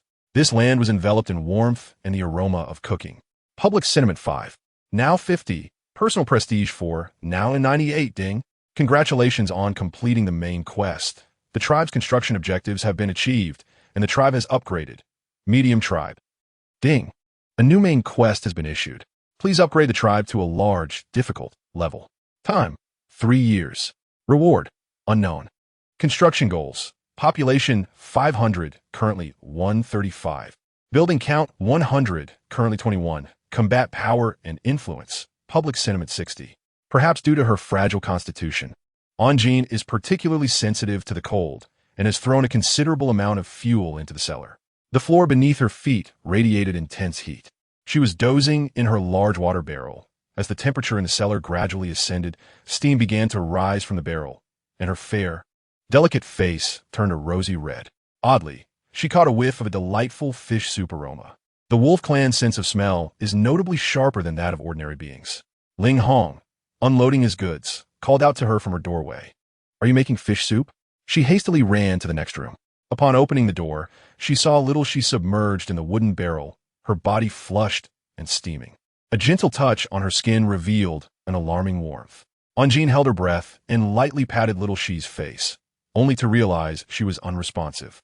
Quickly, she beckoned Ling Hong, and together they lifted the unfortunate little mermaid from the barrel and placed her into another bucket filled with cold water. She gradually sank into the water, her small face barely visible as she bubbled and sputtered.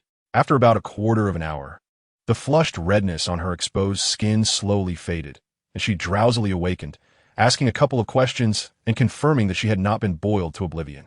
Anjin finally felt her anxieties dissipate. It was her fault. She had forgotten that there was a heat-sensitive deep-sea fish in the house when she started the fire. Following this scare, Anjin carefully regulated the fuel in the cellar to maintain an appropriate amount, ensuring that the temperature in Shi's water barrel remained below 5 degrees. As winter settled in, Mi-een hibernated, and she bubbled in her barrel. The only one left to hunt outside was Ling Hong. Perhaps due to long-standing habits, Ling Hong exhibited an unusual vigor, rising early and returning late, even during winter, to lead hunting expeditions. He showed no fear of the cold when winter arrived. His wolf form donned thick, snow-white fur that blended seamlessly with the deep snow, resulting in an impressive increase in his hunting success. Anjin suddenly realized that he was not merely a silver wolf but a true polar snow wolf. Ling Hong, you need not exhaust yourself. The supplies within the tribe are sufficient, and there is no need for such toil. Anjin nestled deeper into her bedding, exhaling a puff of white breath. Touched by her concern, Ling Hong's heart stirred, his snow-white wolf ears folding down against his fur. I am accustomed to it. It has always been this way, and I cannot change it now. Besides, the winter yields some precious resources that I can gather. Anjin peeked out from her covers and waved him over. Come here for a moment. Chapter 93. The heat of desire, although filled with doubt, the man found himself irresistibly drawn to the female, striding towards her. Ling Gong, with his long legs slightly bent, crouched before her, while Anjin extended a small hand from the warm blanket to touch his wolf-like ears, noting their coolness. Shall I prepare something for you to eat? Ling Hong readily agreed, his gaze intensely fixed upon her. Wolves are known for their loyalty and obedience. If Anjin forbade him from leaving, he would not depart. However, after being confined indoors, Ling Hong became increasingly domestic, expending his boundless energy each day creating various dishes for Anjin. She felt herself growing plump from his attentive care, her height scarcely increasing, but her waistline threatening to develop a soft bulge. Once the cold season passed, she would need to embark on a weight loss journey.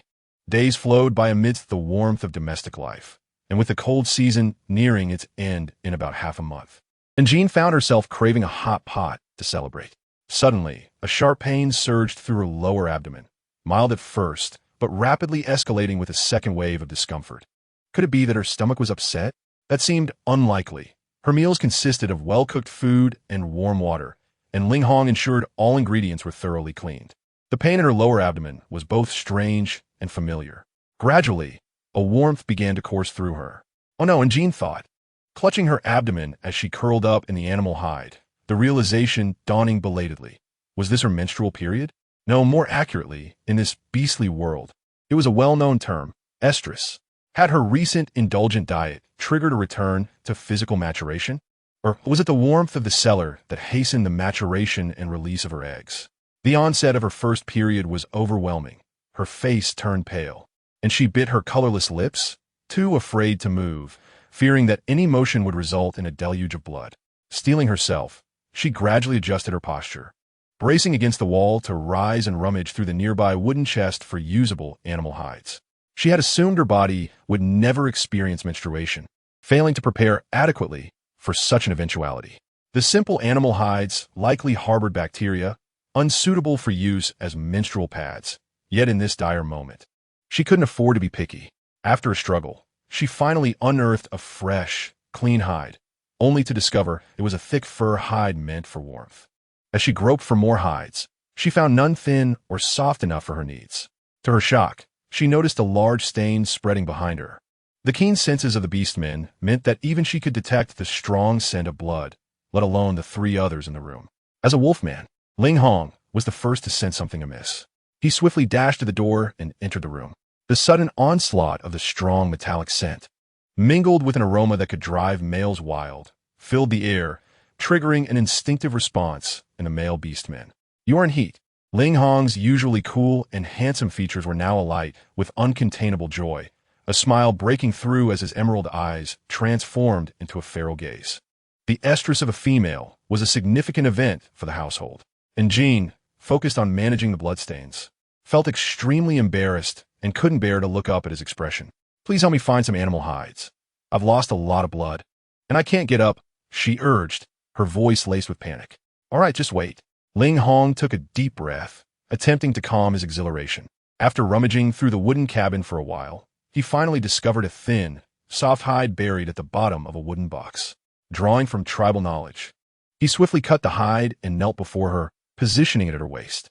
As he reached to tug at the animal skin skirt she wore, she narrowly evaded his grasp. "What's wrong?" Ling Hong furrowed his brows in confusion, and Jean's wide eyes locked onto him, realizing that he was merely trying to assist her with a sanitary pad. Remembering that beastmen lacked any sense of shame, she stammered, "This is something I can handle myself. No need for you to trouble yourself."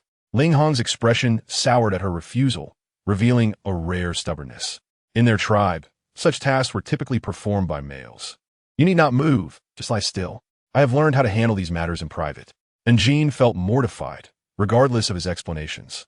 She remained adamant about pushing him out of the room. "Oh, well," Ling Hong whimpered, remaining at the door, his tail wagging anxiously. She decided to ignore him. Lying beneath the clean animal hide she had prepared, hastily resuming her work. Disliking to run around naked like the beastmen, she had long ago fashioned a pair of makeshift undergarments beneath her animal skin skirt, which were now stained with blood. She quickly replaced them with a new pair and added some hides for additional comfort. Meanwhile, the adjoining wooden cabin was stirring. After Ling Hong was sent away, she also caught the tantalizing scent wafting through the air, causing his fishtail to thrash wildly in the water bucket. Upon detecting this scent, he felt a surge of primal energy welling up within him, something he had never experienced before. And Jean is in heat, she quickly realized, his azure eyes sparkling with joy, reflecting an unparalleled brilliance as he gazed towards the female's cabin, filled with anticipation. Simultaneously, the python, who had been hibernating in the cabin, began to stir. Its head lifted from the meat it coiled around, its eyes slowly opening, revealing a gleam of surprise as it focused on the wooden cabin where the female was located. The vibrant red tongue flicked out, quivering as it sought to capture the scent lingering in the air. "So enticing, I desire it." Mi Yin's upper body transformed into human form, his skin pale and exquisite, his silky black hair cascading over his elegantly sculpted shoulders. His strikingly beautiful features and blood-red eyes were fixed intently on the cabin where the female resided, revealing an obsession and infatuation.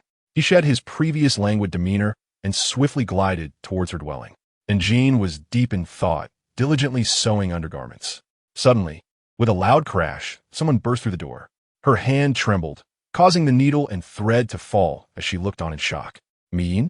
And Jean craned her neck to glimpse behind her, noticing Ling Hong's absence, likely having been forcefully removed in advance. Yet, the more pressing concern was that Mi-in should still be in hibernation. Why had he awakened?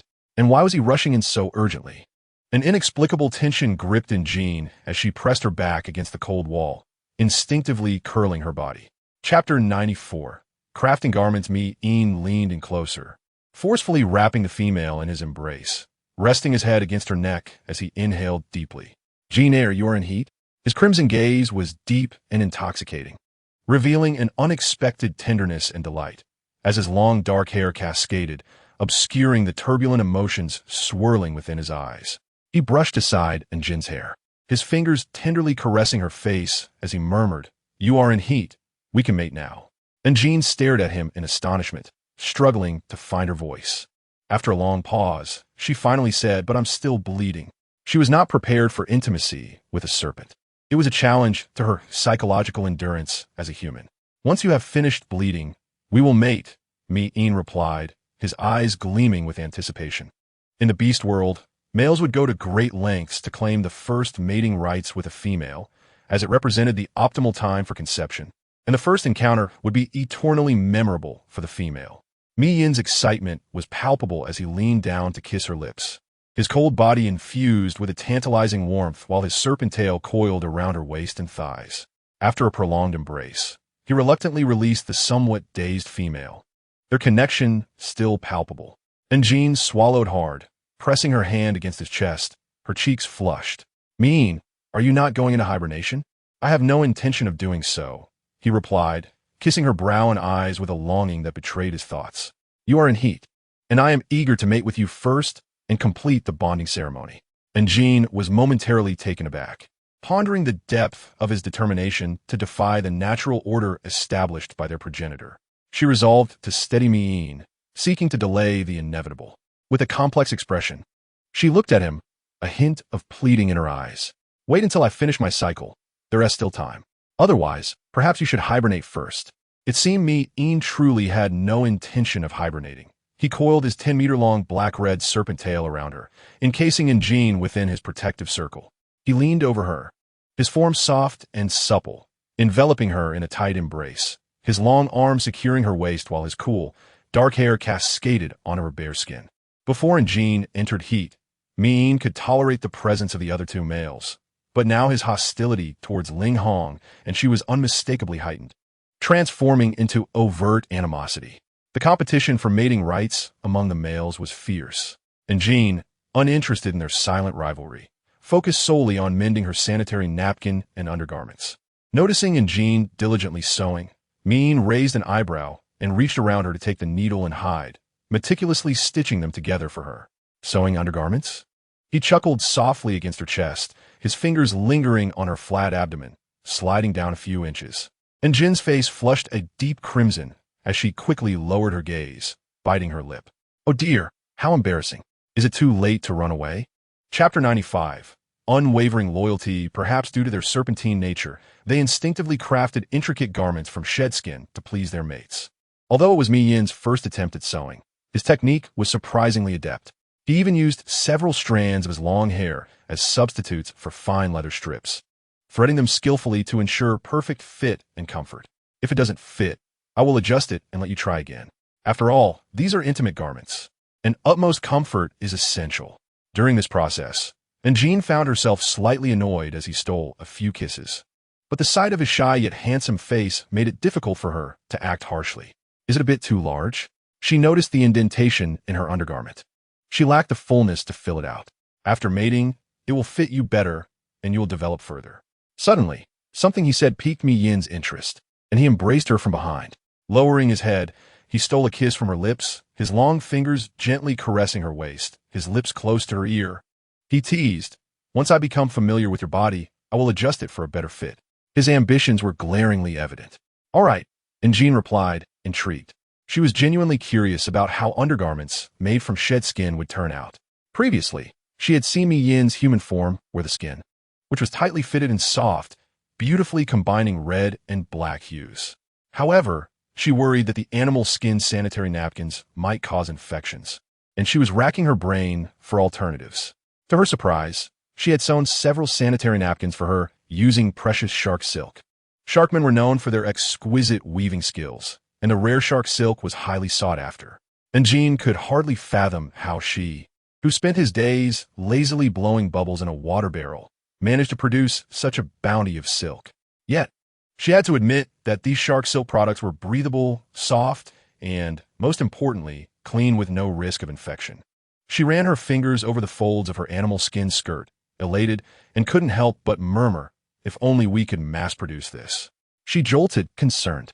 Oh no, shark silk is very precious and cannot be mass-produced. If we use too much, there will be none left. He feared Jean might mistakenly believe that shark silk was abundant, misjudging his sentiments. The few pieces he had were the culmination of his efforts from childhood. Had it not been for Jin's need during her heat, he wouldn't have dared to share these treasures with anyone.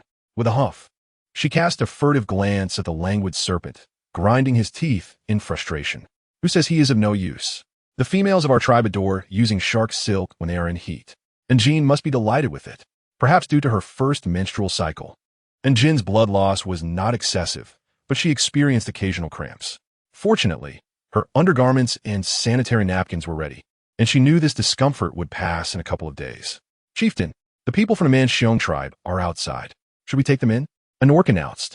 And Jean, who was weaving a basket, set down the vine she was using and looked up at the orc. Manxiong tribe? Isn't that the arson tribe? Yes. The orc scratched his head, troubled. Their tribe's notorious reputation made them universally despised. He hurried over to seek the chieftain's opinion, and Jean frowned, propping herself against the wall and glancing out the window before turning her head to the orc. Take me to see them. The Manxiong tribe, infamous for their arson, bore the brunt of scorn from all other orc tribes. They barely survived the rainy season with dwindling supplies, yet they could not endure the winter. In their desperate plight, no nearby tribe was willing to offer them aid. When Jean arrived downstairs, she found that the once mighty Manxiong tribe had dwindled to merely 20 or 30 orcs. 7 or 8 frail, dark-skinned females trembled behind the males, their eyes glistening with tears as they gazed at the newcomers. Their condition was dire, worse than those orcs Jean had previously taken in, as they appeared even more famished and destitute. To compound their misery, the food exchanged this time was only 1/3 of what they usually received, and frequent beast tides had destroyed their homes, leading many orcs to perish from hunger or cold. This ancient tribe, sustained for nearly a century, had lost all hope. The nearby giant tiger tribe eyed them greedily, waiting to seize the Manxiong tribe's territory during their weakest moment. The orcs of the Manxiong tribe had been reduced to defeated slaves, with the males largely slaughtered and the females left to serve as communal breeding tools for the giant tiger tribe. These remaining 20 or so bear orcs were the strongest among them. In the chaos of slaughter and pursuit, they had desperately protected the females, emerging battered and weak. Please, the surrounding tribes will only accept the females and not us males. But who knows how they will treat our females without our protection? If you take us in and provide food for our females, we are willing to offer our lives. The burly men wept openly, their tears and snot smearing across their faces, with some even kneeling in humble supplication. And Jin's expression remained cold as she regarded them, betraying no emotion or sympathy. Even though she knew that the arson was ordered by their chieftain and that these ordinary orcs had no choice but to comply, she could not shake the psychological barrier she held against the orcs of this tribe. She and Mi'in had nearly perished in that fire, an unalterable reality. Ding. Random side quest. Shelter the fleeing orcs from the Manxiong tribe. Reward. 25 gold coins. Access to the intermediate shop unlocked. Taking a deep breath, Jean wrapped her fur coat tighter and stepped forward, her voice crisp and cold. If that is so, then tell me, what can you offer? The kneeling orcs rejoiced at her words, knowing their wickedness had led them to despair. They eagerly responded, we are strong. We can dig, mine, hunt, transport stones. We could do anything. In the distant mountains lie numerous mineral resources, all exceedingly rare and precious. Our bearkin are exceptionally gifted at extracting these minerals. The mention of mineral resources struck a chord with Jean. As the population of the tribe approached saturation, she has recently been seeking orc races endowed with talents in mining and agriculture. Jean stated, I can permit your inclusion in the tribe. But let me be clear, My impression of you is far from favorable. Should you harbor resentment and betray the tribe, you will be met with expulsion and pursuit. The female, with a cold gaze, appeared diminutive yet emanated an aura of undeniable authority. A few bearkin felt their breaths tighten, cold sweat trickling down their brows. Rest assured, we would never betray you. Should we do so, you may deal with us as you see fit. Chapter 96, Let Us Bond. The orcs fleeing from the barbaric bear tribe were as astounded upon entering the tribe as those previously sheltered. In addition to the spacious and sturdy wooden houses, they were amazed by the warmth and the heated floors. Upon entering, they were met with a wave of heat that drenched them in sweat. Was this truly the cold season? Were they not dreaming? The orcs stood in dumbfounded silence. Onjin further provided them with food and animal skins, leaving them profoundly moved. To be accepted by the tribe was a delightful surprise. They had not expected to be treated equally as ordinary orcs despite being scorned by many. With the arrival of her monthly cycle, Onjin felt a persistent, watchful presence akin to a snake lurking nearby. Although it was not yet the mating season for serpents, she could sense the burgeoning desire within. Feeling somewhat resistant to the situation, Onjin endeavored to ignore it. Her attention swiftly diverted to the flock of sheep she had previously gathered, which had begun to give birth and produce milk. The flock grazed on fodder in the grass shed. Despite several months of domestication, they had not entirely shed their wild instincts. However, they no longer attacked humans indiscriminately. Of course, those that did had already been roasted and consumed. The remaining sheep were docile, comprising mostly ewes with only 4 or 5 rams for breeding purposes. The ewes, still in their lactation period, were surrounded by 1 or 2 lambs eagerly nursing. Apologies, but after the lambs finished nursing, Onjin summoned 2 orcs to assist in milking. A chaotic scene ensued in the shed, which settled only after a while. Several orcs emerged with red marks on their faces, visibly distressed, each carrying a wooden bucket of creamy sheep's milk. Thank you for your efforts. Onjin stifled a laugh, offering words of comfort to the weary orcs. Next time we distribute food, I will ensure you receive a larger share. Fresh sheep's milk, upon contact with air, would develop an unpleasant odor, and raw milk was unsuitable for females. As the rainy and cold seasons approached, with males idling at home, this became the peak time for females to conceive. Onjin contemplated producing dairy products to enrich their nutrition. To eliminate some of the odor from sheep's milk, she could add jasmine or other tea leaves during boiling, which would not only mask the original smell, but also enhance the flavor. It was advisable not to add sugar during the boiling process, if desired. It could be added only after the milk had been prepared. Additionally, sheep's milk should not be boiled for prolonged periods, as it would precipitate certain substances, diminishing its nutritional value. As the number of tribe members grew, food was consumed at an ever-increasing rate. Now, the wild birds that did not lay eggs during the cold season and the sheep flocks had become the tribe's best source of sustenance. The orcs thrived during this frigid season, enjoying sheep's milk, roasted lamb, and hearty chicken soup, enhancing their sense of comfort. The morale within the tribe steadily improved. A notification chimed, announcing a random side quest. Successfully create 5 pottery items. Quest progress, 05. Quest deadline, 1 month. Quest reward, 50 gold coins. Annoyed by the clumsiness of stone tools, Onjin planned to create pottery when the system issued the relevant task. If you have time in the next few days, please help me build a kiln. Sure. Where would you like it located?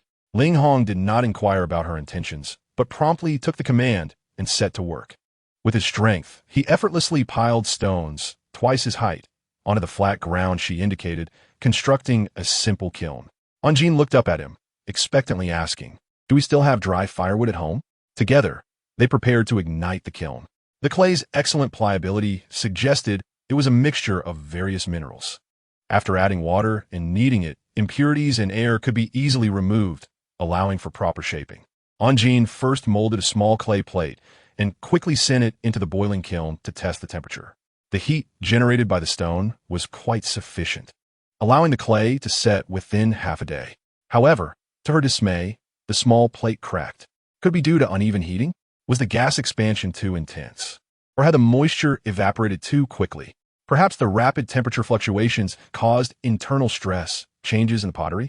Under Ling Hong's puzzled gaze, Onjin attempted to shape the pottery more evenly and smoothly.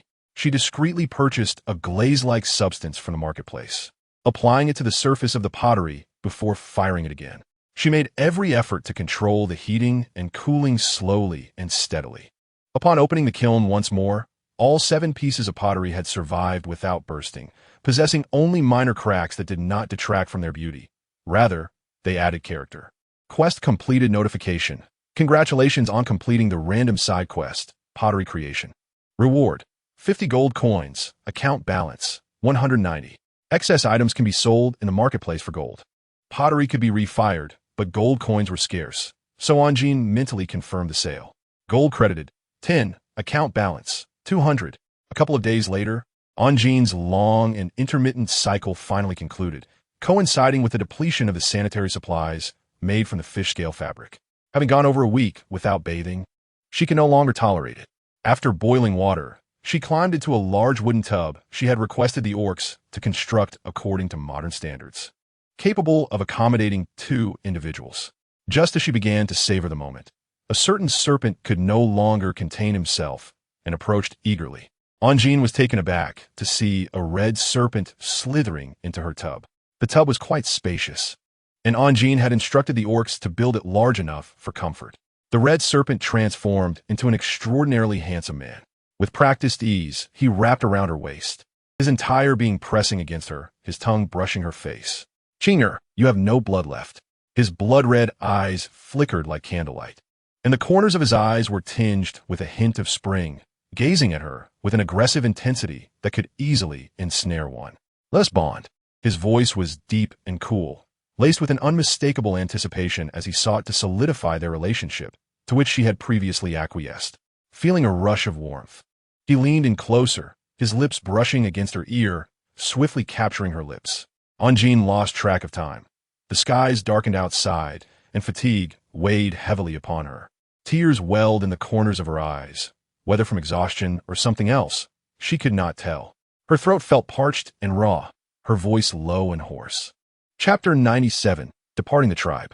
Anjin instinctively leaned into his embrace, her body softening. After a considerable time, she heard him whisper in her ear just a little longer.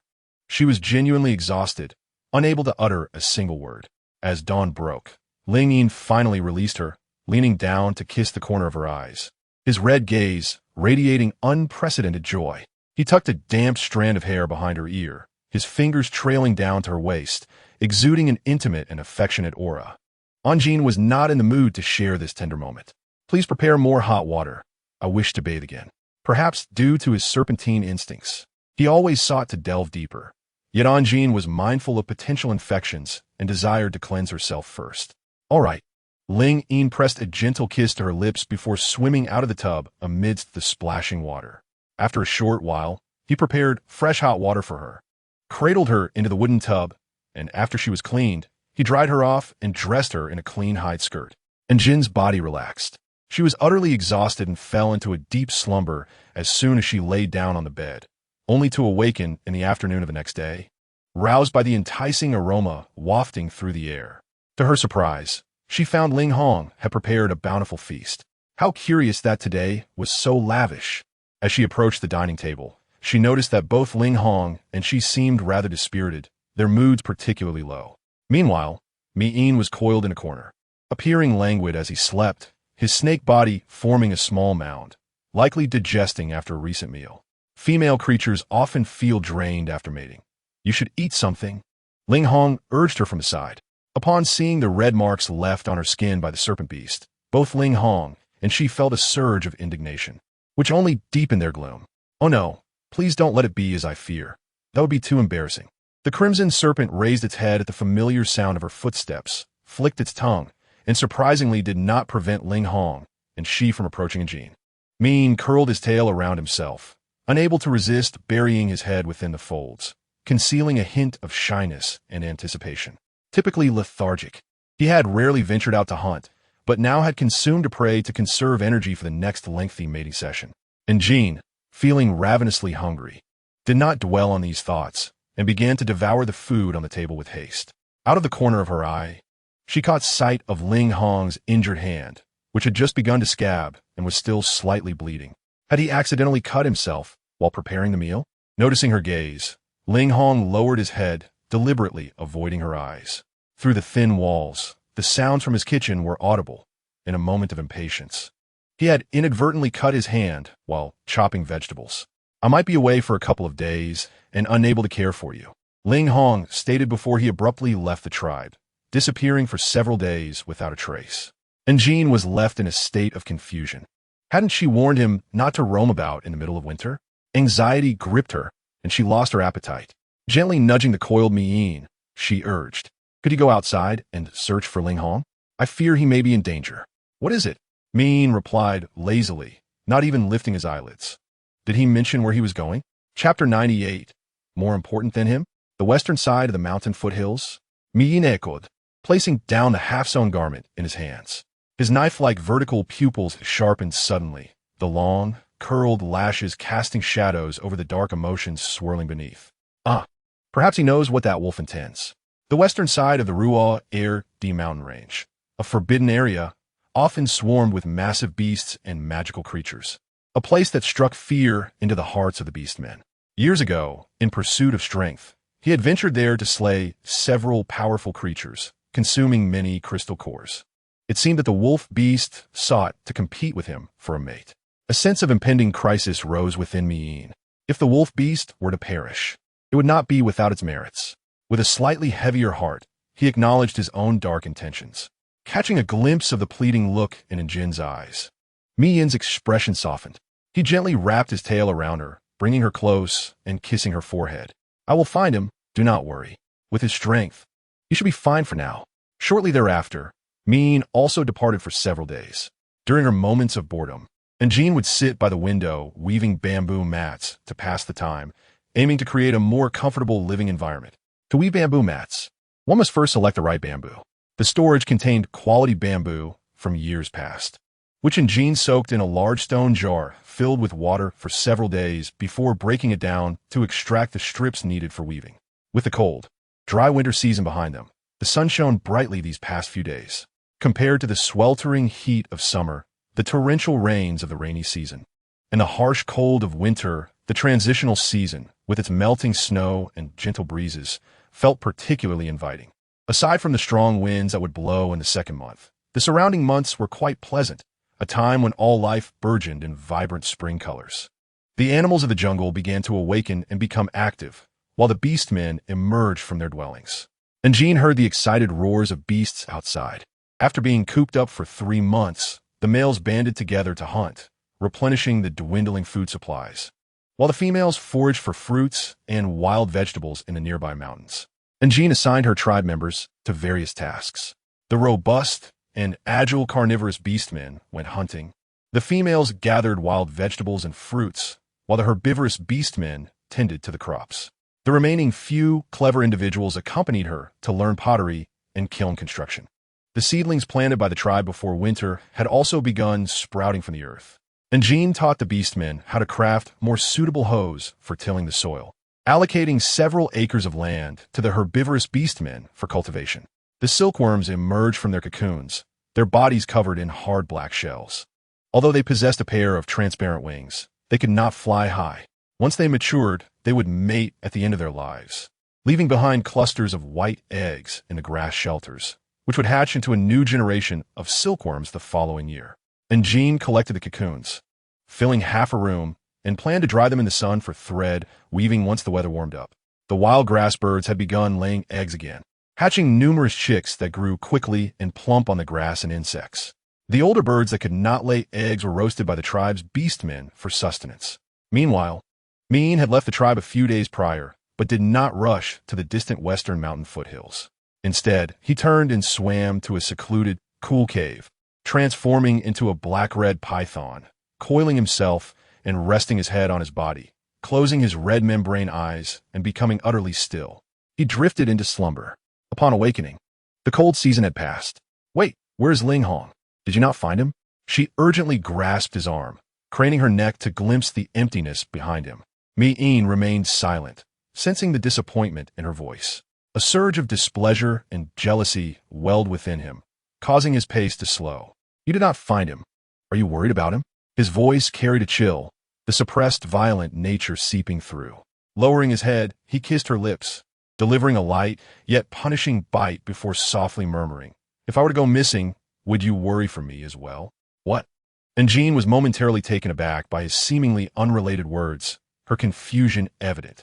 "If you went missing, of course, I would be concerned. But right now, it is Ling Hong who is missing. He is likely already dead," Mi-in said, lowering his gaze as he caressed her face. Seeing the disbelief in her wide eyes, he felt compelled to provoke her further. "That place is teeming with magical beasts and giant creatures. My presence there would be futile. A fifth-tier beastman would be torn to shreds there. That wolf beast is out of its depth." She knew she was a cold-hearted individual. No matter how gentle and kind her exterior appeared, her nature was starkly indifferent. Death was a commonplace occurrence in the beast world, as casual as eating and drinking.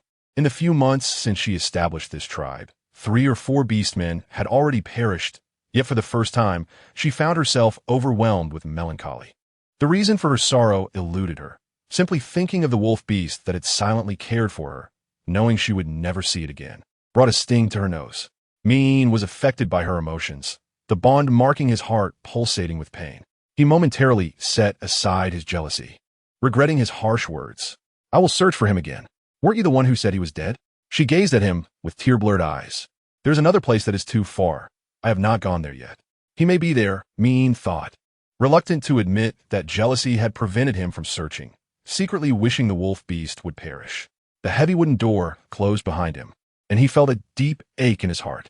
Did that wolf truly matter so much to Jing Er? Was it possible that it was more important than him? Chapter 99. A melange of events. Mi-in concealed the pain in his heart and swiftly departed from the tribe. He had thoroughly scoured the entire mountain, yet found no trace of the wolf beast. Perhaps that wolf beast had truly perished, already torn apart by other wild animals. Mi-in, with his cold demeanor, harbored no sympathy for the loss of his kin. Instead, he felt a sense of relief at the dissipating threat. Thus, regardless of whether Jing Er truly held the wolf's existence in her heart, with its death, its significance to her would inevitably fade with time. Moreover, considering Jing Er was female, she would never lack for companions. The death of 1 or 2 males was utterly commonplace for them. When Mi-in informed her of Ling Hong's demise, she fell silent for a prolonged period, prompting another extensive search by the tribe's beastmen, which yielded no results. It seemed Ling Hong had indeed met his end. Rather than lamenting the deceased, Jean resolved to embrace life in the present. The windy season soon passed, giving way to the sweltering and arid heat of summer. The midday sun rendered one's vision hazy, and the air shimmered as if scorched by flames, causing even the tender shoots of newly cultivated land to wilt and turn yellow, punctuated by the intermittent cacophony of insects. Despite taking 2 cold showers daily, Jean remained overwhelmed by the relentless heat, her body drenched in sweat, necessitating a change of her bee-skin skirt every half-day. She had traversed into this realm just as the heat season was drawing to a close the previous year. She had expected the days to be unbearably hot then, but she had underestimated the harshness of the beast world environment. Now, the heat was akin to a furnace, making it unbearable to remain outdoors for even a moment. At night, sleeping curled up against Mi-in in his beast form provided some relief, as he instinctively wrapped her in his cool tail. However, Jean could not remain nestled within the serpent's embrace at all times. After obtaining her consent, she proudly set forth from the tribe, spending 2 days navigating from the river's branches to the deep-sea region. By his own strength, he could only transport a few blocks of ice, which would require replenishing after Jean had utilized them for half a month. If only the tribe's aquatic beastmen were more numerous, they could assist him in carrying more ice. She couldn't help but sigh in wistful regret. On his return to the tribe, she encountered numerous migrating aquatic beastmen in the waters where the river met the sea. Slowing his pace, he swam towards them. "What has transpired? Why are you migrating to land?" Upon realizing that the newcomer was the esteemed Lan Jiao, their voices turned respectful, expressing their concerns. "Recently, there has been a surge of deep-sea behemoths in the waters. Our tribe has been decimated, and the terrestrial waters are relatively safer." They continued, "Not only us, but other tribes have also suffered significant losses, and many more are migrating here." She raised his gaze towards the distant coastline, and indeed, beneath the shimmering surface of the sea, large shadows were swimming toward them. This was the first time he had witnessed such a grand scale of aquatic migration. He wondered if his beast father and mother had been affected. reflecting on the expansion of the tribe, and Jean recalled something and looked intently at she, who had been ravenously consuming food for several days. In a couple of days, if you have time, take me further away to explore the surrounding terrain. On such a hot day, and Jean, you will get sunburned, the little Jiao Ren replied in confusion. She licked the remnants of steamed egg from his lips, resting his chin in his hands, his beautiful face reflecting concern as he gazed at her. Why do you wish to explore the terrain? It is too hot. Stay at home, and I will go check it out for you. And Jean shook her head.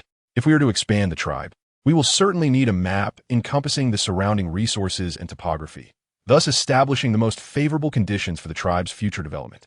A map?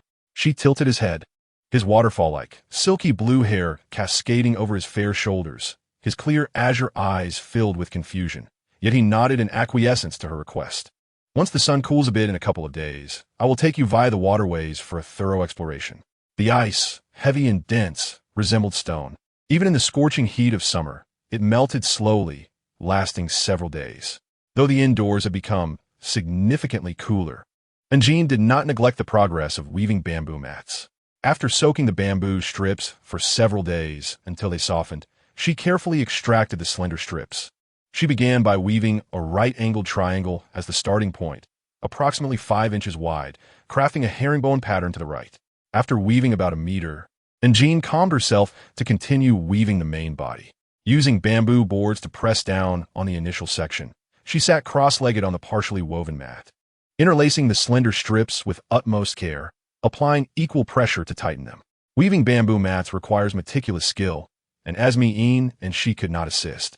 And Jean had to invest extra time to complete the main structure. The final and most crucial step was the edging. She inserted the finished strips into the seams of the mat, arranging them in order without overlapping, meticulously removing any protruding fibers. Thus, a 2-meter-long, 1-meter-wide bamboo mat was perfectly crafted. However, one final step remained. As bamboo contains various fibers and sugars, it easily attracts pests such as termites and borers, necessitating high-temperature steam treatment for preservation. When Jean placed the bamboo mat atop the large stone pot used for communal meals in the tribe for steaming, both Mi-een and she were taken aback. Mi-een gazed down at Jean in silence, pondering whether his recent laziness in hunting had left the female hungry, sinking into an endless cycle of self-reproach. Unable to contain himself, she stepped forward, his eyes wide with anticipation. And Jean, do you wish to eat bamboo skin? Had I known you wanted to eat, why bother going through the trouble of weaving it together? Wait, can bamboo skin even be eaten? They had captured plenty of game recently, and Jean should not have been in want. Why had she suddenly desired bamboo skin? And Jean couldn't help but chuckle, covering her lips.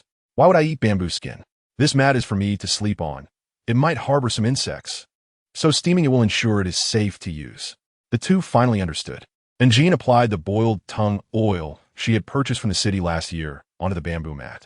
It would both prevent pests and enhance the mat's durability and aesthetics. When the mat was not in use, she folded it and placed it in a dry, well-ventilated spot near the window to prevent mold and pest infestation. With the bamboo mat and ice, and Jean found her comfort during the heat season. Once the weather cooled, she guided her along the waterways to explore the surroundings. Armed with charcoal sticks and beeskin paper, and Jean marked each unfamiliar new location she visited. Though the rudimentary map she created could not be used for precise measurements, it indicated the unique resources and topographical features of each area, laying the groundwork for the tribe's future development. Days passed in tranquility and fulfillment as the unbearable heat began to wane towards the mid to late stages of summer. The wheat, corn, and sweet potatoes in the fields had ripened, and the beastmen toiled under the scorching sun, gathering the crops. After Jean allocated the harvest according to labor, the remaining crops were stored in the granary as provisions. And Jean, Xian has brought me many fragrant flowers and herbs. I've come to deliver some to you, Jia and I exclaimed, holding a bamboo basket, peering curiously through the doorway, only daring to enter once she saw that the serpent beast was out hunting. Really? And Jean set down her work, accepting the basket and leaning in to inhale its delightful aroma. Where did you gather these? Instantly intrigued, and Jean added, I want to collect some too. Let us go together and see if there are any delicious fruits to be found. Absolutely. On the way back, the two of them each carried a basket brimming with flowers, herbs, and fruits. Jacques and I pointed to the bustling beastmen in the distance. Look, and Jean, Many of our tribe's beastmen are collecting these flowers and herbs. When dried, they scent the home beautifully, following her gaze as they drew nearer to the tribe. And Jean could see the beastmen engaged in various activities before their homes, moving stones, weaving vines, and hanging decorations. Everyone appeared happy and fulfilled. The wooden houses were adorned not only with tanned beast skins and teeth, which were characteristic of the beast world, but also with an array of dried flowers, herbs, and beautiful floral vines. The females are enamored with the fragrance of these blossoms, prompting the males to collect them along their hunting routes. Under the eaves, an array of salted and smoked cured meats, alongside corn cobs and peppers strung together with vines, is left to dry. Jean cannot help but admire the ingenuity of the beastmen, a brilliance she had not anticipated. This year's grain yield in the tribe is exceptionally high, overwhelming the stored facilities. Thus, they ingeniously suspend the produce using vines or strips of animal hide to dry under the eaves, enhancing its preservation while allowing for easy access. The warmth and joy radiating from within the tribe is a sight she never encountered in the Loading tribe. A surge of pride fills Jean's heart. Her efforts to lead these beastmen towards prosperity, liberating them from poverty and hunger, are bearing fruit. Suddenly, she recalls her separation from the Loading tribe, where the chief, Loading, had bellowed menacingly about reclaiming his lost tribe. Yet, months have passed with no sign of action. Given his vindictive nature, one wonders what schemes he might be concocting. However, Jean feels unperturbed. Should conflict arise, it remains uncertain which tribe would prevail, their current tribe or the Loading tribe of Ur. After 6 months of development, the tribe's overall statistics have seen an ascendance, successfully earning a place among the more formidable mid-sized tribes in the vicinity. The population fluctuates with new offspring being born, beastmen migrating in and some departing. Jean's thoughts drift to Ling Hong, a pang of sorrow rising within her. It has been half a year. He is likely no longer among the living. The fibers she has spun are long and resilient, their pure white hue ideal for garment making. Seated upon her bed, she contemplates weaving a small piece of cloth to test the thread when Mai approaches, enveloping her in his embrace, resting his head against her neck. "What are you doing?" he inquires, though his gaze strays to the serpentine tail that slithers across the floor, coiling around her ankle. Aware of his intentions, she swallows hard, feeling a familiar ache in her waist. She extricates herself from Mai's hold, rising abruptly, intending to concoct an excuse to make a hasty exit. Yet in the next moment, she finds herself ensnared by the tail into Mai's embrace. "Jeaner, you have not accompanied me in ages," he murmurs, snatching the needle and thread from her hands and casting them aside, demanding her undivided attention. His complexion flushed, he pulls her close, lowering his lips to her ear, his voice a husky whisper, "We have not." Jean, overwhelmed by his kiss, finds her thoughts muddled. As she turns her eyes, they meet his dark crimson, deep-set gaze, shimmering with a hint of longing. "Jeaner, I desire you," he breathes, his hands wandering restlessly at her waist. Mai, clearly entranced, succumbs to his primal instincts, entangling her in a passionate embrace. However, just as he manages to disrobe her partially, a sudden commotion arises from outside. A beastman calls out, "Chief, a silver wolf beastman has arrived at the tribe. It seems to be Lord Ling Hong." "What?" At the moment Mai's attention falters, his dazed state vanishes, and he hastily follows. "Jeaner, where are you going?" His breath uneven, he suppresses his irritation, feigning calmness. The atmosphere around him grows tense as he silently trails behind, his countenance darkening with displeasure at the interruption. In the tribe square, beastmen gather like a tide, clamoring as if for a grand ceremony. Approaching them is a towering, muscular wolf beast, its body marred with scars, its filthy fur obscuring its original hue. Its emerald eyes harbor the cold depths born from countless slaughters. Suddenly, it raises its ears, scanning the crowd for a long-missed figure, striding boldly into their midst. The beastmen part ways as if led by Moses himself. Lord Ling Hong. A wolf beastman's eyes glisten with tears of joy. Their keen senses recognize his scent unmistakably. Jean halts amidst the throng, holding her breath as she catches sight of the silver wolf, a tempest of emotions swirling within her. She suddenly hesitates to acknowledge him. The imposing presence of the silver wolf rivals that of Mai, exuding a palpable aura of slaughter, its fierce emerald gaze sending shivers down her spine. Moreover, His physique appears more robust and elongated than Ling Hong's, adorned with a golden ring of 6 petal-like markings at the base of his neck, signifying his status as a 6th-tier beastman. Upon spotting the female, the wolf's somber eyes ignite with recognition, and with a howl, he rushes toward her, his battered form closing the distance in an instant. Before she can react, he showers her with affectionate licks. Tears well in Anjin's eyes. The familiarity of this scene overwhelms her. The adeptness with which he licks her face leaves no doubt. This silver wolf is undoubtedly Ling Hong. The bloodied silver wolf morphs into a strikingly handsome man, his silvery hair tousled and soft, his fierce yet tender emerald gaze softened by bruises and cuts adorning his otherwise chiseled features. Anjin hurriedly embraces him, his weight pressing her back, nearly toppling her against the cold wall as she steadies herself. Ling Hong rests his head upon her frail shoulder, his eyes half closed, attempting to speak. Yet his parched throat betrays him. Anjin, too anxious to inquire about his whereabouts over the past 6 months, hastily enlists the aid of nearby beastmen to carry him to the medical quarters for treatment of his wounds. He appears severely dehydrated, his lips cracked and pallid.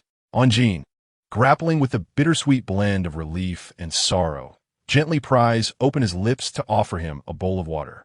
Most of it spills down his angular jaw, but some is swallowed with great difficulty.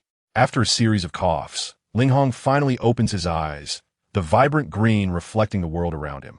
At the moment of awakening, his gaze fixes upon Anjin, whose eyes are swollen and red from tears. Is she crying? Ling Hong is taken aback, a pang of guilt piercing his heart as he lifts a hand to softly wipe away the tears cascading down her cheeks. It is all his fault for failing to uphold his promise. Struggling to comfort her, he ultimately retrieves a large beast hide pouch from his side, offering it to her. "This is all for you," he says, his voice low and tinged with pride. Upon opening the pouch, she discovers numerous white crystal cores, including 2 green ones. Ling Hong possesses 2 green crystals, a rarity esteemed by many females in large cities. In the distance, Mai observes the scene through a window, a heavy silence enveloping him as he tightens his grip on the tree branch. Anjin, wholly absorbed in her concern for the injured Ling Hong, remains oblivious to the looming shadow outside. Her gaze catches the multitude of scars on Ling Hong's back, a tapestry of suffering that leaves no unblemished skin visible. Overwhelmed with emotion, she places the pouch on the table, her expression a mix of sorrow and indignation. "For half a year, we had no news of you. We searched for you, and everyone believed you had perished. Where have you been? Did I not warn you to refrain from wandering off?" And Jean was genuinely infuriated and, in a punitive manner, struck him lightly, believing that she had delivered a forceful blow. Yet to the robust and resilient male, it felt as insignificant as a mere tickle. Ling Hong could feel the soft touch of the female's delicate hand resting on his back, which momentarily distracted him. He hastily interjected, expressing his desire to enhance his strength in order to better protect the tribe and, most importantly, her. Thus, he ventured forth to seek out the beast herds for training. The distant foothills often erupted with hordes of magical beasts and gigantic creatures. Neglecting them would undoubtedly pose a threat to the tribe in the future. Consequently, he dedicated half a year to slaying numerous foes. After months of silence, Ling Hong's voice emerged, gravelly and deep, imbued with a certain masculine grit and resilience. Though naturally taciturn and not prone to verbosity, he seemed as if he wished to unburden the words he had kept bottled up for 6 months all at once. His expression conveyed a blend of warmth, excitement, and pride, while the snowy white tail of the wolf behind him wagged joyfully, as if to share in his triumph. His near-fatal encounters during those arduous battles were omitted, as he sought to present himself as a stronger, more stable, and trustworthy male warrior before her. And Jean was momentarily at a loss for words. Her initial anger dissipated upon seeing him in such a state. Instead of reprimanding him, she feigned a stern demeanor, allowing him to rest. She personally fed him several bowls of medicinal soup to aid his recovery. Deep down, she felt a sense of relief that Ling Hong was unharmed, albeit he had unknowingly caused her distress for half a year, leaving her with an unfulfilled desire to chastise him. And Jean remained concerned about the scars on his body. She purchased a bottle of scar-removing ointment from the space shop and applied it to his back, urging him to take a shower. His original complexion was a refined and healthy pale hue, which, under the intoxicated light of dusk, exhibited a hint of wildness. Once the scars were removed, his tall and sturdy physique took on an even more sculptural perfection. The muscular contours were robust, yet graceful, and his entire being emanated a pleasing sense of strength and the beauty reminiscent of Greek sculptures. After his long-awaited shower, an overwhelming sense of fatigue washed over him.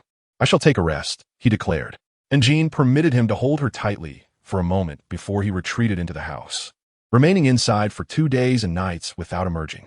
Once she had attended to Ling Hong's matters, she became aware of an unusual silence surrounding her. Realizing that the persistent entanglement of a certain serpent was absent, and Jean approached Mi Yin's door, only to find it firmly shut. She knocked softly but received no response. "Mi Yin, are you inside?" she called hesitantly. When silence persisted, she pondered whether he had gone hunting, though his laid-back nature did not suggest he would venture out to hunt in such heat.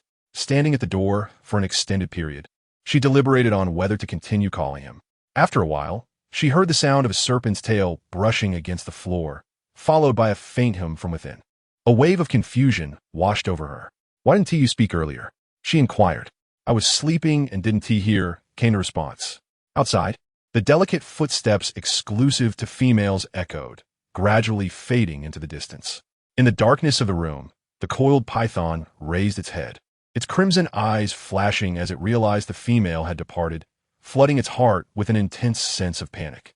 It hissed in frustration, yearning for Jean to recognize its discontent.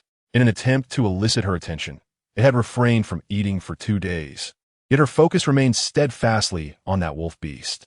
Indeed, stray beasts were often overlooked. Perhaps her acceptance of him was solely due to their partner bond. In her heart, he likely held far less significance than he wished to believe. Such thoughts deepened Mi Yin's despondency, and the lengthy, black-red python slowly coiled itself once more, retreating into a corner and remaining motionless. However, to his astonishment, the sound of the female's footsteps returned shortly, accompanied by a rich aroma of food. The wooden door was knocked upon gently, and her warm, concerned voice resonated. "It's already evening. I noticed you haven't eaten much today, so I made you some chicken soup. Would you like some?" The python buried its head further into its coils, tightening its body as it muttered. "You don't need to worry about me. I'm not hungry." It sounded almost like a petulant child, and Jean rubbed her forehead, realizing that this serpent was indeed sulking. To think that the usually fierce and aloof Mi Yin could exhibit such childish behavior when upset. Lacking experience in coaxing, she placed the steaming chicken soup at the door and waited patiently. But after a considerable time with no response, her patience began to wane. She spoke gently. "Please don't be angry. Just eat. I promise to give you whatever compensation you desire, all right?" After a while, when the footsteps finally faded, the wooden door creaked slightly, opening a narrow gap. A section of the serpent's tail emerged, firmly wrapping around the pot of chicken soup before swiftly shutting the door again. The soup crafted by Jean's own hands could not be wasted. When Jean returned with a plate of roasted meat, she noticed from a distance that the large bowl of chicken soup had already been consumed. Just like a youngling, the Cold War had been broken rather quickly. She couldn't help but smile, crouching down to place the roasted meat at the door. Before she could knock, the door swung open with a creak. In an instant, she found herself enveloped in the strong, cold arms of the man, and the door slammed shut behind her, plunging her vision into darkness. Mean bent down, his lips brushing against her ear as he whispered softly, "You mentioned compensation." And Jean raised her head, speechless. The dim light obscured her view, revealing only the blurred outline of the man. His deep, burning crimson eyes bore into hers, effortlessly drawing her into their captivating depths. "You're my partner. Of course, I must seek you out," Mi Yin said, a mix of grievance and longing evident in his voice. The sensation was utterly intoxicating, igniting a desire for more after the first taste. Moreover, he was not of a desperate nature. It had simply been far too long since they had shared time together. And Jean had focused all her attention on the tribe, leaving little time for him. The overly comfortable lifestyle of the tribe was tedious for Mi Yin. He often felt lonely and bored, spending his days either asleep or persistently clinging to her. And Jean buried her face in his solid chest, feeling a rush of heat flood her cheeks. Out of the corner of her eye, she nervously glanced towards the wall, aware that Ling Hong and Xi's room was nearby. The thought of waking them in the middle of the night was exceedingly embarrassing. "Don't move," he murmured, his discomfort evident as he leaned against her neck. And Jean dared not shift, not out of obedience, but because she sensed the serpent's barbs. As a stray beast, serpents often resorted to coercive means. Over centuries of evolution, they had developed barbs to ensure compliance during mating. In the dark, Mi-Yin's breath became slightly shallower. The more she moved, the more it provoked his desire to possess her. Yet, he did not wish to proceed in such a manner, fearing it would harm her.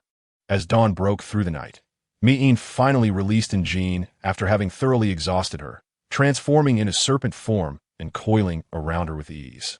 Watching her sleep soundly with her eyes closed, her damp hair and flushed cheeks captivated him utterly. Having worn her out, she had no time to seek out other males. As a stray beast unappreciated by females, Mi-Yin felt both prideful and insecure. In her presence, he was left with an overwhelming sense of inferiority. He could only conceal this vulnerability through a more domineering and assertive demeanor. If she were to take another partner or accept that wolf beast, she surely would not favor him, the serpent beast. Mi-Yin could only confirm her feelings this way, increasing his presence to fill the emotional void within himself.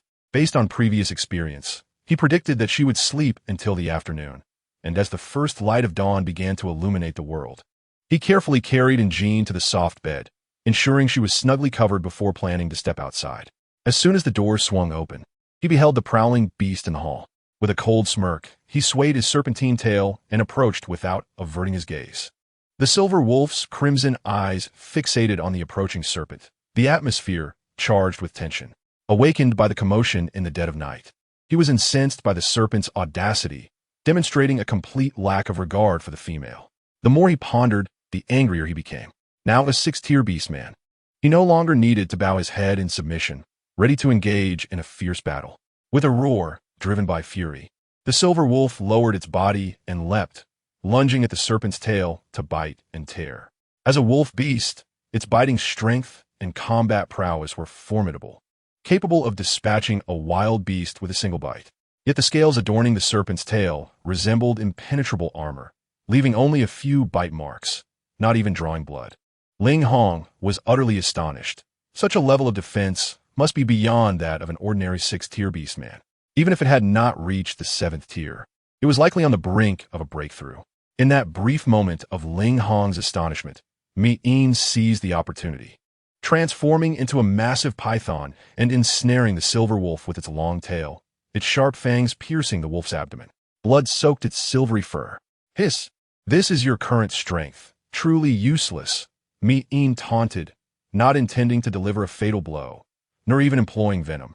Instead, tossing the wounded silver wolf to the ground with the demeanor of a conqueror. Transforming his upper body into that of a strikingly handsome man, he unabashedly mocked, waiting for Ling Hong to recover, intending to gauge the strength of a 6th-tier wolf beast, yet finding it disappointingly inadequate.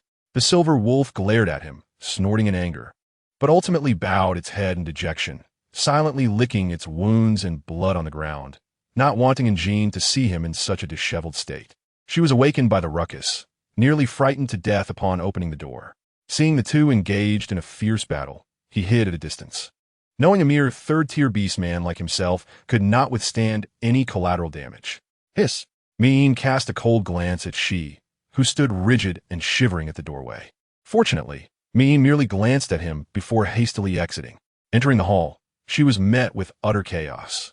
Slightly taken aback, she turned her gaze and noticed Ling Hong and she tidying up the room while Mi-Yin seemed to have vanished. She stepped out to assist them, but before she could inquire about what had transpired, she caught sight of Ling Hong's injuries, 2 unhealed wounds on his abdomen. In an instant, she grasped the situation. That Mi-Yin, how infuriating! And Jean felt a surge of anger. Was he so bored at home that he resorted to bullying Ling Hong again? No need. Ling Hong shook his head, declining her offer of help, his demeanor weary as he continued to pick up the shattered stone bowls, knowing these wounds would heal on their own. Medicinal herbs were precious. They should be reserved for those in need. To be injured by a rival in the pursuit of a female was a humiliating experience for beastmen. He could not accept the female's concern with a clear conscience. Ling Hong, with his sullen disposition, endured silently, but she could not bear the injustice. The way the serpent had looked at him was chilling and bloodthirsty. and remnants of fear lingered in Shi's heart. It was clear the serpent wanted to crush him with its tail. Luckily, the serpent dismissed him as nothing more than a third-tier beastman. Otherwise, he would have been in grave danger. Chapter 102. Traitor? Shi threw himself into Jin's embrace, tears welling in his eyes as he lamented. Ah, Jin, you must teach that serpent a lesson. He is too wicked. The little merman, on the verge of tears, with his watery azure vertical pupils, appeared both pitiable and wronged, his eyes reddening with sorrow. He even tried to kill me and my wolf brother.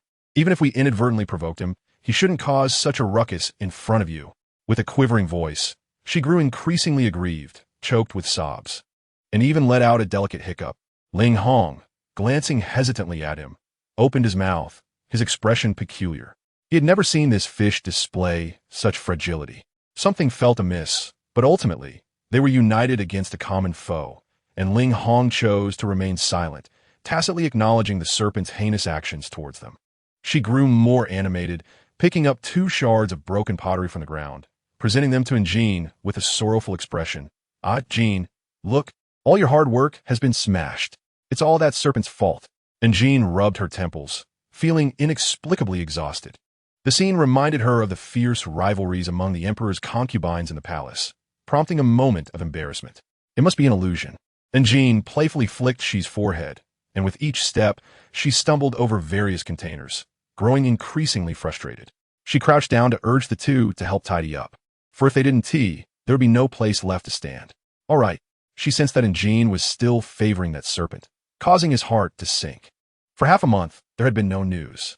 And Jin, however, remained unconcerned. As a wandering beast, Min had a natural inclination for freedom and often disappeared for days at a time. It was challenging to find a match for his strength. Chief, we have already peeled the silkworm cocoons and extracted the silk. We can proceed to the next step.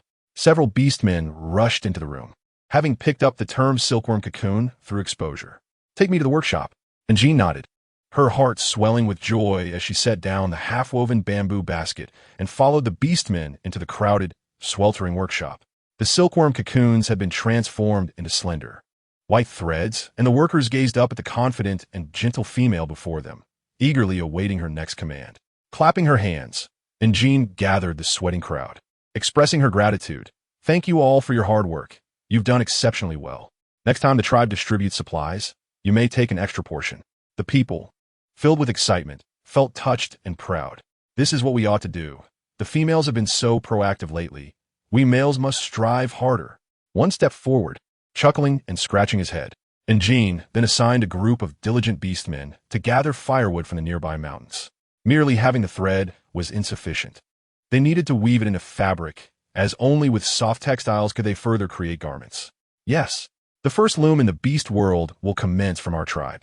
The primitive wooden loom encapsulated thousands of years of culture and wisdom from Huaxia, and while its construction was not overly complex, Jin lacked expertise in this craft, making it challenging to conjure a loom from thin air.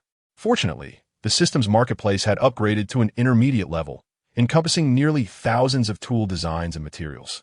A cornucopia of goods. Among them was the loom design blueprint, priced at 403 gold coins. Beep. 403 gold coins. Wishing you a pleasant shopping experience. We look forward to your next visit. And Jin's account balance dwindled to single digits. Her heart began to ache. With the blueprint in hand, constructing the loom required precise measuring tools. Otherwise, the machine would be unstable. And Jin purchased a measuring tool from the system marketplace and found a neat, clean wooden board, marking it into 10 equal parts, creating several 1-meter measuring sticks to distribute to the beastmen. She also introduced the concept of the meter as a unit of measurement, along with the basic numerical concepts of 0 and 1. The beastmen grasped it only partially, as it was challenging to accept a completely foreign concept of knowledge. Yet, they were earnest enough to remember that a measuring stick was 1 meter divided into 10 parts, with one small part being a small meter, and 2 small parts equating to 2 small meters.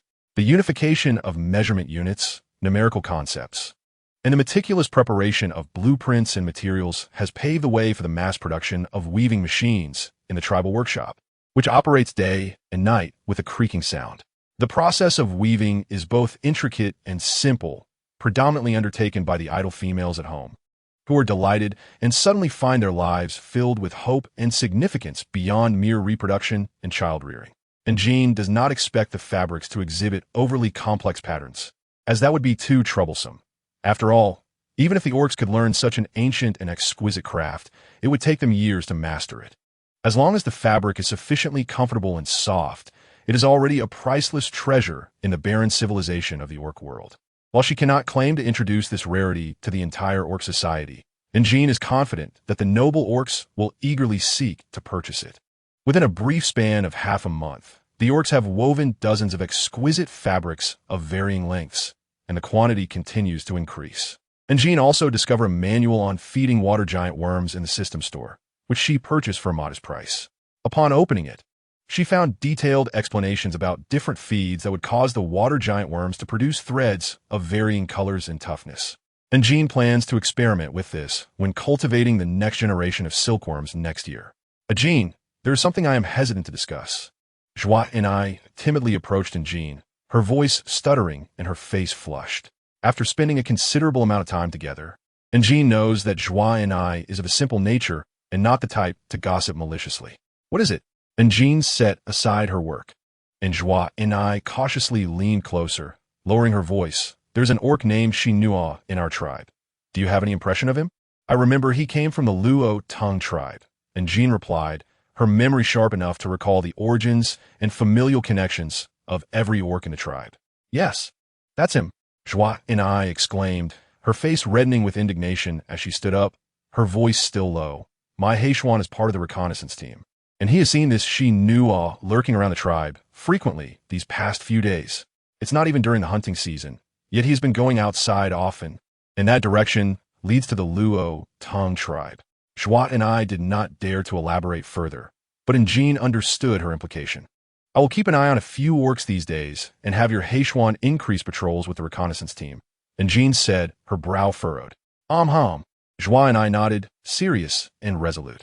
By chance, the next day, while Jean was gathering plants to prepare feed for the next generation of silkworms around the tribe, she encountered an orc approaching her.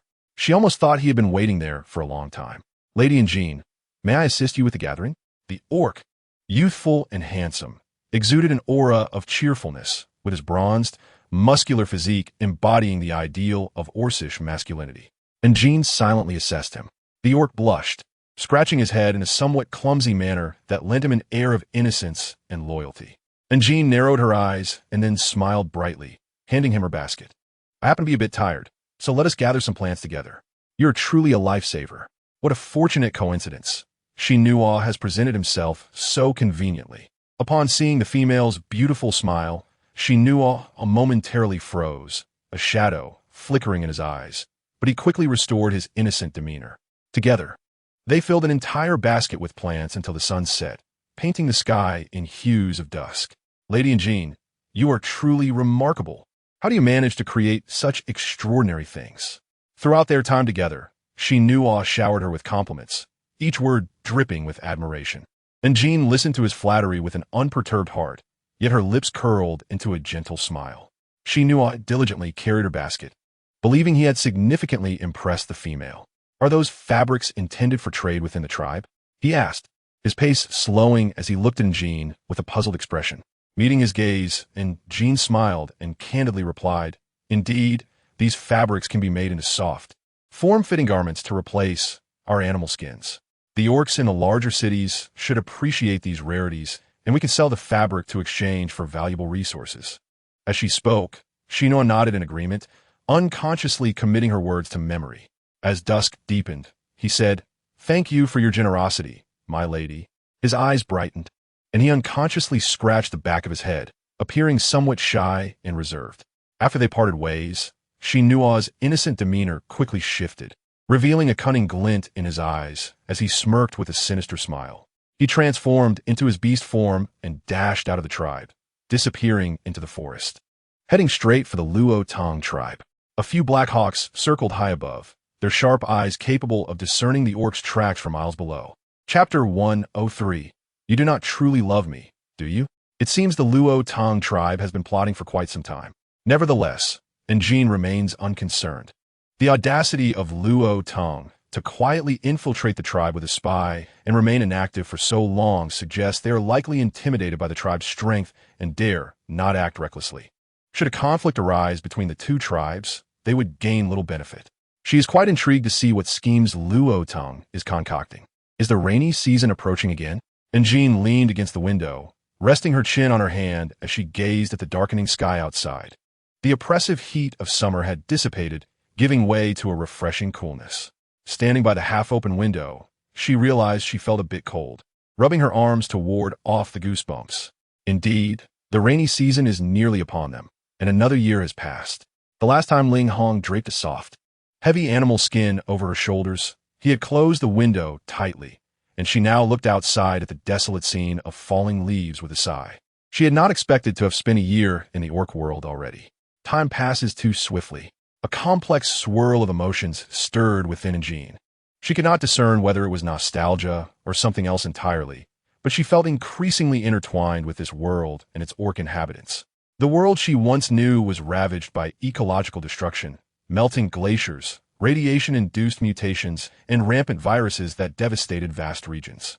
That world had already descended into chaos, which is why they had endeavored to explore spatial technology, seeking new sanctuaries for human civilization. This primitive yet pure world is the one Jean yearns for and cherishes. Ling Hong shook his head, still without news of him.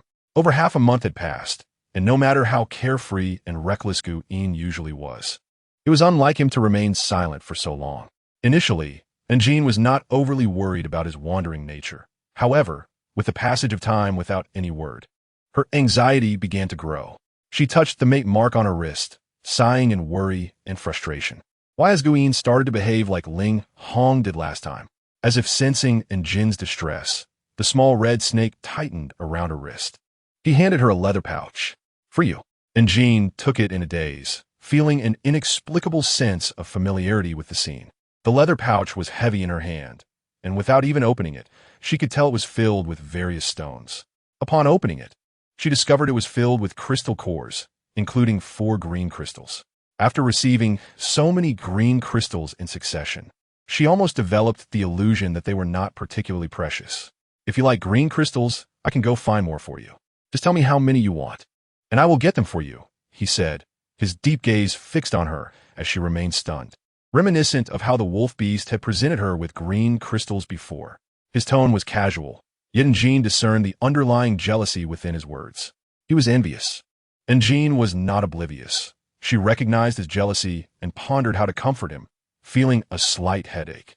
She carefully wrapped the bee skin bag and placed it thoughtfully in the drawer, then stated earnestly, I have a fondness for the green crystal because it is sufficiently precious. Yet I do not wish for you to take these crystal nuclei merely out of comparison.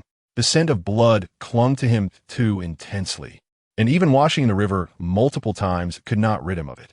She even caught sight of the wound on his serpentine tail.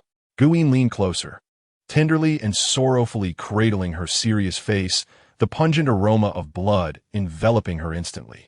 Jeaner, do you truly not love me? What? And Jean furrowed her brow at him, perplexed by his sudden declaration. Did she like him or not? After such a long time, he could discern her feelings through her body language. She stood before him, hands at her sides, and despite not having seen him for over half a month, she showed no inclination to embrace him. Perhaps she only accepted him out of a sense of obligation due to their mate bond, and her heart held no genuine affection for him, Guyin lamented. She had never loved anyone and was unaware of what love felt like. Her exterior emotions appeared nearly serene and perfect, yet her inner self was cold and numb to the utmost degree. Last time, due to Ling Hong, she had indeed shown signs of worry and loss of control. But her feelings for Gu Yin were altogether different. Ling Hong's absence for half a year had created a void akin to familial affection, leaving her in a state of panic. As for Gu Yin, she was uncertain whether she loved him, but he was the only person she could tolerate touching her. Was this a form of affection? And Jean was unclear if it was love or merely a duty of partners. If you truly care for me, can you show me? Gu Yin implored, his voice tinged with a hint of desperation, revealing a vulnerability never before seen on his proud and handsome face. In that moment, Jean realized she could not refuse the man before her. She understood his intentions. Perhaps it was a means of comforting him. This time, she did not resist. Yet he merely carried her to the bed without the urgency he had displayed before. "Do you not want this?" She had initially closed her eyes in tension, but found him unusually calm, as if awaiting something. And Jean opened her eyes, bewildered, only to see him suddenly lean down, his soft lips brushing against her earlobe and along her neck before finally landing on her lips, murmuring, "I want you to take the initiative." It had always been he who compelled her. She had never desired him on her own. If one day he ceased to be so forceful and domineering, would she then forget him entirely? Would she forget that the vagabond beast was the one who desperately craved her company, longing for it to the point of madness? He too yearned to experience what it felt like to be desired by a female. After waiting for what felt like an eternity without any response, Guyin's initial hope slowly sank into an abyss of cold despair. In that instant, he found himself devoid of the fervor and desire he had previously felt for her. He began to rise from her, about to turn away from the bed, when suddenly her soft and warm lips pressed against him in a light kiss. "I do not know," and Jean admitted, wrapping her arms around his long neck and burying her face against his chest, unwilling to let him leave in sorrow. The tall, muscular figure of the man enveloped her completely, and she had to strain to look up and see the shock and intensity in his eyes. Gazing into his dual orbs, she softly confessed, "But you are the only one who has touched me. At least I do not find this contact unpleasant, and sometimes I even enjoy it." As she spoke, her lips met his once more. Guyin was momentarily taken aback, his mind blank as his large hand tangled in her seaweed-like silky hair. Drawing her closer. Chapter 104. Clothing for you. When she awoke, it was already the following morning. Guyin had transformed back into his serpentine form, lazily coiled in a corner. Each time his body temperature cooled, he would automatically distance himself from her. She gazed out at the glaring sunlight, raising her hand to shield her face, and after a considerable effort, finally managed to dress and descend from her bed. The python at the bedside, hearing the commotion, promptly raised its head and flicked its tongue at her before burying its head in its tail. And Jean looked at his antics with exasperation. This was not the first time. After each encounter, he would curl up in the corner, covering his head with his tail, entering a state of what could only be described as a sage moment, almost shy as if she were the one who had taken advantage of him. Never mind him. Exhausted from the day and having eaten nothing, and Jean felt famished and quickly jumped out of bed to check the kitchen for leftovers.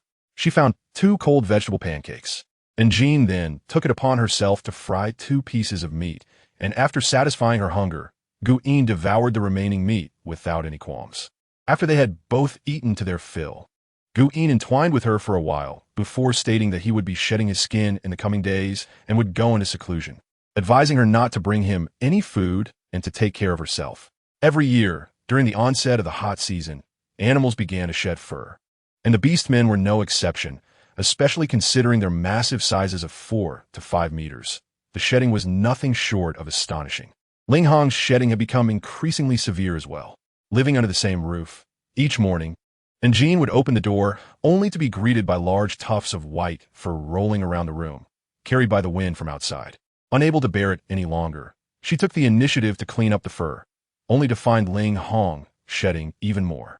Her cleaning speed could not keep up with the rate at which he was losing fur. "Come here, let me groom you," and Jean called out, brandishing a sharp stone scissors and a large comb, waving enthusiastically at Ling Hong. Seeing the silver wolf hesitating, yet ultimately surrendering to crouch beside her, she began to snip. As the air filled with beautiful strands of white fur, Ling Hong belatedly realized that these were his own clipped hairs, letting out a startled whimper. When Jean finally released him, Ling Hong hurried to the riverbank, only to discover that his once fluffy and soft wool fur had been significantly shortened. Fabrics? Luo Tong's brow furrowed deeply, resembling a mountain peak, before he let out a cold smile, shattering the stone table with a powerful strike of his broad palm. That female truly possessed remarkable skills, having devised yet another new item. Xinhua lowered her head silently. What plans did they have recently? Luo Tong suppressed the surging anger within him and spoke coldly. Xinhua knelt on one knee, showing utmost respect to the tall and burly golden-haired beastman before her. From their conversation, it was clear they intended to use these garments to exchange for precious resources and rare minerals within the tribe. They had long sought to expand their numbers, possibly intending to trade for females and excellent beastmen warriors from smaller tribes. Xinua's voice trembled as she expressed her concerns. If they succeeded, Jin's tribe would rapidly grow powerful, and then we— Huh! Foolish delusion, Luo Tong scoffed. But chief, the two tribes are not far apart. If they truly become strong, they will surely surpass us. There's always been a rift between the two tribes, and our tribe may be overtaken by them. Luo Tong spat heavily, glaring fiercely at him. Impossible. How could a fledgling tribe, not even half a year old, shake the foundations of our Luo Tong tribe that has stood for decades? Despite his words, the furrow in Luo Tong's brow deepened as fear began to creep into his heart. I never expected it. Truly, I never expected it. That female has found a way. They not only survived the harshest of winters and torrential rains, but flourished, expanding from a small tribe of dozens to a medium-sized tribe of nearly 200. The speed of their growth is simply terrifying. She had become a thorn in his side that he could not remove. Females had always relied on males. Without male protection, they could only starve and wait for death. How could a female lead a tribe as its chief? This was nothing short of an insult to males, utterly ridiculous. Luo Tong let out a deep sigh, fatigue causing his eyes to close momentarily. Upon reopening them, his amber gaze shimmered with an indomitable ambition. Rest assured, I shall not allow that day to come. The clan leader's meaning resonated deeply with Shi Ruo, whose admiration for Luo Tong intensified after hearing the plan. He nodded earnestly, assuring, "Clan leader, you can trust that I shall fulfill my duties diligently." As soon as Shi Ruo departed, Luo Tong's expression shifted to one of fierce resolve, his rough hands tightening into fists, while a strange smile lingered on his lips. Meanwhile, Jin had produced nearly 100 pieces of fabric, all set for the upcoming tribal exchange. Selecting 2 exquisite cloths, she aimed to practice her skills and create a couple of garments. The monotonous and uncomfortable animal hide garments had long since worn out their welcome, and she was eager for a change. It occurred to her that Guin and the others had never worn clothes made of fabric. Perhaps she could fashion a few for them as well, which would surely look splendid. And Jean could hardly contain her anticipation, as humans naturally seek beauty. Leaning over her table, she supported her chin with her hand, her delicate fingers deftly spinning the wooden charcoal stick as she began sketching various practical and aesthetically pleasing clothing designs. After about a year, thanks to the effects of Jiao Zhu and her personal skincare routine, and possibly due to her recent nourishment leading to a second maturation, her appearance had undergone a remarkable transformation. Her complexion was now fair and delicate, her features charming and graceful, and her once skinny frame began to develop a more alluring silhouette. She was gradually resembling her former self from her previous life. This subtle transformation seeped into every moment of her daily life, unnoticed by Gu Yin and the others, who merely perceived her as having blossomed. In Chapter 105, Jean sat by the window, threading a needle with care. She meticulously finished cutting the fabric in her hands, with design sketches laid out on the table.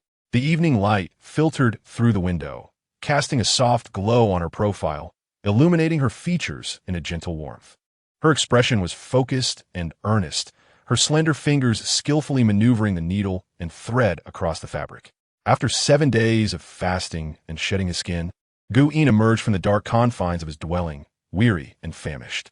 Initially intending to forage for food in the kitchen, he suddenly halted, transfixed by the sight of Jean by the window, her silhouette glowing with a gentle radiance, filling his heart with a tender emotion. Holding a stack of clean, thin snake shed, he carefully placed it in the nearby drawer before irresistibly moving toward her. Having been cautious during his shedding process, as it was meant for crafting her undergarments, Gu Yin had been particularly meticulous, fearful of tearing it, which would waste both energy and time. "What are you doing?" Gu Yin bent down and embraced Jean from behind, his cool, soft body pressing against her.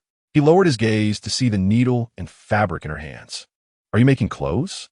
The fishbone needle was quite sharp, and noticing a few red marks on her fair fingers, he tenderly took her hand into his mouth, his cool tongue gently wiping away the traces of blood. "Have you finished shedding your skin?" She raised her face, and, as Gu Yin had been gazing down at her, Jin's eyes met the strikingly handsome visage of the man. After shedding, she noted that Gu Yin appeared even more vibrant than before. His complexion was no longer the ghastly pallor of death, but a cool, fair hue. He seemed to have lost some weight, yet his stature appeared taller and more graceful. His hair, akin to satin, flowed smoothly and glistened, while his captivating red eyes, filled with passion, exuded a mesmerizing charm. Despite being a fierce, cold-blooded creature, he appeared stunningly delicate and alluring, a beguiling juxtaposition. She lowered her gaze, continuing to sow in his embrace. "What do you wish it to look like? I shall assist you." Guine did not want her to tire herself too much, and Jean shook her head, insisting she was fine on her own. Aware of his fatigue and hunger post-shedding, she set down her needle and thread, turning to plant a soft kiss on his cheek, her eyes sparkling with warmth. The kitchen still had plenty of roasted meat. "You must go eat something before you starve." Guine was momentarily taken aback, then warmth flooded through him. Indeed, there could be no luckier serpent than he, to receive such gentle care from a female. When he returned, night had already fallen. Seeing Jean still sewing by the window, he transformed into his serpent form and coiled around her, enveloping her completely.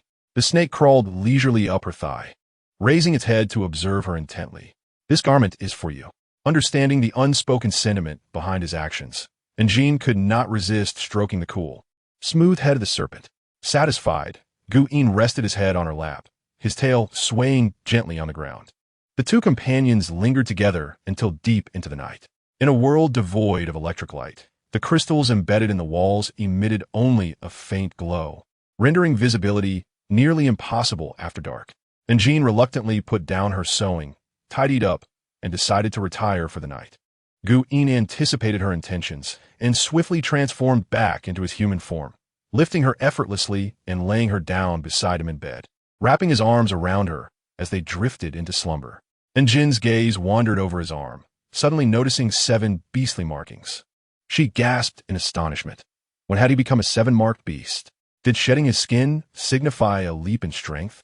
And Jean was not well versed in the hierarchy of beastmen, only aware that 5th-tier beastmen were already exceptional warriors, while 6th-tier ones were rare and formidable.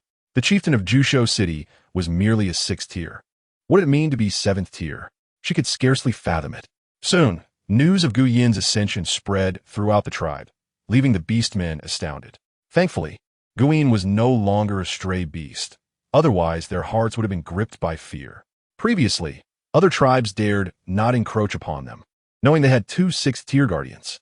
Now that Guine had ascended to 7th tier, becoming the tribe's sole high-tier warrior, they had never before encountered a 7th-tier beastman. This development emboldened them. Not only did they fear no surrounding tribes, but even those from distant cities wishing to annex the tribe would think twice. Unbeknownst to them, Gu Yin's singular enhancement had revitalized the tribe's strength, which had stagnated for months. And Jean found herself profoundly astonished once again. A few days later, Ling Hong and the other beastmen also finished shedding their fur. The silver wolf, with its athletic and elongated frame, was now adorned with even fluffier, snow-white fur, resembling an enormous plush toy. And Jean, feeling inspired, gathered the discarded fur and some scrap fabric, crafting several fluffy white pom-poms. She had to admit, these plush toys felt far superior to synthetic materials and were delightful to cuddle with at night. This year's silkworms produced pure white silk, yet the fabric bore a resemblance to morning attire, leading to aesthetic fatigue. And Jean purchased 3 primary colors of dye from the space marketplace, personally mixing colors to create an array of vibrant and sophisticated fabrics.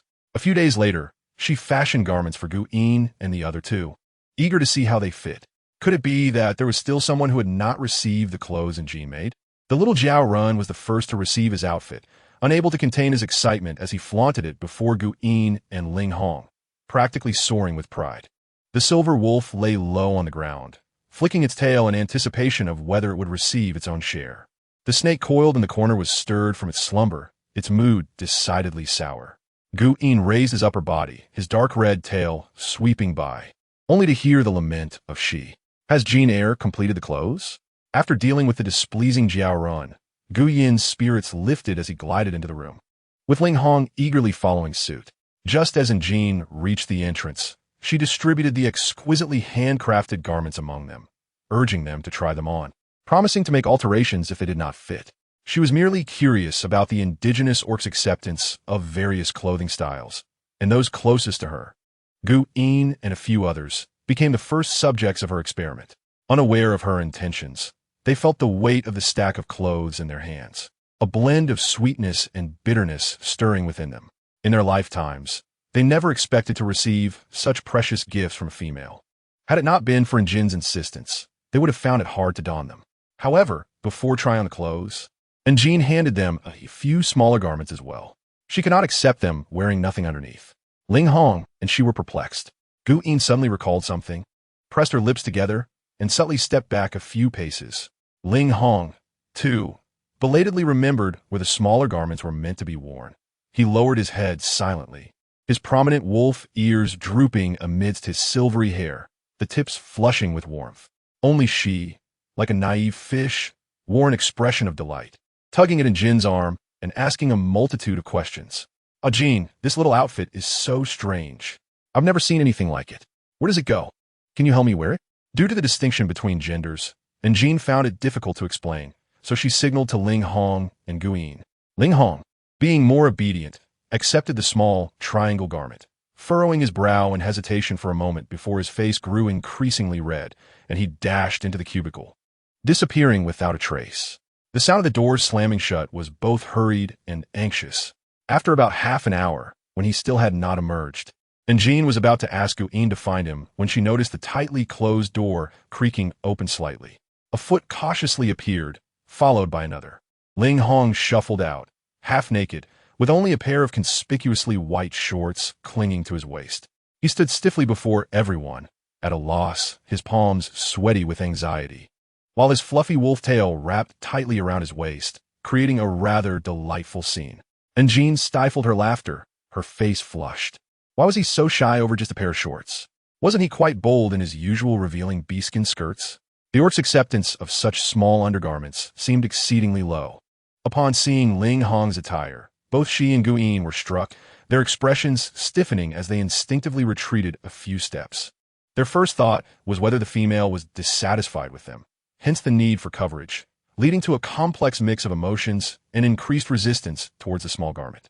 Another half hour passed before the door opened once more.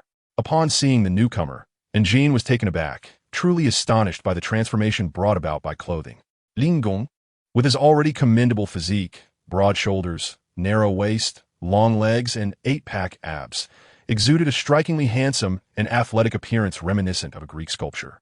His upper body was clad in a light blue inner garment, the thin fabric hinting at his muscular build, while a dark indigo coat adorned with wolf patterns draped over his broad shoulders, accentuating his tall and elegant figure. Below, he wore simple trousers, one leg intentionally rolled up, reminiscent of an anime delinquent, infusing a hint of rebellious charm into Ling Hong's otherwise cold and serious demeanor. A black beastskin belt cinched his waist, perfectly showcasing his inverted triangle physique. Noticing Njin's gaze lingering on him, Ling Hong's previously gloomy mood lifted, replaced by an inexplicable joy. Did she, perhaps, admire his body? Gu Yin glanced at the entranced Ling Hong, jealousy flaring within him, and coldly directed a dangerous look at Ling Hong, urging him to move aside for others to try on their outfits. Gu Yin soon changed into his attire, and upon his emergence, Njin's standards of aesthetics were elevated once again. Ling Hong's outfit leaned towards a modified military style, while Gu Yin's was a simplified version of traditional Huaxia clothing, black with red patterns and wide sleeves. His long, dark hair cascaded down his shoulders, and with his striking features and tall, upright stature, the black and red ensemble accentuated his captivating allure. Gu Yin, however, was indifferent to his clothing. Whether he wore it or not mattered little to him. His gaze fell upon the amazed female faces, and he couldn't help but smirk, feeling a sense of triumph. She looked around, his face a picture of discontent. Why do I have to wear a big skirt? Aren't such garments meant for females? Seeing the little merman's sorrowful expression, Njin felt like a lecherous old man, unable to resist the urge to ruffle his puffed-up, fair face.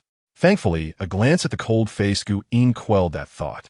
Njin held her hand to her lips to suppress her laughter and then unfurled the long skirt before the three of them. It was a traditional ethnic garment with a distinctive long skirt design, which she believed would suit she perfectly. Go try it on, she insisted, pressing the clothing into his arms. He pouted, taking the garment and departing with a defeated demeanor. She's exquisite features, striking blue vertical pupils and pale skin, reminiscent of peeled lychee flesh, contrasted beautifully with his flowing blue hair. His lips, red like tender cherries, made him resemble a mythical elf. She had clearly inherited the splendid genes of the merman lineage. His slender figure and soft waist made the traditional long skirt seem somewhat akin to a dress on him. It was said that mermen had no fixed gender, choosing one only upon maturity. Had she mistakenly chosen the wrong gender? And Jin's sudden thought caused her pause. Although the three of them seemed to enjoy their respective outfits, and Jean discerned that their fondness stemmed more from the gifts she had bestowed rather than an intrinsic admiration for the garments themselves. It appeared that such overly intricate and ornate clothing did not align with the orcs' aesthetic preferences, considering their lifestyle, often hunting and surviving in the wilderness. They naturally prioritized speed and freedom. The beeskin skirts they typically wore were simple and loose, allowing for unhindered movement. Furthermore, in the event of an unexpected encounter with a ferocious beast, they would have no time to change, as their bodies could quickly transform, rendering clothing easily torn. The design philosophy must always adhere to practicality and necessity. Thus, Jean resolved to simplify her clothing designs, ensuring they aligned with the human form, making them as straightforward and functional as possible, allowing the orcs to wear and remove them effortlessly, whether in the tribe or while hunting in the woods. As the end of the warm season approached, the weather began to cool, and the ground was littered with fallen branches and leaves. The treetops were bare, and unknown blackbirds clung to the dry branches, cawing raucously. Their beady black eyes watched the bustling orcs on the ground, and upon spotting discarded meat and bones, they swiftly swooped down from the trees, pecking ferociously at the flesh. When the orcs approached to shoo them away, the flapping of their wings caused several feathers to fall as they quickly fled. Once the orcs left, the birds returned in droves to feast on the rotting meat, squabbling amongst themselves as they buried their heads in the flesh for a hearty meal. Over time, the orcs grew weary of chasing them away. Life was simple and unadorned. The orcs followed a monotonous daily routine from dawn till dusk, merely striving to fill their bellies, to prevent excessive food from spoiling. They had long ago begun preserving clean meat in stone jars, as per Jin's suggestion, with some left to marinate and others smoked and hung in ventilated areas. The bloody skins, stripped from their prey, were cleaned by the river and spread out on large stones to dry. They used a certain type of acid grass juice to knead away the fat particles and the stratum corneum from their skin. After washing it several times by the river, they hung it on branches beside the house to dry for later use. From a distance, they saw Jean waving at them, prompting the group to quicken their pace to approach her. "Chieftain, is there something you need from us?" they asked, scratching their heads, revealing a hint of shyness and awkwardness. Jean smiled at them and handed over several newly made garments, gently saying, "Try them on, and feel free to share any thoughts or opinions. This is called random sampling." The group carefully accepted the feather-like soft and lightweight clothing, then excitedly darted behind a secluded grove to quickly change into the garments before bashfully returning to Jean, spinning around twice. Initially, they felt somewhat uncomfortable in the clothes, as they had never seen garments made from fabric, and the appearance was quite peculiar. However, after a brief moment, the lightweight, breathable, and soft material captivated them. The clothing made from animal hides was stiff and constrictive, often causing them to develop uncomfortable heat rashes due to lack of breathability. But this new attire felt as light as their natural fur. With a gentle breeze, it allowed air to circulate, instantly banishing the clammy sensation after a day of toil.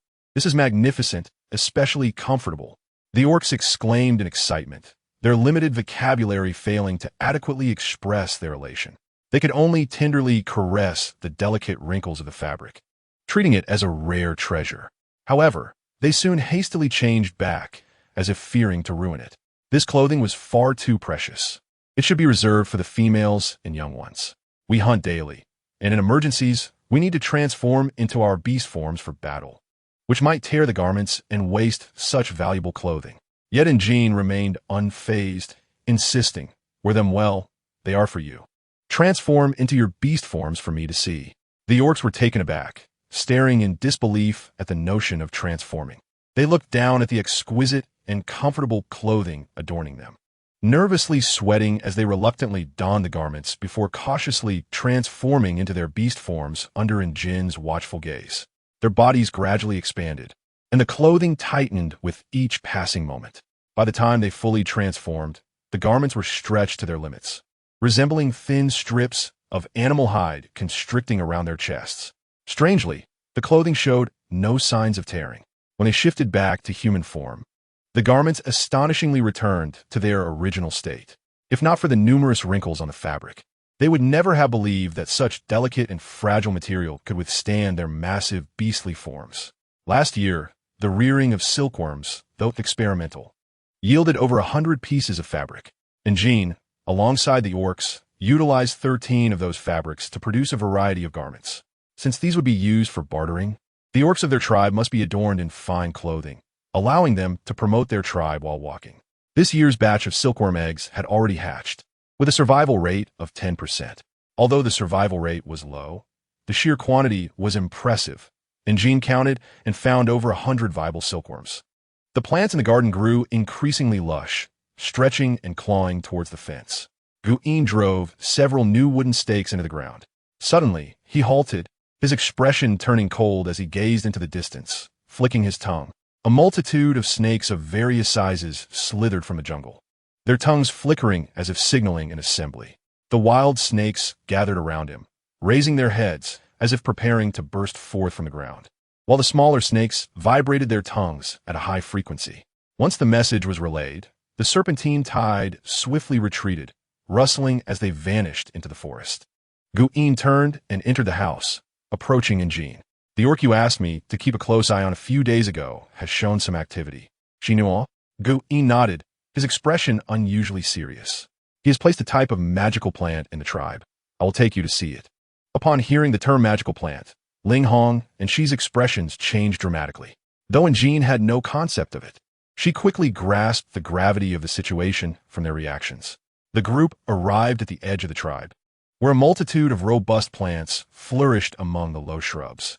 And Jin's gaze immediately fell upon a few inconspicuous small white flowers.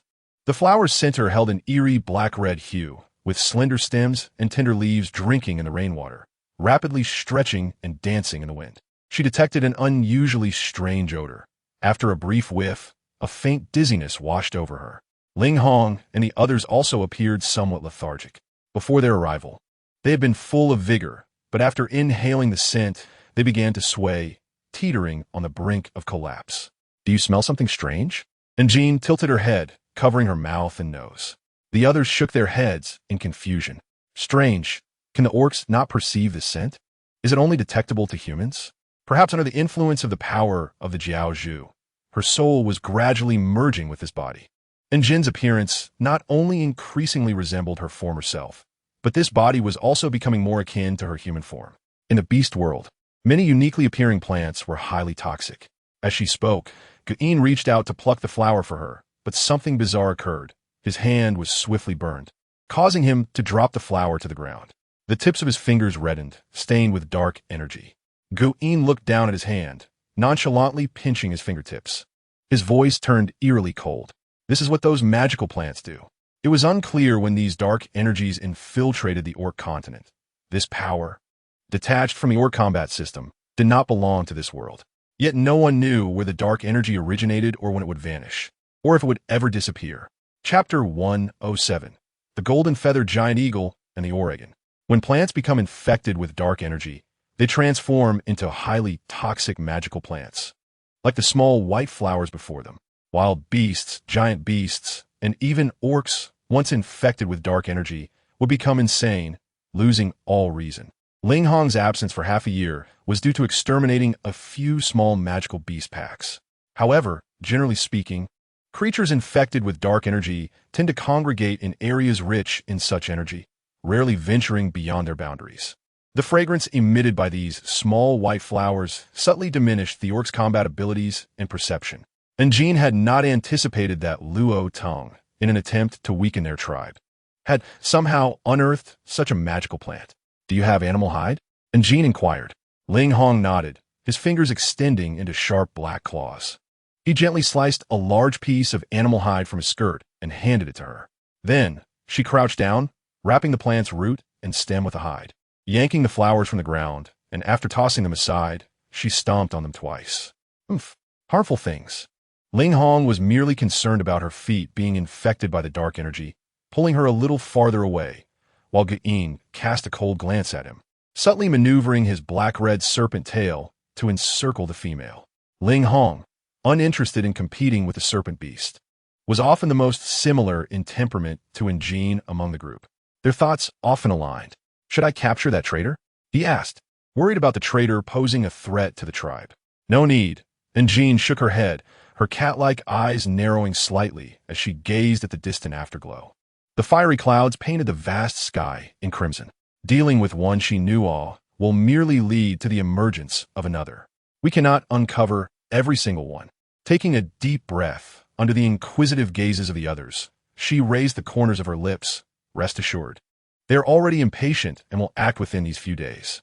We might as well prepare a grand gift in the meantime to properly entertain them. And Jin's demeanor was gentle and calm, and at that moment, her beautiful eyes, crescent-like, curved slightly, revealing a cunning and lively spark, embodying a youthful zest befitting her age. Though the beast world lacks the term devious, the males found themselves captivated, their hearts racing with affection. This year's harvest surpassed expectations significantly, with several hundred pounds of corn and sweet potatoes that Njin intended to keep in the tribe for self-sustenance. Wheat is milled into flour, with half designated for sale. In addition to last year's sugar block skincare products and meat jerky, this year also brings a considerable supply of grass mats, ceramic pots, and exquisite fabrics, which can grant them an advantageous position during tribal exchanges. The tribe is no longer lacking in salt, and Njin's goal is clear: to acquire iron ore for the forging of cold weapons, thereby enhancing the tribe's combat capabilities. However, obtaining iron ore is no simple task. Ling Hong suddenly doused her enthusiasm with cold water. Noticing the female's bewildered gaze directed at him, he coughed lightly, not to dampen her spirits, but to remind her that the Bee City is led in turns by the Beast Tribe, Water Tribe, and Wing Tribe, with the Wing Tribe controlling the iron ore deposits. They are led by the formidable giant eagle orcs, who are exceedingly proud and disdainful of the resources from smaller tribes. Attempting to exchange for iron ore from them is indeed a formidable challenge. In his recollection, the Luo Tong tribe has never succeeded, nor have many surrounding tribes. Yet, one must try to know the outcome. And Njin playfully hummed, confident in the resources she held. As the tribal exchange season arrived once more, every tribe buzzed with a busy and fulfilling atmosphere. The orcs loaded large quantities of goods onto carts, covering them with broad animal skins to prevent other tribes from coveting them en route. In the blink of an eye, less than half of the orcs remained in the tribe, most of whom were the elderly, weak, or females. Master, is it too few to leave only these people in the tribe? What if other tribes attack, and we are left defenseless? Shino, who was assisting with the packing, suddenly voiced his concerns, glancing at the worried expression of the leader. Rest assured, most tribes like ours have dispatched elite orc warriors to the tribal exchange. They do not have the energy for covert attacks. However, one can never be too sure, and Jean said as she tightened the drawstring of a leather bag, patted it, and signaled for the other orcs to load it onto the cart.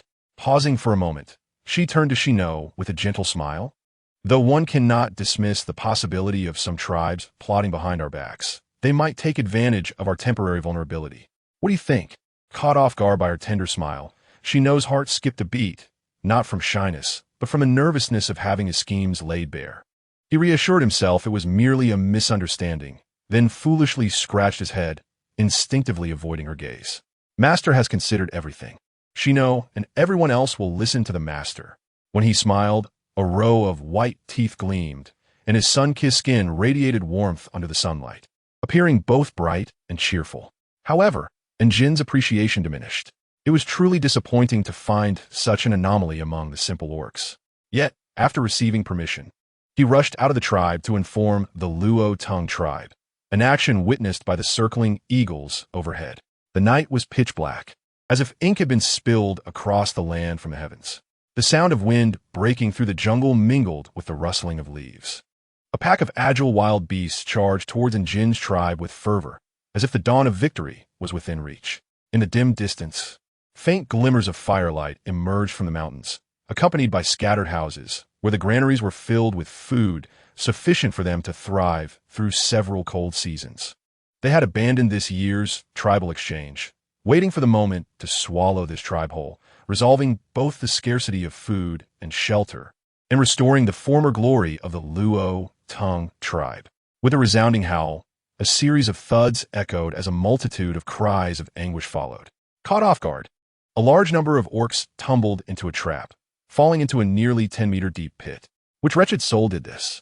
The bottom of the pit was strewn with sharp thorns, filled with the sounds of moans as injured orcs clawed at the soft earth, trying to climb out, only to slip back down pricked by the thorns. The leading golden lion and most of the remaining orcs narrowly escaped this calamity. The lion let out an enraged roar, casting a cold gaze into the pit, his lips twitching violently. The bloodshot eyes of the golden lion were filled with fury as his sharp claws dug into the ground, revealing the gravity of their misfortune. The orcs who fell into the deep pit had temporarily lost their combat capabilities. Time was of the essence. Luo-Tung led the remaining orcs to conceal their presence and continued to stealthily navigate through the forest. Shino had mentioned that the tribe was currently nearly deserted, left with only the elderly, weak, and sick, a rare opportunity to strike decisively and annihilate them. However, unexpectedly, as they raced to the next mountain foot, they encountered a landslide. The landslide appeared as if deliberately carved, the terrain steep and loose, causing the rushing orcs to lose control, tumbling down like rolling carrots in every direction. The orcs had no idea where they had rolled off to. This was merely the beginning. The night was dark, and many traps were cleverly concealed. Before they could even launch an attack on the tribe, they had already suffered significant losses. Fearing complete annihilation, they could not afford to hesitate. What are you afraid of? You are the finest warriors of our tribe. Luo-Tung roared in frustration, his expression dark as he shouted, "These are mere accidents. If we miss this opportunity, the next time we engage in battle, it will be them attacking us. Do you understand? You will lose everything, becoming prisoners of war. The females will be taken by other tribes." Luo-Tung was unwilling to give up midway. He had been planning for nearly a year. Most of the orcs from that tribe had gone to the tribal exchange, leaving behind only the elderly, weak, and sick. Furthermore, he had secretly instructed Shino to plant magic flowers in that tribe, which would greatly diminish their combat power. That tribe was effectively within his grasp. He was confident he could seize victory in one fell swoop. After enduring numerous hardships, the remaining dozens of disheveled orcs invaded the tribe, their roars echoing through the air. Yet, just as they began to call out, they suddenly fell silent. Strange, why is this tribe empty? They wondered whom they were calling out to. The remaining orcs, belatedly realizing something was amiss, were met with no time for retreat as hundreds of even more formidable roars erupted, resonating through the skies. When compared, the roars of the Luo-Tung tribe sounded like mewling kittens. Realizing they were outnumbered, they instinctively tucked their tails and attempted to flee. Nearly 100 orc warriors surged from the jungle, surrounding them completely. Ling Hong, as a 6th-tier orc, led a pack of wolf beasts at the forefront. Gu Yin held Jean securely in his arms, shielding her from the chaos behind, his cold gaze observing the increasingly tumultuous battle. Instinctively lowering her head to rest against his chest, shielding her from the bloody scene. Their numbers were overwhelming. In no time, Ling Hong led the team to subdue the Luo-Tung tribe. Dozens of orcs were tightly bound, including Luo-Tung himself. Luo-Tung's face flushed red with anger, his gaze vacant, struggling to comprehend it all. Did you not leave the tribe? How is this possible? Did he tell you? Ling Hong scoffed mockingly, kicking an orc aside, causing Luo-Tung's face to darken further. Shino was knocked to the ground, unconscious. After all, we are the same tribe, Ling Hong. Do not forget which tribe sheltered you as a child. Do not act too ruthlessly. Ling Hong's eyes turned colder, the rising contempt and hatred within him making him wish to strangle this hypocritical orc before him. If my memory serves me correctly, you have long since exiled me, have you not? Chapter 108. Your venomous fangs are truly sharp.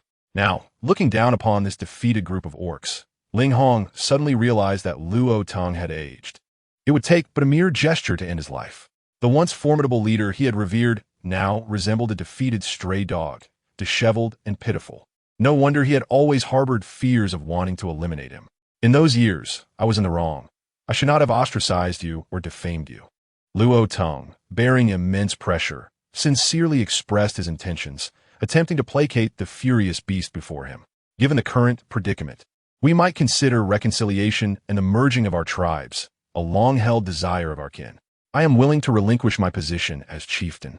As he spoke, a sinister glint flickered across his visage. Behind him, his hands suddenly transformed into claws, a mass of dark energy coalescing within his grasp. His strength surged exponentially, swift as lightning, as he struck towards Ling Hong. "Be careful." And Jean, witnessing Luo Tong's ambush from afar, turned pale. Before she could voice her alarm, Gu Yin, who had been observing coldly, vanished in an instant. The speed of a 7th-tier beastman was astonishing. In the blink of an eye, just before Luo Tong launched his attack, the black-red python morphed into an afterimage that swiftly ensnared and engulfed him. "Thank you." Ling Hong, still shaken, cast a grateful glance at the serpent beast that had joined the fray. He stepped back, leaving the battlefield entirely to Gu Yin. He had not anticipated that the chieftain had a hidden card. If he hadn't been mistaken, the dark aura surrounding the chieftain was indeed demonic energy. He had actually become a demon beastman. Gu Yin's assault was swift and brutal, his salivating fangs piercing Luo Tong's chest with ferocity. Simultaneously, the tightly coiled and constricting tail echoed with the sound of cracking bones. Under the onslaught of lethal venom and fierce entanglement, Luo Tong's body rapidly contorted and turned a sickly hue, soon shattering into a mass of indistinct flesh and blood, which Gu Yin disdainfully discarded into the nearby underbrush. The blood-stained foliage withered and turned yellow in an instant. The once tumultuous battlefield fell into sudden silence, the beastmen collapsing to the ground, retreating in terror. The wandering beasts, the serpent beasts, and the 7th-tier warriors were all pale, shaken to their cores, with several fainting outright. More incredulous than the 7th-tier serpent beast was the revelation that their cherished chieftain had, in fact, become a demon beastman. He had concealed this for so long. They had merely assumed he had playfully strayed from the tribe and been devoured by wild beasts. Reflecting on it now was chilling. The defeated tribe would inevitably be subsumed by the victorious tribe, reduced to the status of lowly slaves, suffering as oppressed laborers. Having delegated the task of cleansing the battlefield to other beastmen, Gu Yin maintained his serpentine form as he glided to Jin's side, effortlessly encircling her with his elongated body. With blood still in his mouth, he refrained from licking her, instead nuzzling against her side, as if awaiting praise. "Impressive," and Jean sincerely complimented, stroking the smooth, cool scales of the python. "Your fangs and venom are truly remarkable. You can instantaneously slay a 5th-tier beastman." This reminded her of a past event. When she first traversed into this realm, she had seen the wolf and the red serpent battling in the distance. It must have been Gu Yin and Ling Hong. Fortunately, Gu Yin had also been a 5th-tier at the time, or Ling Hong might have met his demise then, and she would not have been involved in any of this. The hissing, crimson-forked tongue quivered in the air, his fangs stained with blood, his serpentine eyes reflecting a hint of pride. And Jean marveled at the grandeur of nature, which had fostered such a creature endowed with explosive power, speed, and venom that could be deemed perfect. Unable to resist, she reached out to touch his fangs. The python shivered slightly at her touch, but quickly responded, curling its supple tail around her calf and resting its head against her thigh, nuzzling affectionately. With a sideways glance, he obediently opened his mouth, allowing her to inspect his fangs. The tip of his tail quivered, a natural instinct of serpents when startled, yet his gaze remained fixed intently upon the female before him, the quivering of his tail gradually diminishing until it ceased altogether. Seeing Jean lost in thought as she continued to caress him, Gu Yin felt a surge of anxiety, a tremor of panic rising within him. Chapter 109. A medley of events. The fearsome visage of the serpent beast was not favored by females, which is why he had been ostracized to become a wandering beast. Although Gu Yin was certain that his Jean would not feel this way, he was nonetheless cautious each time he transformed before her, only relaxing when he sensed no aversion from her. Yet even so, he would still temper his wildness and beastly tendencies, striving to present his gentler and more docile side. Gu Yin was apprehensive.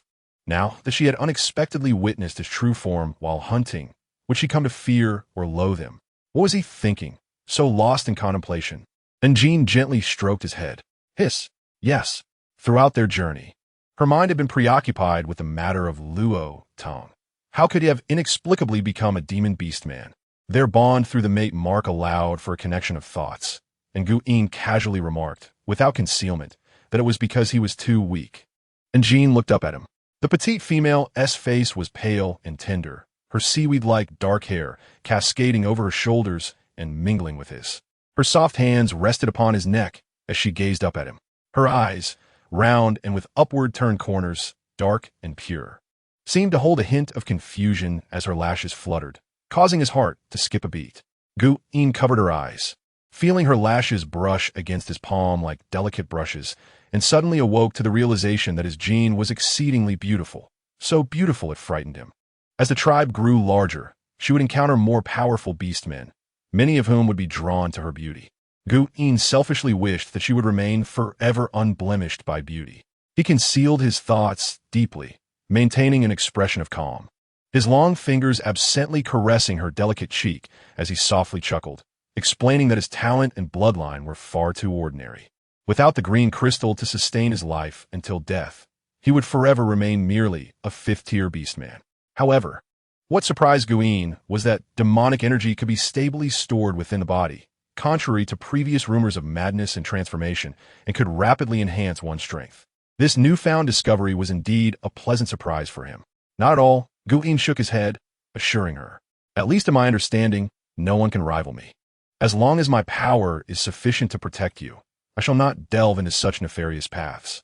The Luo Tong tribe was officially incorporated under Jean's leadership, and the beastmen were reduced to slavery, with the possibility of their status being reconsidered based on their future contributions to the tribe. These beastmen were filled with regret. If only they had chosen to follow her back then, how could they now find themselves in such disgraceful positions as defeated slaves, marked with the ugly and shameful brand of servitude? They watched helplessly as those whom they once mocked now thrived within this new tribe, enjoying ample food and the warmth of comfortable wooden dwellings. In stark contrast, the defeated beastmen found themselves gnawing on the leftover bones and scraps from the fireside. This was the life of the defeated slaves, waking early and sleeping late, enduring the most laborious tasks, with all the food obtained from hunting surrendered to the tribe, while they hid in corners, consuming the remnants. In stark contrast to their grim atmosphere, the beastmen on Jin's side hosted a grand bonfire feast, the blazing flames piercing the dark night sky, filling the air with exuberant laughter. The beastmen jubilantly celebrated their victory, singing and dancing, feasting on copious amounts of fish and meat, when suddenly a piercing scream shattered the revelry. Why must I bear that hideous brand of slavery? I am a female. I refuse to become a slave. Had it not been for that sharp, jarring voice, Jean might have entirely forgotten about Shana. Shana charged from the crowd with a few males, her slender eyes narrowed in jealousy as she glared at Jean's fair, radiant face, her heart bubbling with resentment.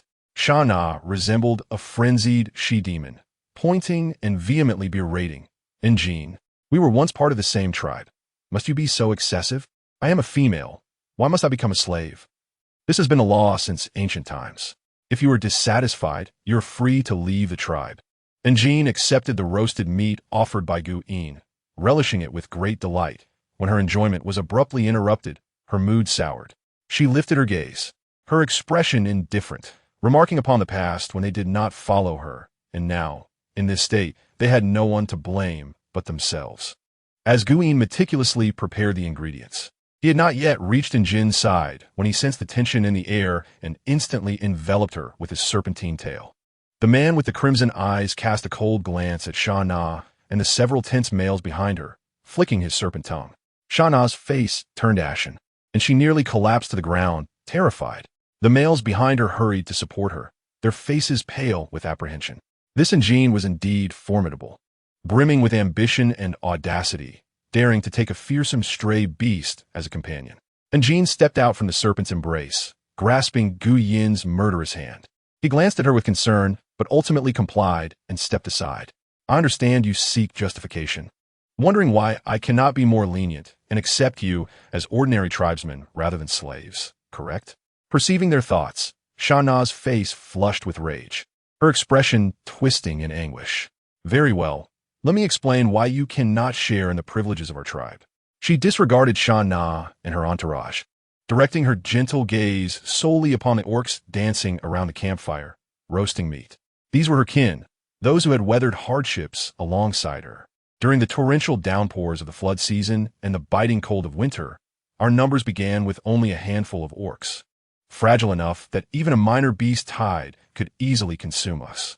Yet, they steadfastly chose to follow me, maintaining their enthusiasm and faith despite the arduous path ahead. My tribesmen were willing to devote their time, effort, and even lives to build a new tribe in such harsh conditions.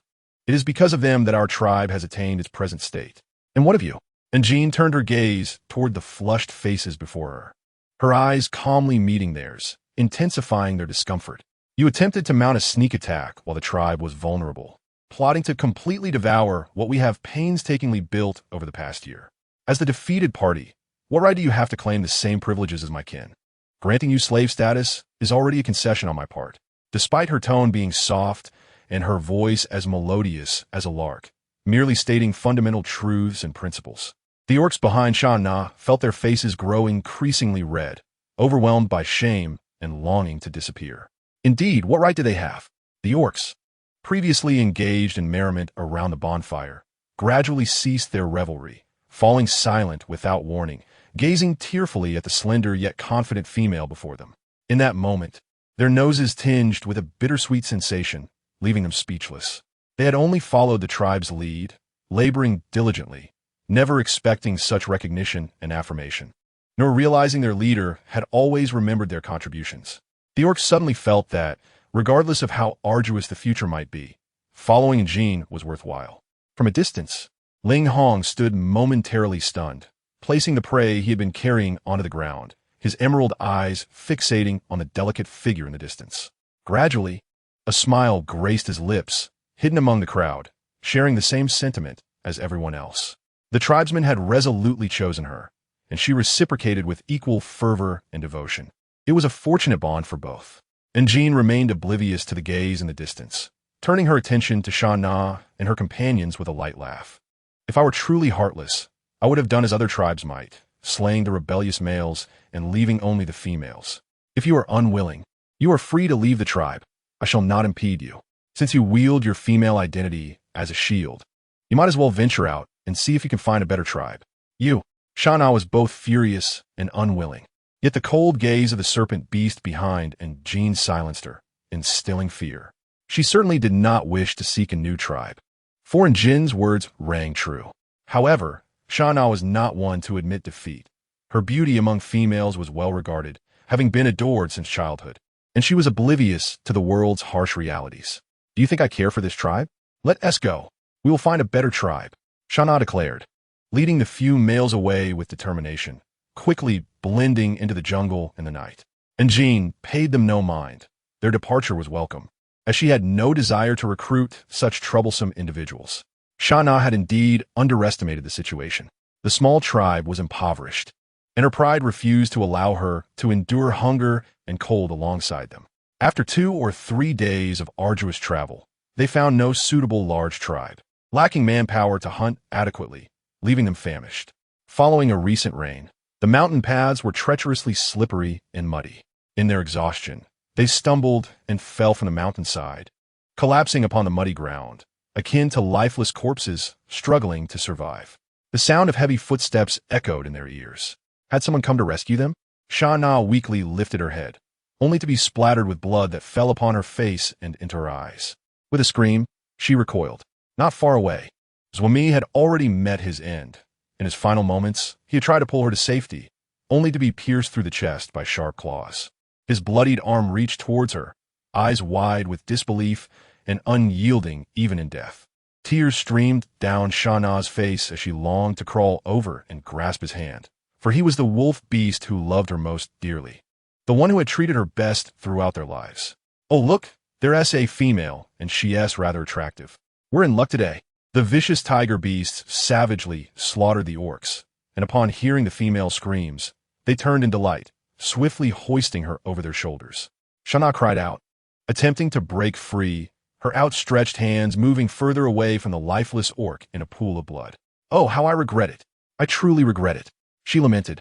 Why did I urge Zwami and the others to leave the tribe?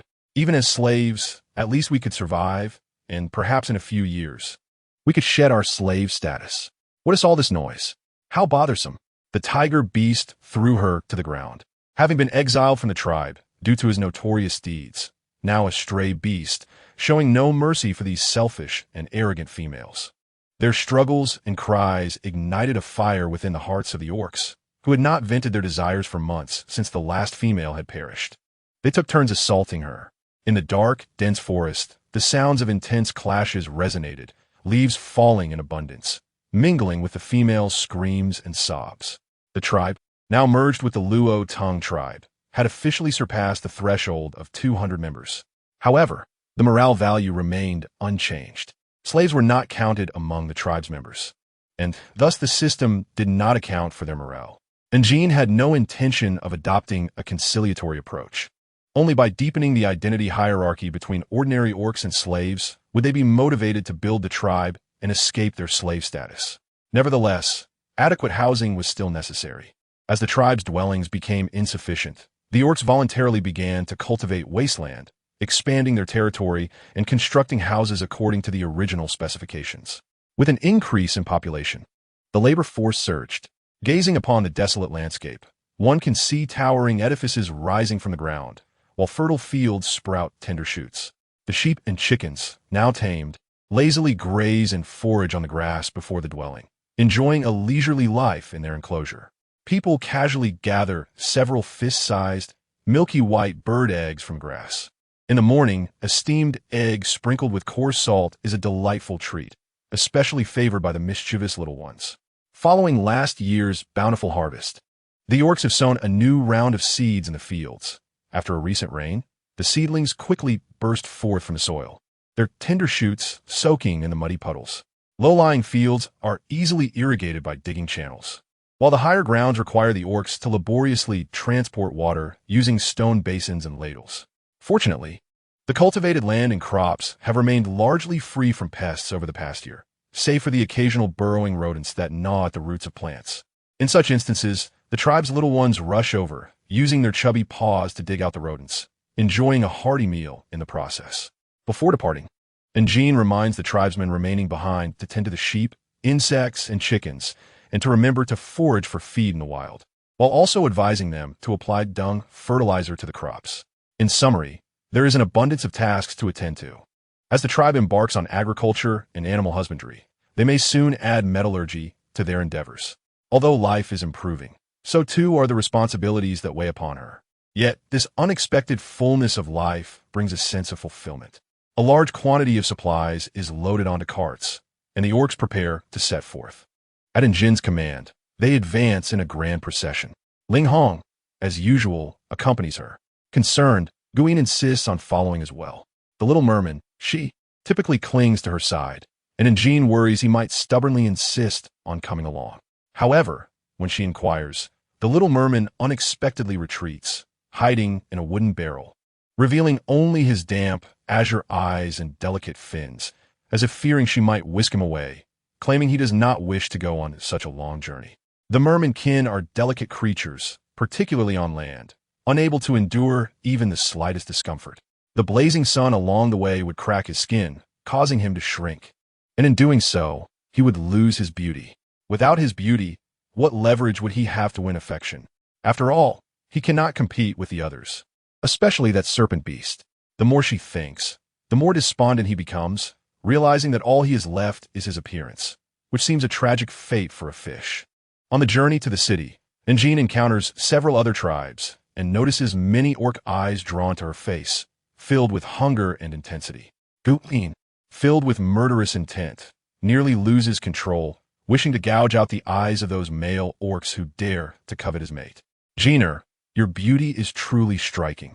Any normal male would inevitably develop thoughts about you, Guin gently observes, torn between joy and worry. Beautiful? And Jean glances at Guin and Ling Hong, noting the approving nods from the other orcs. She touches her fair, delicate face, gasping in surprise. Only now does she realize that her appearance has transformed significantly, having grown accustomed to being called ugly upon her arrival in this world. She had not noticed the gradual changes in her appearance as she washed by the river each day. Time had dulled her awareness of her transformation. Now, reminded by others, she realizes that in the eyes of the orcs, especially the young, single males, she is akin to a delectable morsel. Yet, such beauty carries peril in the orc world. Had it not been for Ling Hong and Guyin by her side, she would likely have been captured by some orc by now. Do not fear. Should anyone dare to claim you, I will not hesitate to eliminate them, Guyin states coldly. Ling Hong quickly adds, reassuring her anxious heart, we will ensure your safety. If we encounter raiders, I will be the first to sever their necks. The surrounding orcs echo their agreement, exuding a fierce aura as they shift into their beast forms, roaring to drive away the restless foreign orcs.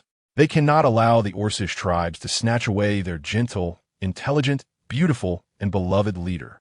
And Jean shakes her head, a warm feeling rising her chest. She scans her surroundings for anything that might obscure her face, such as mud. Ling Gong no, scooping some dark mud from a nearby pool and presenting it to her on a large leaf. And Jean applies the mud to her face, finding it too thick and artificial, wondering if its ingredients might harm her skin. Wait for me a moment. I will be ready shortly. Carefully. And Jean climbs down from the cart, and Guyin catches her, setting her gently on the ground. She smooths out her wrinkled clothing and raises her curved eyes, offering them a mysterious smile before darting behind a nearby tree. Sounds of rustling emerge from a thicket. Moments later, a small figure emerges, causing the orcs to bristle. Had they not recognized Jin's scent, they would have nearly launched an attack. Before them stands a small, skinny individual, unremarkable in appearance, with a face covered in blemishes. The orcs stare, dumbfounded.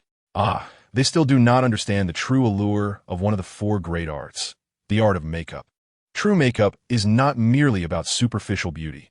It involves the artful manipulation of color and texture to create contour and depth, treating the face as a blank canvas for artistry.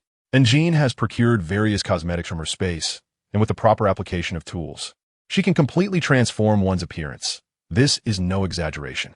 Guyin, astonished, approaches her, staring at the small figure for a long time before breaking into a soft laugh. Jinia, you are truly remarkable. And Jean beams with pride, despite the small individual's rough and dark skin and blemished face. Those sparkling eyes still cause Guyin's heart to race. To be cautious, and Jean dons a gray cloak made from tribal fabric, shielding herself from the sun and rain while concealing half her face, and also serving as a walking display for clothing and textiles. Meanwhile, in the orc city, in the realm of the Feather Tribe, a massive stone fortress perches atop the cliffs, its jagged towers resembling fangs piercing the sky, an imposing sight. This is the residence of the tribe's leader and his brother. Within one of the fortress's chambers, the floor is covered in soft, pristine furs resembling clouds, while the walls are adorned with furs, fangs, and feather decorations. Precious gems are embedded in the walls, showcasing the owner's vast wealth, glowing faintly even at night. A stone table is laden with an array of plump, juicy fruits. Lin Sierre reclines on the soft furs, clad in clean, supple animal skin garments, while several orc servants diligently attend to her. The servants peel fruit, slicing it into segments to feed her and prepare delectable honey-roasted meats. Despite being so well cared for, Lin Sierre remains restless, unable to eat a single bite, dismissing the offerings with a wave of her hand. The servants clean up without complaint. How infuriating! That scoundrel Song, who abducted me. Yet he shows no intention of forming a bond. Though he provides me with the finest delicacies, I find myself increasingly dissatisfied, with anxiety mounting daily. Without a defined relationship, a male without a partner's mark remains perpetually on the hunt for a mate, unable to settle his heart, making it difficult to genuinely devote himself to any particular female. It is for this reason that Lin Xie feels so uneasy. Hence, she is determined to lavish affection on her current companion. Upon encountering a more captivating beauty, one might cast aside the previous one and proceed to indulge the next. She appeared to be the 25th female he had claimed, and undoubtedly the most exquisite thus far, cherished for an entire year without waning affection. Although Lin Shishue possessed unwavering confidence in her beauty and charm, like many women, she grappled with insecurity.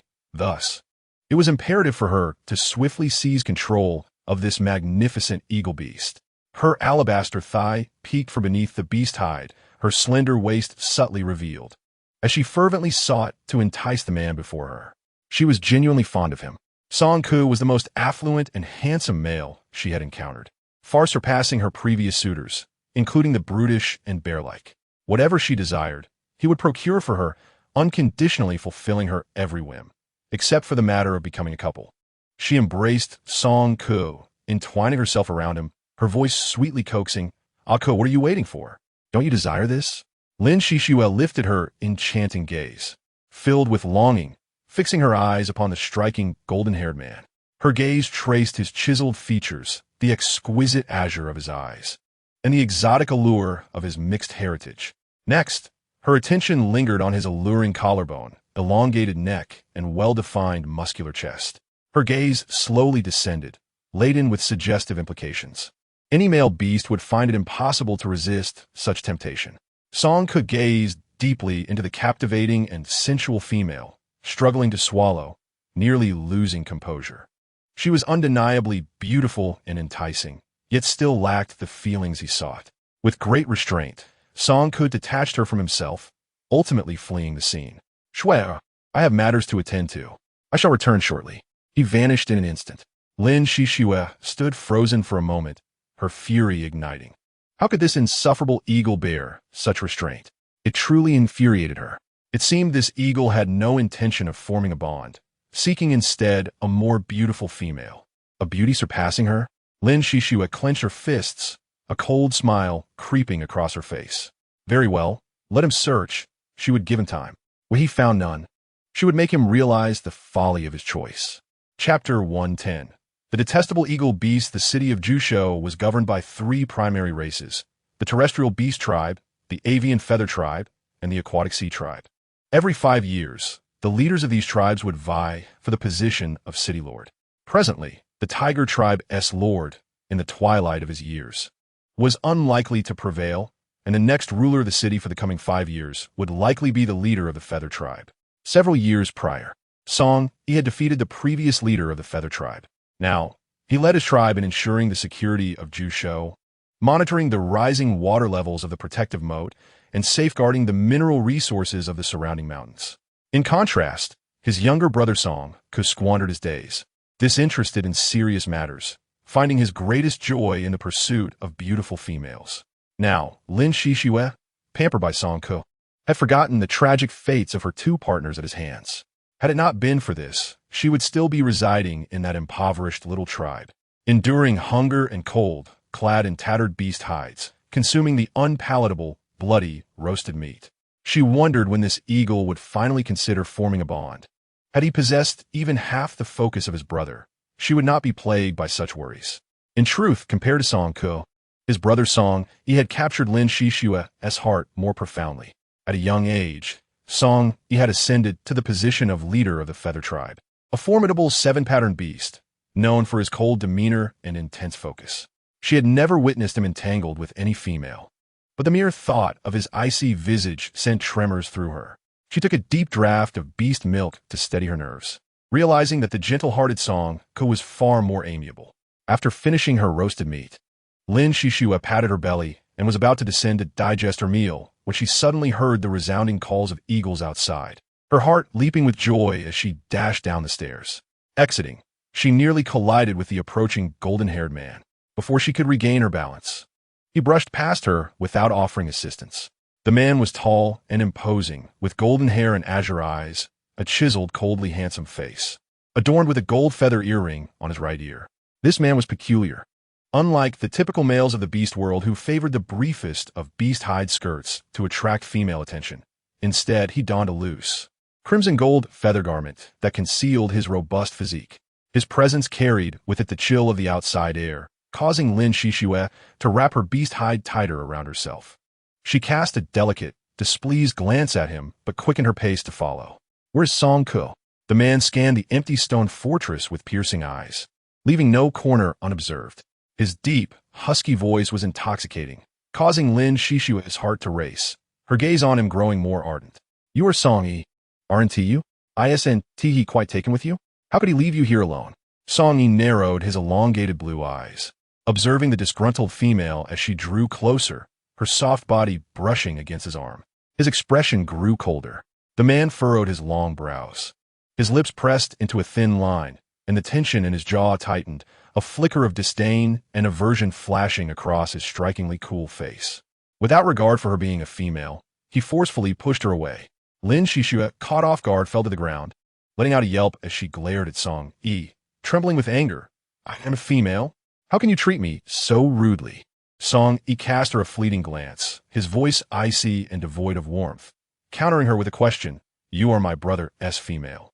Why are you deliberately trying to entice me? Lin Shishue was momentarily speechless, her eyes filled with resentment as she glared at him, unwilling to relent. This only fueled her desire to win him over. In her time in this world, having received adoration from countless men, this was the first time she encountered such a dense and unyielding individual. Finding nothing of interest, Song Yi turned to leave. The imposing figure of the man transformed into a magnificent golden-feathered eagle, soaring out of the door, his 5-meter wingspan dominating the sky before vanishing into the ether. It was only when he had completely disappeared that the oppressive weight on Lin Shishue dissipated. She scrambled to her feet, fiercely glaring at the distant horizon. How infuriating! This Song Yi showed her not a shred of kindness. After all, she was the one cherished by his brother. How could he display such disdain toward her? She was the most beautiful female here, and it was inconceivable for any male to find her unappealing. It was merely a game of allure. Lin Shishue quickly regained her confidence, snorting defiantly, Song Yi, just wait. There will come a day when you'll be on your knees begging me to bond with you. Chapter 111. All the good food is yours as the rainy season approached. The air grew cooler.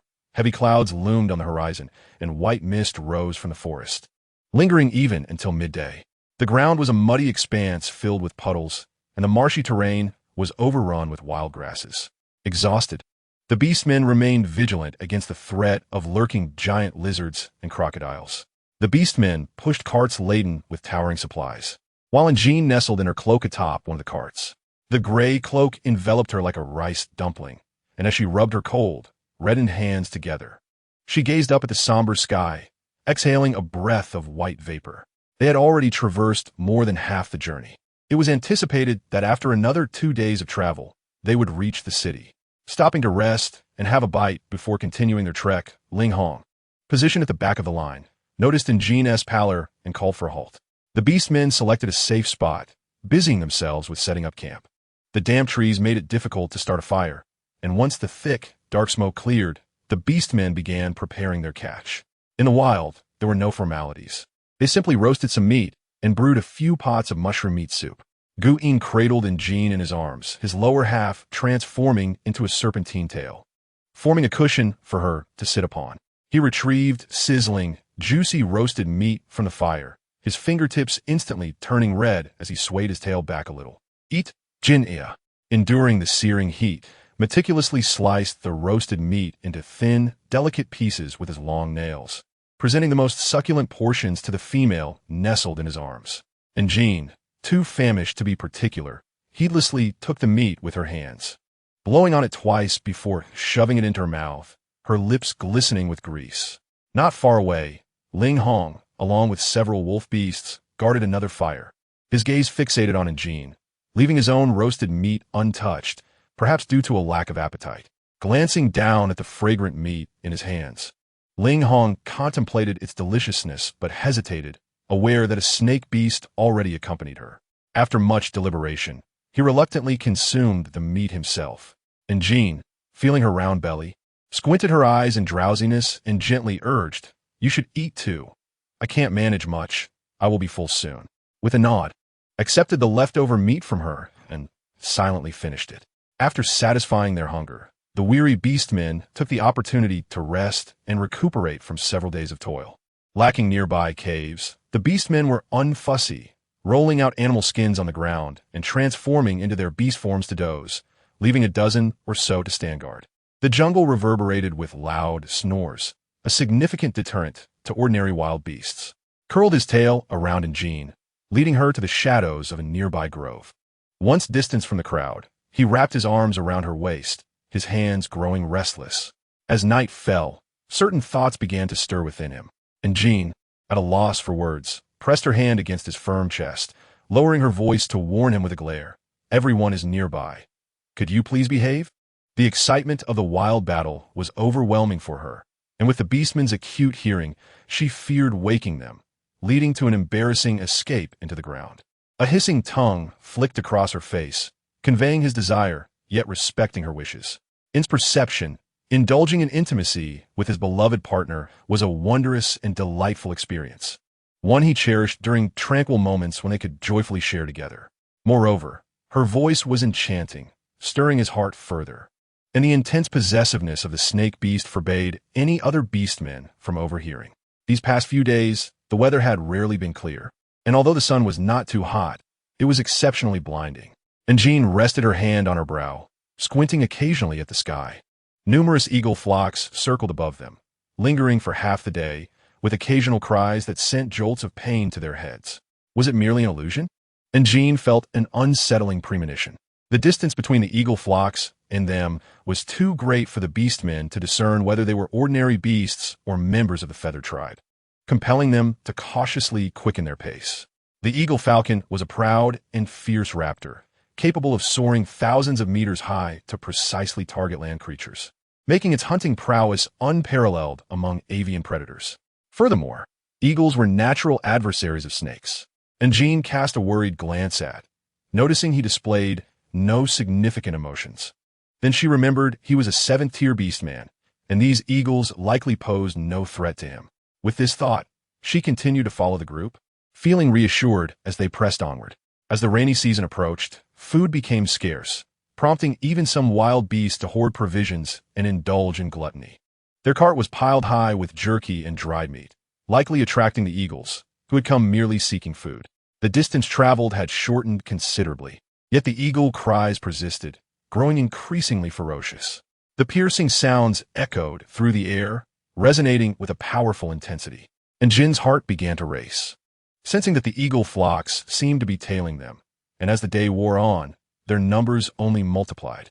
Initially, she assumed these were merely ordinary eagle beasts, fortuitously hunting nearby, but now it appeared otherwise. Throw some meat to the ground. Let's quicken our pace and depart. If the eagle flocks swooped down to snatch food, it would signify they were just ordinary hungry beasts. However, if they remained indifferent to the meat and continued their pursuit, it was highly likely they had ulterior motives as foreign beastmen. Dozens of giant eagles circled high above, with the leading one sporting broad, golden wings that gleamed brilliantly, its feathers seemingly infused with radiant sunlight. Its sharp beak and robust claws exuded a sense of impending power. The keen eyes of the eagle fixated intently on the females below. Even from thousands of meters away, it could discern every detail on the ground. Among the encircled beastmen stood a female clad in a voluminous cloak, her face mostly concealed, yet her figure was striking, with dark, silky strands of hair playfully escaping from her garment. Song Ku was exhilarated. With a commanding cry, the eagle flock swooped down. Each of the dozens of eagle beasts led by him was formidable, none below the 4th tier in strength. Song Ku quickly discerned that a wolf beast among them was also of the 6th tier and dispatched more than half of the eagles to confront it, while the remaining ones entangled with the beastmen from a small tribe. As for the snake, the eagle, being a natural predator of snakes, Song Ku hardly spared a glance. That snake beast was at most 5th or 6th tier, easily dealt with. The silver wolf engaged in a fierce battle with several eagles, its terrifying bite force swiftly dispatching 2, yet soon bore several bloody scratches in return. In the chaos of the forest, the sharp cries of the eagles mingled with the howls of wild beasts, dust and smoke clouding the view, littering the ground with feathers and blood. With a furious roar, the silver wolf dispatched an eagle, its formidable bite severing the head of a black eagle, sending a spray of blood mist across its fearsome face. The remaining eagles were thrown into a panic, flapping and squawking. Yet they had no choice but to continue battling the silver wolf, attempting to exhaust Ling Hong's stamina through attrition. The two sides fought fiercely, and due to the presence of the silver wolf and the snake beast, their own eagle flock seemed to be at a disadvantage. Song Ku was astonished by the tenacity of this small tribe. It was the first time he had fallen into such a significant predicament. Not wishing to linger in battle, he resolved to seize the female and flee. From a distance, then Jean saw a golden eagle diving down with its sharp talons aimed directly at her. Jinna, step azida. I cannot protect you. His hand rested on her back, planting a swift kiss on her forehead, his solid chest providing her immense comfort. However, moments later, his tail coiled around her waist and swiftly transported her to a safe distance. With a hiss, surged forward, his gaze fixed on the descending eagle beast, his crimson snake eyes glinting with menace. A sixth-tier eagle beast dared to attempt to seize her from him. Previously, he was preoccupied with protecting the female and could not unleash his full power. After several rounds of confrontation, he realized the eagles were targeting Engine. This was truly a death wish. Rage erupted, transforming him into a colossal serpent stretching over 10 meters, joining the fray. Aside from his brother, Songka had never encountered a 7th-tier beastman and, as a 6th-tier beastman himself, had never faced such formidable opposition. Noting that the opponent was merely a snake beast, he grew increasingly arrogant and careless. The golden eagle charged down ferociously, intending to claim the life of the snake beast, but before it could reach the female, a shadow flashed before it, sending it crashing to the ground. This blow jolted it awake. Songka flapped his wings in a panic, clumsily ascending into the air, shedding a multitude of blood-stained feathers. His sharp eagle eyes widened in shock as they locked onto the dark red serpent before him. To everyone's astonishment, it was a 7th-rank snake beast. No wonder the little female chose him as a companion. This posed quite a predicament.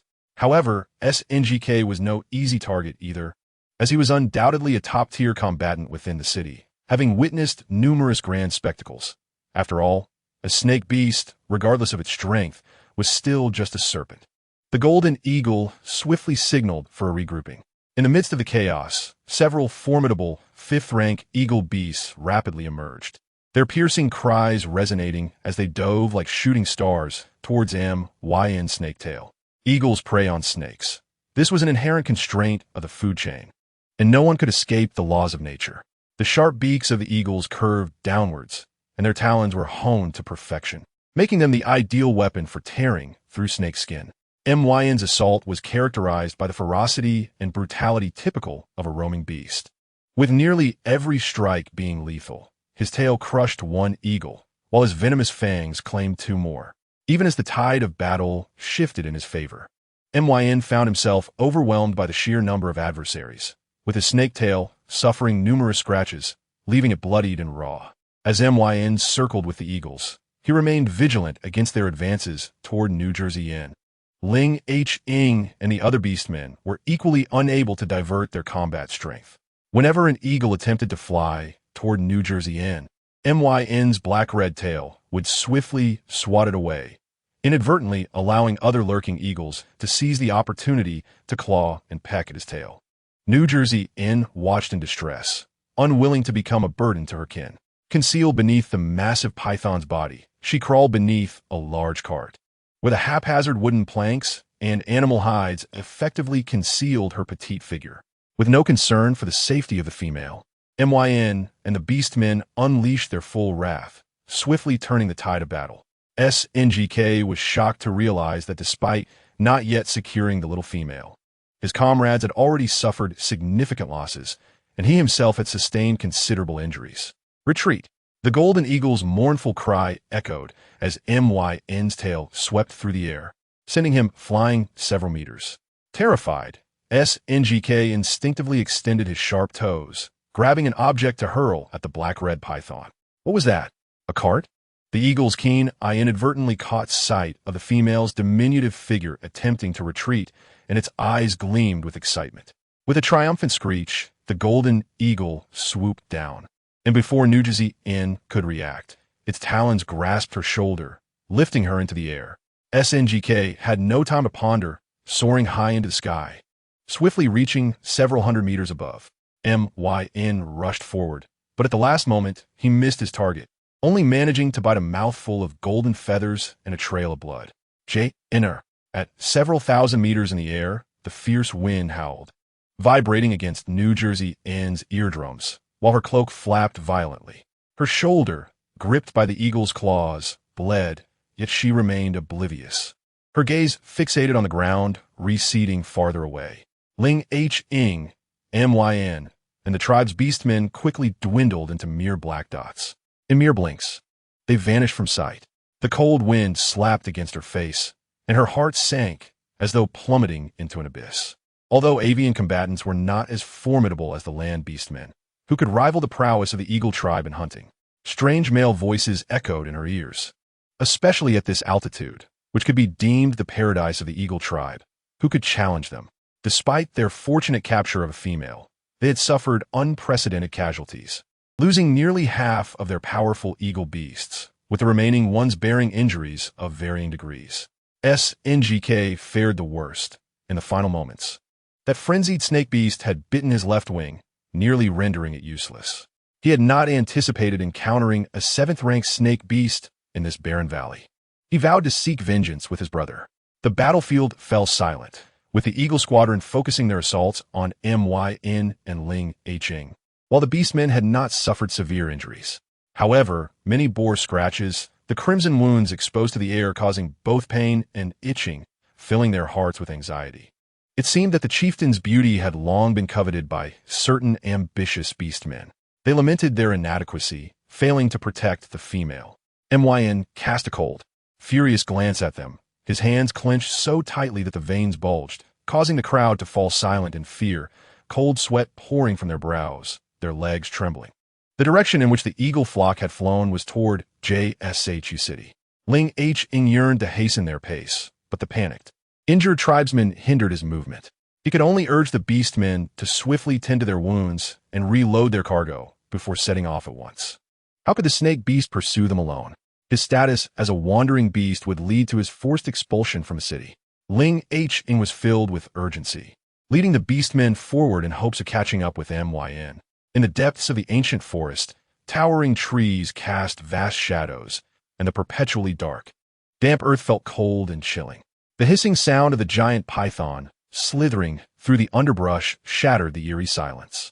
The black-red python prowled through the thicket, raising its upper body, its blade-like scarlet vertical pupils locked onto the eagle flock, flying higher and higher, committing their trajectory to memory.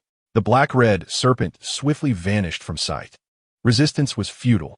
New Jersey Inn understood the gravity of her situation. As a defenseless female, she was at the mercy of others. Beneath her was a drop of several thousand meters, and in an instant, the thought of struggling or fleeing dissipated. A fall from such heights would undoubtedly result in a gruesome end. Resigned to her fate, she decided to engage in a calm conversation with her captor about the life of an eagle.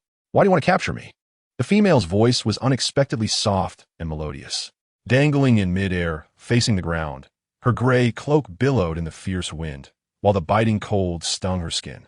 The eagle beast clutched her shoulder, obscuring her face, and she could only hear a deep, pleasant male voice emanating from above.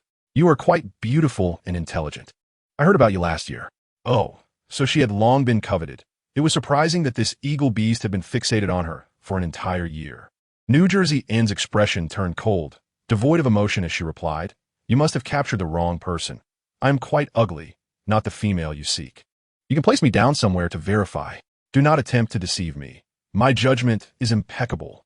SNGK saw through the female's intentions, and the thought of her escaping his grasp was utterly preposterous. "Although I have not seen you, I am familiar with your tribe's members, and you are likely from the same batch as this year. I have a good memory for faces. I can give you whatever you desire. I will treat you well." New Jersey Inn struggled to suppress her exasperation. They had never even met, and this eagle beast, akin to a brigand, forcibly took her away while boasting as if he were a swaggering rogue. Her round eyes darted around, and she suddenly ground her teeth, lowering her voice to a gravelly tone. "You truly captured the wrong person. I am exceptionally ugly." SNGK was taken aback by her strange behavior and tone, the pain in his shoulder intensifying, causing him to become irritable and somewhat intimidating. "Impossible. How can you know it's impossible if you have never seen me?" SNGK's heart sank, and the joy he felt moments ago evaporated. Could it be that she truly was ugly, wearing a large cloak to obscure her appearance? She was either stunningly beautiful or hideously disfigured. SNGK's unease grew, and to confirm he had not made a mistake, he flew to the edge of a cliff, transformed into human form, and pulled back her cloak. SNGK gasped in shock, recoiling in horror. How can you be so ugly? It was as though he had seen a ghost, and he stumbled back 2 steps, nearly teetering off the cliff's edge. Fortunately, he managed to regain his balance. Yet, his breathing became labored. The shock had been quite overwhelming. The surrounding eagles also wore expressions of astonishment. After losing several brethren, they had captured such an unsightly creature. Although the female creatures of the beast realm are generally not endowed with beauty, none compare to the one before me, whose face is marred with an abundance of dark, unsightly spots that could send shivers down anyone's spine. And Jean smiled, revealing her pristine, small white teeth, which appeared oddly out of place against such an unattractive visage. Fortunately, she had taken the time to apply some makeup beforehand. While it may not be professional, it sufficed to deceive this group of eagle beasts. In a bid to avoid causing any undue alarm, she scanned the group of stunned eagle beasts and leaned closer to the handsome golden-haired leader, asking, "Do I look good? Do you truly like me?" Songku appeared as if struck by lightning, a wave of goosebumps cascading over him as he stepped back in horror. No, I refuse to be your male. How could you look like this? It's utterly hideous. Were it not for the preciousness of females in the beast realm, he might have been tempted to cast this one off a cliff. Yet, the female seemed unfazed, retorting that her appearance was beyond her control and that she never claimed to be beautiful. "It was you who insisted on taking me away. Can you blame me for this?" She glared at him. Songku's handsome face flushed with a mix of embarrassment and anger, his mouth twitching as he stammered, "You should not." His words faltered, and he momentarily lost the ability to articulate his thoughts, his gaze shifting from amusement to a fierce, terrifying intensity, as though he wished to devour her whole. Ah, men, people, they're all hidden aesthetic admirers, and Jean mused, slowly playing with her hair. If a beautiful female were to perform such a gesture, it would undoubtedly exude charm. However, Songku felt as though his eyes might be blinded. Sighing, and Jean lowered her gaze to her toes, feeling both inferior and sorrowful as she recounted.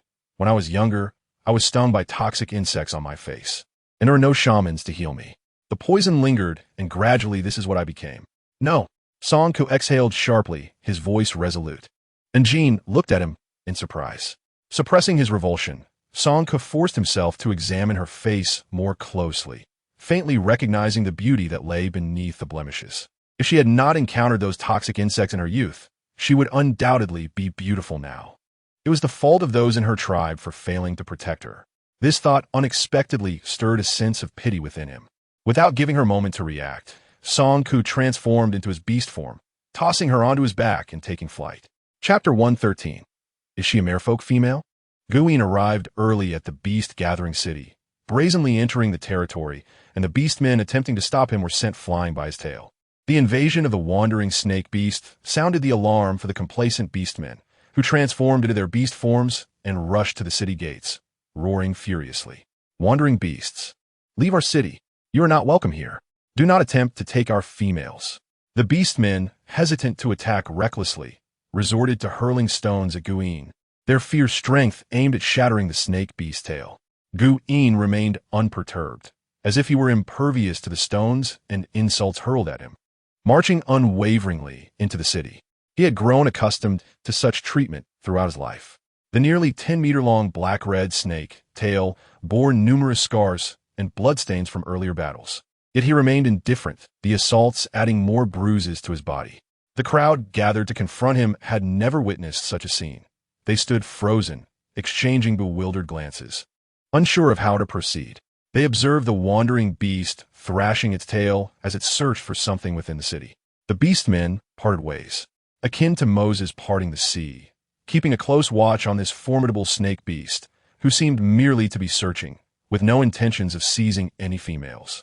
However, many proud beastmen could not tolerate the brazen demeanor of the wandering beast and transformed into their beast forms to engage in combat, attempting to expel him from their territory.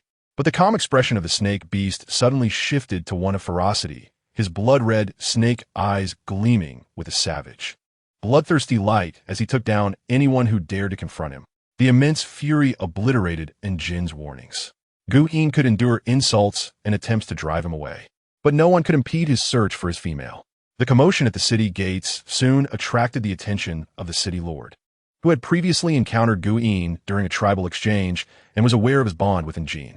Having a favorable impression of the clever female, he hurried over to put an end to the chaos. The city lord escorted Guin to his castle, inquiring about the situation and expressing his willingness to assist. Only then did Gu Yin relent, sparing the nearly defeated beastmen. Upon hearing Gu Yin's account, the city lord quickly deduced that it was once again the mischief of that golden eagle brat, as such disturbances happened 2 or 3 times a year. The city lord was a tiger beastman, with a square face and thick eyebrows, exuding a sense of righteousness. He struck the stone table with force, declaring, "I already know who it is." Gu Yin narrowed his eyes at the middle-aged beastman, his voice chilling and menacing, as the frosty demeanor sent shivers down spines. "Since you know, take me there. Otherwise, do not blame me for forcibly entering this city." The wandering beast has no patience to wait. He intended to take down that damned eagle beast. This is not acceptable. The city lord wiped the sweat from his brow. Though he was a 6th-tier tiger beast, he felt somewhat weakened under the pressure of this snake beast. The eagle clan had a strong territorial sense, and many powerful beings resided there. As a snake beast, you will not find it easy. Rest assured, that insufferable eagle brat may lack many skills, but he treats every female he takes very well. Your partner will not come to harm. Gu Yin remained silent, his fists tightening until his knuckles turned white. He struggled to contain his wrath and murderous intent, eventually saying, "If I do not find her, you should know what the wandering beast is capable of." With that, he turned and departed, the crowd outside parting to allow him passage. He detested living among the throngs of people, and without Njin by his side, he had no reason to linger there any longer. Having traversed a scenic route, Njin realized that what she had previously thought of as the beast-gathering city was merely the main city used for tribal exchanges and the residence of most land-dwelling beastmen. The true beast-gathering city was far more expansive, occupying half of the La Lu mountain range, inhabited by a myriad of diverse beast races. These could be broadly categorized into land beastmen, avian tribes, and aquatic clans. The avian tribe was led by their chieftain, residing at the peak of the mountains at the northwestern edge of the city. They favored quiet and spacious habitats, with towering mountains obstructing most land beastmen from encroaching upon them. The lush forests brimmed with the serene essence of untouched nature, with the sounds of insects and birds echoing from all directions. At the mountain summit, a magnificent stone fortress stood tall, resembling the fierce fangs of a beast piercing the clouds, shrouded in a veil of mist. Song Ke housed Njin comfortably on the 2nd floor of the stone fortress, providing her with several beast servants before hastily departing. "Song Ke is seeking another female behind my back. Are you certain you witnessed this with your own eyes?" The young beast servant knelt in fear, nodding earnestly. Lin Shishue stormed out, furious. "That scoundrel dares to betray me? How could he be so blind to my beauty? What does that wretched female look like? There cannot possibly be a female more beautiful than you." The young male beast servant seized her, pulling her into an embrace, his hand resting uncomfortably on her waist. "Rest assured, that female has been disfigured, covered in dark spots. She pales in comparison to even your finger." The beast servant gazed longingly at Lin Xie's fair and alluring profile, swallowing hard as his fervent gaze descended to the alluring landscape of her partially exposed bosom. With such a captivating presence by his side, Lord Sonka would undoubtedly find that female unworthy of his attention. The beast servant, with sweet words of persuasion, suggested that Lord Sonka was merely experiencing a fleeting novelty. Otherwise, he would have long since allowed that female to reside on the highest 4th floor. Wouldn't he? Upon hearing this reasoning, Lin Xia's anger subsided slightly. Who would have thought? This beast servant had quite the sweet tongue, prompting her to steal a few more glances at him. The beast servant was rather handsome, in the prime of youth, his eyes reflecting the shyness and bashfulness typical of his age. Feeling the warmth of his chest behind her, Lin Xie turned, wrapping her soft, white arms around his neck, pressing her lips to his and asking, "You like me, don't you?" The beast servant's face flushed crimson as he lowered his head, stammering, "Master, stay with me tonight and help me with something. You wouldn't refuse, would you?" Lin Xie had secretly observed the newly arrived female. Most of the time, she was veiled. How dare that female attempt to emulate her? Lin Xie let out a soft sigh, feeling somewhat reassured. She noted that the exposed skin of that female was marred by numerous dark spots, quite unsightly, rendering her no competition for Lin Xie. However, this native female dared to vie for a male-less attention. She must be taught a lesson. After all, she was a time traveler, the protagonist, the queen. Lin Xie had grown up immersed in romance novels, relishing tales of face-slapping and ostentation. As the beautiful protagonist from another world, this ugly native female should merely serve as fodder for her triumphs. Lord Sonka had captured another female. The golden feathered robe fell away as the strikingly handsome man landed on the ground, his brows knit in displeasure as he strode into the stone fortress. Where had Sonka gone? The man's expression was icy.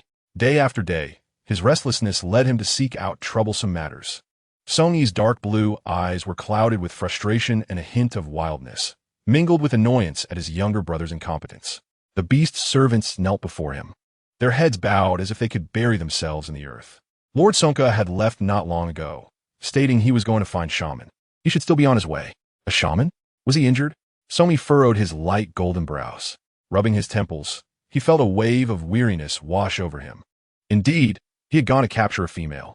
Previously, when Sonka sought out females, Songyi could turn a blind eye. After all, Sonka never harmed females, and his intentions were merely to find a suitable companion, a matter of good for their race as propagation. One female came, another went. Songyi had been indifferent to it all, but this time was different.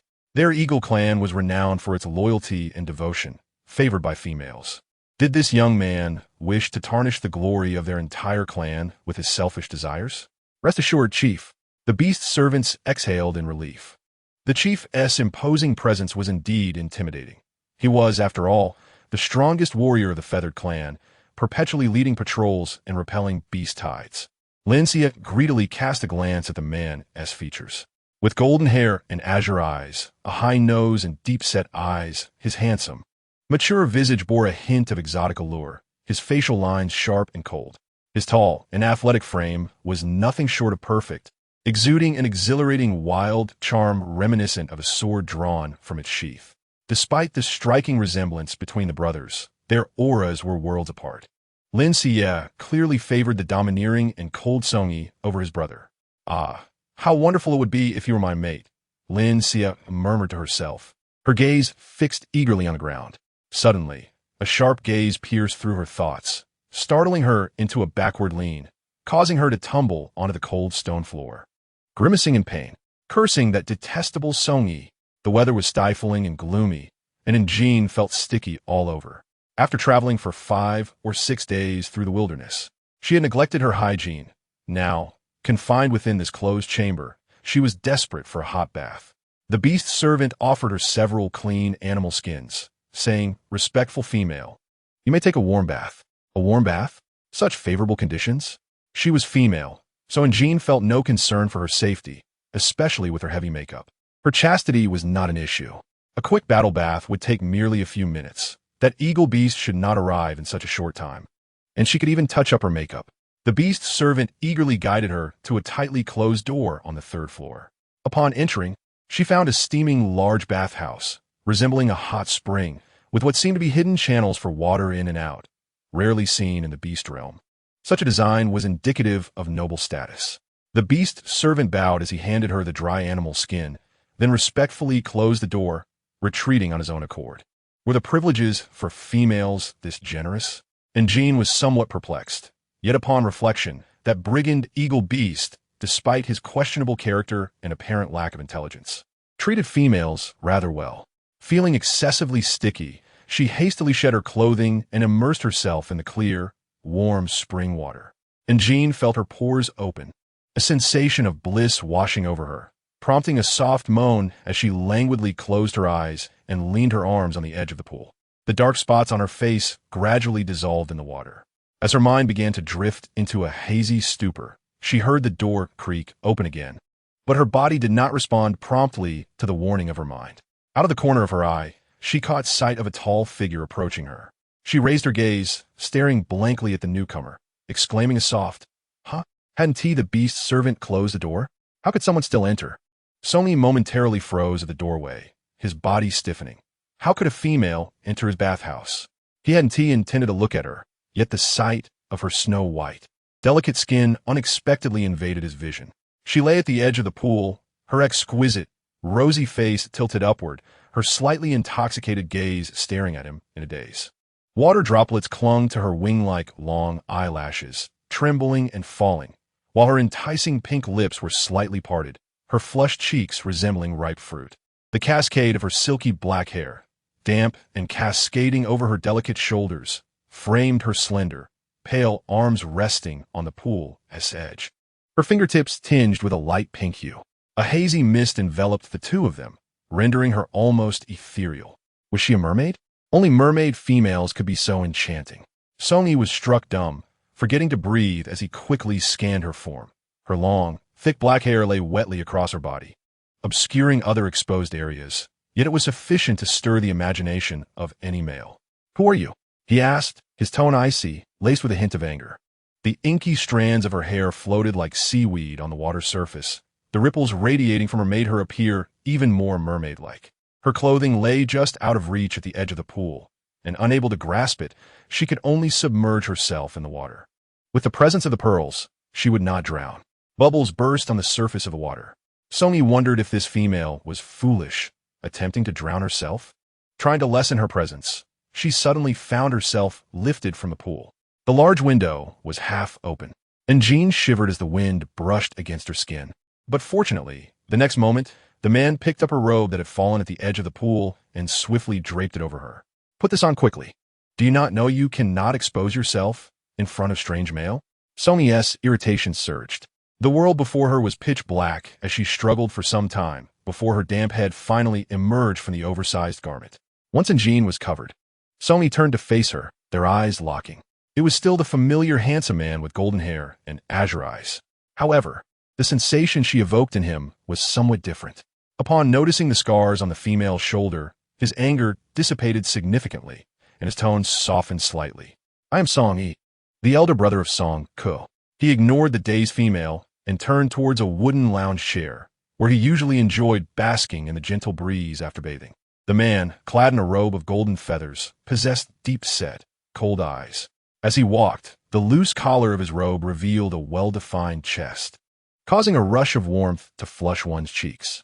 His tall and upright figure reclined on the lounge chair, while Song-yi tilted his head, supporting his chin with one hand, his long neck accentuating his prominent Adam's apple.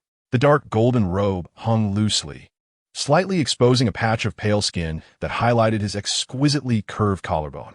A few droplets of condensed moisture slid down his robust chest, and his long fingers glided upwards, evoking a sense of strength as he rebuttoned the loose collar. "You must be the female that my brother has taken from me. From which tribe do you hail?" Song-yi inquired, his brows furrowing as he regarded her with a deep, cold voice. "The Shungan tribe?" he mused, having never heard of it before. "Our tribe was only established last year," and Jean explained. Song-yi nodded, maintaining a rather aloof demeanor, his expression unyielding. The man, tall and imposing, bore sharp facial features. His expression softened slightly, dissipating the earlier menace. He offered her a gentle smile and an apology, tossing her a piece of animal hide. Chapter 114. Shocked, desiring strength through marital alliances? And Jean deftly accepted the dry hide, lowering her damp head to meticulously dry her dripping hair. "What material is this made from?" Song-yi inquired, noticing her cloak and garments. The fabric was lightweight and tidy, unlike animal hide or the heavy feathered garments of their eagle beasts. Mission alert. Please establish a long-term trade agreement with the leader of the Feather Tribe in Jusho City. Was Song-yi the leader of the Feather Tribe? It made sense, considering the golden plumage of the giant eagle from which he derived his power. Ling Hong had mentioned that he controlled the iron mines of Jusho City. He nodded very well. Although Song-yi recognized her beauty, he deemed that significant positions, such as that of a tribe leader, were typically held by formidable males, and he refrained from saying more. And Jean did not argue, but instead kept her head down, obediently drying her hair. As she ran her hand through her soft, lush locks, water cascaded down, soaking her once more, with droplets gathering on her long, curled eyelashes. The hide proved ineffective at absorbing moisture. Feeling embarrassed, she contemplated donning some clothes and stepping outside to dry off, but before she could act, she felt a weight on her head and looked down to see the imposing figure beside her. "I will help you dry off," Song-yi said, holding a folded piece of dry hide, gently entwining her long, damp black hair, exposing her delicate neck and shoulders. The red serpentine patterns that had previously been obscured now became visible. Song-yi's gaze lingered on her arm, Had she already formed a bond with someone? It was no surprise, given her striking beauty, that she likely had many suitors. However, he did not anticipate her being a wandering beast. Suppressing an inexplicable emotion, he gathered her hair from behind and began to dry it with the hide, his technique awkward yet earnest. The humid air was filled with a faint, alluring fragrance that seemed to emanate from her. Song Yi had noticed it upon entering, and it was now even more intoxicating. In the beast realm, males often sought mates through scent, and Song Yi was no exception. The allure of a remarkable female's natural aroma could captivate them. He had to lean down slightly, his fingertips inadvertently brushing against her skin, radiating warmth. And Jean felt her body tense, instinctively drawing in her neck, rubbing her goosebumps. She found herself somewhat uneasy. Though accustomed to the touches of Mi-in, Ling Hong, and she instinctively resisted the contact of a stranger. Before long, her hair was dry, and the warmth from Song Yi's hands quickly absorbed the moisture. Her silky, beautiful black hair appeared voluminous and soft, cascading over her shoulders as if she had just stepped away from a hairdryer. The residual warmth lingered in her strands. "This is truly remarkable," and Jean exclaimed, astonished. Song Yi's gaze fell upon her, accepting her praise with a subtle nod. "What is there to admire?" she muttered under her breath, lowering her gaze. It was then she noticed the predicament. With someone beside her, she had not dared to dry her body thoroughly. She had put on damp clothes, and the soft fabric quickly clung to her skin. Her exquisite figure was accentuated with curves in all the right places, slender waist and long legs. Song Yi happened to be positioned perfectly to view her profile, the contours unmistakable.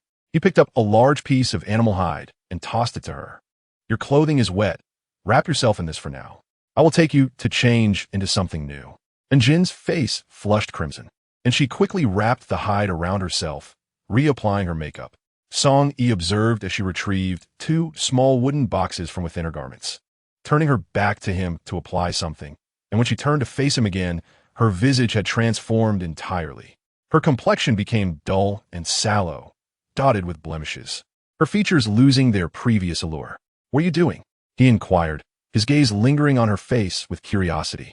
While such words from others might be perceived as self-adulation, Song Yi, having witnessed in Jin's charm, understood she was merely stating the truth. If it were him, he would not let her slip away. He hadn't expected that young man's taste to elevate so suddenly after a year. As they engaged in light conversation, the door swung open once more, and the beast's servant who had previously escorted Jean rushed in, kneeling on the ground with a thud. He looked at Jean and exclaimed, "I have searched for you everywhere. I was frantic. Did I not repeatedly warn you that the leaderess quarters are off limits? How could you?" Upon noticing the stern-faced Song Yi beside her, the servant's expression turned even more frantic, casting a reproachful glance at Jean. "Were you not the one who brought me here?" And Jean questioned, looking at the handsome beast servant with confusion. They had never met before, and he had no reason to falsely accuse her. "If you are aware that my quarters are restricted, who authorized your entry?" To her surprise, Song Yi actually came to her defense, and Jean shot him a curious glance. The tall man stood protectively in front of her, casually walking past the cowering servant. The servant, head bowed and visibly shaken, seemed unprepared for such an unexpected turn, struggling to find his words. Song Yi, disinterested in the servant, walked past him without a second glance. Yes, I just arrived," and Jean remarked, casting a puzzled look at the servant, confirming their lack of prior connection, before shaking her head and quickly following Song Yi out of the room. The man's long legs carried him swiftly, forcing Jean to jog to keep pace. Thankfully, he slowed slightly, allowing them to walk side by side. The beast servants on the first floor respectfully opened the stone fortress doors for them. Suddenly, a piercing eagle cry echoed through the sky. "Brother, that is the female I have my eye on. Do not take her away." A golden-feathered giant eagle plummeted from the sky, nearly crashing to the ground, and the figure atop it, Chi Li, stumbled unsteadily. Just as he was about to chastise the eagle for its recklessness, his gaze fell upon the familiar figure of Jean, and he froze in astonishment. Had she truly been bitten by a venomous insect? Were it not for the familiar scent, he would scarcely have recognized her. Alas, she had been snatched away by that eagle. A stroke of misfortune indeed. Fortunately, the realm of beasts lacked the melodramatic term dogblood, for it would have been all too fitting in this context. "Please grant me and the female a moment of privacy." turning his earnest gaze instead to the silent Song Yi beside him. Song Yi was well aware that the dark spots adorning the female's face were her own handiwork. Yet, with the shaman now present, refusing would seem rather deliberate. As he hesitated, he caught sight of the female's crescent-shaped smile, which sparked an understanding within him. He then turned to Qi Li, responding with a calm, "Very well." He swiftly took the distressed Song Ku away. Several servants escorted Qi Li and Jean to the first level of the stone fortress, closing the door behind them to ensure their solitude. Noticing her silence, Qi Li spontaneously opened the box, retrieving a handful of herbs typically used to counteract insect venom. They claimed that toxins marred your visage. Allow me to assist you. And Jean lowered her gaze, observing his long, slender fingers. I am not poisoned. These marks are my own creation. I am aware, Qi Li replied, his gaze lingering on her face momentarily, his beautiful, gilded fox eyes curving with a hint of teasing. Do you wish to remedy this? Or do you prefer to leave it as is? I certainly do not wish to remedy it. And Jean replied irritably, brushing her fingers against her face. Why not? He casually found a stone stool to sit before her, crossing his long legs as he tilted his head, resting his chin on his hand, gazing at her in confusion. That eagle possesses formidable strength and considerable influence within the city. As long as you allow him to behold your beauty, he will undoubtedly follow you devotedly. As he tilted his head, the fiery red fox ears atop, it swayed gently. I dislike it. I do not desire it. There is no rationale. She could barely manage the serpent at home, let alone accommodate an eagle beast on the roof. Moreover, the way that eagle had abducted her left her devoid of any fond feelings towards him. Qi Li's gaze settled on her face, confirming her aversion and resistance. And he thus retracted his playful demeanor, stating seriously, "Very well, I shall assist you." Outside the stone fortress, Song Yi chose a secluded spot where no one could overhear and gave Song Ku a thorough beating. One is not enough. You have brought back another. What are you trying to achieve? Brother, ease up. I cannot bear this. Song Ku whined. That female must not be released. Repeat that to me, Song Yi said coldly, his voice echoing with a chilling tone that made Song Ku shiver. He had always known his brother to be merciless, but having been beaten throughout his childhood, this was the first time he had felt such ferocity from Song Yi. I was wrong. I will let her go. You simply do not want me to keep two females at once, correct? May I release one of them? Song Ku shielded his only unscathed handsome face with his hands, his body bruised and battered, looking utterly pitiful. I truly wish to form a bond. I am not deceiving you. I will absolutely let one go, but the other must remain. Song Yi felt that Song Ku still had not been sufficiently awakened by the beating and contemplated another round of brotherly love. But then he noticed two figures emerging from the door. Song Ku suddenly surged with excitement, nearly transforming into his beast form as he rushed to the female. He turned to Qi Li, asking, "Can her face be healed?" Seeing the eagle beast's intense gaze fixated on the female beside him, Qi Li felt a wave of distaste rise within him, causing his tone to grow even colder. It cannot be healed. There is no remedy. Send her away quickly.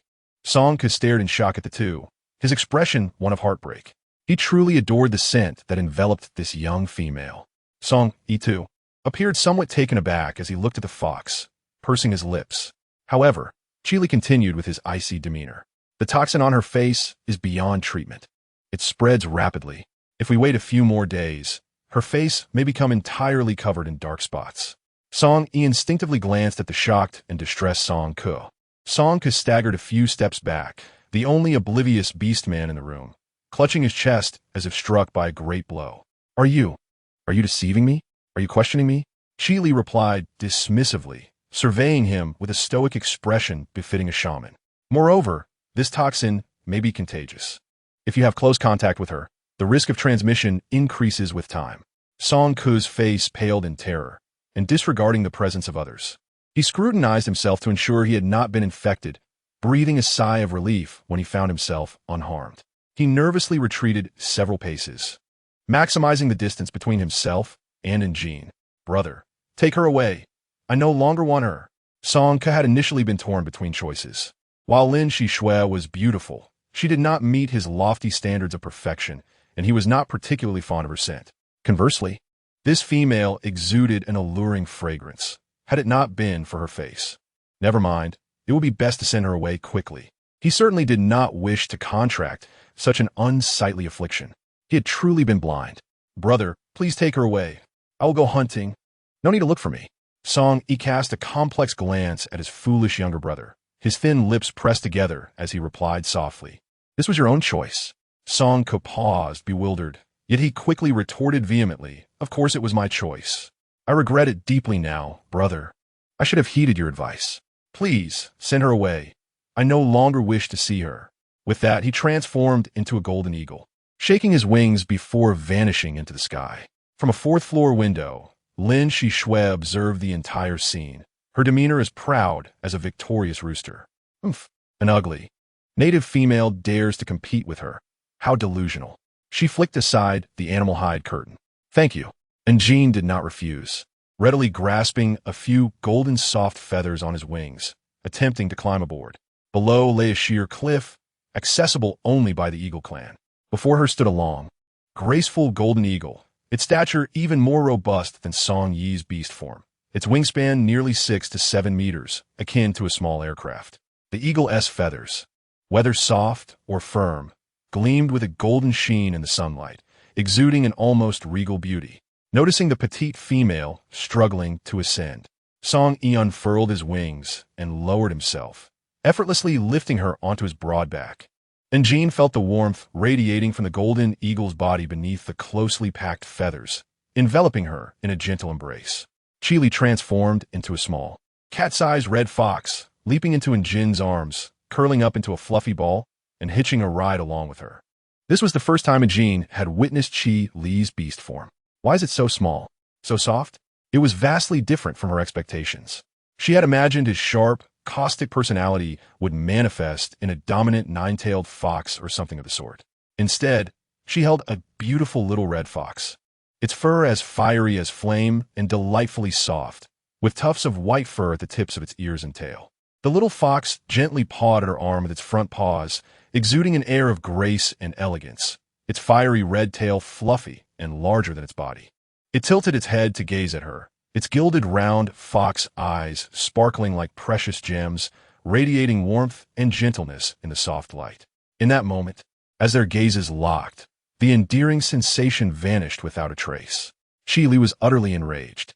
Their kind could only transform into such a form if they had not yet reached a certain level of power. Yet, he despised Jean regarding him with that maternal gaze, as if he were a mere cub.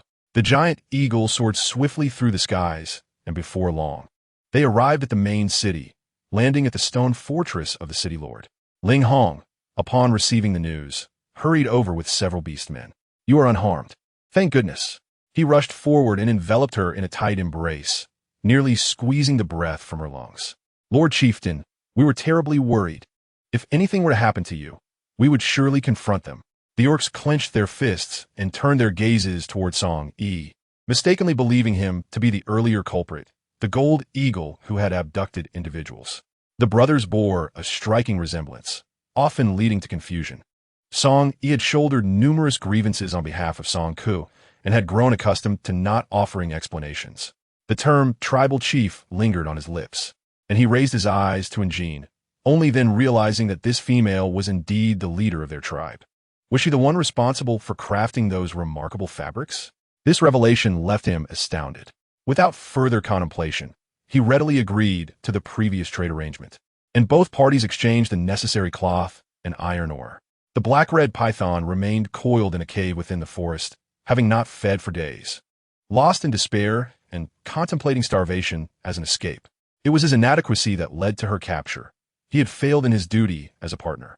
If she truly bore the egg of an eagle beast, he would not resort to deceitful means to eliminate those offspring. Perhaps if she had several formidable partners, this predicament could have been avoided. "I'm sorry, Jin. I failed to protect you," he lamented, feeling unworthy to embrace her. And Jean blinked her dark eyes and willingly leapt into his arms, her voice sweet and gentle, melting Gu Yin's heart like water. In this world, females enjoyed considerable privileges, seldom worrying about survival. However, should they encounter feral beasts, their fortune might not hold. After preparing a lavish dinner that evening, they feasted heartily, a comforting reprieve from the anxiety of recent days. Once Jean had eaten her fill, She placed her chopsticks on the stone bowl and looked up at Guin with eager anticipation, asking if she could transform into beast form and train like them. Both Guin and Ling Hong exchanged surprised glances, seemingly unprepared for a female to pose such a question, feeling somewhat embarrassed under their astonished gazes. And Jean lowered her head, picking up her chopsticks once more to finish the remaining rice. Was it truly impossible? She raised her head again, unable to suppress her murmurs. Isn't this world unfair to females? Why can males transform into beast form while females cannot? Guin gently shook his head, wrapping his serpentine tail around her, caressing her round belly. In truth, no one had definitively stated that females could not transform into beast form. And Jin's eyes sparkled as she looked up at him. Guin, meeting her hopeful gaze, continued slowly. I recall hearing long ago that a few females were able to transform, but that is no longer the case. Ling Hong nodded in agreement, adding, I grew up in the tribe and have never seen a female capable of transformation. In the subconscious of the orcs, females were perceived as inherently fragile, meant to attract multiple males, bear offspring, and nurture the next generation, thereby fulfilling the vital task of species propagation. Disappointed, and Jean lowered her gaze with a sigh. She had recently consulted her system for information. Initially, both females and males had the potential to transform, but through the millennia of natural selection, males who could not transform, deemed too weak, failed to gain the favor of females and often perished from starvation, leaving insufficient descendants. Conversely, females capable of transformation were not inferior to males. They could hunt and survive independently, thereby reducing their reliance on males and forming fewer partnerships, which resulted in fewer offspring. Those unable to transform had to rely on stronger males for survival, spending their lives either pregnant or in the process of conceiving, thus yielding more descendants. After millennia of such selection, the current state of the beast world emerged, where only males could transform while females remained in human form. And Jean rested her face on her arms at the table, her long, seaweed-like hair cascading over her shoulders. Is there no way for me to become stronger? I do not wish to be captured repeatedly, lacking any means of self-defense. Perhaps her profound disappointment touched Guin. He pursed his lips, hesitating before speaking. Actually, there's another way. He trailed off, leaving Jean anxious and restless. Ling Hong seized the moment, his gaze fixed on her, his voice tinged with a hint of delight. While females cannot train to transform into beast form, they can cultivate spiritual power. Many of the shamans in various cities are females. Spiritual power? This was a new term for Jean. Eagerly, she inquired, how does one cultivate spiritual power? Can I cultivate it? Everyone can cultivate spiritual power, but it is challenging to develop it to a powerful level. There are only two paths to cultivating spiritual power. One must either possess exceptional talent or live a sufficiently long life, gradually strengthening their spiritual power to the point of, as legends say, communicating with the beast god. However, Ling Hong glanced at the eagerly anticipating female and continued with reluctance. Those with true talent reveal remarkable aptitude from birth, often carrying the bloodline of shamans. Ordinary females wishing to cultivate spiritual power must bond with more powerful males. In doing so, their spiritual power will grow correspondingly. Guin hissed a warning glance at Ling Hong, instinctively tightening his grip around Jean with his tail, feeling a twinge of jealousy. After the recent events, Guin began to reflect. In light of his insufficient strength, perhaps he should seek out more powerful males for her. As their conversation shifted toward the types of males to seek, Jin's lips twitched in exasperation, and she resumed her silent meal, pushing the last few grains of rice around her bowl. So, to grow stronger, she would need to find more husbands? The more husbands she had, the stronger she would become? This arrangement seemed to align well with the beast world's ethos, serving as a protective measure for females while encouraging them to accept more single males. Yet, she could hardly manage one Guin, let alone a multitude. I do not wish to seek out so many males, Jean finally exclaimed, unable to contain herself, interrupting their conversation. Ling Hong's ears drooped in disappointment. Guin, however, felt a surge of joy. His typically cold, red eyes softened with warmth. Very well, then we shall not seek others. I will ensure such a situation does not arise again. He certainly did not want Jean to grow close to other males. The mere thought stirred immense jealousy within him, an urge to eliminate any potential rivals. Gu-in recalled his former savage disposition as a feral beast, silently vowing that the next time he encountered those who sought to abduct others, he would slay them without mercy.